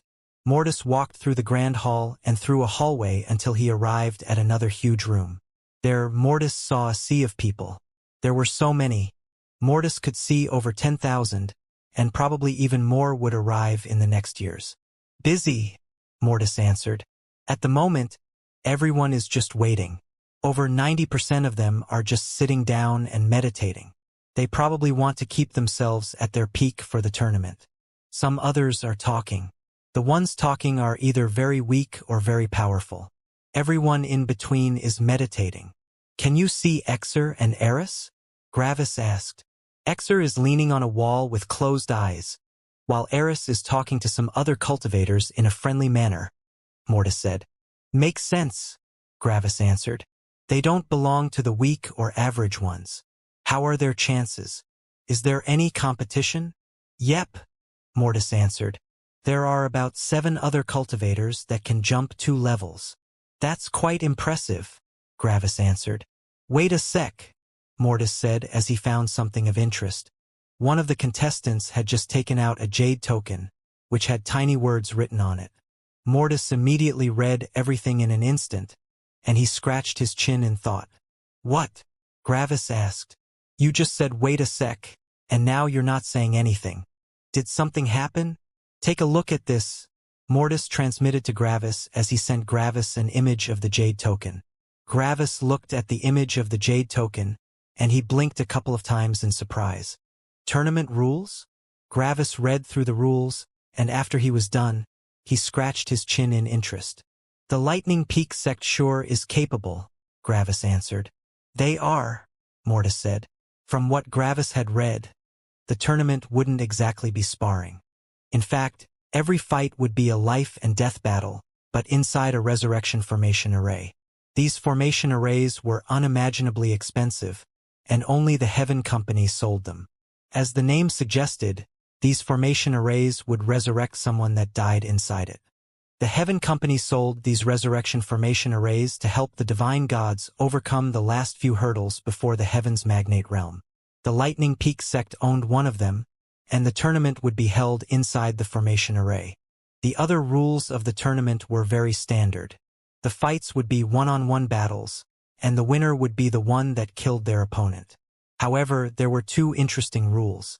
First of all, if both candidates died, the fight would result in a draw, and in the case of a draw, none of the combatants would move forward. The stated reason was that the Lightning Peak sect was looking for the strongest, and if someone got a draw, it meant they were not the strongest. The only exception would be the final group stage, since there could be a rock-paper-scissors scenario. The other interesting rule was the ability to turn off the formation array. However, the contestant had to manually ask for that ability before the battle, and it would only turn off for them. The opponent would still be under the effect of the formation array unless they also requested an exemption from the formation array. Because of that, 3 kinds of fights could take place. First, both contestants would be under the effect of the formation array, which would result in a spar. Second, one contestant would be exempted, which would result in that contestant either dying or getting great tempering. In both cases, the opponent would survive. Third, both contestants would be exempted, resulting in a genuine life and death battle. That's interesting, Gravis said. This means that the current power of the participants isn't actually the final power level of everyone. People can become stronger during the tournament in exchange for risking their lives. This might actually be more interesting than I had anticipated. Over the next couple of years, more people gathered. Near the end, nearly 500,000 level 1 ancestral gods had gathered in this place. The fateful day had only been 1.7 million years ago, and all of these people had managed to shoot through the star god realm during that time frame and become ancestral gods. They either were people that rushed through the realms or very talented cultivators who just comprehended laws at a very fast rate. Yet, it was still immensely difficult to comprehend a level 8 law in such little time, which meant these ancestral gods were probably the strongest ones out of all the new cultivators, except for the ones in the peak sects. When it was time for the tournament, the onlookers all went to the central arena of the Lightning Peak sect. The arena was about 10 kilometers wide, which seemed way too small for fights at the ancestral god realm, but the arena had a formation array around it that expanded its internal space with the true law of space. From the outside, it was only 10 kilometers wide, but inside it was millions of kilometers wide. One might think that it would be quite difficult to witness a fight several million kilometers away. But the onlookers were all ancestral gods. Their spirit senses stretched way further than that. When Gravis entered the area for the audience around the arena, he noticed that he was one of the weakest onlookers in terms of realm. Most people were between the 3rd and 7th level of the ancestral god realm, while some of them were at the 8th or 9th level. There were even around 10 divine gods in the area, but Gravis wasn't powerful enough to guess their exact level. There were 7 balconies above the audience area, but they were still empty. Gravis guessed that some important people would probably be there in the future. An elder just arrived. Mortis transmitted to Gravis. "What's he doing?" Gravis asked. "He's pulling out all the contestants that can fight 2 levels above themselves. Apparently, they don't need to join this round. Oh, he just said that our hall is only one of 2 halls. He said that there is a second hall with just as many participants, and we will only fight the people from the other hall. This is to prevent information gathering," Mortis transmitted.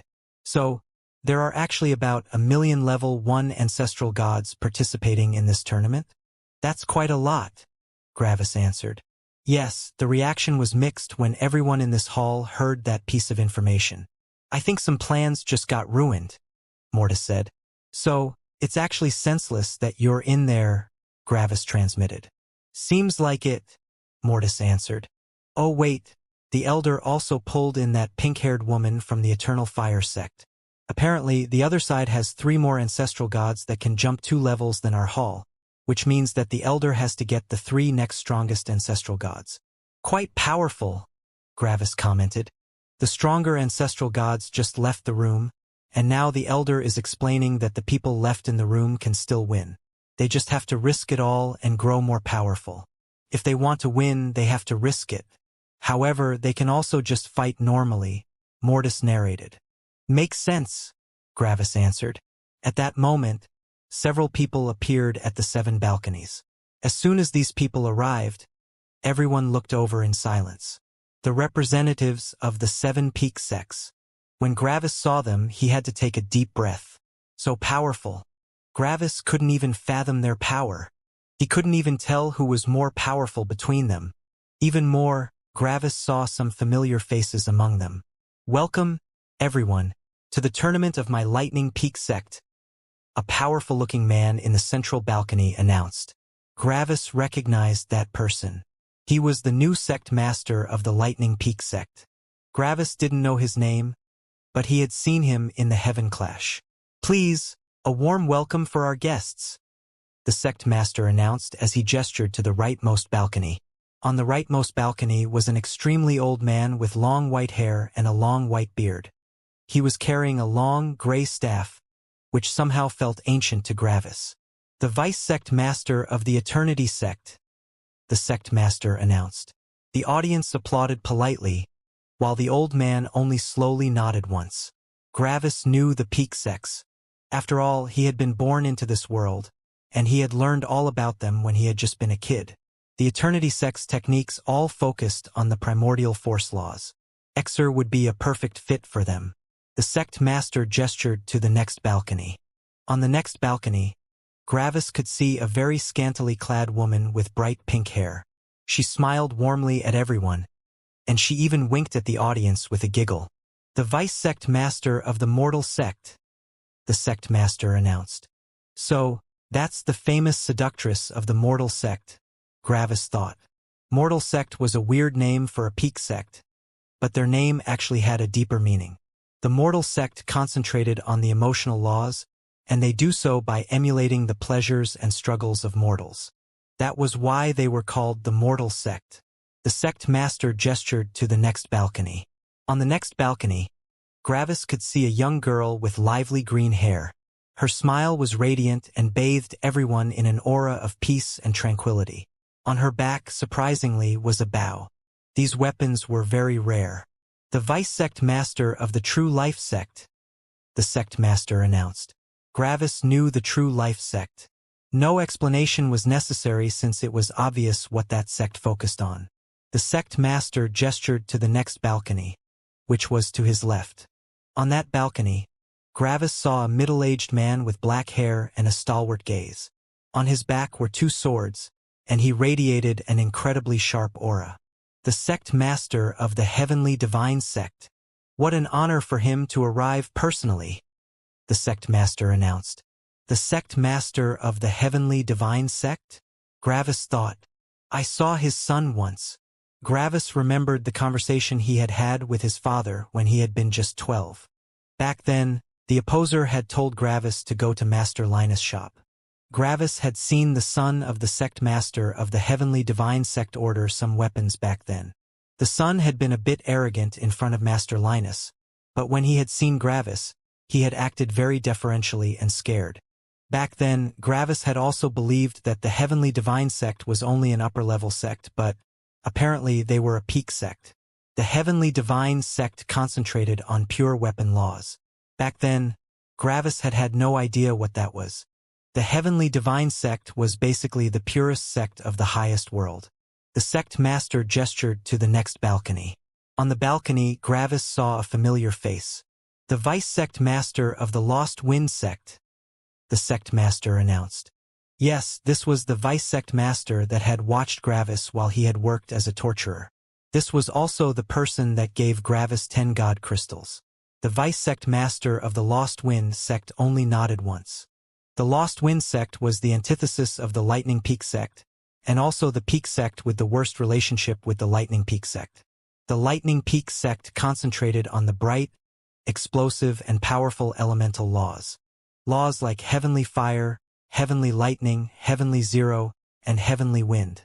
Meanwhile, the Lost Wind sect concentrated on the laws of Heavenly Darkness, Heavenly Earth, and Heavenly Metal.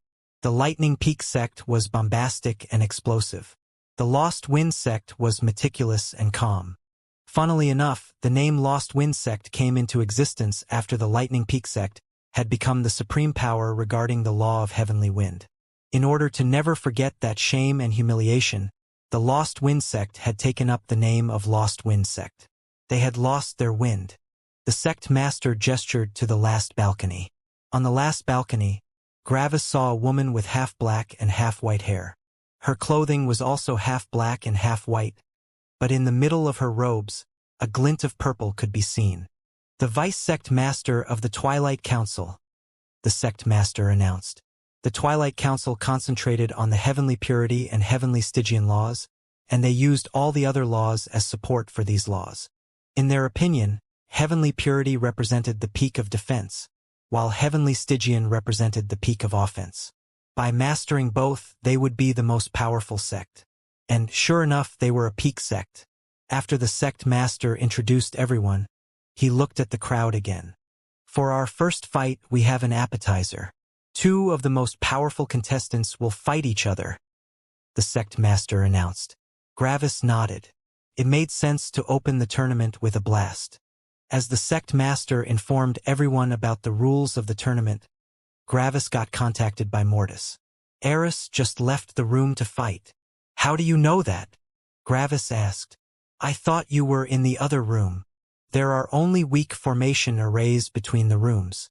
They are not as strong as the formation arrays around the building, Mortis answered. Anyway, it seems like Eris is going to be the first one to fight. After the sect master finished his explanation, he declared the start of the tournament. One of the rooms opened, and Eris stepped out. Gravis only smiled with pride at Eris. That was his boy. Then the other room opened. When Gravis saw Eris' opponent, his mind halted. Who's his opponent? Mortis asked. Gravis couldn't answer. He knew Eris' opponent very well. Gravis, who's the opponent? Mortis asked again after Gravis hadn't answered in quite some time. Gravis' shocked expression slowly transformed into a complex expression, but eventually, Gravis only smiled warmly with a bitter tone. Eris' eyes also opened in shock as he saw his opponent. Surprisingly, Eris' opponent's eyes also opened in surprise. In front of Eris stood a beautiful woman with short black hair. She wore simple clothing, quite a contrast to the robes nearly every other cultivator was wearing. She carried a black saber in her right hand, and her blue eyes looked onto Eris in shock. It was Sarah. Eris and Gravis hadn't seen Sarah in nearly 1.5 million years. Back then, Sarah had battled with all of Gravis' friends, and she had come in dead last. Due to her shame and anger, she left Opposer City without informing anyone else. She was a beast, and her mentality was the mentality of a beast. Her power was very important to her.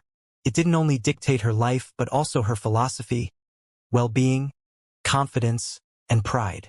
Being the weakest one out of a group was one of the most shameful things in her mind. Because of that, she had left to become more powerful. But now she was here. She was a level 1 ancestral god, which already put her in the upper 10% of all cultivators born after that fateful day. On top of that, the Elder had evaluated her battle strength as being able to jump 2 levels, which put her amongst the absolute elite, the best of the best. She had become powerful. Gravis transmitted the image he was seeing to Mortis, and Mortis also fell into silence. Their lost daughter was still alive, and they could see her right in front of their eyes. The 2 of them only looked at each other for a while. Eris' expression slowly transformed into a warm smile. When Sarah saw that smile, her brows furrowed, and she looked to the side. You 2 can start, the sect master announced. We don't need a starting signal. You can attack whenever you want. The sect master thought that Eris and Sarah were waiting for a start signal.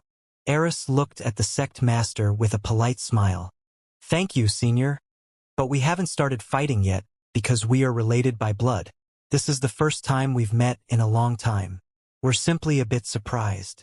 The sect master's eyes widened in surprise, and the other ancestral gods looked with confusion at the sect master. The sect master was the only being whose spirit sense could enter the arena. He was also the one that protected the sides of the arena. Because of that, he was the only one that heard Eris' words. The sect master scratched his cheek a bit in thought. Then he got a great idea. Something has come to light, the sect master announced to the audience, and the audience looked at him. It seems like these 2 are family, and they haven't met each other in quite a while. The audience understood now why the 2 of them hadn't started fighting yet. Wouldn't it be a shame to have such a fight at the beginning of the tournament? The sect master said with a smirk. Wouldn't it be far more interesting to let them fight each other in the finals? The sect master grinned as he extended his arms. Long-lost family finally meets again, but an army of powerful cultivators stand between their meeting. Will they become more powerful and overcome all the other contestants? Or will they fail? Eris and Sarah's eyes widened in surprise. They also heard the sect master. We can fight, Sarah said with furrowed brows, her voice filled with conviction. We have fought before and he has always won. But not this time. This time, I'm the more powerful one, and I want to prove it to him. I want to fight him right now. What Sarah didn't know was that her speech was now also heard by the audience. The audience became interested in the exchange. There was a rivalry going on. The sect master only grinned even more. Tensions are high, and the intensity of their conflict can be felt by everyone. I hope everyone is excited about the eventual conclusion. Suddenly, Eris and Sarah felt a force of teleportation envelop them. However, the force didn't immediately teleport them away. You have 5 seconds, the sect master announced. He wanted to make it as dramatic as possible. Eris only smiled bitterly and looked at Sarah with care. I'm happy everything's all right with you, he transmitted. Talking took too long right now. Sarah only looked away from Eris, not wanting to meet his eyes. How is he? She asked. Eris only smiled. Powerful, Eris answered. Eris also wanted to say that Gravis was here, but he knew that Gravis' law of perceived reality would be broken if someone seriously powerful closely inspected him. Sarah only sighed, but she was teleported away before she could speak more with Eris. Eris was also teleported away at the same time. Gravis was a bit annoyed that the two of them were separated again, but he also realized that the sect master's actions could result in Eris and Sarah becoming more powerful. There was a way to temper oneself in this tournament by turning off the resurrection formation array. Competition was fierce, and if the two of them wanted their rematch on the grand stage, they had to overcome everyone else. There were really powerful people in the competition, and it wasn't a certainty that the two of them would reach the finals. At the moment, the two of them could probably reach the finals, but that was only considering the current power of everyone. During this tournament, several people were bound to go through several tempering opportunities, making them more powerful. The currently strongest might not even reach the top 10 in the end. Quite a good tournament model, Gravis thought. I thought that the winner would already be set in stone since everyone can feel the battle strength of the combatants, making the tournament boring, but right now, everything's up in the air. Let's see if these two can meet each other again in the finals, the sect master shouted. But for now, let's take a look at their fiercest competitors. The audience's attention was immediately grabbed. Exer just left. Mortis transmitted to Gravis. Now, Gravis also became interested. For this fight, the resurrection formation array will not be turned off, no matter what the competitors say. The losing competitor also won't be disqualified from the tournament. This fight is only an exhibition match between the two people that the Lightning Peak sect currently sees as the two strongest competitors. Let's meet them. The sect master gestured to the right, and Exer appeared. The currently strongest opponent the little girl has to get over to meet her family again, the sect master declared. The audience nodded in appreciation. Exer truly felt very powerful. Exer didn't look at the audience and only looked at the front with a cold gaze. Many of the onlooking ancestral gods were impressed by the prideful and stalwart expression of Exer. If only they had such an outstanding disciple in their sect. However, the sect master shouted with a grin, this competitor also has a goal. He just doesn't know it yet. The audience looked with intrigue at the sect master again. Exer had heard the sect master, but he didn't look over. There is one more competitor, but at the current moment, this competitor is unrivaled. If there were no way to increase your power during the competition, this competitor would undoubtedly claim first place, the sect master announced. Exer's eyes narrowed. He had expected that there would be people that could rival him in this tournament, but he hadn't expected that someone would take part that could outclass him to this degree. Meet the current favorite of the tournament, the sect master announced as he gestured to his left. Xing. A new person appeared. It was a young man with red hair, red eyebrows, a wild red headband, and a long crimson spear. He looked disheveled and unkempt, but there was an aura of violence and dominance around him. He was the perfect example of a violent, free man that didn't care about affiliations or organizations. He was only interested in power. When Gravis saw the man, his eyebrows furrowed. This guy could nearly fight 3 levels above himself. On top of that, he had a will aura equivalent to a level 6 ancestral god, which was insanely strong for a level 1 ancestral god. The sect master hadn't lied. This person was, without a doubt, the strongest competitor at this very moment. Exer looked at his opponent with cold eyes, as the opponent looked at Exer the same way. However, the opponent's gaze also hid another emotion: disdain. This cultivator thought that he could fight him? He could feel the man's battle strength, but he still didn't surrender? However, the man also didn't forget that the tournament could increase the power of many competitors. Maybe Exer could prove to be a challenge to him in the future. He hoped Exer could become worthy of fighting him. Exer readied his sword. However, his opponent's will aura immediately suppressed Exer. Exer had expected to be suppressed, but he hadn't expected that his opponent also knew the level 6 law of suppression. This essentially made it nearly impossible for Exer to move. The audience looked with surprise at Exer's opponent. This guy could easily enter a peak sect's core disciples without any kind of test or evaluation. That was incredibly hard for a mere level 1 ancestral god. "You can't even fight me at the moment," the red-haired young man said to Exer coldly. "Killing you now would only reduce my status." Exer didn't answer as he only looked into the young man's eyes. "Become powerful. The next time we meet, I want a real challenge.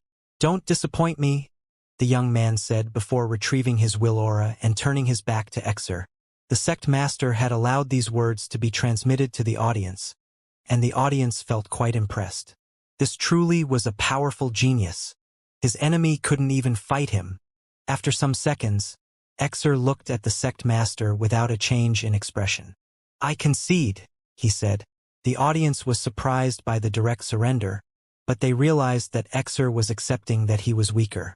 Even when his opponent had openly provoked him, he had stayed calm. That was an admirable quality. Someone with such a personality could go far.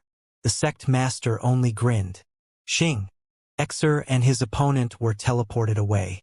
"I hope everyone is excited about the tournament now," the sect master shouted. "We have a lot of powerful competitors, and the 4 you have seen earlier are just 4 amongst over 100 with similar power." The sect master had managed to truly make the audience invested in the tournament. In one of the balconies, the vice sect master of the Lost Wind sect only scoffed. The other divine gods noticed the action, but they didn't interfere. It was public knowledge that the Lost Wind sect and the Lightning Peak sect were hating each other at best. They were simply complete opposites. The sect master of the Lightning Peak sect only shot a short, smirking look at the vice sect master of the Lost Wind sect. He was essentially telling him that his introverted, sneaky sect could never pull off such a grand and exciting event. For now, let's meet the other contestants. We have over 1 million contestants here, and we have a lot to go through. So, let's start right now, the sect master announced. And then, 2 normal contestants entered the arena to fight. For the first few fights, the audience was still quite invested, but by the 1,000th fight, they became a bit bored. They wanted to get to the powerful cultivators. At the moment, the fights weren't different from normal fights between their juniors. They wanted to see outstanding cultivators fighting other outstanding cultivators. They didn't want to slog through this tedious boredom. Luckily, ancestral gods were very fast, and one fight was often finished in less than 5 seconds. With the time between fights, one fight took around 8 seconds on average. Because of that, the first round would only take a bit less than 2 months, which wasn't that long for ancestral gods. While all of this was going on, a discussion had broken out amongst the members of the peak sects. "I know that you're still new to this, but you can't just act like a common ruffian now," the vice sect master of the Twilight Council transmitted to the other members, but specifically to the sect master of the Lightning Peak sect. "Says who?" The sect master of the Lightning Peak sect answered. "I'm near the peak like all of you, and I can decide how I want to act." "Honey, you are a sect master of a peak sect now," the vice sect master of the Mortal sect said. "You can act however you want inside your sect, but please, don't make yourself appear like some loud village salesman in front of the entire cultivation world. Do it for me, okay?" she said with a wink. The sect master only smirked with disdain at her. "That's coming from you? If I look like a loud village salesman, you look like the local village whore. TCH? The vice sect master of the Lost Wind sect spat with disdain. In my opinion, his conduct is perfectly in line with the Lightning Peak sect. Insulting others to feel better about yourself. Holding a grand event just to show your power. You are simply an idiot blinded by vanity. The vice sect master of the Mortal sect had become quite angry at the sect master of the Lightning Peak sect. But the words of vice sect master of the Lost Wind sect had calmed her down a bit. Right, why should she care what that guy said? He obviously had insecurities, and such an unstable person will lash out at everyone around them like a wild animal. He probably was just very bitter because he had a small penis. Oh my, the edgy boy from the Lost Wind sect is talking grandly at a social event. The sect master of the Lightning Peak sect ridiculed. I know that you have no idea how to talk with others, which is why I will overlook your words. I know that you just can't help it. The vice sect master of the Lost Wind sect only snorted. Is that supposed to be an insult? Way to prove my point in the most pathetic manner. No, it's the truth, the sect master answered. How many new recruits does your Lost Wind sect get again? Oh right, 1/10 of our recruits. Your sect is filled with people that can't even talk properly with the outside world, which is why everyone is ignoring you. But it could also be because you are only focusing on 3 elements, not 4. Man, if only you had an additional element that fit your sect. The vice sect master of the Lost Wind sect narrowed his eyes, but he wasn't the one to answer. So, the number of focused elements is now a demonstration of power?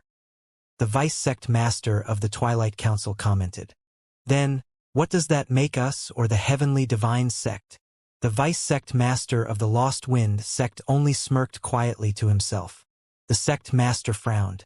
He had made a mistake. The vice sect master of the Lost Wind sect had pulled him into a trap. I need to be more careful, the sect master of the Lightning Peak sect thought. Rules for everyone might not necessarily count for the truly outstanding ones, the sect master said to the vice sect master of the Twilight Council.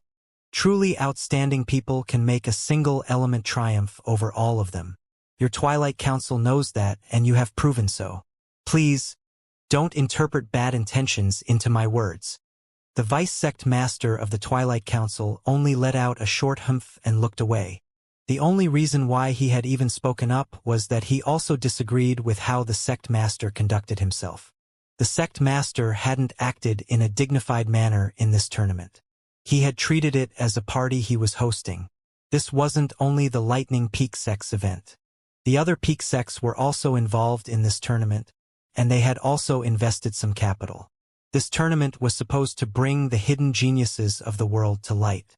It was supposed to be a grand battle for supremacy and recognition. Yet, the sect master of the Lightning Peak sect had degraded it to mere entertainment with his words.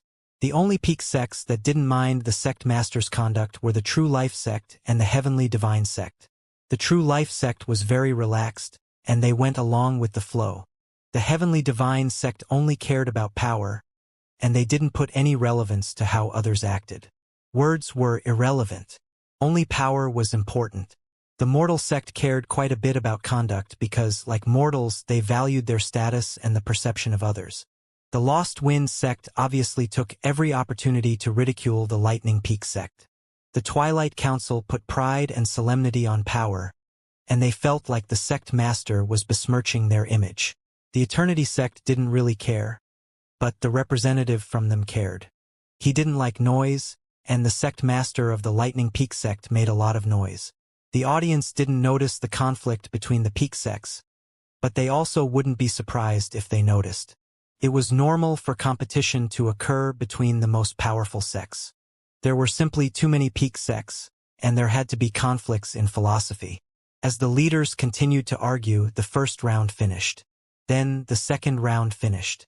And another one, another one, another one. Eventually, only level 1 ancestral gods that could jump 2 levels were left. That left around 400 competitors since a lot of the weaker ones had become more powerful with tempering. And then, it was time for the actual tournament. Gravis became interested in the tournament again. Now, the actually powerful contestants would fight. During the past couple of months, only weak ancestral gods had fought each other, and if one of them managed to raise their battle strength to a level that allows them to jump 2 levels, they immediately qualified for the actual tournament.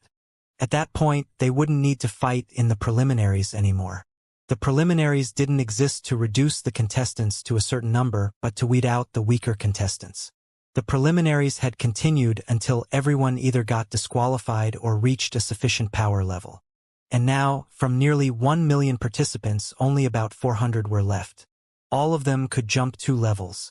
This was astounding. After all, the tournament managed to create an additional 300 level 1 ancestral gods that could jump 2 levels, and even more, these powerful ancestral gods would now fight until someone could jump 3 levels. Additionally, by now, nearly every single participant asked for the formation array to be turned off for them. They had already come so far, and they had to do everything they could. In a sense, this tournament wasn't even a tournament. It was a meat grinder. From the 1 million participants, nearly 800,000 had actually died, which was insane.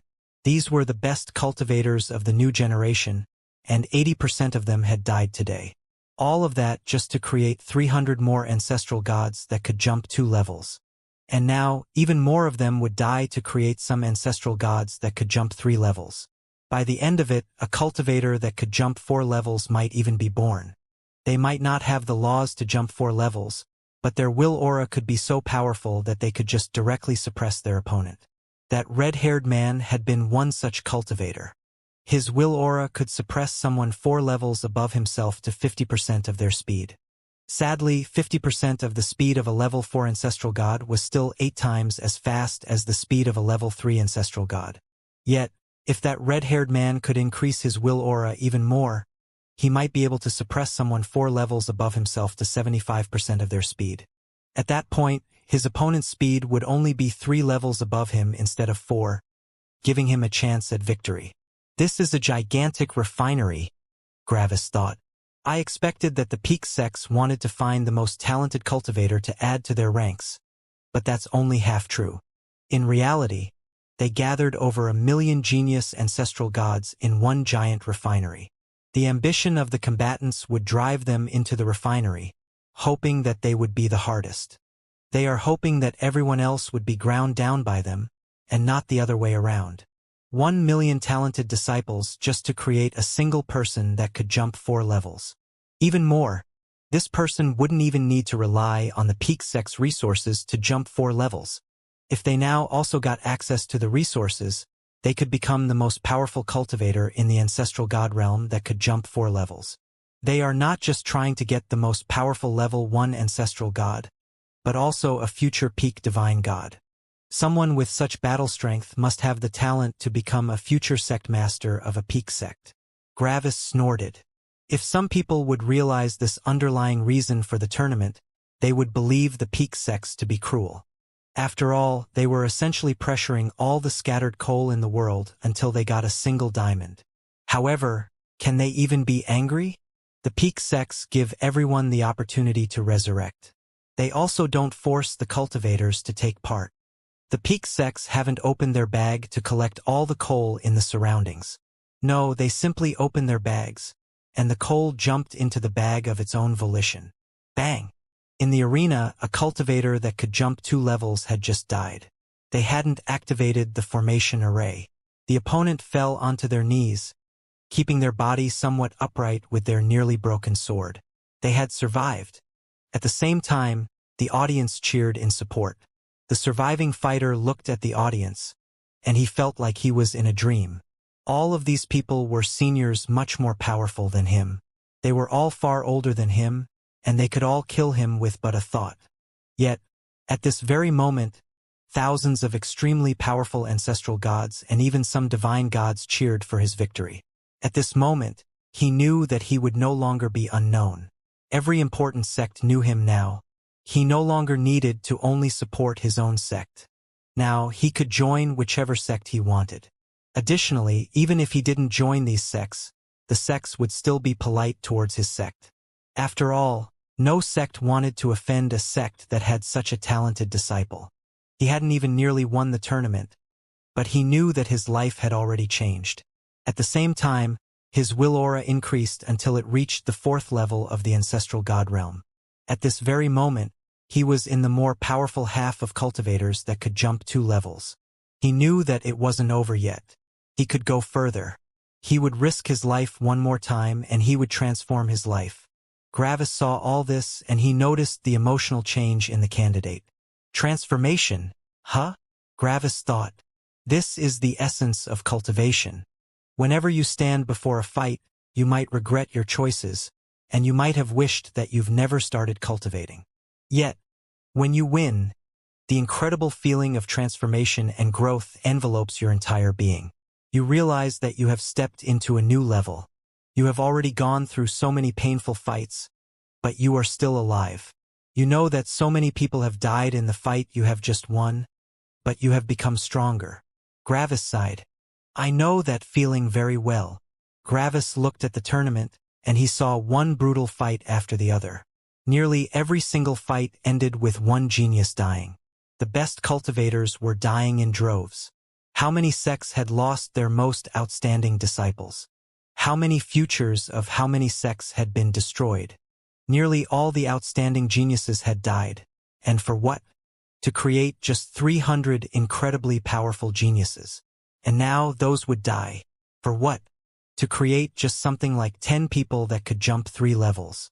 And then, they would also die to create just 1 or 2 people that could jump 4 levels. The price to create such a peak genius was insane. As Gravis thought about this, he thought about his own past. How much had been sacrificed to increase Gravis' battle strength to such a degree?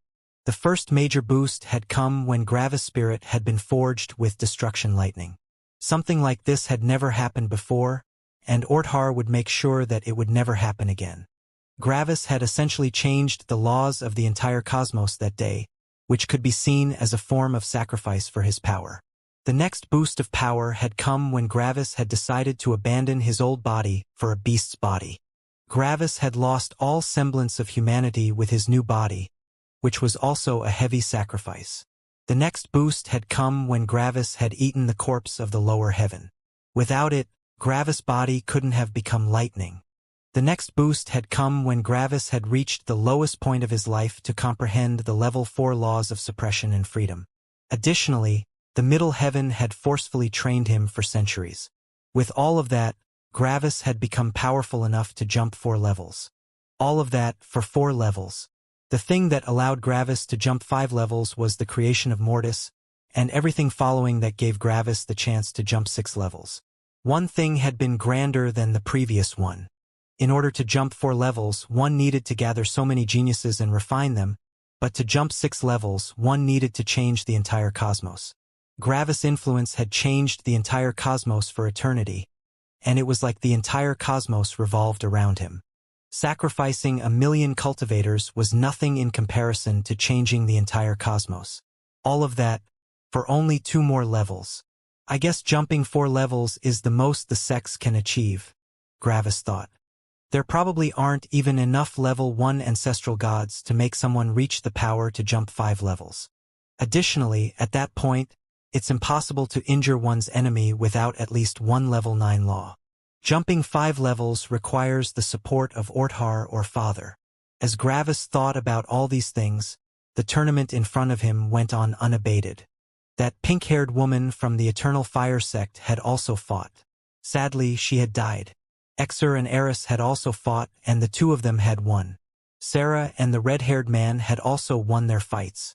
Then, another round passed, and they all became even more powerful. By now, the will auras of the average combatants had gone beyond the 4th level of the ancestral god realm.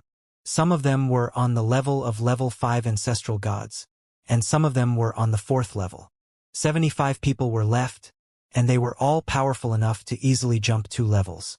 Some of them could even attempt to jump 3 levels, but the chances of success were meager. However, they weren't zero. The tournament was showing its effect. The tournament continued. In one fight, Eris had nearly died. As the fight had been going on, Gravis had felt nervous beyond compare. He wanted to help Eris, but he knew that he couldn't help him. After all, Eris didn't know the law of freedom. If Gravis helped him now, Eris' cultivation journey would forever end. In the end, Eris had managed to comprehend the law of divine purity. Together with his level 8 true law of lightning manipulation, Eris managed to push the law of divine purity to its absolute limits, which allowed him to come out victorious. Eris had transformed. He now knew 2 level 8 laws as a level 1 ancestral god, and his will aura had reached the level of a level 6 ancestral god. Eris could now attempt to jump 3 levels. Eris had the chance to win against the red-haired man now. In comparison, the red-haired man hadn't even fought. The sect master of the Lightning Peak sect knew that every opponent he sent against the red-haired man was a waste. The red-haired man wouldn't become more powerful, and the opponent would be disqualified. Because of that, the red-haired man hadn't fought yet. At this very moment, the red-haired man was still the most powerful contestant, but the others were quickly closing in. After another round, there would be some people that could fight him. I wonder what his plan is, Gravis thought. I know that he isn't here to win the tournament. So, why is he here? Gravis had noticed something very peculiar regarding the red-haired man, which gave Gravis the realization that he wasn't here to win the tournament. Yet why was he here? Gravis wasn't sure. Sarah also barely managed to survive, and she managed to comprehend the level 8 law of lightning manipulation. Together with her law of divine Stygian, she now also knew 2 level 8 laws. Her will aura was also on the level of a level 6 ancestral god. She was at the same level as Eris. When Gravis saw Sarah become more powerful, pride and warmth filled his heart. His daughter had grown so much. Exer had also grown to the same level, but his form laws were still more outstanding than his competitors.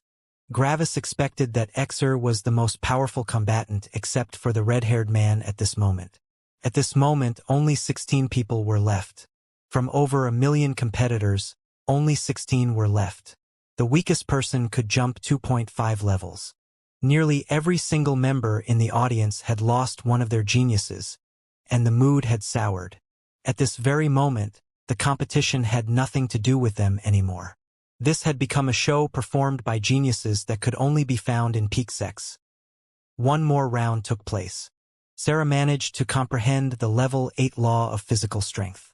As a beast, she had always focused on her body, and she had already gained quite some insights into the law of physical strength. Now, she had finally comprehended it.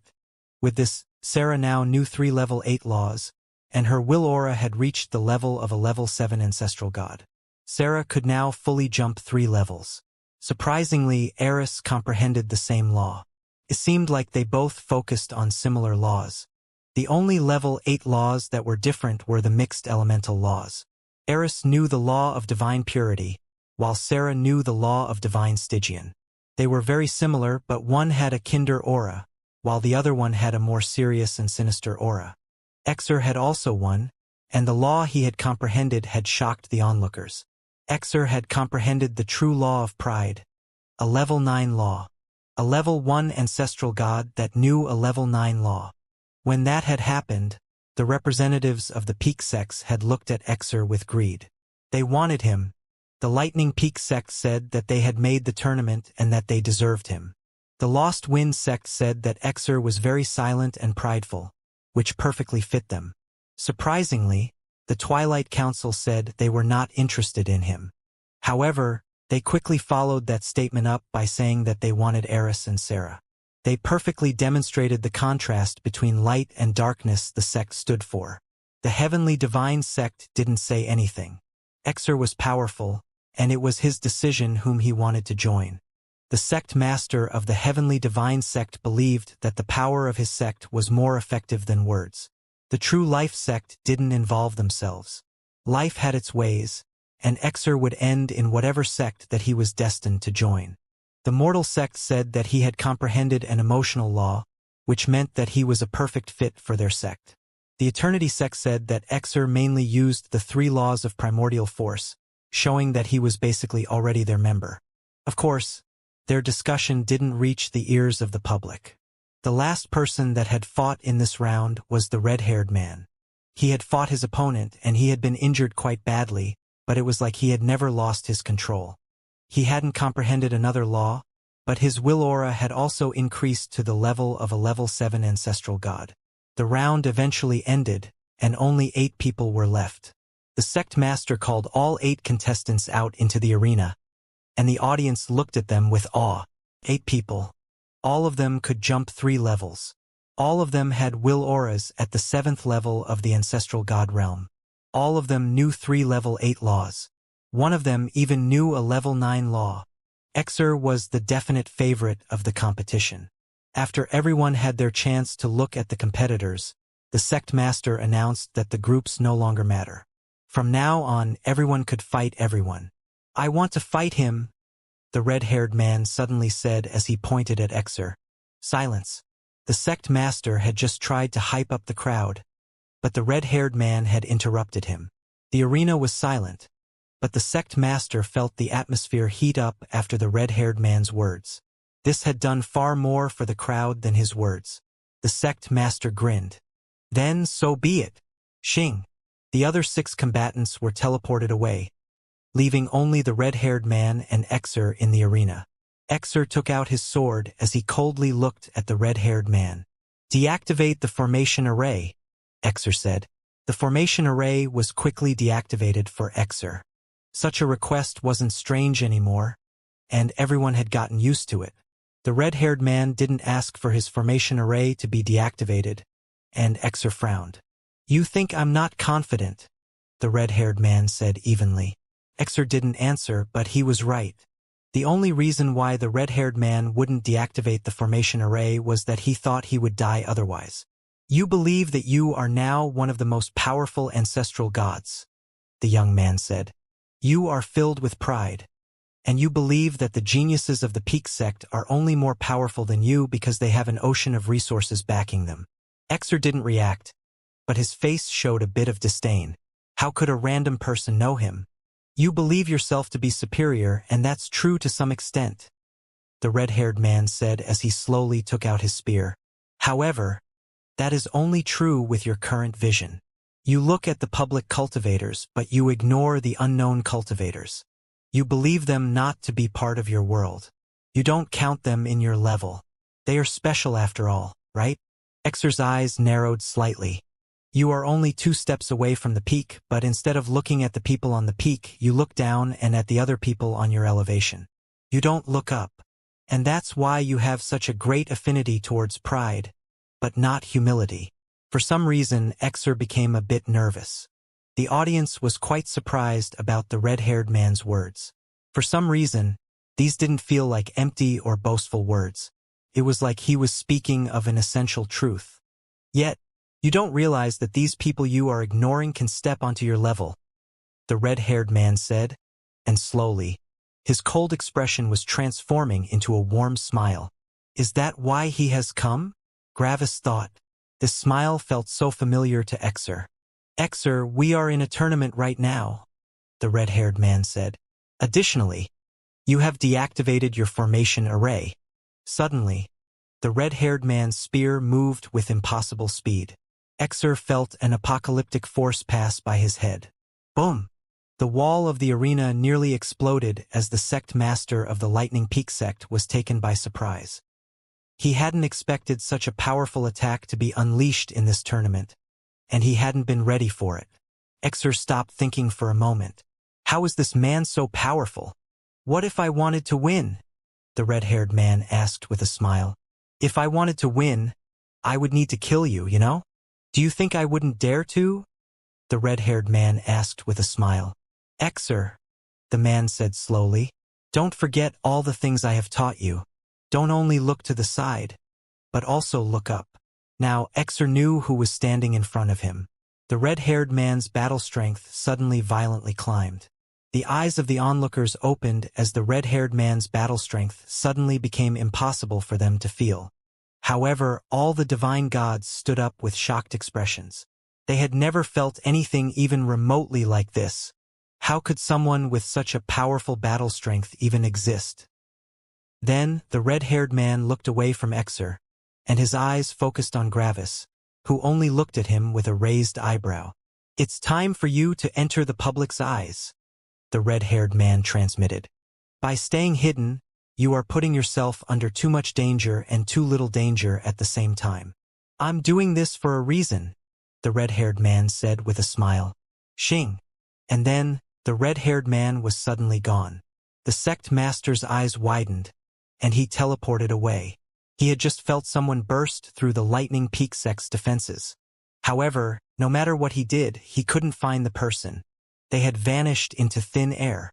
After some seconds, he had returned with a thoughtful expression. He knew that only a person that knew the law of perceived reality could pull off something like that. Gravis smiled bitterly. "So that's your plan, huh?" he thought.